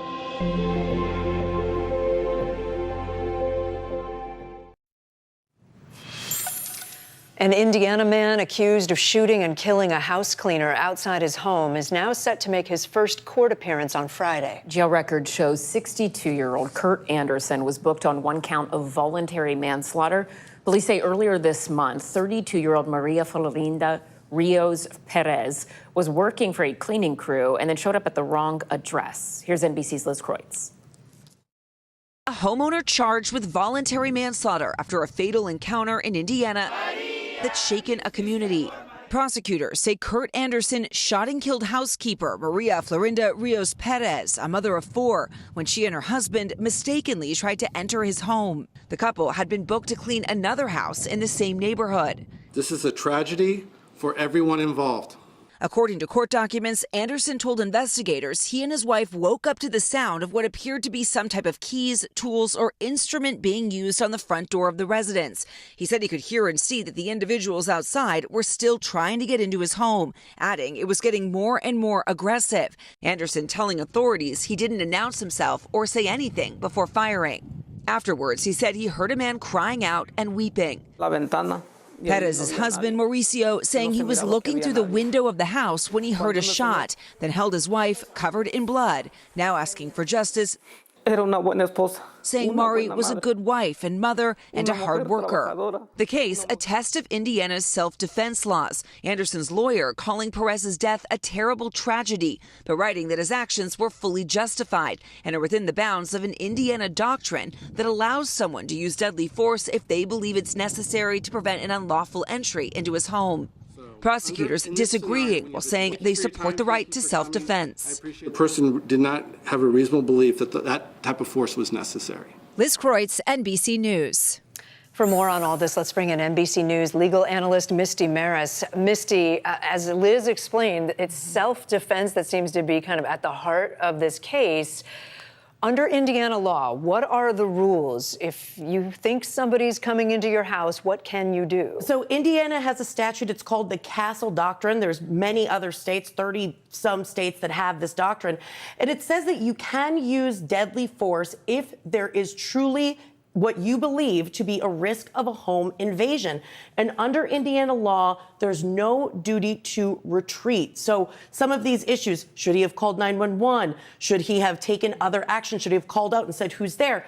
His defense team is going to argue that he did not have to take those actions so long as he reasonably believed there to be a threat, and a reasonable person would have also had that same belief. So it's going to be really fact-sensitive when it comes down to this case. And you're saying no duty to retreat because other states have that, where you have to back off and, like, take a breath. Yes. But there's not that in Indiana. There's not that in Indiana, so that duty to retreat is going to be a central issue, and this could be a case that tests the expansiveness of that law. What are we expecting to hear from both sides in court on Friday? We mentioned Anderson has an appearance. Is that just the preliminary hearing, or could we see some of these debates and arguments play out? What we'll likely see is an arraignment. He'll enter a plea of not guilty. We'll see motion schedule, which probably his defense team will seek to throw this out. Likely not, it's not likely to be successful, but we may hear a little bit about what the defense strategy is going to be in the course of that court appearance. Remind us in other cases what has happened when someone's gone to the wrong house, wrong door. So there have been a couple of these cases, very high profile, just in the past couple of years. In Missouri, there was a case. That case resulted in a plea to a much lesser crime. There was also a case in upstate New York, which resulted in a murder sentence, 25 to life, currently in appeal. But it's really important to note the law in New York, very, very different from the law in Indiana. So these cases play out differently depending on the jurisdiction and depending on the fact-sensitive nature of the case. Is that why Anderson's also being charged with manslaughter, not murder? Yes, and this is exactly it. So the prosecutors in their prosecutorial discretion are taking that into consideration. So manslaughter in this jurisdiction is acting under the heat of passion. So thinking that he thought there was a risk but overreacted, and that's why we're seeing this charge. Okay. Misty Maris, thank you. Still to come, more celebrity homes targeted by thieves while they were out of town for high-profile events inside the search for suspects.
Stay on top of breaking news and the biggest stories of the day with NBC News Daily. Thanks for being with us. I'm Vicki Wynn. I'm Morgan Radford. I'm Zinklea Samoa. And I'm Kate Snow. Get in-depth reporting from across the country. Flood-ravaged communities now facing another powerful storm. And around the world. People flocking to Sicily. Mount Etna is erupting. And ways you can take care of your health. What can people do when they're entering the doctor's office? And your wallet. That could save you hundreds of dollars a year. NBC News Daily. Weekdays from 12 to 4 p.m. Eastern on NBC News Now.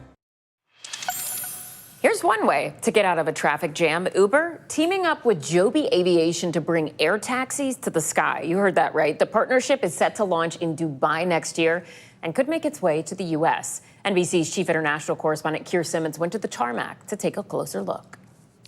Picture hailing an Uber and lifting off in one of these. NBC News given behind-the-scenes access to an American firm in a global race to launch commercial air taxis. The company, Joby, in partnership with Uber, has been testing and demonstrating around the world, including here in Dubai, in California, and in New York. This is click a button and get a flight. This is bringing the magic of flight to our everyday lives. So how will it work? A regular Uber will pick you up at your home or office and take you to a vertiport, where you'll board a taxi unlike any other. The cabin will be air-conditioned with 4 passenger seats, so you may find yourself ride-sharing. Joby says a ride will cost around the same as an Uber Black. Fully electric, the taxi can go 200 miles an hour and has been in development for 16 years. Roughly the size and weight of a large SUV, listen to how quiet it is as it takes off. That's crucial because they're about to start testing it over Dubai's densely populated areas. We met their test pilot, who, in another life, put F-35s through their paces. It's up there with the F-35 in terms of its responsiveness. For the many who will worry about safety, he points to the aircraft's 6 propellers. We can still perform our flights and deliver our customers to where they need to be safely, even if we have a failure. At least 5 US cities are hoping to be pioneers after President Trump simplified the process by executive order. Here in Dubai, vertiports are already under construction. The city set to be the first to launch a full, fare-paying service, Joby says, as soon as next year. There are even countries and companies that are looking into the possibility of autonomous flying taxis. like China, for example. That, of course, though, is a long way off. And there is the challenge of getting people comfortable, even liking the idea of a flying taxi. Cutting that commute, that'll be part of it. Keir Simmons, thank you. Time now for some good news. The holiday season right around the corner, and some people are already in the giving spirit. Among them, a country music star who gave a military family an early holiday surprise they will never forget. Here's NBC Nightly News anchor Tom Llamas. He's been in for 15 years, and he's been deployed for about 6 months, and we really miss him. At halftime of the Tennessee Titans game, country music star Trace Atkins welcomed the Sizemore family to the field. All right, we have a surprise for you if you would look up here. A special message from a man they really miss, their husband and father, Master Sergeant Christopher Sizemore. He's been deployed overseas with the Army Special Forces for the last 6 months. Enjoy the game, and I miss you, and I love you. But the best reveal was still to come. We got another surprise for you. Master Sergeant Sizemore wasn't just on video. He was actually at the game, walking out in full uniform, ready to reunite with his family. Master Sergeant Sizemore. His kids, Aiden and Addison, jumping into his arms. How great was that, Titans fans? Were you surprised? I mean, could you believe what was happening? I could not believe what was happening. I was really, really surprised. Are you proud of your dad, that he protects our country? Yes. Tell him like a million times. We weren't going to have Thanksgiving with him, so to have him come into those plans, it makes it a lot more exciting to look forward to doing all of the holidays. A hug and a moment this family will never forget. It's hard to put into words. They're my world. My family's my world. Our hearts are all filled to the brim. Tom Llamas, NBC News. Coming up, social events and end-of-the-year exams can make this time of the year extra stressful for teens.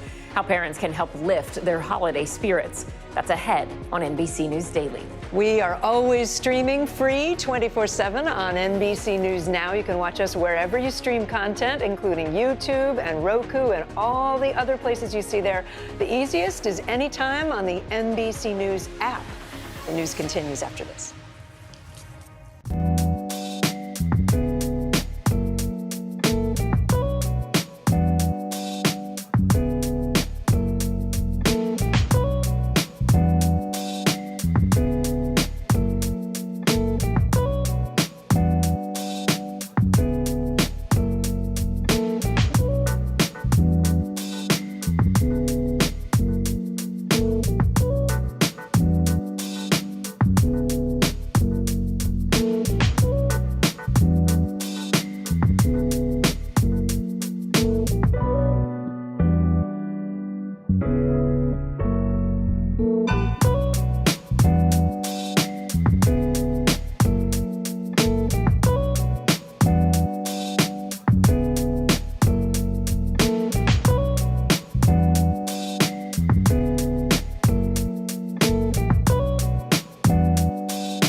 Stay on top of breaking news and the biggest stories of the day with NBC News Daily. Thanks for being with us. I'm Vicky Nguyen. I'm Morgan Radford. I'm Zinklea Samoa. And I'm Kate Snow. Get in-depth reporting from across the country. Flood-ravaged communities now facing another powerful storm. And around the world. People flocking to Sicily. Mount Etna is erupting. And ways you can take care of your health. What can people do when they're entering the doctor's office? And your wallet. That could save you hundreds of dollars a year. NBC News Daily. Weekdays from 12 to 4 p.m. Eastern on NBC News Now.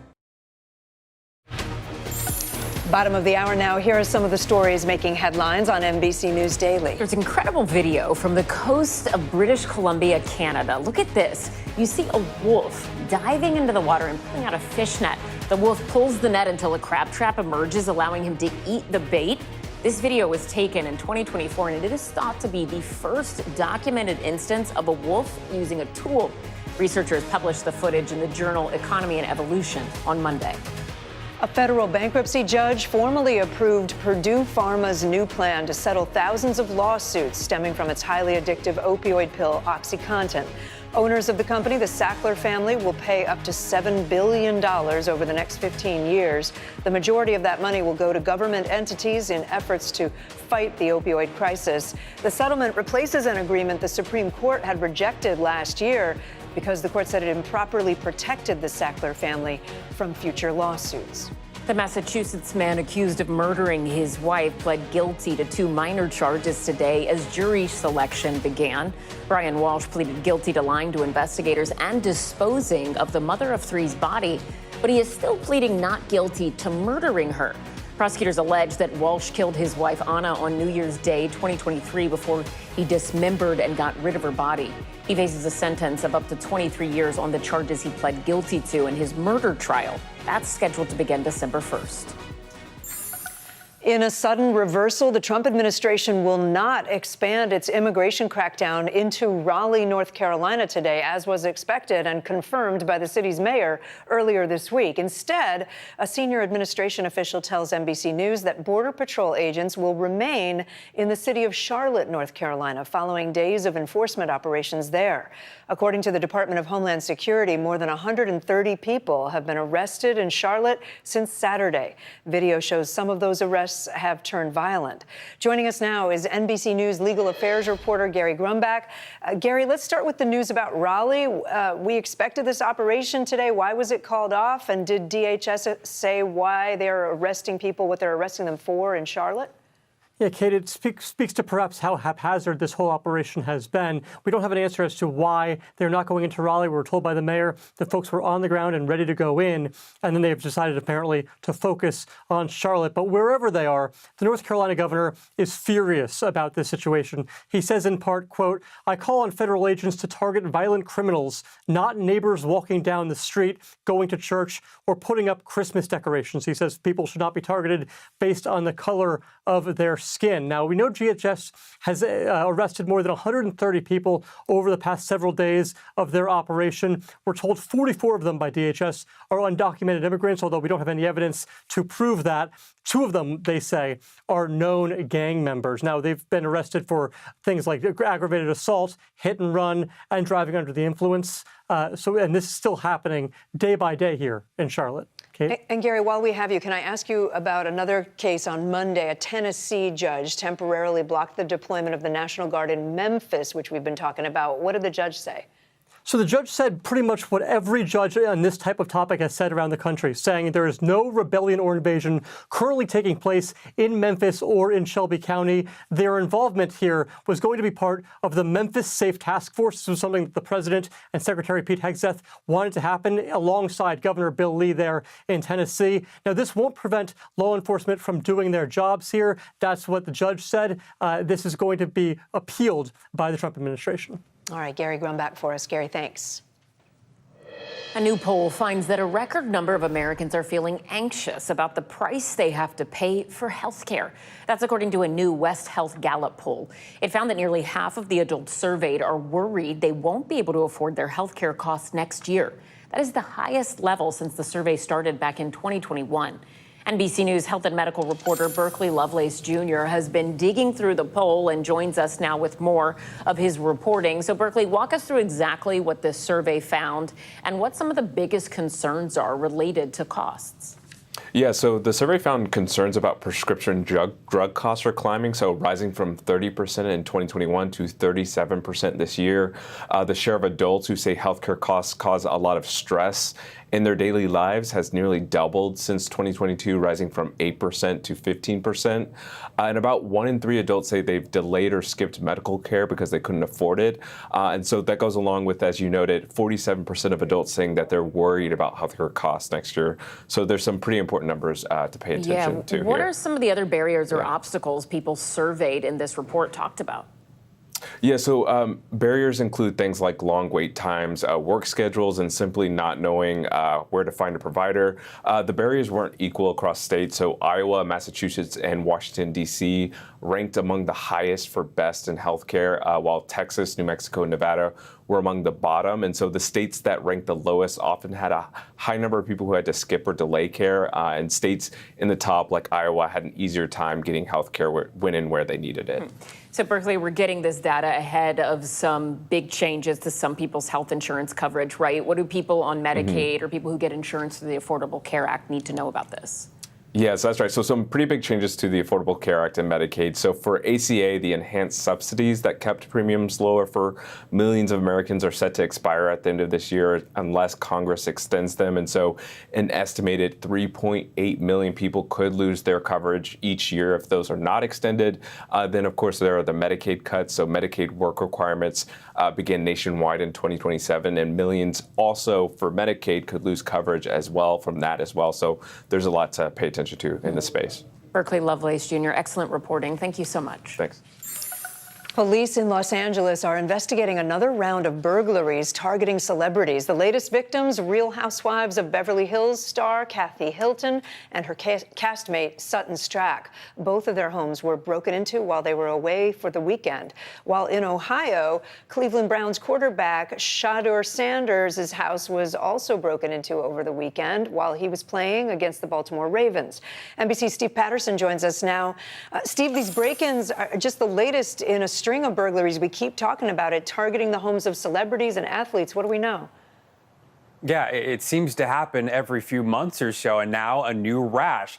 Sanders is the latest. Police there in suburban Ohio saying his home was broken into. 3 masked men in masks and gloves break in shortly after around 6:40 or so. It all lasts about 12 minutes. They make off with $200,000 worth of property. No suspects so far. They did say surveillance picked it up, so they do have some video evidence of what happened, but obviously the case still very much open. The Housewives, similar story. That would have been just a few hours earlier on Saturday when they were at BravoCon. You see them on stage there. Their houses are being broken into while that's happening. Stracke released a statement saying that she thought they entered through the kitchen, or she made confirmation that they entered through the kitchen, stole her luxury handbags, stole her fine jewelry. The common thread here is that these are all celebrities who have appointments at places where people know where they are, these live events, and the thieves strike at that point. We don't know if any of these cases are related, but of course, police looking into it, Kate. Yeah, and I know police have said that there are some good lessons for all of us in this. What's their warning? Yeah, I mean, you don't have to be a celebrity to have some common sense about this, right? Everybody is using social media. A lot of us now take pictures of our home or videos and maybe show off some of the stuff that's in our closet, in our home, etc. If you go on a vacation or a trip, or you leave your home and you publicize that as well, that gives thieves fertile ground, obviously, to come into your home. So again, security systems, anything you can do to try to prevent that. But the primary thing is to be careful when you're using social media here, Kate. For sure. Steve Patterson, thank you. Are you wicked excited? A lot of people are. Pop star and actress Ariana Grande is back on the big screen this Friday. She is, of course, playing Glinda the Good Witch in the highly anticipated second installment of Wicked from our sister company, Universal Pictures. Grande sat down with NBC's Chanel Jones to chat about her transformative role and her post-Wicked plans. We couldn't be happier, right, dear? Couldn't be happier. A dream role come true for Ariana Grande's lifelong love affair with the Magic of Oz. You grew up loving Wicked and the original Broadway cast. You were 10 years old. Yes, when you saw it then. It feels like, though, now in this space and time, this role, this Glinda, was meant just for you. Thank you. It feels cosmically aligned somehow. It does. I've heard it said that people come into our lives for a reason. I think there's a big difference between loving something so much and being a fan of something and then sort of being trusted with the responsibility of becoming it.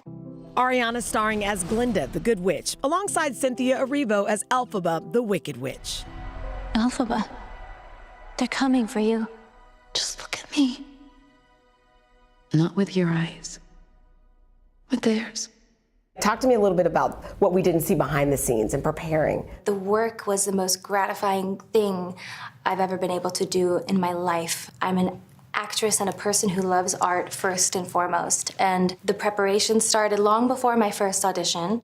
Beautiful girl. I had to retrain my voice to sing more operatically, which was a whole 3-month every single day training situation with my vocal coach, Eric Vitro. I just wanted to come and see you. That means a lot to me, Elfie. But if anyone discovers you... I know. Those pink dresses and gowns, there's so many. Do you get to keep any of them? At the end, when we wrapped, Universal, it was so beautiful, they came over and they said, would you like any of your costumes? I said, okay, check, check, check, check, check. I said, yeah, please send them to, here's my so you address. have them? Here's my, no, they never came. Oh, no. So thank you for bringing it up. We gotta work on that. Is there anything else, maybe from the set that you have, a keepsake or anything that you kept that's special? Oh yeah, I learned to just say, I'm taking this and leave with it. Her global superstar power, expanding beyond the Emerald City. You're doing amazing. So Thank beyond you so Wicked, much. you're now part of the Meet the Parents franchise. Yeah. I think the 4th upcoming film is called Faulkner-in-Law. Yeah. Ben Stiller describes your performance as brilliant. What? How was that for you? It was truly spectacular. I mean, I have grown up adoring Ben. Every single person in the cast, I have grown up worshiping. So to be able to work with them and share a creative space with them was a dream come true. Ariana's acting career blossoming with her success as a global pop star. So we also have to talk about your singing. I think I've learned that they feed one another. And I think that balance was missing in my life for a long time. And I'll figure out the dance as we go. I'm sure the people who love the music, they're like, wait, is she still gonna sing? You're still gonna sing, you're still gonna act. I guess they're like both your babies in some ways. My fans are so incredibly supportive of that and of me navigating that in real time and being like a curious, creative person who's always like wondering what will inspire next.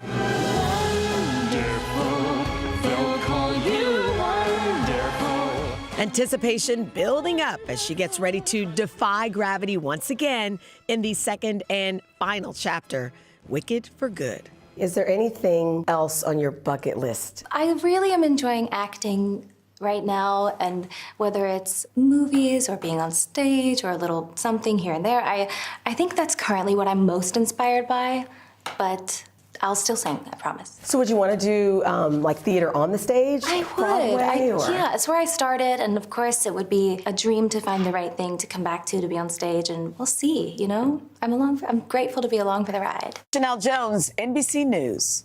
She's not just along for the ride. She's like driving the I mean, car. she really is. Like everybody else is following. I'm like, whatever she's doing, I want to see. And I wouldn't have in the past been like, oh, I'm at an Ariana Grande fan. I am in. Yeah, come to Broadway. Yes, Janelle Jones, thank you so much for that.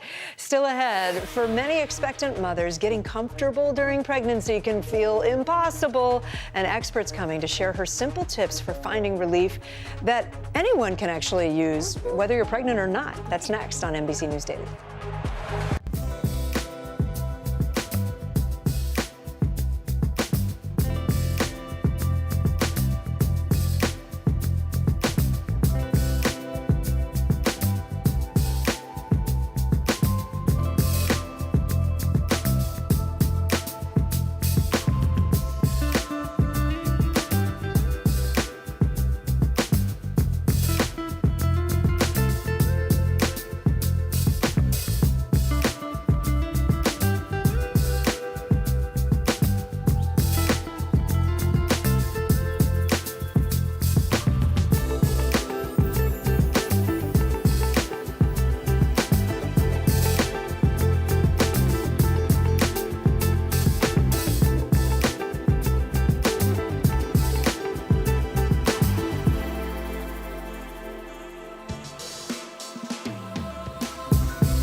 Breaking news as we come on the air. Live from the White House, top story. Live from the Vatican. Live in Israel as history is made. An incredible moment right now here in Hostage Square. Did you tell him anything? Just that I love him so much and he's safe now.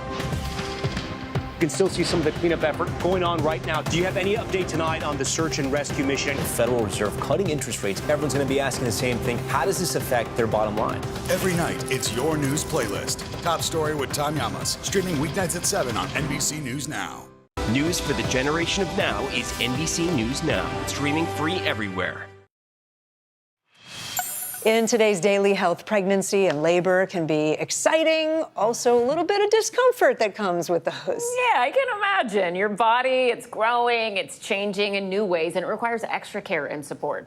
Our next guest is here with wellness tips to help ease some of the discomfort that arises during pregnancy. Joining us now is Sarah Lyon. She is a doula, childbirth educator, and prenatal massage therapist. She is also the author of You've Got This, your guide to getting comfortable with labor. Sarah, it's so good to have you here. Let's just jump in because you have so many good tips. Hip pain, that's something a lot of people struggle with. Start with that. Tell us what that is and how you recommend handling it. Hip pain is part of the pregnancy process. It's just something that, so many of us have experienced it, even just as athletes when we were younger, or even just in our seated jobs day to day. In pregnancy, you have so much pressure, internal pressure. You have the lower back that is hitting the hips just at that pelvic ridge. And so your hip pressure is only going to be increasing up until the point of birth. Yeah, as you say all that, I'm remembering, I still feel it, and it's been 20 years. A lot of people also have maybe pain when they're walking, standing.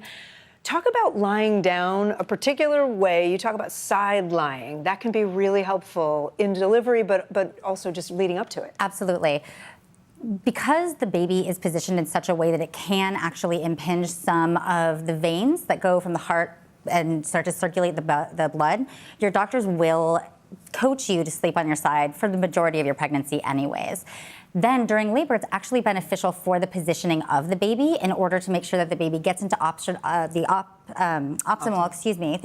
position for birth. So side lying, especially if you can put some extra pillows in between your legs, you want the angle of your hips to be 90 degrees or greater. So you want the distance between your knees to be greater than the width of your hips to help with everything, pregnancy and birth. What's one of the big things that you've learned or you've seen in your practice of this works so well to help this when you're pregnant? It could also work really well to help you if you just have this type of pain in general.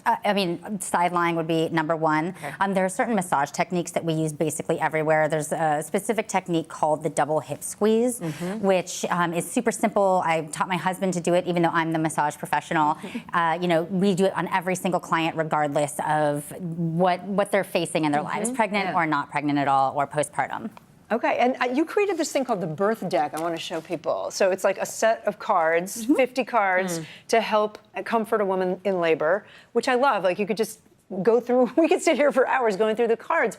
Talk about some of the things to calm and even mentally to kind of de-stress in that moment. So there are 50 techniques, and it's broken into 4 categories, mind being one of those categories. The mental obstacles that come with pregnancy, this marathon of pregnancy, labor, again, a marathon of labor, and then really parenting, which is its own marathon unto itself as well. So the mental experience of the exhaustion, the fear, and the anxiety of the labor process can be addressed through positive affirmations in which you might say to somebody, you're doing great, you can do this, and that in itself is going to be beneficial for outcomes. Sarah Lyon, great to have you with us. Thanks so much. Thanks, Sarah. There's much more news ahead. Stay with us. I'm Ellison Barber. You're watching NBC News Daily.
NBC News mobile app.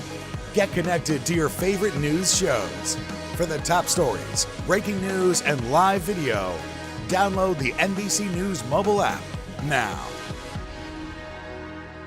Here's the scoop from NBC News, a new podcast where conversations and headlines are served daily. Hey, I'm Hallie, and we are coming on the air tonight. Hallie Jackson Now, weekdays at 5 on NBC News Now. Listen to full episodes of Meet the Press wherever you get your podcasts. In today's modern parenting, the holidays are right around the corner, and for students across the country, the fall semester is nearing an end. It's also the time of year when many kids start to feel that burnout. Yeah, our next guest has a name for it. She calls it the November slump, and she's here with her plan to help students and parents reset and tackle the final few weeks of the semester. Joining us now is Ana Homayoun. She's an academic advisor and the author of Erasing the Finish Line, the new blueprint for success beyond grades and college admissions. It's great to see you again. Thanks for having me. So you say the first step to helping tweens and teens is to kind of look at you call it the energy audit, right? Like where is it what you're spending your energy on? Is that what we're talking about? Well, over the course of a week, we want to see where they're spending their time on work, movement, and rest, and then identify any imbalances. A lot of my students that just ended their fall sports season, they're not getting a lot of movement. So I encourage people to think about that and then look at making one change. So maybe they're getting to bed 30 minutes earlier, or maybe they're spending 20 minutes a day on movement that they weren't doing before. That energy audit can help us boost at a time where we might feel drained. What about weekends? How do you recommend maximizing that time? Because it's hard after you've been at school all week. You just feel zonked and like you just want to do nothing but chill. Right. Well, I really recommend actually on Friday taking about 15 minutes and doing a brain dump and looking at the upcoming week. What do you have going on? Tests, quizzes, projects, events. And then set aside some mini work blocks over the course of the weekend so that you're done with everything by Sunday at 3 p.m. Because what we want to do is avoid that Sunday night panic. I know everybody's That's like, ambitious to me. Sunday at 3? Right. I don't think we ever did that. But when we do this, our students have found is that homework that takes you like 20 minutes on Sunday morning is going to take 45 or an hour late on Sunday night. So true. So we're buying back some free time. Yeah. So once they see that, they get bought in. On top of the schoolwork, we've got the holidays coming, Thanksgiving next week. What do you find stresses out the tweens and the teens the most about this time of year? Well, teens say, those well-meaning but repetitive questions about their romantic relationships, about college applications, about school in general, just really feel overwhelming. And then also they feel this sense of comparison with siblings, cousins, peers. We really want to avoid that.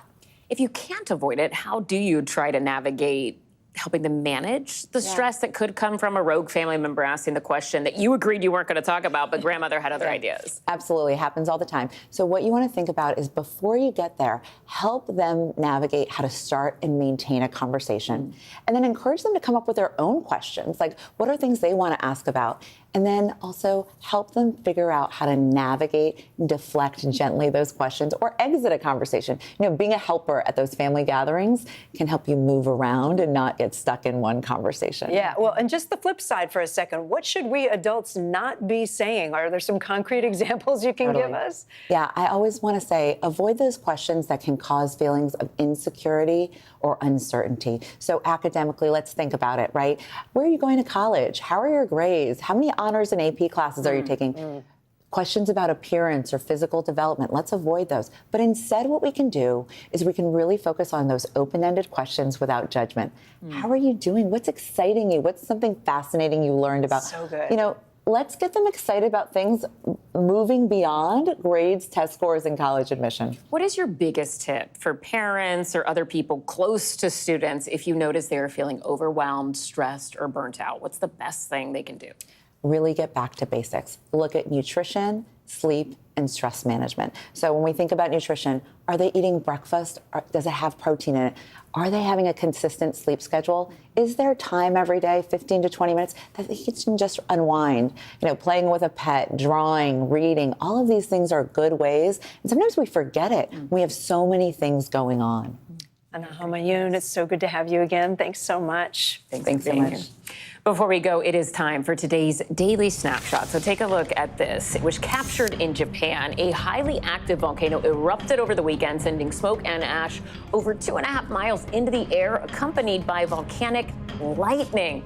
It's caused when the rocks, ash, and gas from the eruption collide with one another in the air, creating static electricity, which is then discharged in the form of lightning. It is beautiful. Cool photo. Yes, do not want to be near it, but beautiful photo. Nice to look at from afar. Yes. I'm Kate Snow. And I'm Ellison Barber. You're watching NBC News Daily.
For the generation of now is NBC News Now, streaming free everywhere. Top story live from the Vatican. Live tonight from Tel Aviv. We're live from the White House. Every weeknight, it's your news playlist. Top Story with Tom Yamas, streaming weeknights at 7 on NBC News Now. Hey, I'm Hallie, and we are coming on the air tonight. Hallie Jackson Now, weekdays at 5 on NBC News Now. Listen to full episodes of Meet the Press wherever you get your podcasts.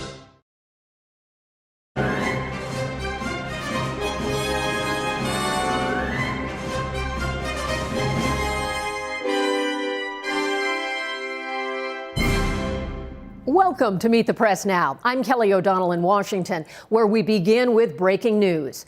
In an era of bitter partisanship, congressional gridlock, and the longest government shutdown in history, the U.S. House of Representatives is virtually all in agreement on this. The Justice Department should release the Epstein files. This afternoon, the House passing legislation aimed at forcing the release of those files. The vote nearly unanimous, 427-1. Now that sends the bill to the Senate, where Minority Leader Chuck Schumer says he will try to pass it unanimously today. Speaker of the House Mike Johnson had said he wanted Majority Leader John Thune to make changes to the bill. But this afternoon, Thune signaling that's unlikely. Well, my assumption is that the president sounds like he's prepared to sign it, so I assume it'll move fairly quickly over here. You'd like to change, but you have 427-1 vote. It's probably. This all comes after that abrupt 180 by President Trump in support of the bill, even as he continues to lash out, calling the issue a hoax and a distraction, and despite saying just a few days ago that he has nothing to hide. This afternoon, the president berated an ABC News correspondent and threatened to revoke that network's broadcast license when she asked him about the issue. Mr. President, why wait for Congress to release the Epstein files? Why not just do it now? It's not the question that I mind, it's your attitude. I think you are a terrible reporter. As far as the Epstein files is, I have nothing to do with Jeffrey Epstein. I threw him out of my club many years ago because I thought he was a sick pervert. But but I guess I turned out to be right. You just keep going on the Epstein files. And what the Epstein is a Democrat hoax to try and get me not to be able to talk about the $21 trillion that I talked about today. It's a hoax. I'll tell you something. So why not just sign it now? I think the license should be taken away from ABC because your news is so fake and it's so wrong. That tense exchange comes after survivors of Jeffrey Epstein and Ghislaine Maxwell spoke today on Capitol Hill, criticizing the president for downplaying the Epstein files and the whole episode, while also pleading for lawmakers to put aside politics. This is not an issue of a few corrupt Democrats or a few corrupt Republicans. This is a case of institutional betrayal. It's an institutional failure on a historic scale, and every member of Congress in this administration must answer for that failure. I beg you, President Trump, please stop making this political. Show some class, show some real leadership, show that you actually care about the people other than yourself.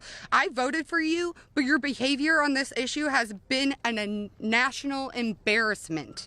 While I do understand that your position has changed on the Epstein files, and I'm grateful that you have pledged to sign this bill, I can't help to be skeptical of what the agenda is. So with that being said, I want to relay this message to you. I am traumatized. I am not stupid. But the path forward for the president, for those victims, for Congress, and for the Justice Department remains riddled with uncertainty, including the big question underlying this whole debate. What new information, if any, could be in these files? On Friday, President Trump ordered his Justice Department to launch an investigation into prominent Democrats' ties to Epstein, despite a July memo from the Department of Justice saying, quote, "We did not uncover evidence that could predicate an investigation against any uncharged third parties. That, of course, goes beyond Epstein himself and Ghislaine Maxwell. And so joining me now is Chief Capitol Hill correspondent Ryan Nobles, Senior White House correspondent Gabe Gutierrez, and National Law Enforcement and Intelligence correspondent Tom Winter. All of these gentlemen have been working this from different angles. And Ryan, let me start with you. So this bill moves from that overwhelming vote in the House over to the Senate. Schumer says he will attempt to pass it by what we know in the parlance of the Hill is UC, unanimous consent. What do you think will happen if that succeeds? Is that expected? It seems as though it's on a fast track to do something along those lines, Kelly. The form and fashion in which it passes the Senate, I think, is still to be determined. But it seems very clear that there's no stopping this train. And the Senate Majority Leader, John Thune, has made it clear that the Congress is no longer going to provide cover or an excuse for the Epstein files to be released. Thune said today that the overwhelming vote in the House indicates to him that there's no need for any sort of an amendment to this resolution, despite that being something that Speaker Johnson has pleaded for. Right now, the only question is how quickly they could get this done. And it seems that Thune wants it out of his way and out of his hair as soon as possible.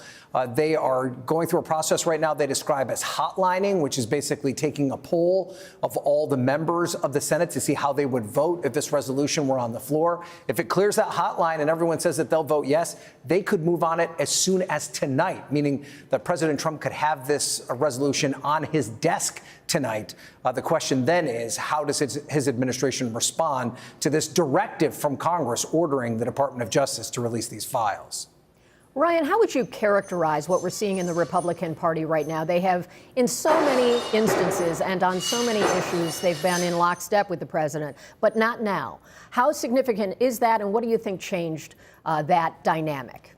You know, Kelly, I've been covering Congress on and off since 2018, 2017. And the best comparison that I can give to this current moment in time would be when John McCain stood up and gave the thumbs down on the Senate floor to prevent the Trump administration from repealing Obamacare. Since that moment, Republicans in Congress have basically capitulated to everything that Donald Trump has wanted.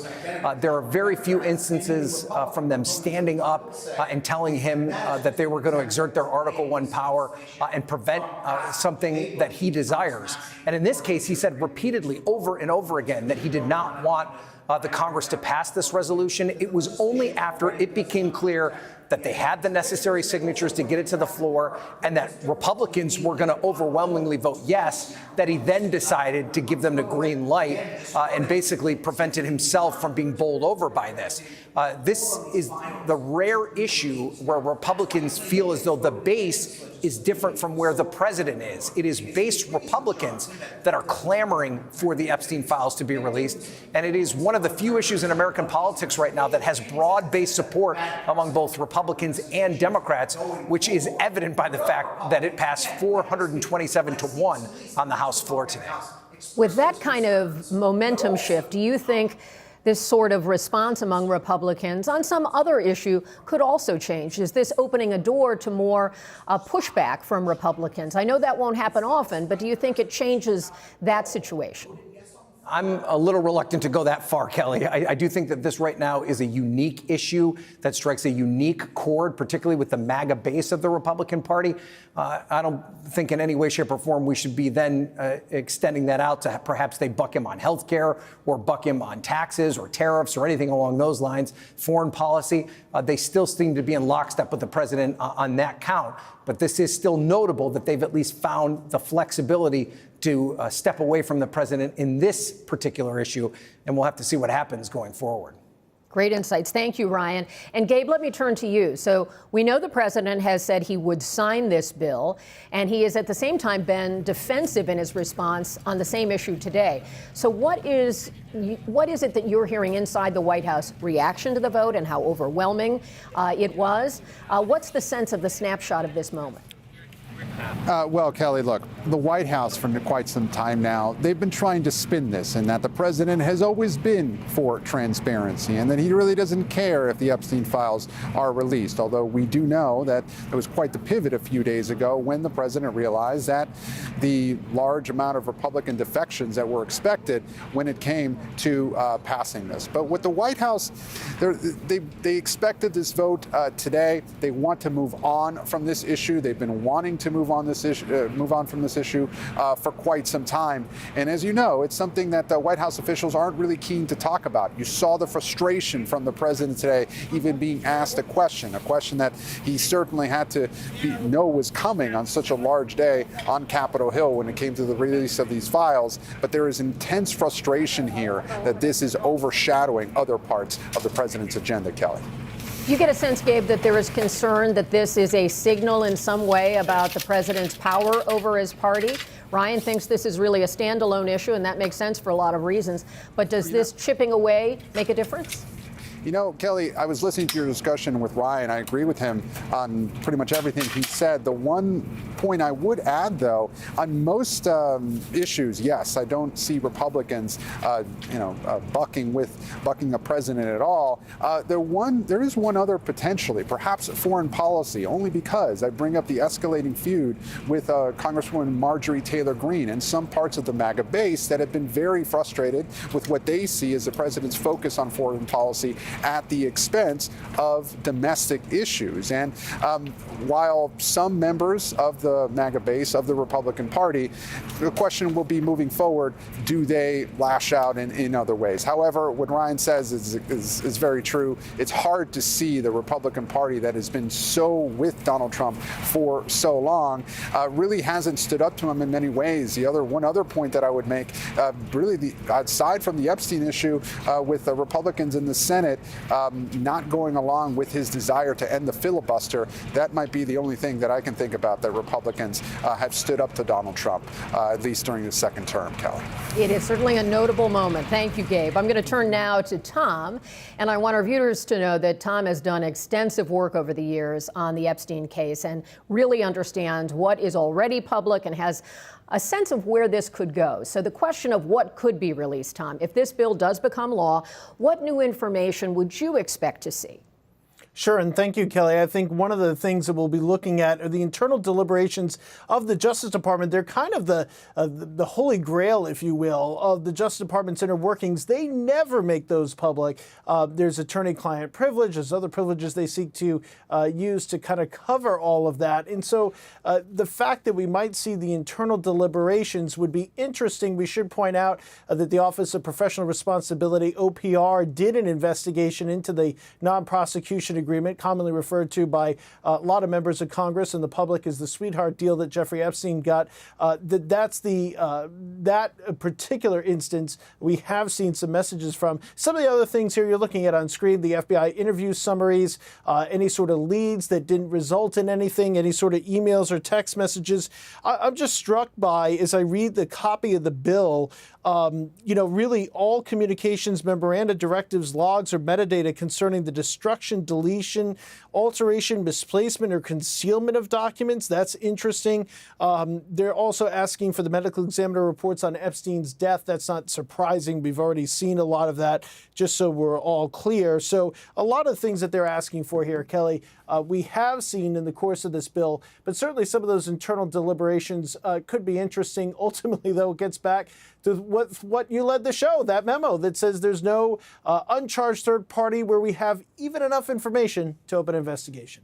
It's hard to see how the Justice Department made that statement and then could find new information in the same files. This is not an ongoing case. So if we look at this, if there are no roadblocks in terms of getting this across the finish line to the president's desk, it gets signed, how long do you think it would take for this volume of documents and information to be readied for public review? And do you expect it to be public or go to a committee?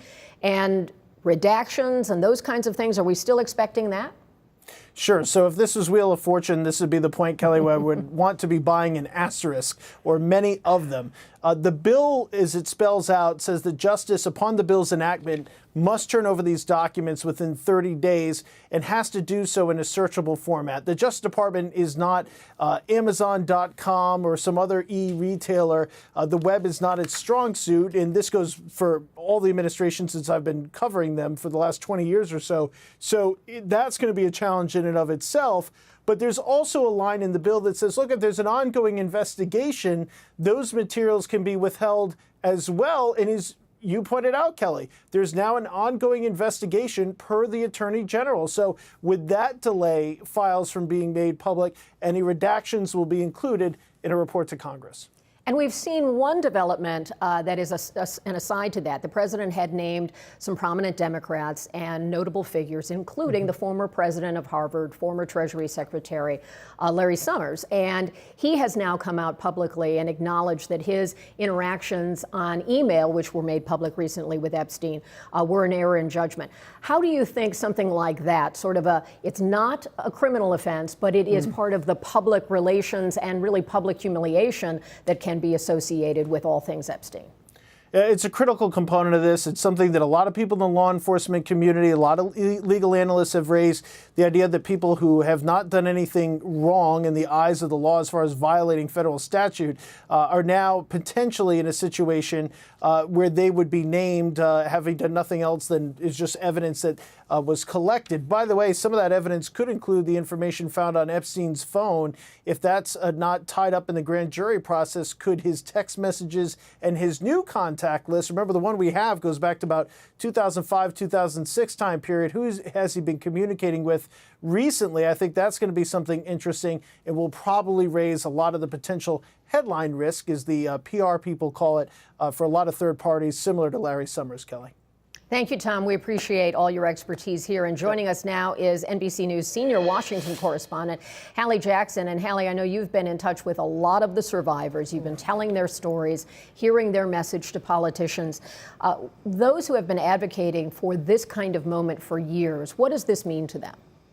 So much, Kelly. I mean, the idea that they felt like this was perhaps impossible, or at least they were told it was impossible. Having, covered Capitol Hill, that these so-called discharge petitions, the kind of mechanism used to get to this point today, is really a long shot, right? And now you have this bill that is one step closer to becoming law after that really overwhelming vote. And so you've seen many of these survivors, and you're looking here at the rally earlier today. I was there. Each of them stepping forward, reading. That's the family of Virginia Roberts Giuffre, one of the most prominent Jeffrey Epstein accusers, talking about what this means to them in their fight for transparency and accountability. And they really want this to move forward. They want to see these files released. They want the Senate to act. They want the president to sign this into law, as he said he would. Right after this event, I caught up with Liz Stein, who is an Epstein abuse survivor. And I want to play what she told me about all of this. Listen. How are you thinking about the road ahead for you and for the other survivors? I think that today is a really good starting point for us all. We have been relentless in speaking out about this, and this is not going to stop just because we're getting a vote from the House today. We know that we have a long road ahead of us, and we're prepared to ride it out. We've waited so long for this, and we've been so patient, and we know that we're going to have to be patient for a while longer, but it feels really good to see finally something happen. And Kelly, I think that that's really important, what you heard from Stein there, this idea that, in her words, it is a starting point. It is in some ways, and I've talked about this with others as well, it's almost like a new beginning here. And they, you know, I think it's important to talk about, and some of these survivors talked about it. They're traveling to Washington, traveling around advocating for this on their own dime in these instances. They are doing this out of their own, personal time. Many of them have other jobs, of course, that they're taking time out to be here for. As you're taking a look at some of these images from the rally today, it, I think, speaks to how important and how personal this fight is for them. And I think the gratitude, too, that they have to the members of Congress who have supported them so far. Kel. Hallie, thank you so much for bringing their stories to us and helping us put a face to all of this as well. Thanks, and Kel. coming up, Saudi Arabia's de facto ruler receives a royal welcome in Washington in his first visit to the White House since the U.S. determined he ordered the killing of a journalist, Jamal Khashoggi, an incident the president shrugged off in the Oval Office today. Plus, we're keeping an eye on the Senate floor, where lawmakers are about to decide if they're going to fast-track passage of the House bill related to the Epstein files that we've been talking about. We'll bring you that breaking news when it happens. And you're watching Meet the Press Now.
we are buckled in.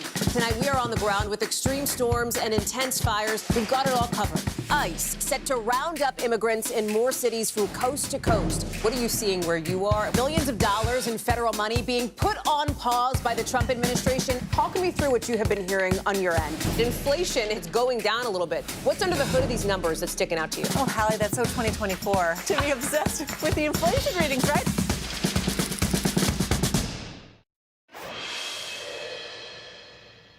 Welcome back. President Trump hosted Saudi Crown Prince Mohammed bin Salman, often referred to by his initials MBS, at the White House today. Now, this is his first visit to the U.S. after becoming an international pariah for his role in the murder of journalist and critic of the kingdom, Jamal Khashoggi, in 2018. His visit, which marks a major step forward in MBS's return to the international community, was filled with pomp and pageantry, with President Trump rolling out the literal red carpet for the de facto Saudi leader, his father is still king, followed by a military flyover of U.S. fighter jets. During their meeting in the Oval Office, the two leaders touted their relationship, highlighting new investments Saudi Arabia will be making in the U.S., they say. But they were also pressed on the death of Khashoggi, which the CIA determined was ordered by MBS himself. Gentleman is concerned. He's done a phenomenal job. You're mentioning somebody that was extremely controversial. A lot of people didn't like that gentleman that you're talking about. Whether you like him or didn't like him, things happen. But he knew nothing about it, and we can leave it at that. It's been painful for us in Saudi Arabia. We've did all the right steps of investigation, etc., in Saudi Arabia, and we've improved our system to be sure that nothing happened like that. And it's painful, and it's a huge mistake, and we are doing our best that this doesn't happen again. And joining me now is NBC News senior White House correspondent Garrett Haake and Bilal Saab, senior managing director of Trends USA.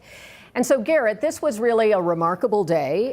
It was all that the White House can do to show a welcome with all of the touches.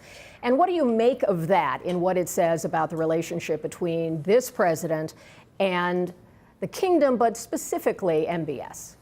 Yeah, and with more to come tonight, Kelly, with the state dinner that's not a state dinner here happening at the White House for the Crown Prince and a number of luminaries invited as well. Look, I think it's not terribly surprising. The Crown Prince checks a lot of boxes for someone who would be a person who the president would roll out the red carpet for, as he did today. He is a authoritarian leader in his country, unchallenged in his rule there. That's the kind of thing that the president likes. He is a builder and developer. The president thinks of him as a visionary who is trying to transform Saudi Arabia's economy and in some ways its physical geography, and building new cities and trying to reinvent the kingdom to post-oil future. He's also someone who has something that the president very much wants, and that's the prospect of Saudi Arabia joining the Abraham Accords, really the president's signature foreign policy achievement across both of his terms. Getting Saudi Arabia to recognize the state of Israel would be a massive diplomatic coup.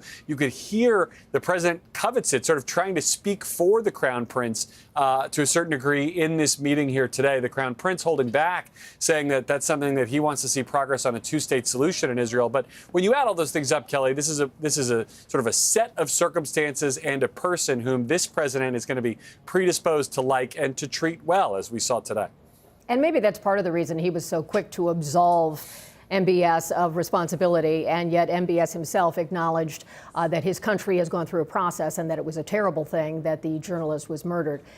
Part of this, of course, always comes to business, and Saudi Arabia will be making investments, and the president also wants to extend something that is unusual, which is the sale of F-35 fighter jets to Saudi Arabia. And one of the concerns there is they have a close relationship with China, and those jets are highly sophisticated. Do you get a sense that the investments are, that there are any guardrails around these kinds of discussions? Well, it's tough to tell so far, Kelly, because details from the White House have been so scant. And normally we'd see a fact sheet of some kind, an outlay of the specifics that have been discussed here on both the investments and what's in the arms deal around these F-35s. We simply don't know the answer to that question. You see on your screen here a lot of the things that were under discussion here today, including civil nuclear energy. The president suggested that could take some time to come online. Defense sales beyond those sophisticated F-35s. What other equipment could be included here? Are we talking about other sophisticated equipment like Patriot missile systems, which are wanted all over the world? There is a lot of this tied up together, but to your point, that's how this president likes to do business. I was struck on that trip back in May about these warm welcomes and the depth and complexity of the business deals covering everything from cryptocurrency to AI development to weapons sales to traditional commerce. All of it is on the table simultaneously with the kingdom. Thank you so much, Garrett. And Bilal, what are your big takeaways when you look at some of the items that Garrett just outlined, some of the elements of the deal that may be coming together between President Trump and the Crown Prince? Do you think this is mutually beneficial? Couldn't agree more with your colleagues. I mean, the devil's in the details, right? That said, I think what the president just did today was pretty unprecedented in terms of elevating the relationship with Saudi Arabia. I mean, this relationship has survived, as you very well know, many crises over the years, but it's been more or less solid, except that I think President Trump has taken it to new heights, frankly. Each got what they wanted. I think that President Trump got the $1 trillion figure that he was looking for in terms of Saudi investments in the American economy. Saudi Crown Prince came with a long list of demands. He got also pretty much what he wanted. But once again, it comes down to implementation and those details. Typically, those agreements happen at the high level. Now the president has to instruct the interagency to implement those deals. So hopefully we're going to get some communication from the Pentagon, from the State Department in terms of how they're going to execute what they just agreed on. And we may remember that right before October 7th and the start of that war, Saudi Arabia was close to participating in the Abraham Accords. Obviously, that conflict changed things and continues to have an impact. I want to play a bit of what was said about joining the Abraham Accords. And as I understand it, that agreement with Saudi Arabia recognizing Israel was intended to be a gift from a gesture from the kingdom that would also open up some of these benefits that they would receive from the U.S. Let's play that and let me get your take. We believe having a good relation with all Middle Eastern countries is a good thing, and we want to be part of the Abraham Accord, but we want also to be sure that we secure a clear path of two-state solution. So that's not a yes, we're ready today. Is that how you see it? No, I think you're exactly right. So listen, I'll give credit to the Saudis because they've been pretty consistent on this issue. They have made their, not even preference, it's a condition, pretty clear, right? And they've communicated that to the Biden administration because this whole conversation, remember, started with the Biden administration. And then they've made the same exact condition clear with the Trump administration, which is that the Israelis have to guarantee to the Saudis that they are on board with the two-state solution or with the creation of a Palestinian state. Obviously, it was sort of like an attempt by President Trump to corner the Saudi Crown Prince in that meeting, but he held his ground. And, in principle, he's okay with joining the Abraham Accords, but that condition has remained consistent throughout, and I don't think they're going to change. This is no small matter for the Saudis, Kelly, because it has religious and political ramifications. They are the custodian of the two holy mosques, right? So that obligates them to have certain religious obligations toward the fate of Jerusalem, right? And then politically speaking, they are the Arab leader. And so the Palestinian issue is pretty big for them. Absolutely. Certainly understand that. And thank you so much for your insights, Bilal Saab. Appreciate your time today. Pleasure. Yeah. And up next, we're going to talk about food fights, farmer woes, and affordability in America inside the Trump administration's plan to combat rising costs at the grocery store and stabilize food supply chains. Agriculture Secretary Brooke Rollins is standing by with the view from the White House. Stay with us on Meet the Press Now.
News lives in the now.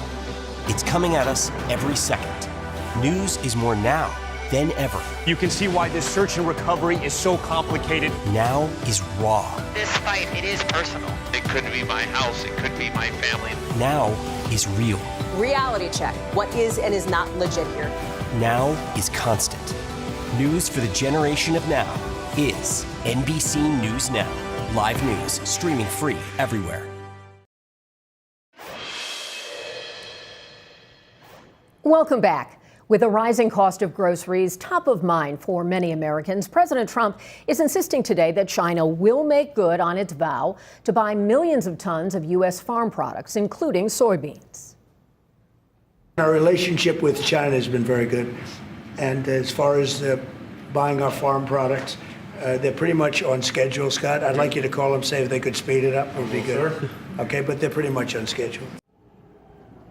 His comments coming as data from the Department of Agriculture shows China is so far well short of its obligations based on an agreement reached during the president's meeting with Chinese President Xi. That happened last month. The USDA reporting that China has made 2 soybean purchases that total 332,000 metric tons. So they are buying, but that is well short of the 12 million metric tons that Agriculture Secretary Brooke Rollins said China had agreed to buy by January. And the USDA has since revised those numbers downward, acknowledging that one of China's purchases was 100,000 metric tons, and that's smaller than initially reported. And we are joined now by the Agriculture Secretary, Brooke Rollins. I so appreciate your time today. Thank you for making time for us. So we know China is buying, but maybe not at the rate that is expected. So what assurances have you received that China will make good on its soybean purchase promises? Well, thanks for having me on. Obviously, this president is very focused on making America affordable again, supporting our farmers and our ranchers. And to your lead into our conversation, where our soybeans stand in terms of the commitment from China. So the number you put up on the screen was about a couple weeks ago. In the middle of the night, we got word, and Jamison Greer, our U.S. trade rep, and I were talking, actually, I think it was 3 a.m. this morning, that almost another $1 million purchase order, or sorry, 1 million metric ton purchase order had come in. And that's just another step and another step. Listen, we got to get to 12 million. That was the commitment that was made. But the president, Secretary Scott Bessent, who is in constant communication with the teams in China, and of course, our entire cabinet are very focused on this. And all signs are pointing to that they will fulfill that commitment. And again, last night's 1 million metric ton purchase is a good step in that direction. Well, appreciate you bringing us some breaking news there. Is it a seasonal issue? And when you consider how much time is left until January, can they make up that ground? Absolutely, they can make it up. And this is the way the market and the trading often works. I mean, clearly, China buys about 65% of our soybeans in any given year.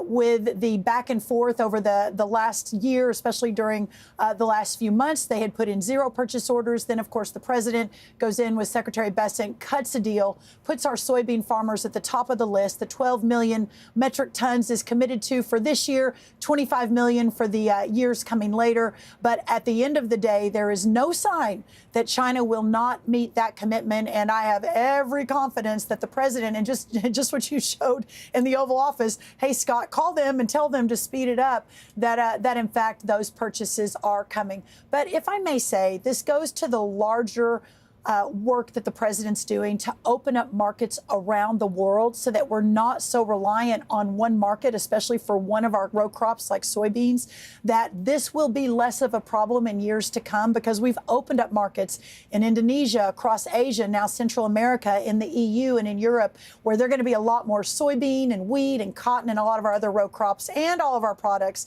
that are going to be moving out across the world in a much bigger way than has been in the recent past.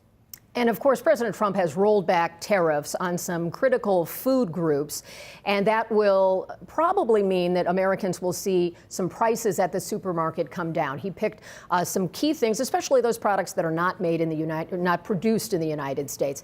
So, do you see a timeline for when the rollback of the tariffs will result in lower prices at the grocery store? Well, let me say first and foremost, almost every product is already on its way down. Dairy, I think, is down 14% at the supermarket. Of course, eggs down 86% over the last year. Ice cream, cheese, fruit, all of that is down. Turkeys, as we're moving into Thanksgiving, the price of turkey is down. We're going to be doing a little bit more on that this week when I visit a turkey farm in North Carolina. But almost every product that American puts into their basket at the grocery store is on its way down, similar to what's happening with fuel and other drivers for average everyday Americans' price and their worries. There are some that are still high. Of course, the president has talked a lot about beef, coffee, etc. So to answer your initial question, yes, we fully expect those costs on those products that haven't come down yet to come down very soon. Now, beef is a little bit different because we're at a 75-year low of our herd. Yes, absolutely. So I do know that the amount, the volume of cattle in the U.S. is down, but the prices are up more than 13% compared to a year ago. And there are complicating factors to that. I understand that. But what can the administration do to try to address beef prices? That's a big staple in many American homes. Sure is. Well, and may I say that Bobby Kennedy and I are working on the MAHA agenda, the new dietary guidelines. The demand for beef has increased 8% just year over year. It will probably get even more of a demand, which is great for our ranchers. But to your point, when we're at a 75-year herd low, it's a supply and demand issue. How do we rebuild the beef herd? After 4 years of the last administration, basically saying cattle are the reason for climate change, amongst other things, and really not supporting that part of our industry. You combine that with drought, a significant drought. You combine that with we've closed the ports now for almost 7 months. We have no movement of cattle coming from Mexico and south of us. So all of these factors have driven into this increased cost in beef. But the plan we laid out a few weeks ago, increasing access on our lands, 5 million more acres are available, opening up more processing plants, ensuring that we're doing everything we can to provide, especially lean beef, the ground beef, which is a really important staple for a lot of our most vulnerable families, that plan is in place by next spring. If not before, we should see those prices coming down. And we also saw that the president asked the Justice Department, ordered the Justice Department, you could say, to investigate meat packing companies and whether they are artificially driving up the price of beef. Do you blame those companies for some element of this increase that we're seeing? It's an important question, and I think the president is spot on to say, let's take a look at this. There have been years of lawsuits and investigations and allegations that those 4 key meat packing companies, by the way, 2 of them are owned by foreign countries. They're not even American companies. They control about 85% of the beef supply. What is happening? Is there a reason these costs have gone so high? Let's understand what that looks like, and let's make sure we're putting America first. At the end of the day, is it healthy to have 4 companies with almost 85% of the market? It isn't. We need to open up the market, make sure that smaller and medium-sized processors can get into the market and can serve their local community. Listen, it's great for agriculture, it's great for our ranchers, but it's also great for local schools and other programs that can rely on more locally produced beef, healthier beef, what's closer to home. And all of this is working together right now as we work to sort of reorganize and realign the infrastructure within that industry. And a final lightning round question. What timeline do you think for reduction in prices on those goods from coffee to bananas to tomatoes? Is this a few weeks, a few months? It should be very quick. Within, I'd say, a few weeks to a few months. Those tariffs have come off. The things like coffee that we don't produce in America or bananas, et cetera, those are important too. And the president fully realizes that. And as his, again, resolute drive toward making America affordable again, we are all hands on deck across our entire cabinet, coming up with creative ideas, working with the private sector, and ensuring that while we have this amazing wage growth, while we see fuel and everything coming down, but that Americans feel that in their pocketbooks, around their dinner table, and that they really can work for the American dream. That's the goal. We so appreciate your time this afternoon, Secretary Brooke Rollins. Thank you for making some time for us. We appreciate it. Oh, so great to be on anytime. Thank you. Thank you. And after the break, we have breaking news coming out of Texas, where Republicans were just handed a significant legal setback in their efforts to redraw the Lone Star State's congressional map to give the GOP a major midterm advantage. That's coming up next on Meet the Press Now.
Kristen Welker hosts Meet the Press every Sunday on NBC. News lives in the now. There's no more smoke, no more fire, but there's still a danger. We are buckled in. The latest here on the ground. News for the generation of now is NBC News Now. Live news streaming free everywhere.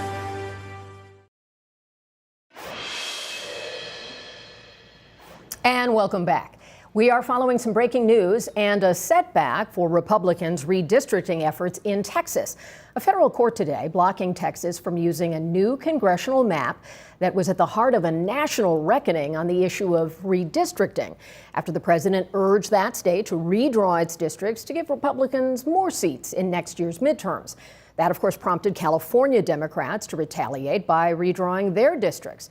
The court ordering Texas to use its old map, which was passed in 2021, which was right after the census, the normal time. And this case could ultimately end up at the Supreme Court. Jane Tim has been covering the nationwide redistricting fight for NBC News, and she joins me now.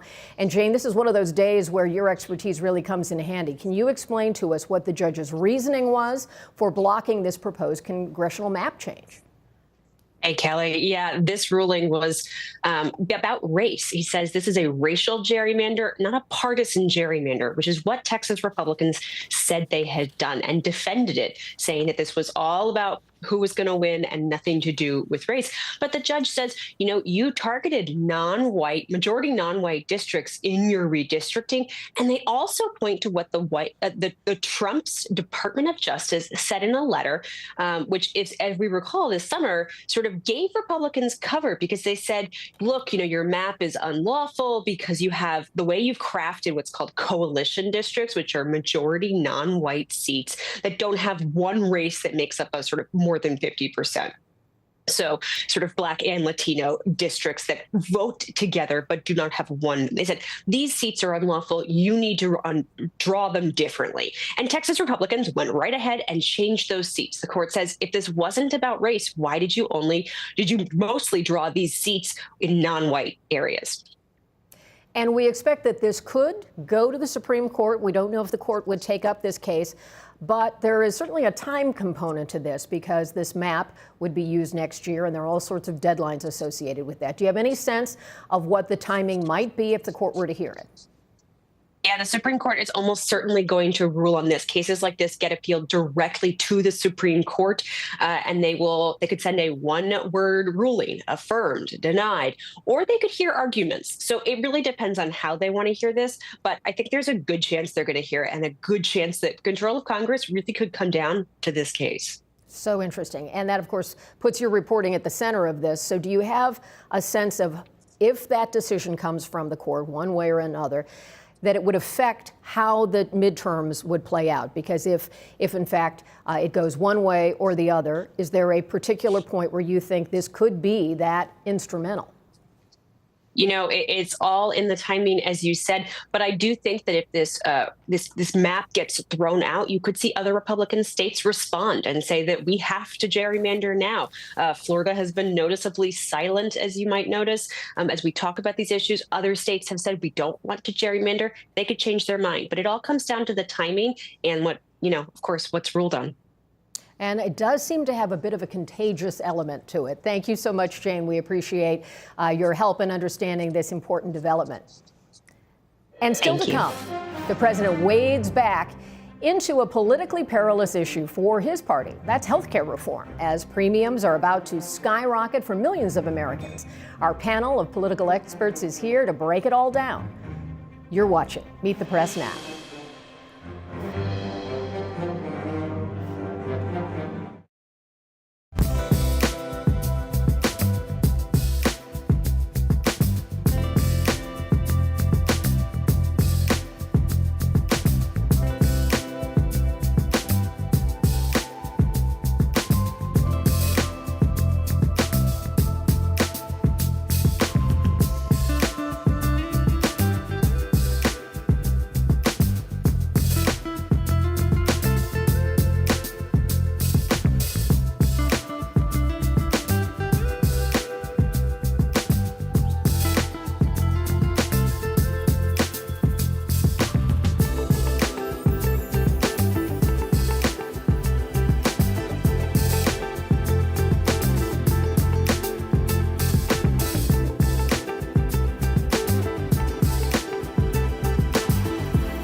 NBC News Daily, weekdays from 12 to 4 on NBC News Now.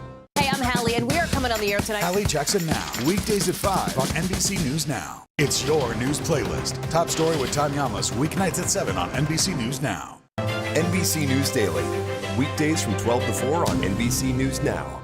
Listen to full episodes of Meet the Press wherever you get your podcasts. NBC News Daily, weekdays from 12 to 4 on NBC News Now. And welcome back. With Congress focused today on the Epstein files, President Trump weighed in this morning on an issue that is set to dominate next month's agenda on Capitol Hill. That's health care. The president posting in a Truth Social, in part, "The only health care I will support or approve is sending the money directly back to the people. Congress, do not waste your time and energy on anything else." Those are the words of the president. It comes as Democrats look to extend the Affordable Care Act tax credits before they expire at the end of this year. And after failing to get a deal to extend them during the shutdown, Minority Leader Chuck Schumer says the president's plan, quote, makes no sense. Joining me now is our panel. Tolu Olorunnipa is a staff writer at The Atlantic. Janae Wartell is a Democratic strategist, and Sarah Matthews is a former White House deputy press secretary in the Trump first administration. And she's now a spokesperson for Home of the Brave. Tolu, let me start with you. The president taking a very hard line. After saying he would negotiate, that didn't sound like negotiating. Where do you think this puts the debate? Well, the president said, open up the government, then we'll talk about health care. Now he is talking about health care, but he's talking about it in a very different form of language than what the Democrats wanted. Yes, they expected something else. They thought that he would eventually sort of come to an agreement, not have Obamacare subsidies forever, but maybe a 1-year extension or a 2-year extension, get us past the midterms. But he has a completely different idea. He's sort of going back to this idea of repealing or reforming Obamacare, having a completely different healthcare program. He obviously was burned by that his first term, but he is very open to the idea of reforming healthcare this time around in his own way, and giving people money is something that he's interested in. And it doesn't look like he's going to come to the table with Democrats. He wants to come up with his own plan, give people money for healthcare. We'll see whether or not that works, but that seems to be his hard line at this point. He has been singed, Sarah, by the debate over health care more than once, over, as Tolu outlined, the different times they've tried to come up with something. So if he's in this only giving money to individual citizens to pay for their own, how do you think that changes the debate when we heard from Republicans in rural states that are concerned about their constituents? This is not just a Democrats' issue. Yeah, he seems to be throwing out these ideas of what components of a plan could look like. But the issue is that Republicans have had 15 years to come up with a plan, and they have failed to do so. And that's a large criticism I have of my own party. And I think Marjorie Taylor Greene has been a loud voice criticizing the president for his handling of the Epstein files, but she's also been raising and sounding the alarm on this issue and saying that Republicans have had a lot of time to come up with a plan, and they haven't. And so now it seems like politically, Republicans are going to be in trouble if they let these subsidies expire, because they're already dealing with an affordability crisis in this country. And when Americans see their premiums skyrocket as a result of these subsidies expiring, then they're going to hold Republicans responsible at the ballot box come 2026. And Janae, Chuck Schumer and Democrats talked about the fact that they wanted to extract something on health care during the shutdown. That didn't happen except for this promise to negotiate. And we see that that seems to be a short runway. How can Democrats use what the president has said to try to drive some sort of negotiation? Well, let's be clear. Democrats, Republicans have had this debate and this conversation for quite some time now, and Republicans still don't have a plan, as we've mentioned. So I think what we have to really do is have a conversation about how do we make sure that we can protect coverage standards and that we can ensure that these skyrocketing premiums aren't negatively impacting constituents all over the country. And we see right now that we're in this affordability crisis. And so I think Democrats have to come back to the table and say, listen, the current plan, or concepts of a plan, as the president famously says, are not working. What can we do to make sure that healthcare costs aren't crippling for everyday Americans? And we have a deadline of the government funding that was put together to get us out of the shutdown only goes, in certain ways, only till January. And so people have to make their elections for their healthcare, have to pay their premiums. Is the squeeze of the timetable going to make this move to an issue that Democrats can get some traction on? Well, that's the hope. As you can see in all of these districts across America, these red states and blue states, people are really panicking about what this is going to mean for their bottom line, what this is going to mean for affordability when it comes to health care. So the hope is that the public pressure here, the outrage, the outcry from everyday Americans who rely on this coverage will, in fact, move not just Democrats but Republicans back to the negotiation table to say, what can we figure out to make this plan work? And Sarah, do you see a strange intersection here? You mentioned it with Marjorie Taylor Greene. The Epstein files got overwhelming Republican support. And there is a block of MAGA and Republican House members and lawmakers who are concerned about health care. They may not like the options, but they want to address it.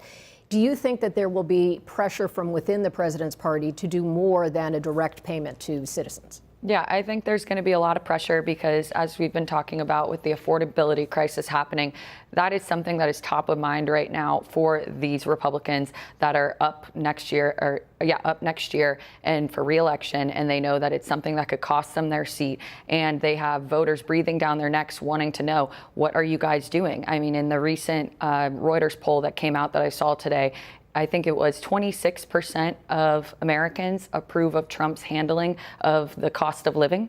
And so I think that voters are going to want to know, what are you going to do on healthcare specifically, and not just healthcare, but across the board when it comes to cost of living. And Tolu, do you think the president wants to keep that MAGA coalition together, or is he willing to take a bit of splintering? He tossed Marjorie Taylor Greene to the side, at least politically, accused her of being a traitor and maybe trying to chill other Republicans from coming out.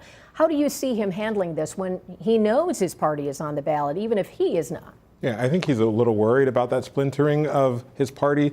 The election 2 weeks ago really sent a shockwave through the Republican Party, and you have a number of... There was a message in that, right? It was a big message, and you have a number of Republicans, Tom Massey among them, looking past this presidency and starting to think of Donald Trump as a lame duck, seeing him as someone who is not going to be in office forever and whose power is going to begin to wane, especially as we get closer to the midterms. And so the president is a little concerned that he's losing his strong grip on his party, and that's part of the reason he's lashing out against Marjorie Taylor Greene, trying to make an example out of her, hoping that other Republicans don't follow behind. But we've seen in Indiana and other places, Republicans are starting to chart their own path and not necessarily being as afraid of the president as they used to, and that could really upend the way that he's governed, because he's governed by fear and keeping his party in line. And typically lame duck status takes place after the midterms, because then you're really down to the end of a term.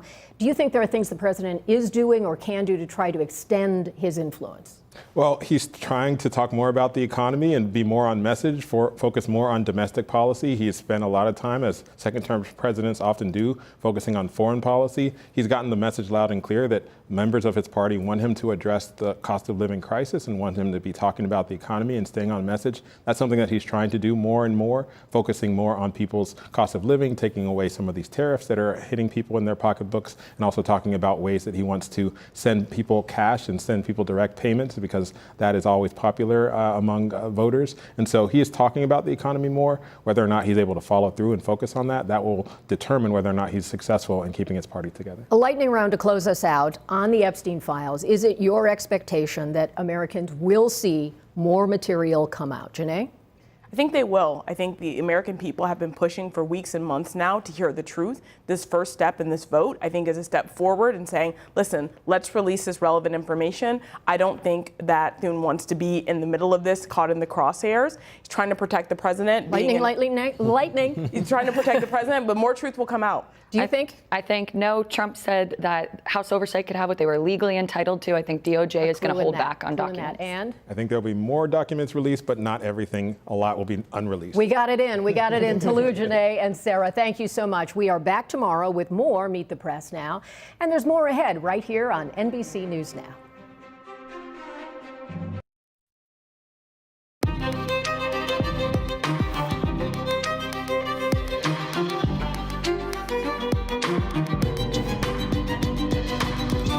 We are coming on the air tonight with a long shot push, now one step closer to law, after nearly every member of the House of Representatives voted to force the release of the DOJ's Epstein files. What we know about what happens next, what those documents could show, and how soon we could see them.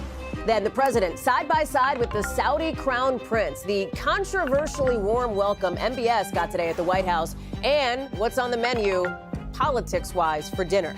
Plus, another big win for a big player in tech, why a judge says Meta can keep its social media empire intact. And what we're just learning about the cause of that deadly bridge collapse in Baltimore. Remember that? Why officials say it could have been avoided. Plus, the hunt for the thieves on the run after the latest in a string of celebrity break-ins. But they allegedly stole from an NFL quarterback in just the latest high-profile celebrity theft. That's later on in the show. Hey there, I'm Hallie, and we are coming on the air with the spotlight very much on the Senate. Live look there at the floor. We may see some action tonight on a bill to force the release of the Epstein files in that chamber, just hours after the House passed the bill in a landslide. It was an avalanche here. Every single member of that chamber, except for one, giving it the green light. Listen to some of the reaction. What do the American people want to know? They want to know who else visited Epstein's Island, who raped young girls, who abused young girls, who are the other people who were involved. Now, some survivors of Jeffrey Epstein abuse, some of whom gathered today in the shadow of the Capitol for a rally, tell me they're one step closer to accountability and transparency, what they have been fighting for, they say, for so long. And I spoke with one of them just moments after. Do you see this as another step in your fight for justice? Absolutely it is. We've waited so long for this, and we've been so patient. It feels really good to see finally something happen. Liz Stein there tells me this is just a starting point now with questions on what is actually in these documents. When could we see them? More on that in just a second. And what's next, right? The president says he will sign the bill if it reaches his desk. But the complicating factor, potentially, the Justice Department may still be able to keep some documents under wraps because of victims' privacy and the investigation that the president demanded into Epstein's connections to Democrats. I want to bring in Ryan Nobles on Capitol Hill. A busy day, a fast-moving day, Ryan. Tom Winter's going to join us, too, in a second. And, boy, the pace of this has accelerated. When you think back to just a couple of months ago when House Speaker Mike Johnson essentially sent lawmakers home early for the summer recess to push this off. Now here we are. This thing may actually end up in the hands of the Senate tonight. Yeah, that's right, Hallie. It does seem as though the Senate feels motivated to get this off of their plate as soon as possible. The Senate Majority Leader John Thune telling us today that he wants to move quickly. He's already polling his members right now to see if they would vote yes if it was to come to the floor. And he said that he doesn't feel amendments are necessary because of the overwhelming positive vote that came out of the House of Representatives. And it's not going to be just Thune who wants to see this move quickly. Senate Democrats are also very interested in getting this to the floor as soon as possible. In fact, the Senate Minority Leader, Chuck Schumer, said he will make a motion to bring it to the floor as soon as tonight. Take a listen. We have an opportunity to get this bill done today and have it on the president's desk to be signed into law tonight.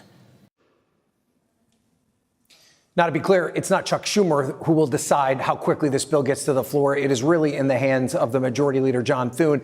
Thune wouldn't forecast for us exactly when he thinks the vote could happen, but he said he believes it will happen sometime this week. And, Hallie, he did not rule out it coming to the floor as soon as tonight. Okay, so watching what happens there, it would then go on to the president's desk for him to sign. And he, in that really sort of surprising political pivot now, after months of resistance to backing the bill, says that he will sign it into law. And it seemed to be an apparent acknowledgement of the writing on the wall here. When you look at that, when you look at the way that the president has shifted strategy here, one of the pieces that has come up, as you well know, some lawmakers have suggested that the president could bypass the rest of it. I mean, you talk about the Senate procedure, all the things that have to happen. The president, in theory, they say, could direct the DOJ to simply release the files now, essentially. I want to play a little bit from the president in the Oval Office just a few hours ago. As far as the Epstein files I have nothing to do with Jeffrey Epstein. I threw him out of my club many years ago because I thought he was a sick pervert. But I guess I turned out to be right. So this is the president. He's been frustrated about what he sees as a distraction or deflection from Democrats here. And yet, obviously, every Republican except for one has now voted to force the release of this bill. How does this play into this bigger story over what's sort of politically a MAGA rift that we've seen? This is an issue that consistently across the board, the Trump base has clamored for. They were the ones that generated energy around this controversy during the 2024 campaign. They are the grassroots supporters that are putting the immense amount of pressure on Republicans in Congress to get this over the finish line. I don't think it's going to be simply enough for the president to sign this into law. They want tangible results here. They want to see these files. They believe that there is a lot of information that has been held under lock and key by the Department of Justice, where there are going to be names that are named, there's going to be actions that are taken, and that people are going to be held accountable as a result of it. So there's no doubt, and you could hear it in the voice of the Epstein survivor that you talked to today, Hallie, there's a degree of relief that we're seeing this huge breakthrough from this side of Pennsylvania Avenue. But it's really ultimately what comes out of the Department of Justice that's going to make a difference for the people who've been clamoring for this for so long. And it's also not an issue that's going to go away for President Trump or congressional Republicans until we see that tangible action take place. It's also one of those things, Ryan, and you know, and I know you have too, had conversations with some Epstein abuse survivors who believe that the American public is on their side. And that has been reflected in polling, not just sort of broadly among Americans, but also specifically inside the GOP. This is an overwhelmingly popular issue among American voters. You talk to Republicans, Democrats, you talk to older voters, younger voters of any different ethnicity or race. Everyone agrees that the Epstein files should be released. And I think that was reflected in this vote here today. There's not a single person who's up for elected office that wants to be on the wrong side of this issue. And in an era of politics that are so unbelievably partisan, Hallie, it is so unique to see a vote with such overwhelming support. 427-1. We don't see votes like that ever. There's a real possibility that if and when this comes to the Senate floor, that they will just do it immediately by unanimous consent without any sort of pushback by any senator. So, yeah, this is a problem for President Trump if he is not able to deliver what the American voters are clearly asking for. Ryan Nobles, our chief Capitol Hill correspondent, live for us. And I imagine, Ryan, you'll be sticking around through the night as we see what happens on the Senate side, if it is tonight, if not later in the week. Thank you. Appreciate that. As we talk about the focus on Epstein abuse survivors, I want to bring in the family members of one of the most prominent Epstein accusers, Virginia Roberts Giuffre. She died by suicide earlier this year. Her brother and sister-in-law are with us now, Sky and Amanda Roberts. We're very grateful to have you here on such, I think, a critical day. I can already see the emotion in both of your faces. What does this moment mean to you?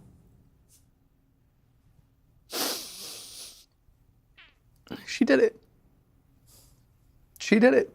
She paved the way for the survivors to continue to come forward and to continue to fight. And it means everything to us today. I mean, it's unanimous. There was only one nay on the floor. I think it represents how the American people truly feel about this, and that it's time. It's time to give healing to the survivors, but it's also time to give healing to so many other survivors out there, including many Americans that have a very similar story, even though it's not Jeffrey Epstein and Ghislaine Maxwell. So, you know, we're so proud of her today. It's a win, and we got to take those wins, you know, because there's a lot more work to continue to do. What do you think Virginia would say if she were here today? I don't think I could say that on live television, honestly. I think she was just such a firecracker, but I think she'd say, we're doing it. And she would look at her survivor sisters and tell them everything that they've done, everything that they've been fighting for together was not in vain. And I think she would feel so much joy today, and like the camaraderie with her survivor sisters today was so powerful, and it was so special to share this moment with them. Sky alluded to this for both of you. There may still be a road ahead. We just had that conversation about what could happen in the Senate, and then it's got to go to the president's desk for him to sign it in the law. How are you both thinking about the road ahead from here? I think it's a marathon, and it's been a marathon. I mean, you're talking about decades worth of abuse that is now coming to surface, and they're finally getting accountability for that, or acknowledgement, right? Today was a big acknowledgement, but it needs to go through the Senate. We need unanimous votes through the Senate, and then it is going to go on President Trump's desk. I mean, we are very hopeful for that. But there's a lot of fight left, because the first step in the healing journey, or just in this journey of justice, is acknowledgement first, and then it's accountability. Once we do get the files released and we do uncover the names of some of the most rich and powerful politicians and financiers and world leaders, I mean, it's time to hold them to account, whether that's social justice or whether that's true justice, which is our legal system. Sky calls this a marathon. Amanda, is that how you see it? I think that's what I said today in speaking with many members of the House and the Democratic Women's Caucus and some of the Republican representatives as well, is that we've been running this marathon by ourselves, and we need you to run it with us. No matter what hurdles may happen even after this, we need you to run this marathon with us. We need you to carry this load. And if we can do it together, then we can push this through. And it's time. So I think it's why it's so important when these wins do happen. It gives you rejuvenation to keep going. You know, it's exhausting to reveal that emotional trauma every single time. So I think the ask today was, no matter what happens today, run this marathon with us and let's get through these hurdles together. You talk about this process moving forward here. President Trump was asked today in the Oval Office, why not simply direct his Department of Justice to release these files now? What would your message be to the administration on that? Amanda, Skye, either one of you. I think it's really difficult. It's a twofold thing with the administration. I feel like we've gone through this process of gaslighting and the back and forth, and it's really hard to trust the things that they say. I think we're looking to them for action. Actions are going to speak volumes more than anything else. And it's in your power to do the right thing. So if you wanted this to be released, then you would just do it. I think we are looking elsewhere for the hand of help right now. It would be surprising. It would be a pleasant surprise to see this administration really back survivors and release the files and do the right thing. But unfortunately, I'm not going to be naive to expect that to happen. I would love to be pleasantly surprised. We have also talked before about Ghislaine Maxwell, who is obviously serving her sentence, and some form of leniency or clemency has not been ruled out. The president, again, I don't know if we've talked since then, just recently, again was asked about it and again did not rule that out. How do you see that? It's truly a slap in the face to us and to so many survivors out there. The truth is, like, the UK and the king can strip his brother of the prince title, but our own president can't rule out a somebody who's been convicted of sex trafficking minors. That's the conversation we're having. I think it's disgusting that she's she's playing with puppies in her prison, and you have guards now coming out publicly saying, "I'm tired of serving her like she's some type of celebrity inside of there." She's not a celebrity. She's convicted of sex trafficking minors, including my sister. One of the things that you two and so many, as you say, who Virginia called her survivor sisters, have been pushing for is the release of more information. Obviously, this is what's happened today is a step closer to that. Are you confident that ultimately these files will be released, Skye? We're hopeful. They've had them in their possession for a very long time. We hope that they are very careful with the survivors' names. They've been a little reckless recently, especially with the unredaction of our own sisters' names in some of the files coming out. I think they need to make sure they're protecting the survivors first, but make sure we're not protecting the predators. We have to have them released and completely unredacted to the people that would have been involved. And we know for a fact there's videos. My sister was led to the very room where Jeffrey Epstein had shown that he can see everybody in every room. He was a master manipulator. And so we are hopeful. I think it's time for true accountability, and that's what we won't stop. The survivor sisters won't stop until we get that. Before I let you go, I know that this has been an incredibly difficult year on a lot of fronts for both of you, with the loss of Virginia and with this advocacy that you have been doing over the course of so many months. How are you? How are you doing through all this? You're the first person to ask that question, actually. It depends on the day. There are moments, and grief isn't singular. There are moments where it's so heavy and it's so deep. We miss her so much. But then there are days that we get relief with days like this, and just speaking to her survivor sisters, having that connection and being with family and remembering her in the best way. I think the grief journey will never really be over for us. You think about her all the time, I know. Oh, yeah, every day. Especially today? Oh, man, she is screaming today. Whatever button she's pressing from the other side, she's still fighting with her survivor sisters, just maybe not here in the physical. Skye and Amanda Roberts, thank you so much for being with us. I know you've had a lot on your plate today and over the last couple of months. We really appreciate your time. Thank you so much. Thank you so much. Thank you.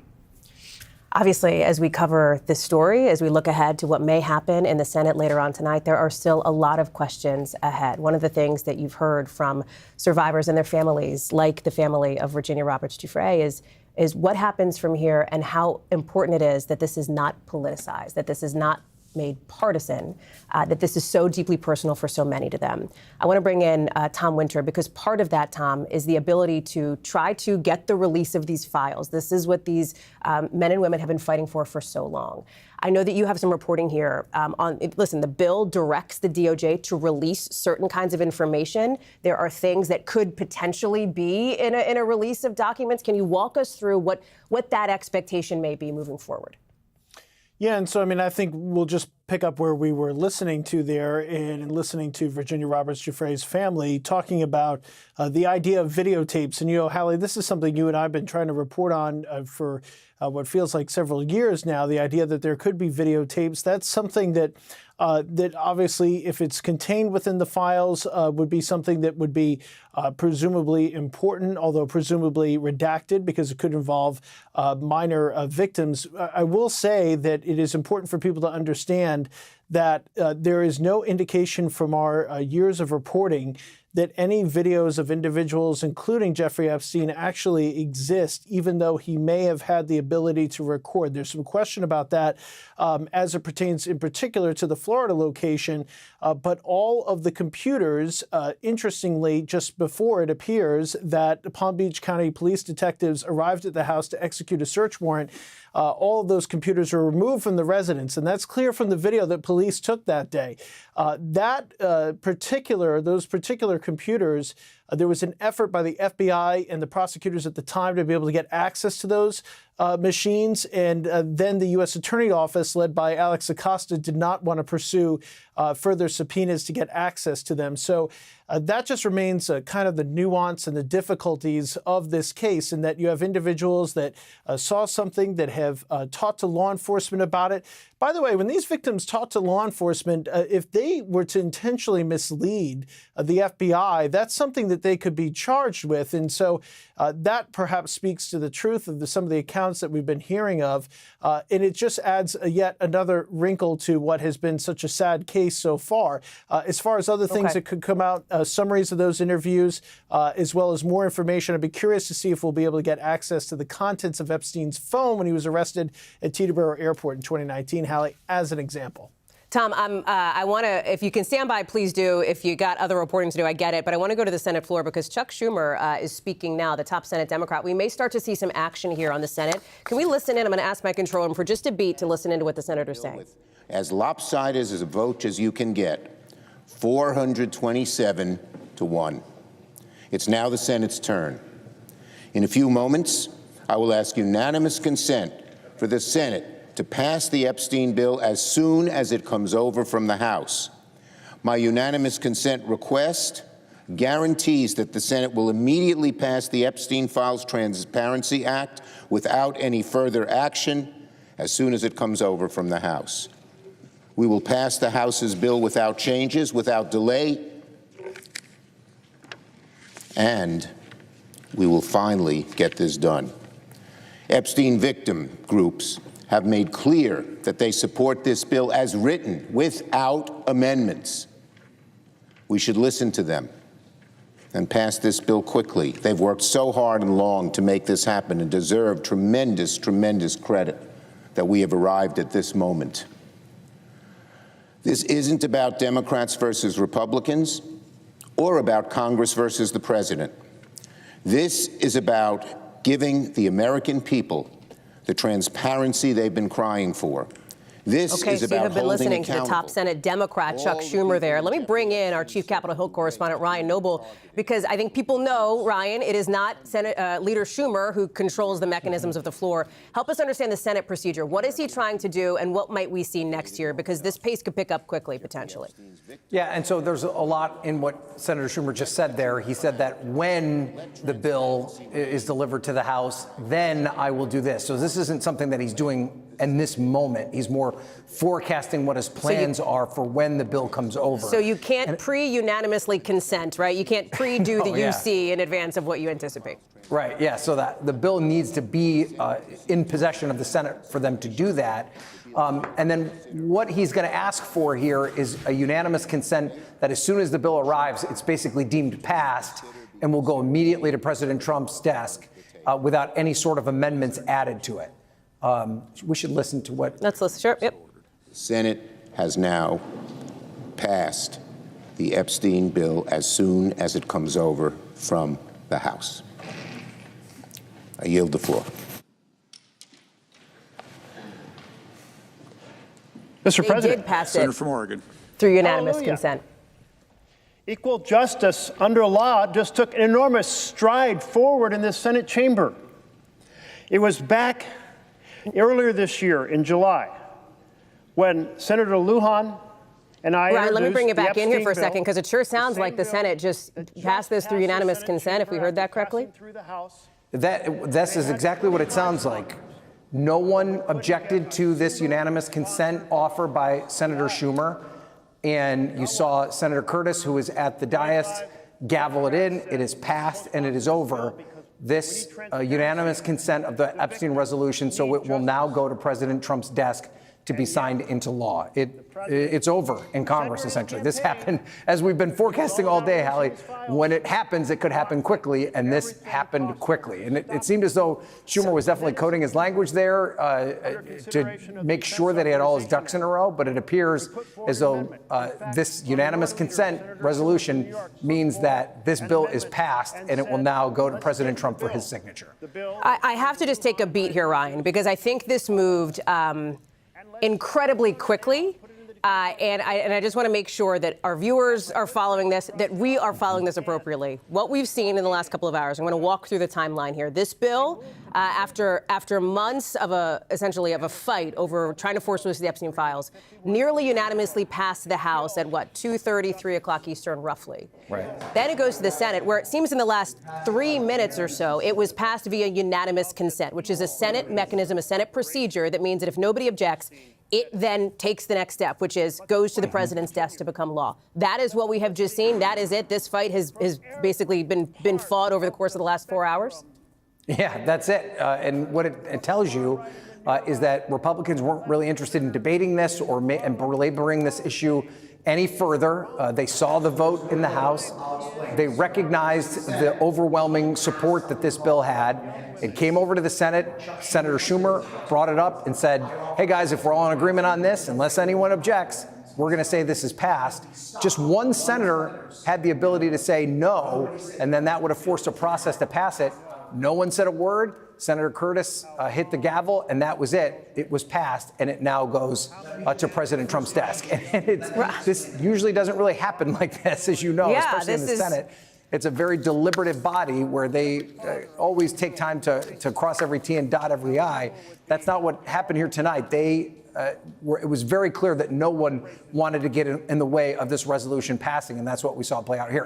And Hallie, if we can even back up even further, when you think about this, obviously there were a lot of barriers to getting the bill to the floor. We had the whole situation with Adelita Grijalva and the fact that she wasn't sworn in. She was the 218th signature on the discharge petition.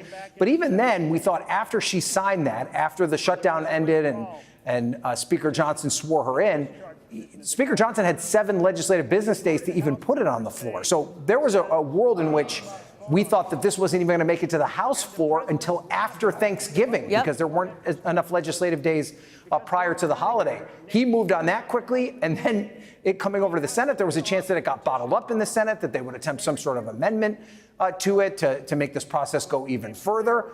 In fact, Speaker Johnson tried to make a last-ditch pitch on that this morning to no avail. It's clear that this is something that they realize has overwhelming support among the American people, and they don't want to mess around with it anymore. And it shows when there is an issue that has overwhelming support, this body can move very quickly. It is rare Yeah. But this is an example of that. Yes. Ryan, I'm going to ask you to stand by. Check your phone. I know you need to. And I'm going to ask my control room to do a couple of things here as we are now in this significant rolling coverage here with both chambers of Congress having moved forward now on this push to try to force the release of the Epstein bill. We're going to update our banner there, our Chiron. I'm going to ask the team, too, just to keep an eye on any roving hallway cameras. We know that sometimes happens, getting reaction from some of these senators here.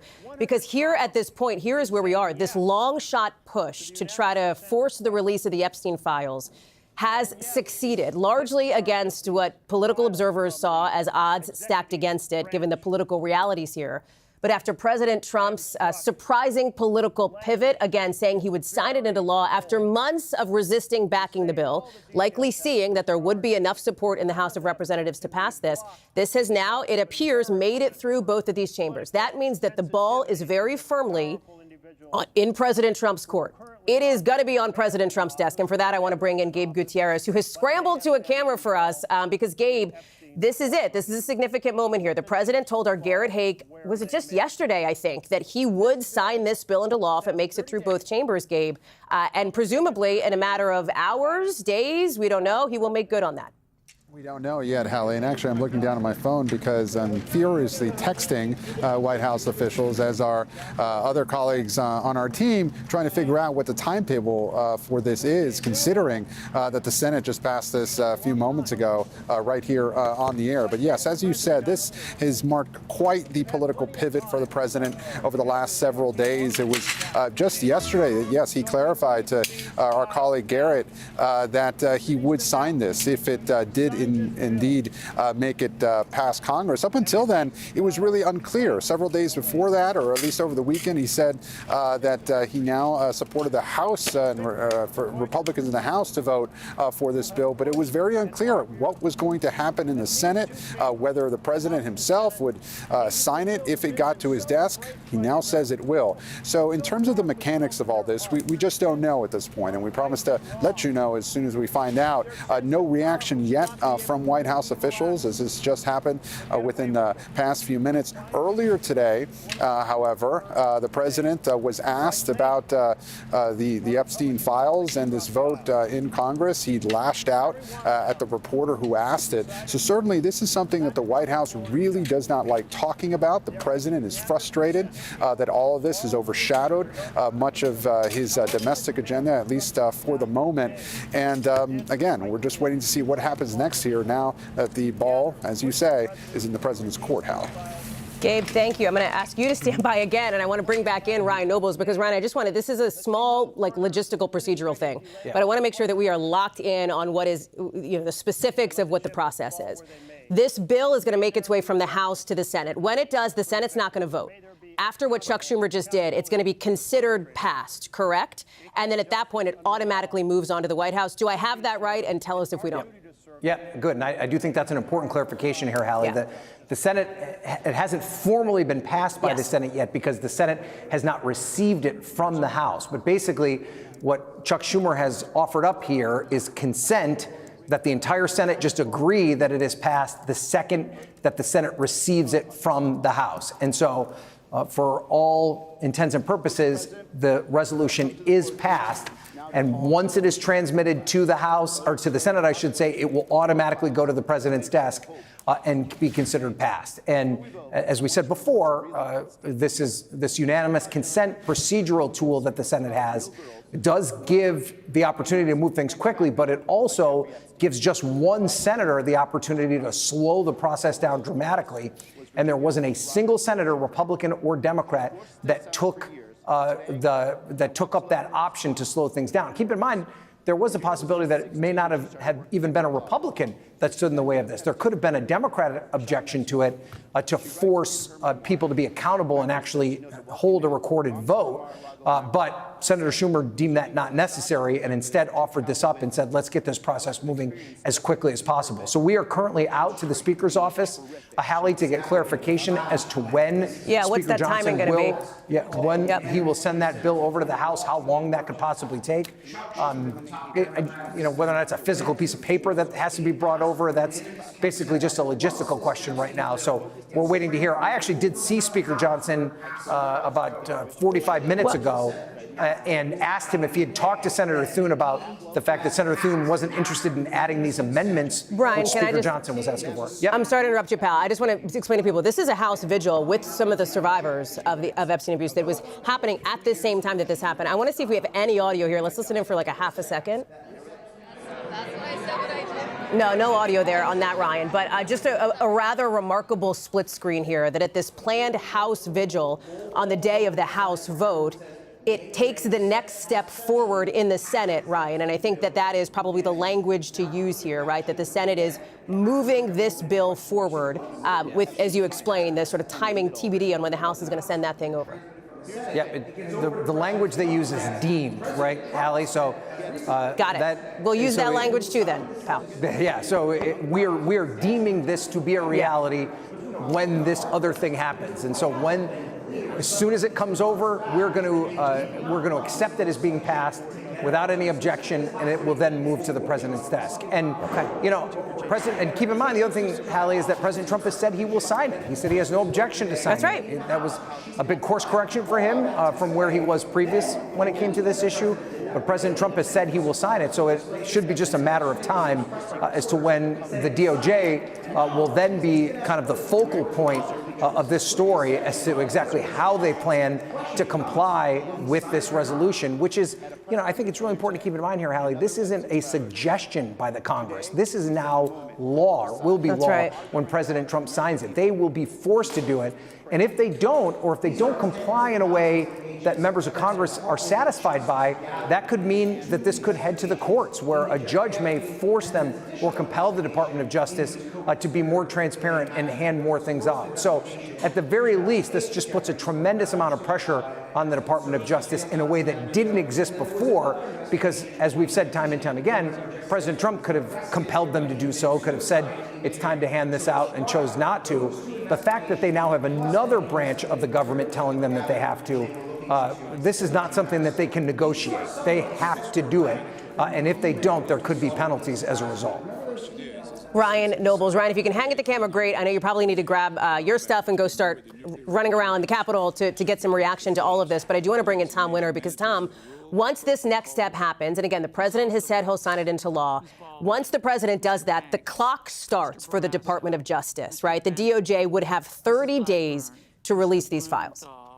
That's right, Hallie. So taking away any sort of immediate legal challenges and just putting that aside for now, they have 30 days to produce a searchable database of the quote-unquote files. Now, it's not clear whether some of the items that were obtained through grand jury, whether or not that'll have to go to a grand jury, the applicable judge that oversaw the grand jury, to be able to determine whether or not that can come out of kind of the grand jury bin and into the public realm. That'll be a question. One of the things that's interesting here that we so rarely see, we throw around unprecedented and rarely as if we were get paid by the word sometimes in the news industry. This is so rare that we would get to see the internal deliberations and the documents associated with it as it pertains to this case from the Justice Department. They never give that up. They don't release it through FOIA. They don't put those records out there. And so that's going to be very interesting to see, as well as the interviews with the victims in this case and anybody else that the FBI spoke to. And we'll get summaries of those interviews. They're not transcripts, but summaries of those interviews. And then we'll be able to look at more of the flight logs and more of the travel records. A lot of it we've already seen before, to be clear. And then we'll see whether or not we get any information from Epstein's cell phone in 2019. That could be very interesting as well. But that'll all have to be put in a searchable database. That's something the Justice Department, doesn't matter the administration, not directed at this one, but that's something that we've seen them struggle with in the past. Then after they release those files, Hallie, they'll have to provide within 15 days to Congress a list of the things they redacted and why. So we'll know a little bit more about that process too. Tom Winter, much to follow here as we are taking a look. Again, that split screen with that candlelight vigil being held in the House. And I see, of course, some of the Epstein abuse survivors there, a moment that many of them have been fighting for a very long time. We're going to obviously stay on top of any and all developments as relates to this moment here and to what's ahead, especially when this gets to President Trump's desk. But also tonight from the White House, you've got the president, and he is hosting a dinner. He's going to be right alongside the Saudi crown prince, joining President Trump at the White House after a day where the two were side by side. This controversially warm welcome from Mohammed bin Salman after he was asked about the role he may have played about the 2018 killing of journalist Jamal Khashoggi. I want you to watch that moment.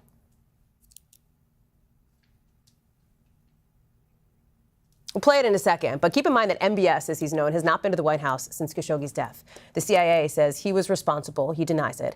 As for the president, it was that elaborate welcome for MBS, a red carpet. We might be able to show this to you here. A military flyover. You had the color guard on horseback.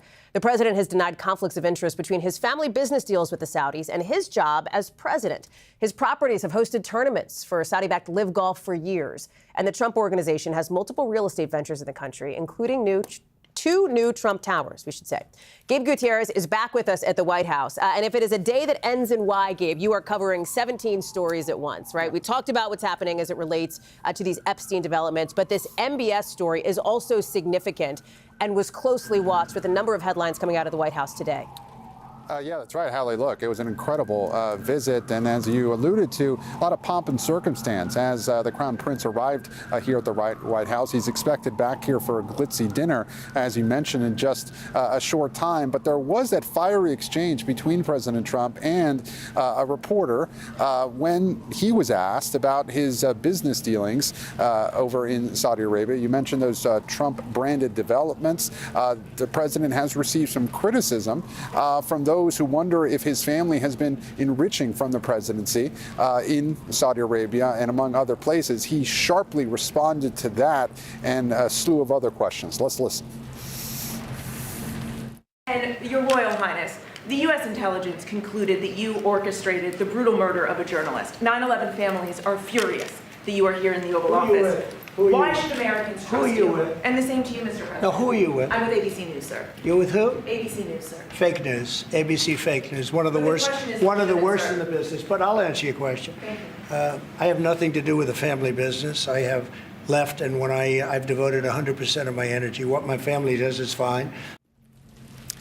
So the beginning part of that question was about President Trump's family business, and then the reporter, Mary Bruce from ABC News, also asked about the murder of Jamal Khashoggi, the Washington Post journalist who was murdered several years ago. The CIA saying that the Crown Prince was responsible for ordering that murder, something that he repeatedly denies. Now, Hallie, we did get a rare chance to hear from the Crown Prince himself. He also responded to that question. Let's listen to that part of the answer.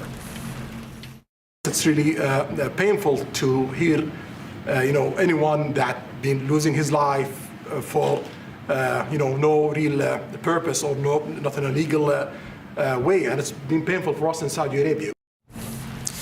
President Trump, though, seemingly upset that the question was even asked, referring to the Crown Prince as his guest, and repeatedly saying that he believed that the Crown Prince had nothing to do with Khashoggi's murder, and also adding, quote, things happen.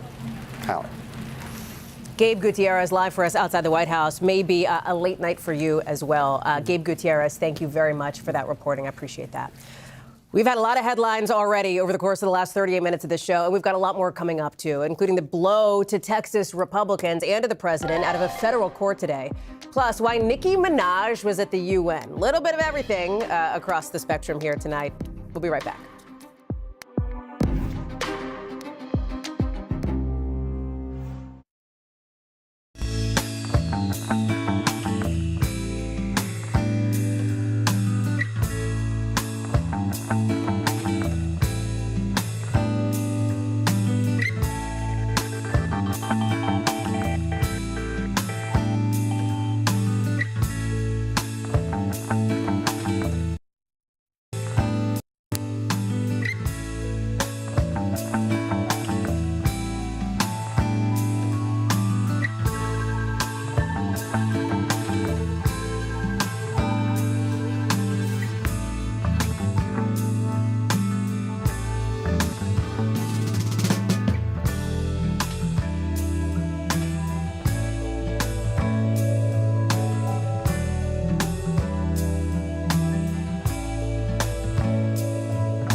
live from the Vatican. Live tonight from Tel Aviv. We're live from the White House. Every weeknight, it's your news playlist. Top Story with Tom Llamas, streaming weeknights at 7 on NBC News Now. Stay on top of breaking news and the biggest stories of the day with NBC News Daily. Get in-depth reporting from across the country and around the world, and ways you can take care of your health and your wallet. NBC News Daily, weekdays from 12 to 4 on NBC News Now. A blow to Texas Republicans and to President Trump from a federal court today, blocking those newly redrawn congressional maps in Texas for the midterms coming up, less than a year from now. The goal was to try to flip these 5 Democratic seats to more Republican-leaning seats. That move, you might remember, triggering huge protests. State lawmakers, remember, they left the state to try to prevent the remaining ones from gaveling in. Democrats kind of did this protest to try to prevent Republicans from moving forward with any legislation. The whole thing sparking this broader redistricting battle across the country. You're looking at the states that are in the process now or have already done something to try to redistrict. Jane Tim is following this for us. And so now you have this significant moment, Jane. Explain the judge's rationale here. A judge, by the way, who was, I think, nominated by President Trump, who says this is really more than about politics.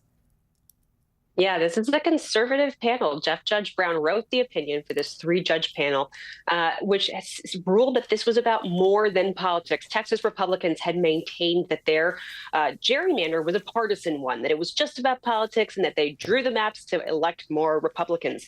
But the court says you went after majority non-white seats. They point to the fact that the Department of Justice, Trump's Department of Justice, had urged Texas to specifically draw maps targeting these coalition districts in Texas. Now, coalition districts are non-white majority seats, but there isn't one race that makes up a majority of the seat. And so they said that those were sort of improperly done. They weren't in keeping with the Voting Rights Act, and the DOJ threatened to sue Texas. And Texas went and redrew 3 of those districts. And this redistricting plan, the linchpin of Republicans' national sort of redistricting effort, was tossed out because of this and because of what Trump's Department of Justice said.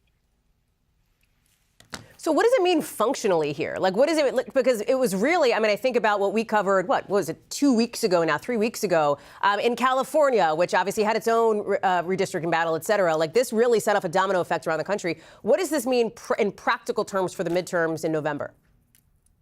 In practical terms, if this is upheld, and it will certainly be appealed to the Supreme Court, Governor Abbott has said he will appeal it to the Supreme Court. These go directly to the top court. If it gets upheld there, Democrats could walk away with more seats than they started this cycle with, more seats than Trump has netted. Of course, the redistricting cycle is not over yet. More states could draw new maps, or this map could be, that this ruling could be tossed by the Supreme Court, who could say, this is going to stand and the 2025 map will go forward. There's a lot at play here, but this is a huge. 5 seats is what would make a big difference.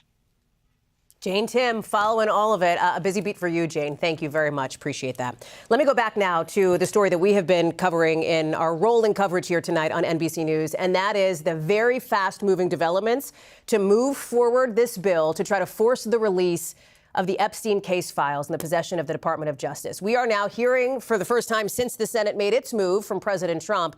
Gabe Gutierrez is at the White House. Come on in, Gabe, because it came on Truth Social, which is where the president often delivers that first reaction in the last few seconds.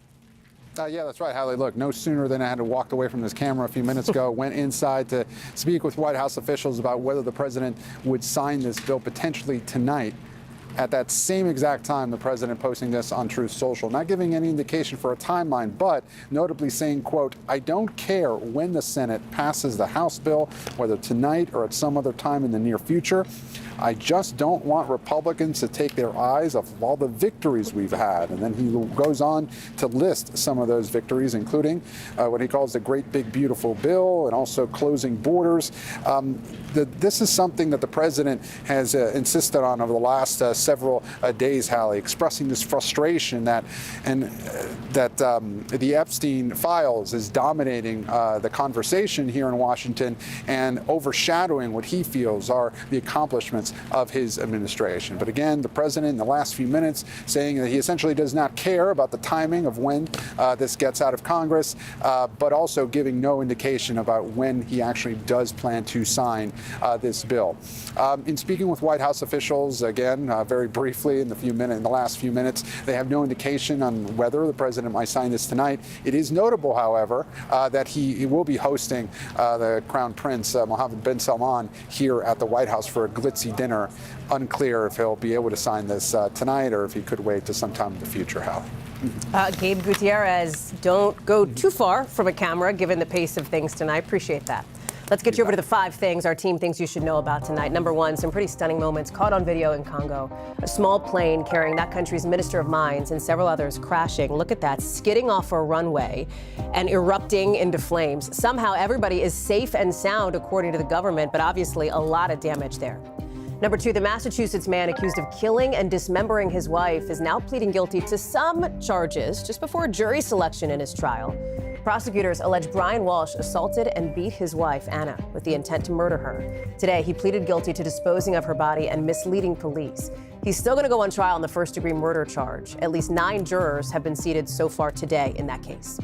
Number 3, Nicki Minaj heading over to the UN to talk about the alleged persecution of Christians in Nigeria. She's been working with the White House on this cause. I stand here as a proud New Yorker with a deep sense of gratitude that we live in a country where we can freely and safely worship God regardless of one's creed, background, or politics. U.S. Ambassador Mike Waltz also spoke, saying that while Nigeria's Christians cried out, President Trump answered. The president there had previously fired back at President Trump's allegations, saying Nigeria stands firmly as a democracy governed by constitutional guarantees of religious liberty. Number 4, look at this. Firefighters saving some pups from this house fire in San Bernardino, California. 3 adult pups, 6 little pups. I guess they're dogs versus puppies, but still, they got them all out. One didn't make it, unfortunately, after inhaling some smoke. It looks like crews used a chainsaw on the roof to get inside. Everybody evacuated safely before crews got there. Number 5, pretty acrobatic dolphin is catching a lot of attention in Venice, nicknamed Mimo. This dolphin's been around the city since July, but experts are trying to get him back to open water after he was hit by a boat propeller. Mimo's doing okay, but the first attempt to get him to swim away failed this weekend. Animal experts hope he migrates to warmer waters soon. A lot more to get to here on the show, including some brand new information from police about yet another burglary at a pro athlete's house. How much was reportedly stolen from this NFL star? Next.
Tonight, we are hearing about another high-profile break-in at a big name's home tonight. Another NFL player. Ohio police say 3 people wearing masks broke into the home of Shedeur Sanders. You know him, Cleveland Browns quarterback? Well, he was making his NFL debut Sunday.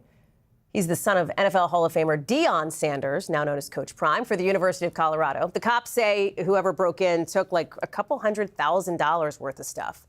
Shedeur Sanders now joins this long list of athletes who have fallen victim to these really brazen burglaries. Joe Burrow, Travis Kelce, Patrick Mahomes. Steve Patterson has been following this for us. I need to say at the top, you said yesterday that like half of your, live shots on this show involve these high-profile break-ins, and I said, no, that's not true. We may be getting there because this is what's happening yet again. We just talked about the Real Housewives thing yesterday. Now there's this. What is going on? Hallie, I'm not saying it's half, but in the pie graph of me being on your show, it is a large, large chunk. And for good reason, because yes, it does keep happening. Now we're talking about Sanders. Let's talk about what happened in Cleveland. First of all, you have to feel bad for Sanders because in that game, to his own admission, he doesn't play well. He's brought in halfway through, and then come to find out, the game time is 4:25. The robbery takes place, I should say burglary, at about 6:46, according to police. They say, as you said, these are men in masks and gloves. They go into the house. They remove about $200,000 worth of personal items inside that home. They're out before an NFL quarter, essentially. They're out by 6:58, so 12 minutes. They rob him of that much of his own personal items, and then they're out. Police have no suspects at this point. We're hearing some surveillance video, so they do have something to go on. We asked for that video.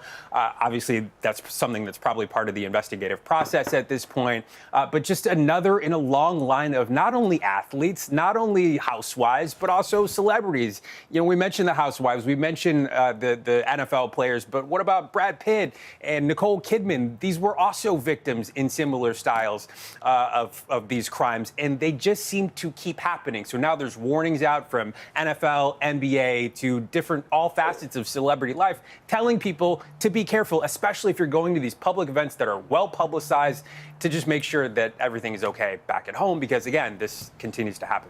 Hallie. Steve Patterson, let's see what we talk about tomorrow, pal. Hopefully not this. Steve, thank you very much. NBC News covers hundreds of stories every day, and because it can be tough to read or watch or listen to them all, our bureau teams have done it for you. This is what they tell us is going down in their regions in a segment we call The Local.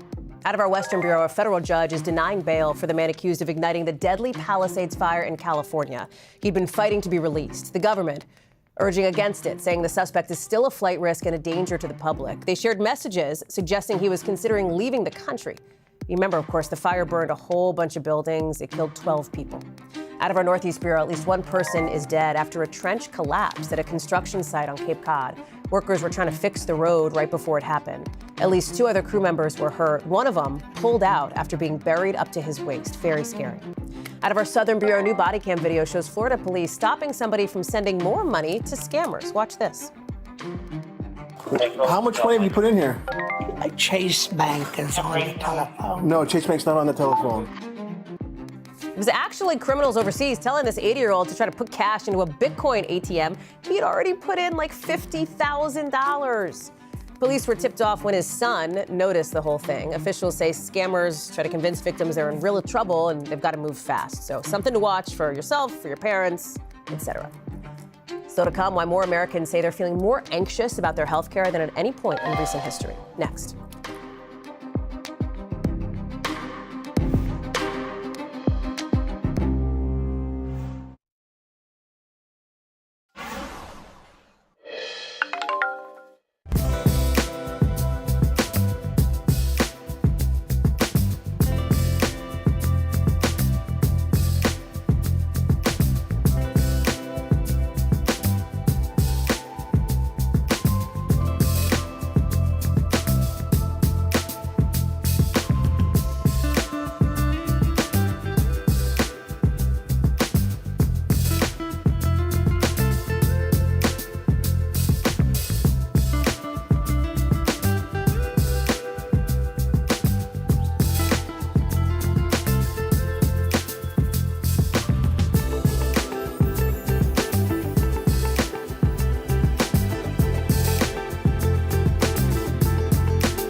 Stay on top of breaking news and the biggest stories of the day with NBC News Daily. Get in-depth reporting from across the country and around the world, and ways you can take care of your health and your wallet. NBC News Daily, weekdays from 12 to 4 on NBC News Now. Here's The Scoop, a new podcast from NBC News, where our journalists take a deep dive into the day's top stories, bringing you closer to the headlines and conversations that are shaping our world. From the front page to the zeitgeist in 15 minutes or less. Listen daily wherever you get your podcasts. So we're learning Americans heading into this coming year, 2026, are more anxious about healthcare than any time in recent memory. Nearly half of them say they're worried they're not even going to be able to afford it next year, according to a new survey from Gallup and West Health. Remember, costs may go up for millions of people who are on those Affordable Care Act insurance marketplaces if those premiums if those subsidies, those tax credits do expire at the end of the year, as they are set to do now, unless Congress acts. There's also some big cuts coming to Medicaid.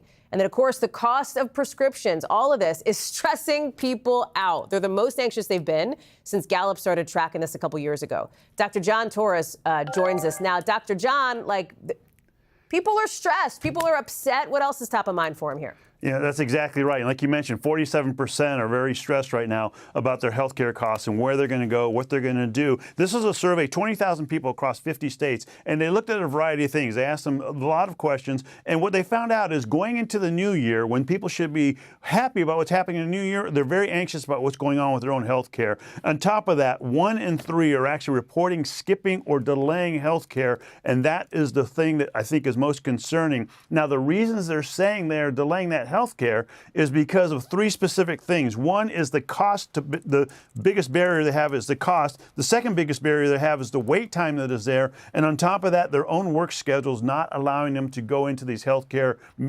appointments that they have. And so that means since they're not getting that healthcare, that is going to take a big impact on their health going into the future, not just into 2026, Hallie. Dr. John, what are people supposed to do about it, right? Because this poll was out in the field before the government shutdown even happened. So there have been developments since then even.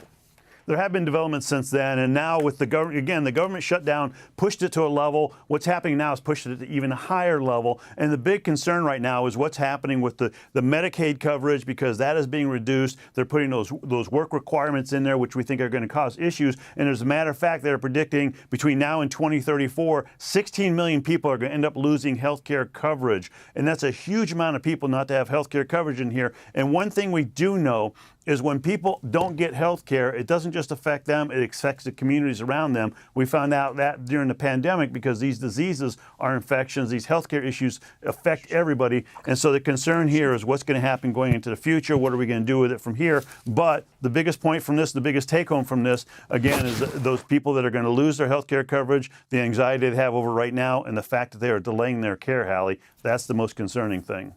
Dr. John Torres, thank you very much for that. Appreciate that. And thank you all, as always, for watching. I got to jam out. I got to get to an assignment. But Yasmin Vasugian, our friend of the show, is going to pick it up for me next hour. That's a wrap for now. More coverage picks up right now.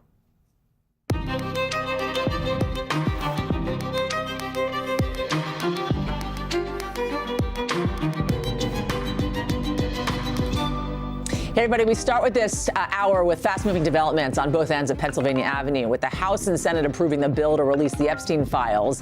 What President Trump is saying as it heads to his desk. Then the president side by side with Saudi Crown Prince, the controversial warm welcome MBS got today at the White House. Plus another big win for a big player in tech.